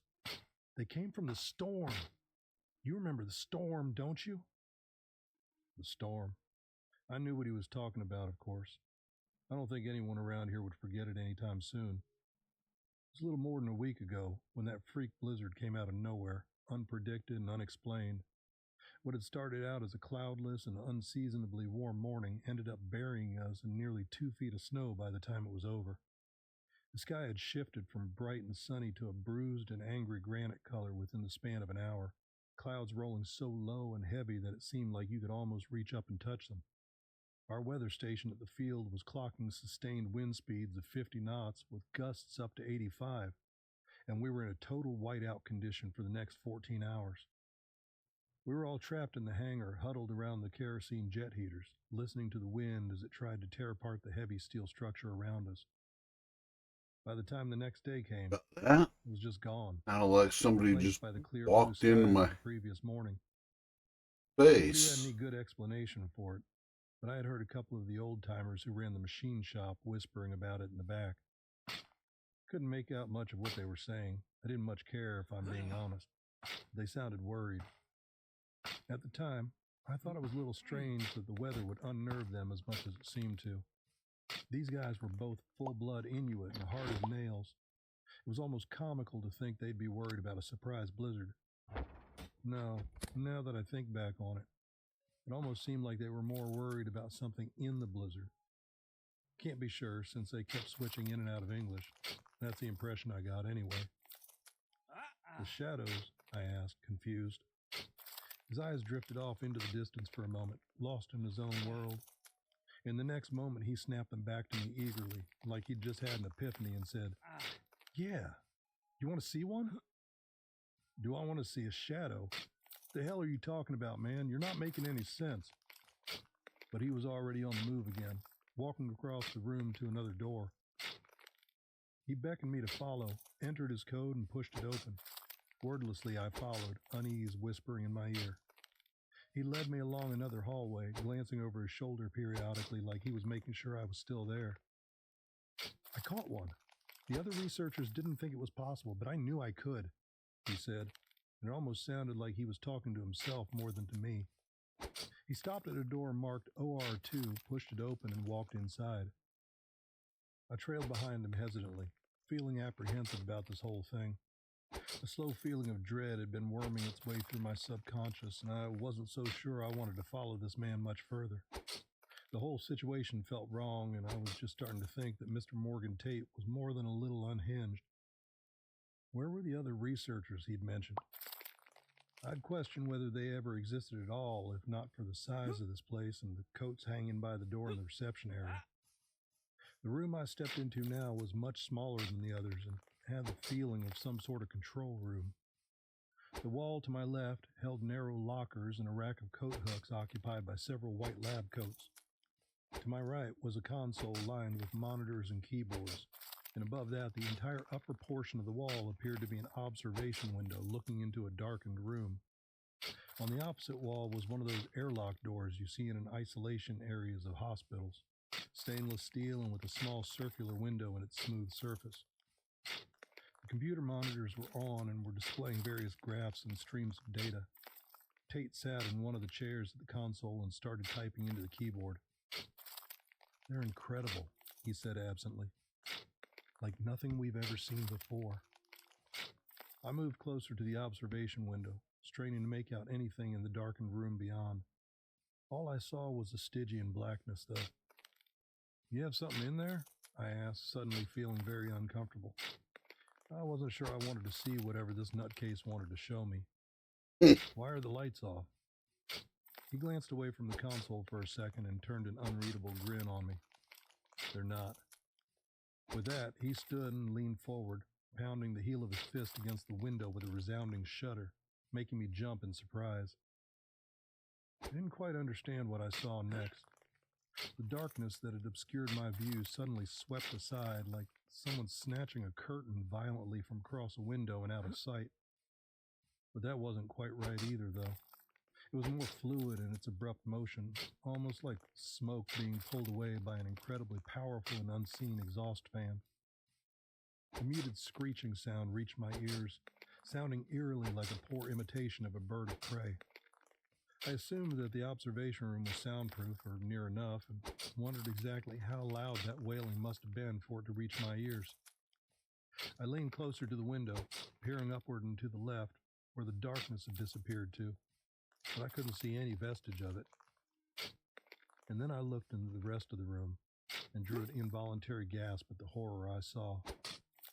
A dozen corpses lay strewn about the otherwise barren interior of the room. But they weren't bodies anymore, not really. They were nothing more than skeletons now, still dressed in the clothes they'd worn when they fell. Most were intact, though few had scattered where they struck the tile floor. The bones were stripped of all remnants of flesh and were bleach white. "What the fuck?" I said in revulsion and shock, barely above a whisper. Tate nodded excitedly. It's incredible, isn't it? The others left, but I was able to lure 2 of them into the holding room and trap them there. I stepped back, feeling my stomach turn, and turned an incredulous gaze upon the man. But the bodies. He nodded again, almost eagerly. That's how I lured them. Most of the remaining researchers fled in here to hide. You see, it needs to eat, to hunt. It can't survive without sustenance, no more than you or I. There were 2 in the beginning, but after the food ran out, this one turned on the other, and now there's only 1. The food? You mean those people? I tightened the grip on my rifle and took a step backwards to put a little space between the 2 of us.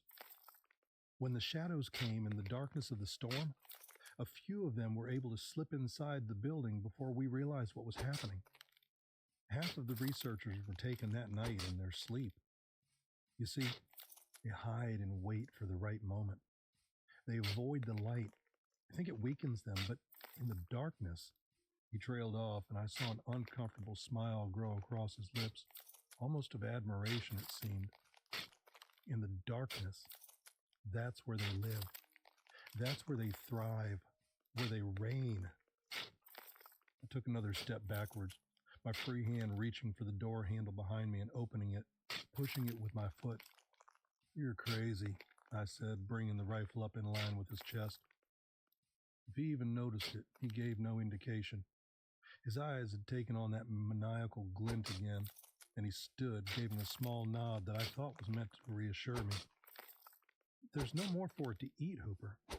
It's been days since I've been able to feed it.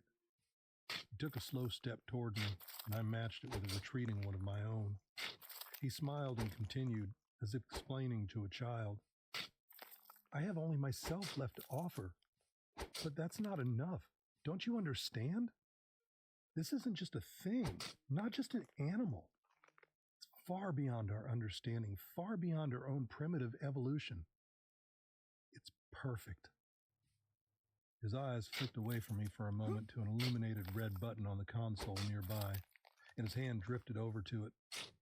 Don't, I shouted, bringing the rifle up to my shoulder. Don't do it, Tate. There's nothing to be afraid of, he said, an obscure caricature of gentleness filling his voice. It's quick. His hand hovered over the button. I will shoot you, Tate. Don't make me do it.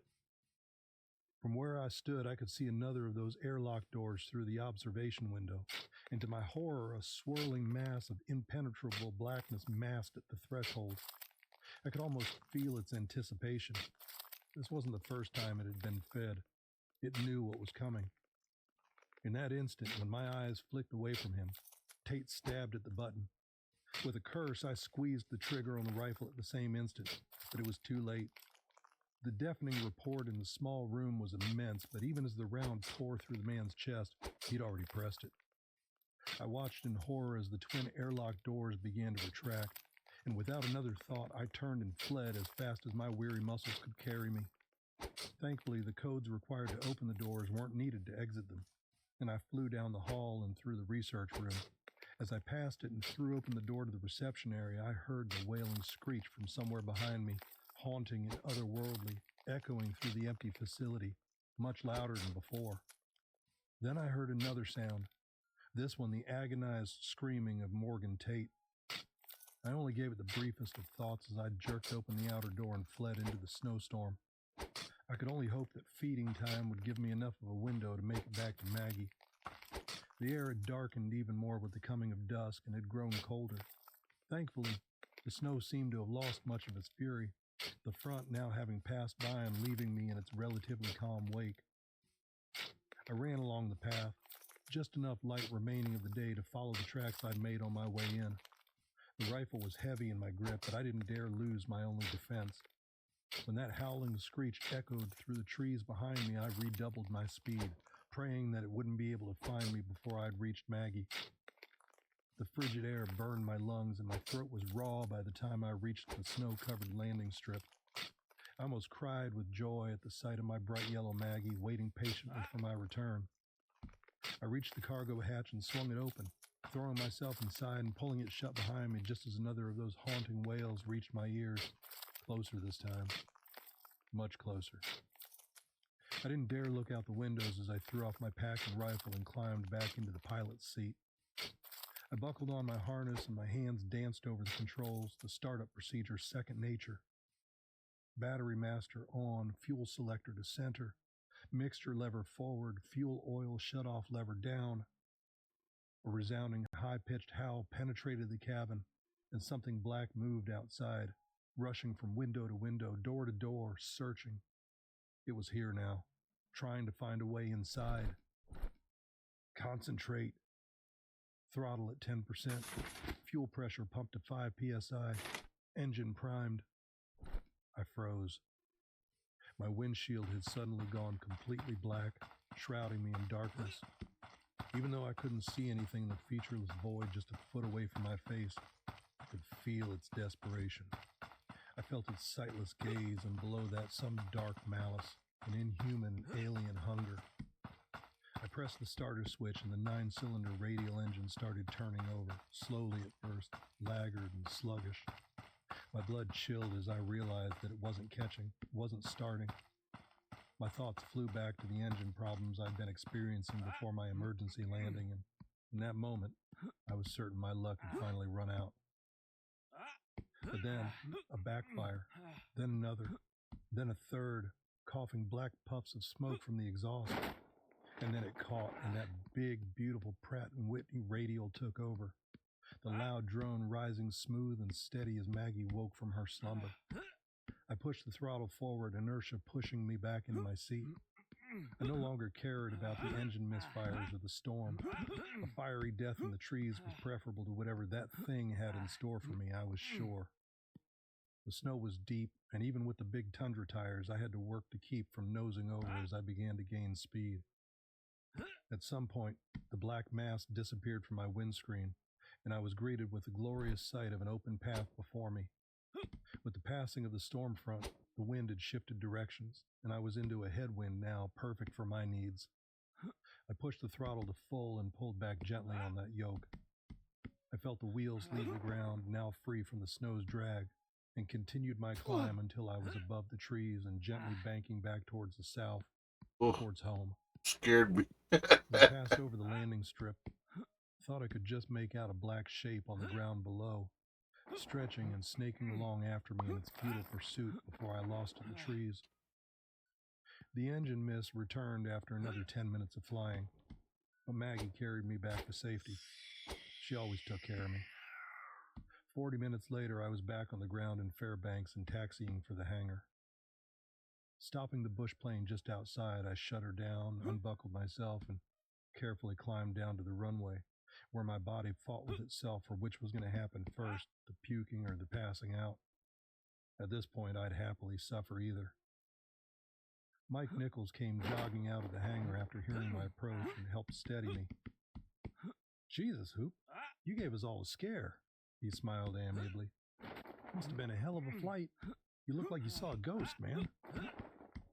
I could only nod and stumble my way towards the warmth of the hangar, grateful for his shoulder to brace myself against. Just before we reached the service door, he paused and looked back at Maggie.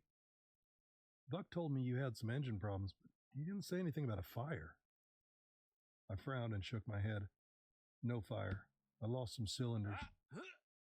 He stood there a moment longer, an odd expression on his face, before opening the door and ushering me inside. "Weird. I thought I saw some black smoke coming from under the engine cowl right after you shut her down."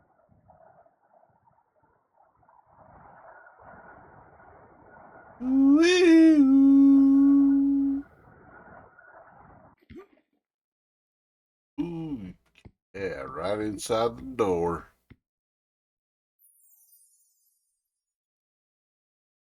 Was that a potato? Is that a baked potato? It looks like a baked potato. Potato. Deliver a potato.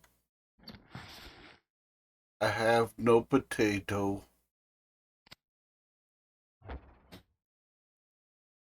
Oh, I got that tree.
That almost sounds like the makings of a movie.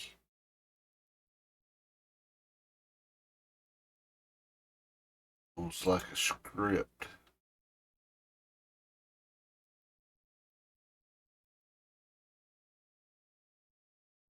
Good.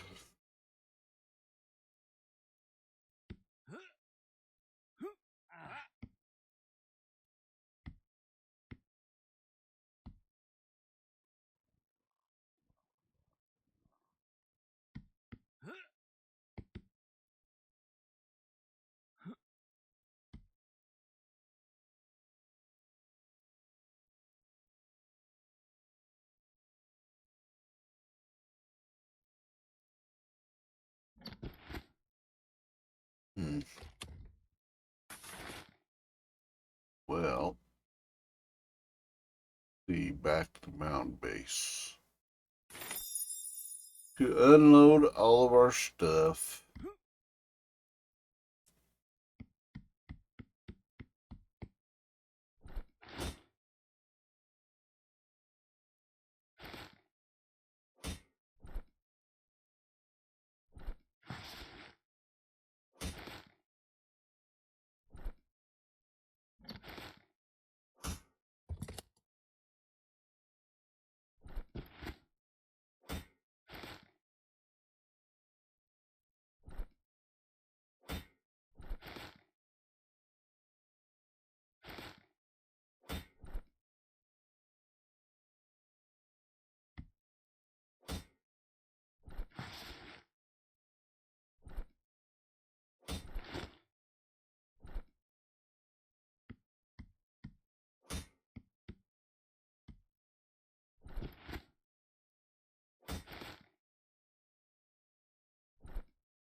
Be right back, chat. I'm gonna go use the restroom. Gonna set you up with another ale here. That's the last of it, I said, breathing a sigh and collapsing onto the couch. I am officially toast. I just finished hauling the last couple of boxes into the house from the moving truck. Stacks of them were piled throughout the living room, making a corrugated fortress around me. Unpacking would be another long adventure, but At least we'd finally gotten all of our belongings into the farmhouse so we could begin the process of starting our new life here. As I lay on the couch, relaxing momentarily, the hairs began to stand up on the back of my neck. I started to get a strong sense that I was being watched, specifically from the door beneath the stairs leading to the basement. It creaked open slowly, just a crack, as I observed it back. I closed my eyes, ignoring that paranoid feeling. There was no one else in the house except for us. Therefore, nobody was watching me. It was just my imagination. Yet, still, every time I turned away, I felt a tingling and saw a vague shadow in that direction, just barely visible in my peripherals. There was also a feeling of a presence that I could not ignore. The door to the basement yawned open wider, as if inviting me in. Darkness peered out, blacker than a midnight graveyard. Standing up on shaking legs, I began to walk over to that door, thinking a draft from the basement was blowing it open. I didn't like the feeling of it being ajar. Don't ask me why, but I just didn't like it. As I drew closer, the sensation of eyes watching me became even more powerful, as if I was drawing closer to a predator and my body was telling me to turn away and run. That darkness was too much for me to look at, so I turned my eyes away briefly, but that made the feeling even worse. I couldn't help thinking that if something jumped out from the doorway, I wouldn't see it until it was too late.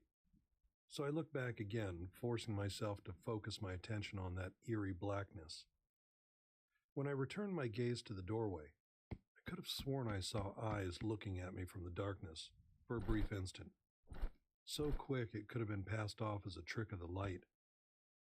But it made my heart skip a beat nonetheless. I slammed the door shut so hard it shook the house, and my wife yelled at me to be more gentle with the old place. Heading into the kitchen, my heart was thumping in my Creepy chest. old I told houses. Christine what had happened. What do you mean you saw eyes down there? There was somebody in the basement? We need to call the cops.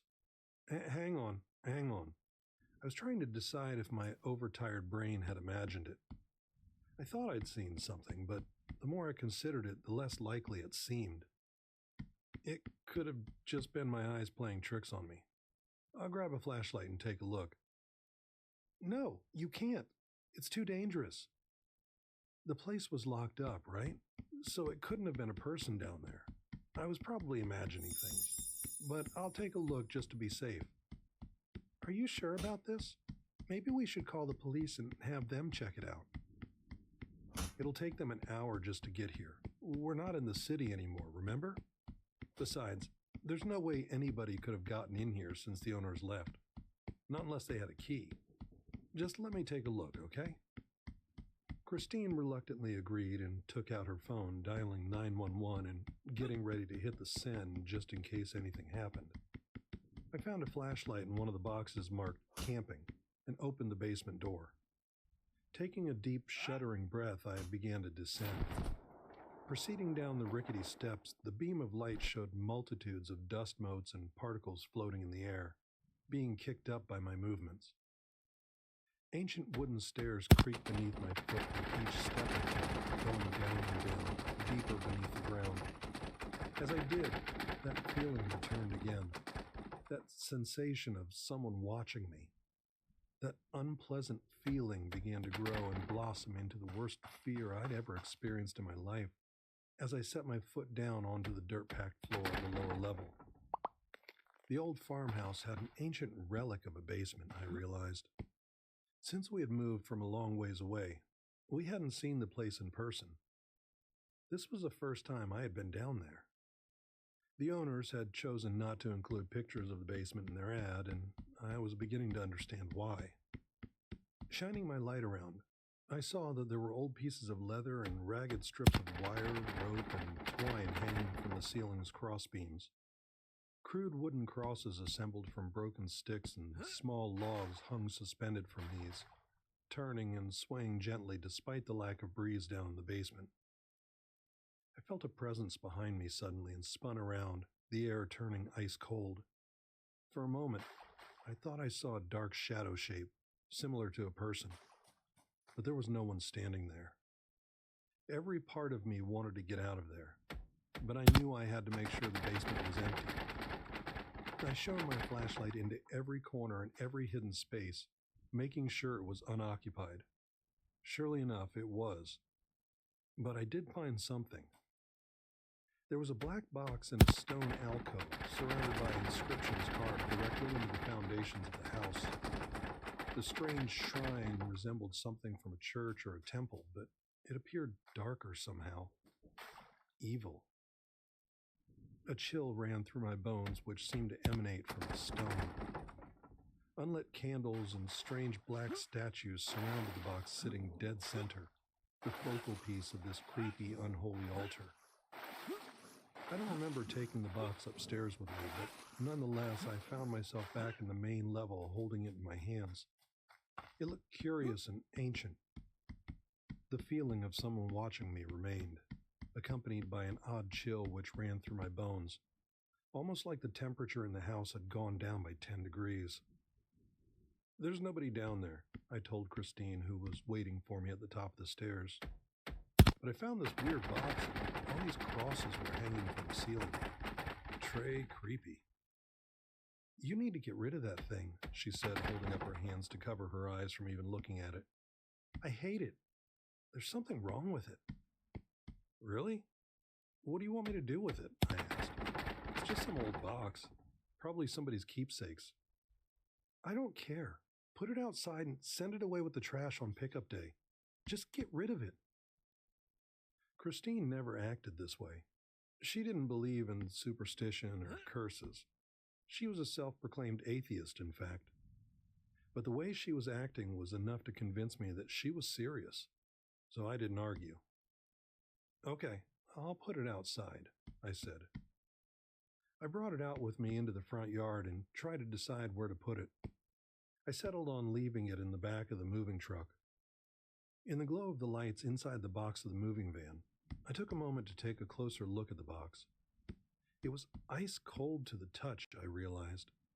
The surface of it was slick and black like polished marble, but when I took my hand away, it smudged off like charcoal. There were archaic symbols carved into it, and a lock held it shut at the front. I found myself trying to open it, but was unable to. Distantly, I heard something whispering to me, its voice insistent and raspy.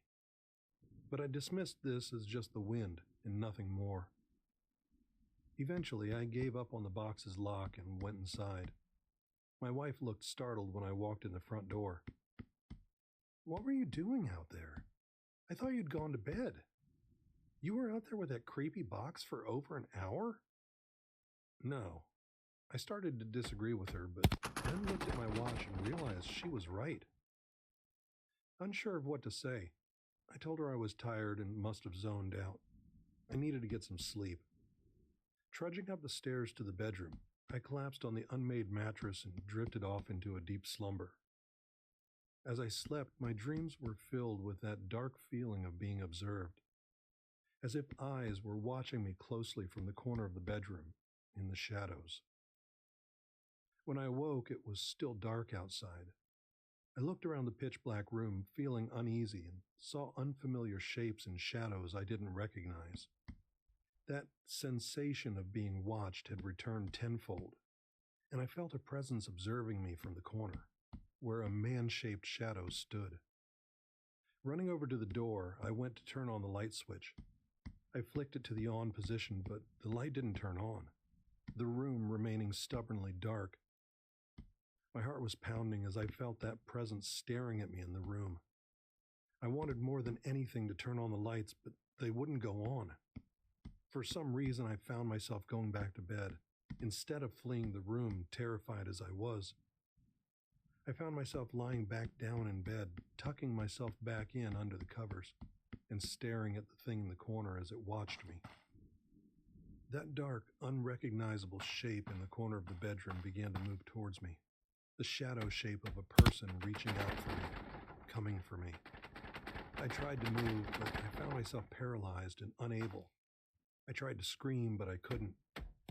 I woke up panting, covered in cold sweat, and realized I had dreamt the whole thing.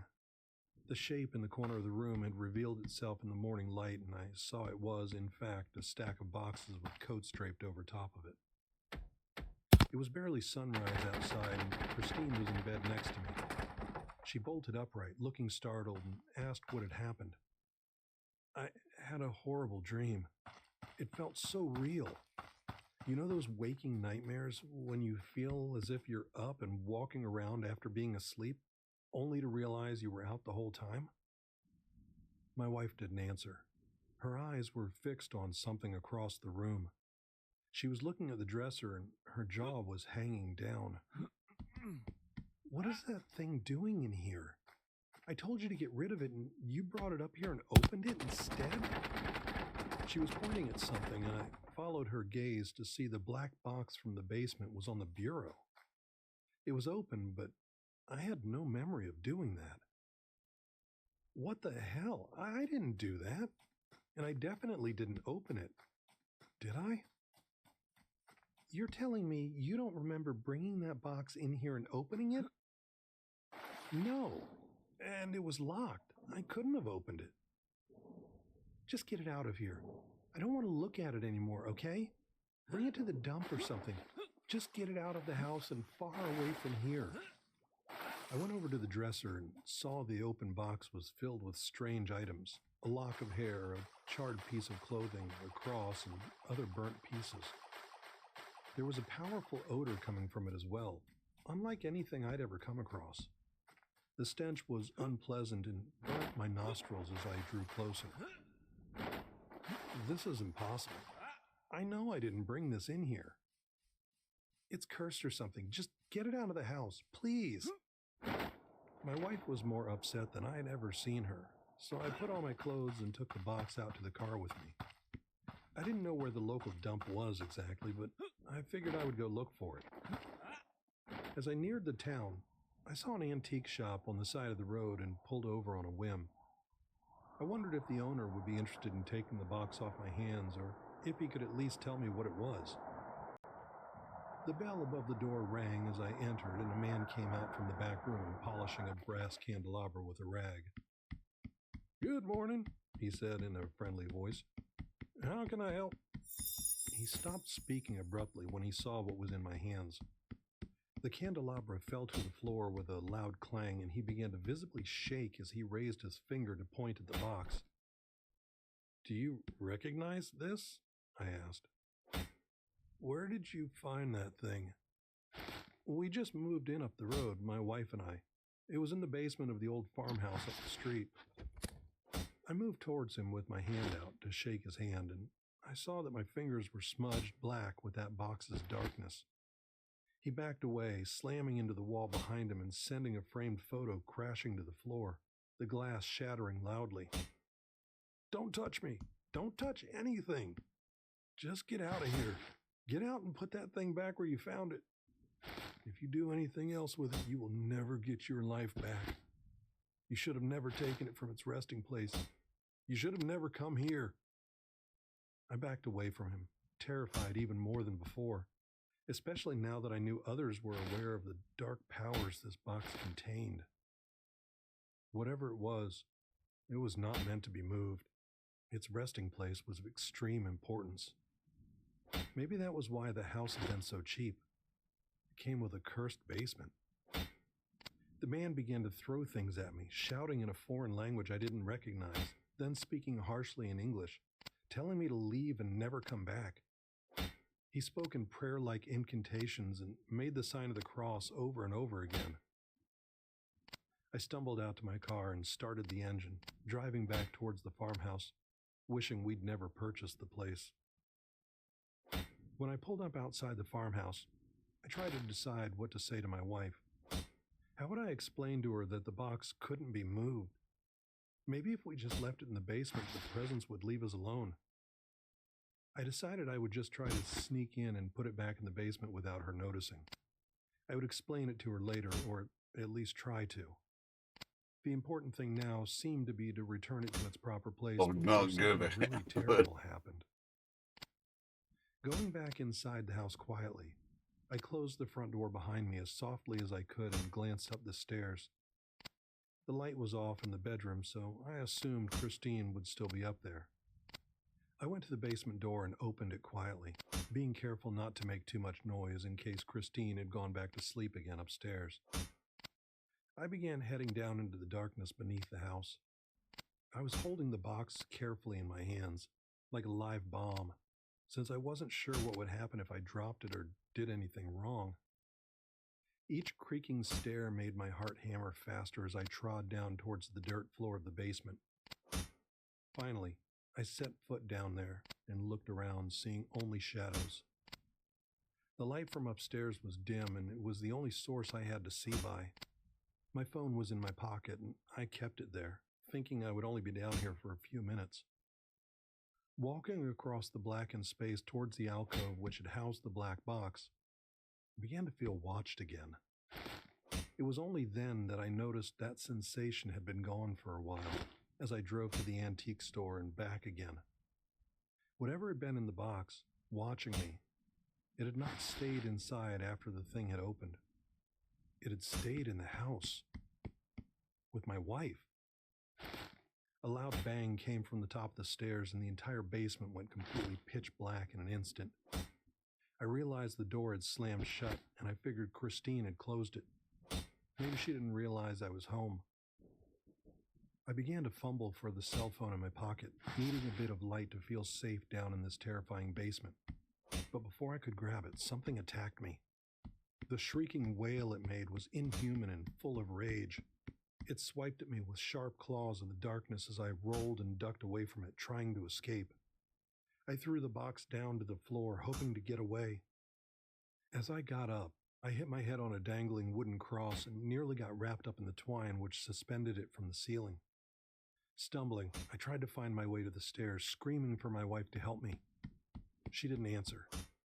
A moment later, the thing came at me again.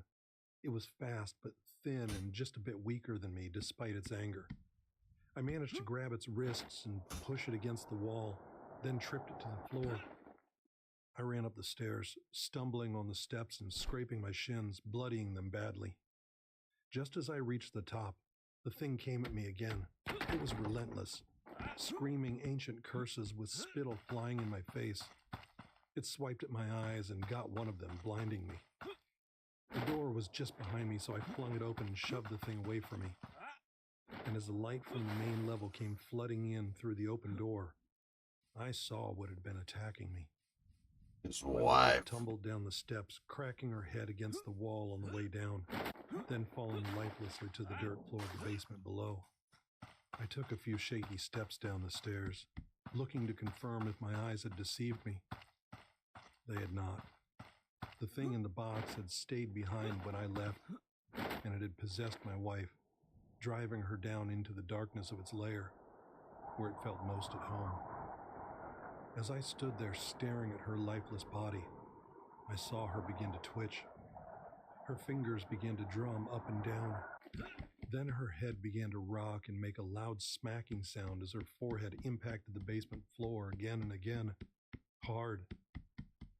"Christine!" I called down the stairs. "Stop! Stop, please!" She continued the self-destructive behavior, smashing her skull hard against the dirt floor. I began to take a shaky step down to stop her, but then hesitated. That thing was still inside of her. It wasn't safe, and yet I couldn't let her just keep hurting herself like that. The meaty sound repeated again and again as I screamed for her to stop, but she wouldn't. But I wouldn't go down there again, and eventually the thing inside of her realized that. "Come and save me, honey," she said in a droning beehive voice. "I need you." No. I just stood there at the top of the stairs, waiting. My wife appeared to have broken a few limbs during her fall, but that didn't stop her from moving quickly. Sickening sounds of bone crunching could be heard from up the stairs as she got to her feet, her one ankle failing so that she rested her weight on the splintered nub of her tibia rather than on her foot. Whatever was inside of her felt no pain, but it looked agonizing to me. She began to shuffle up the wooden stairs without warning, moving faster than I'd thought possible, crab-like and inhuman on 4 legs.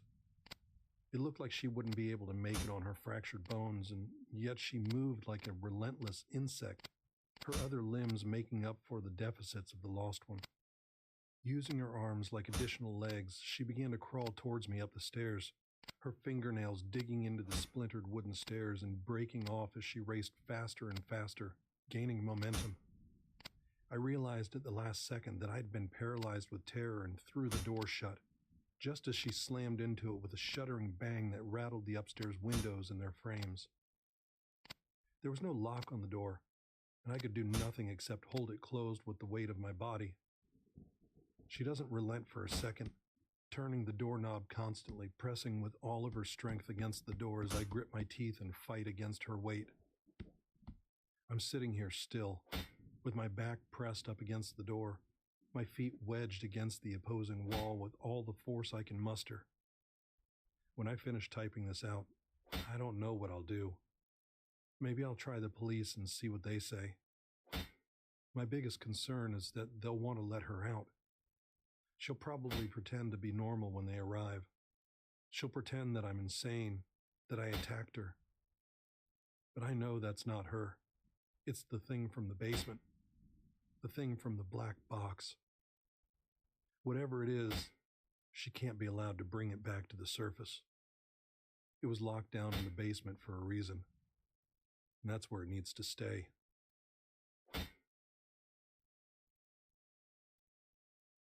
Dun, dun, dun.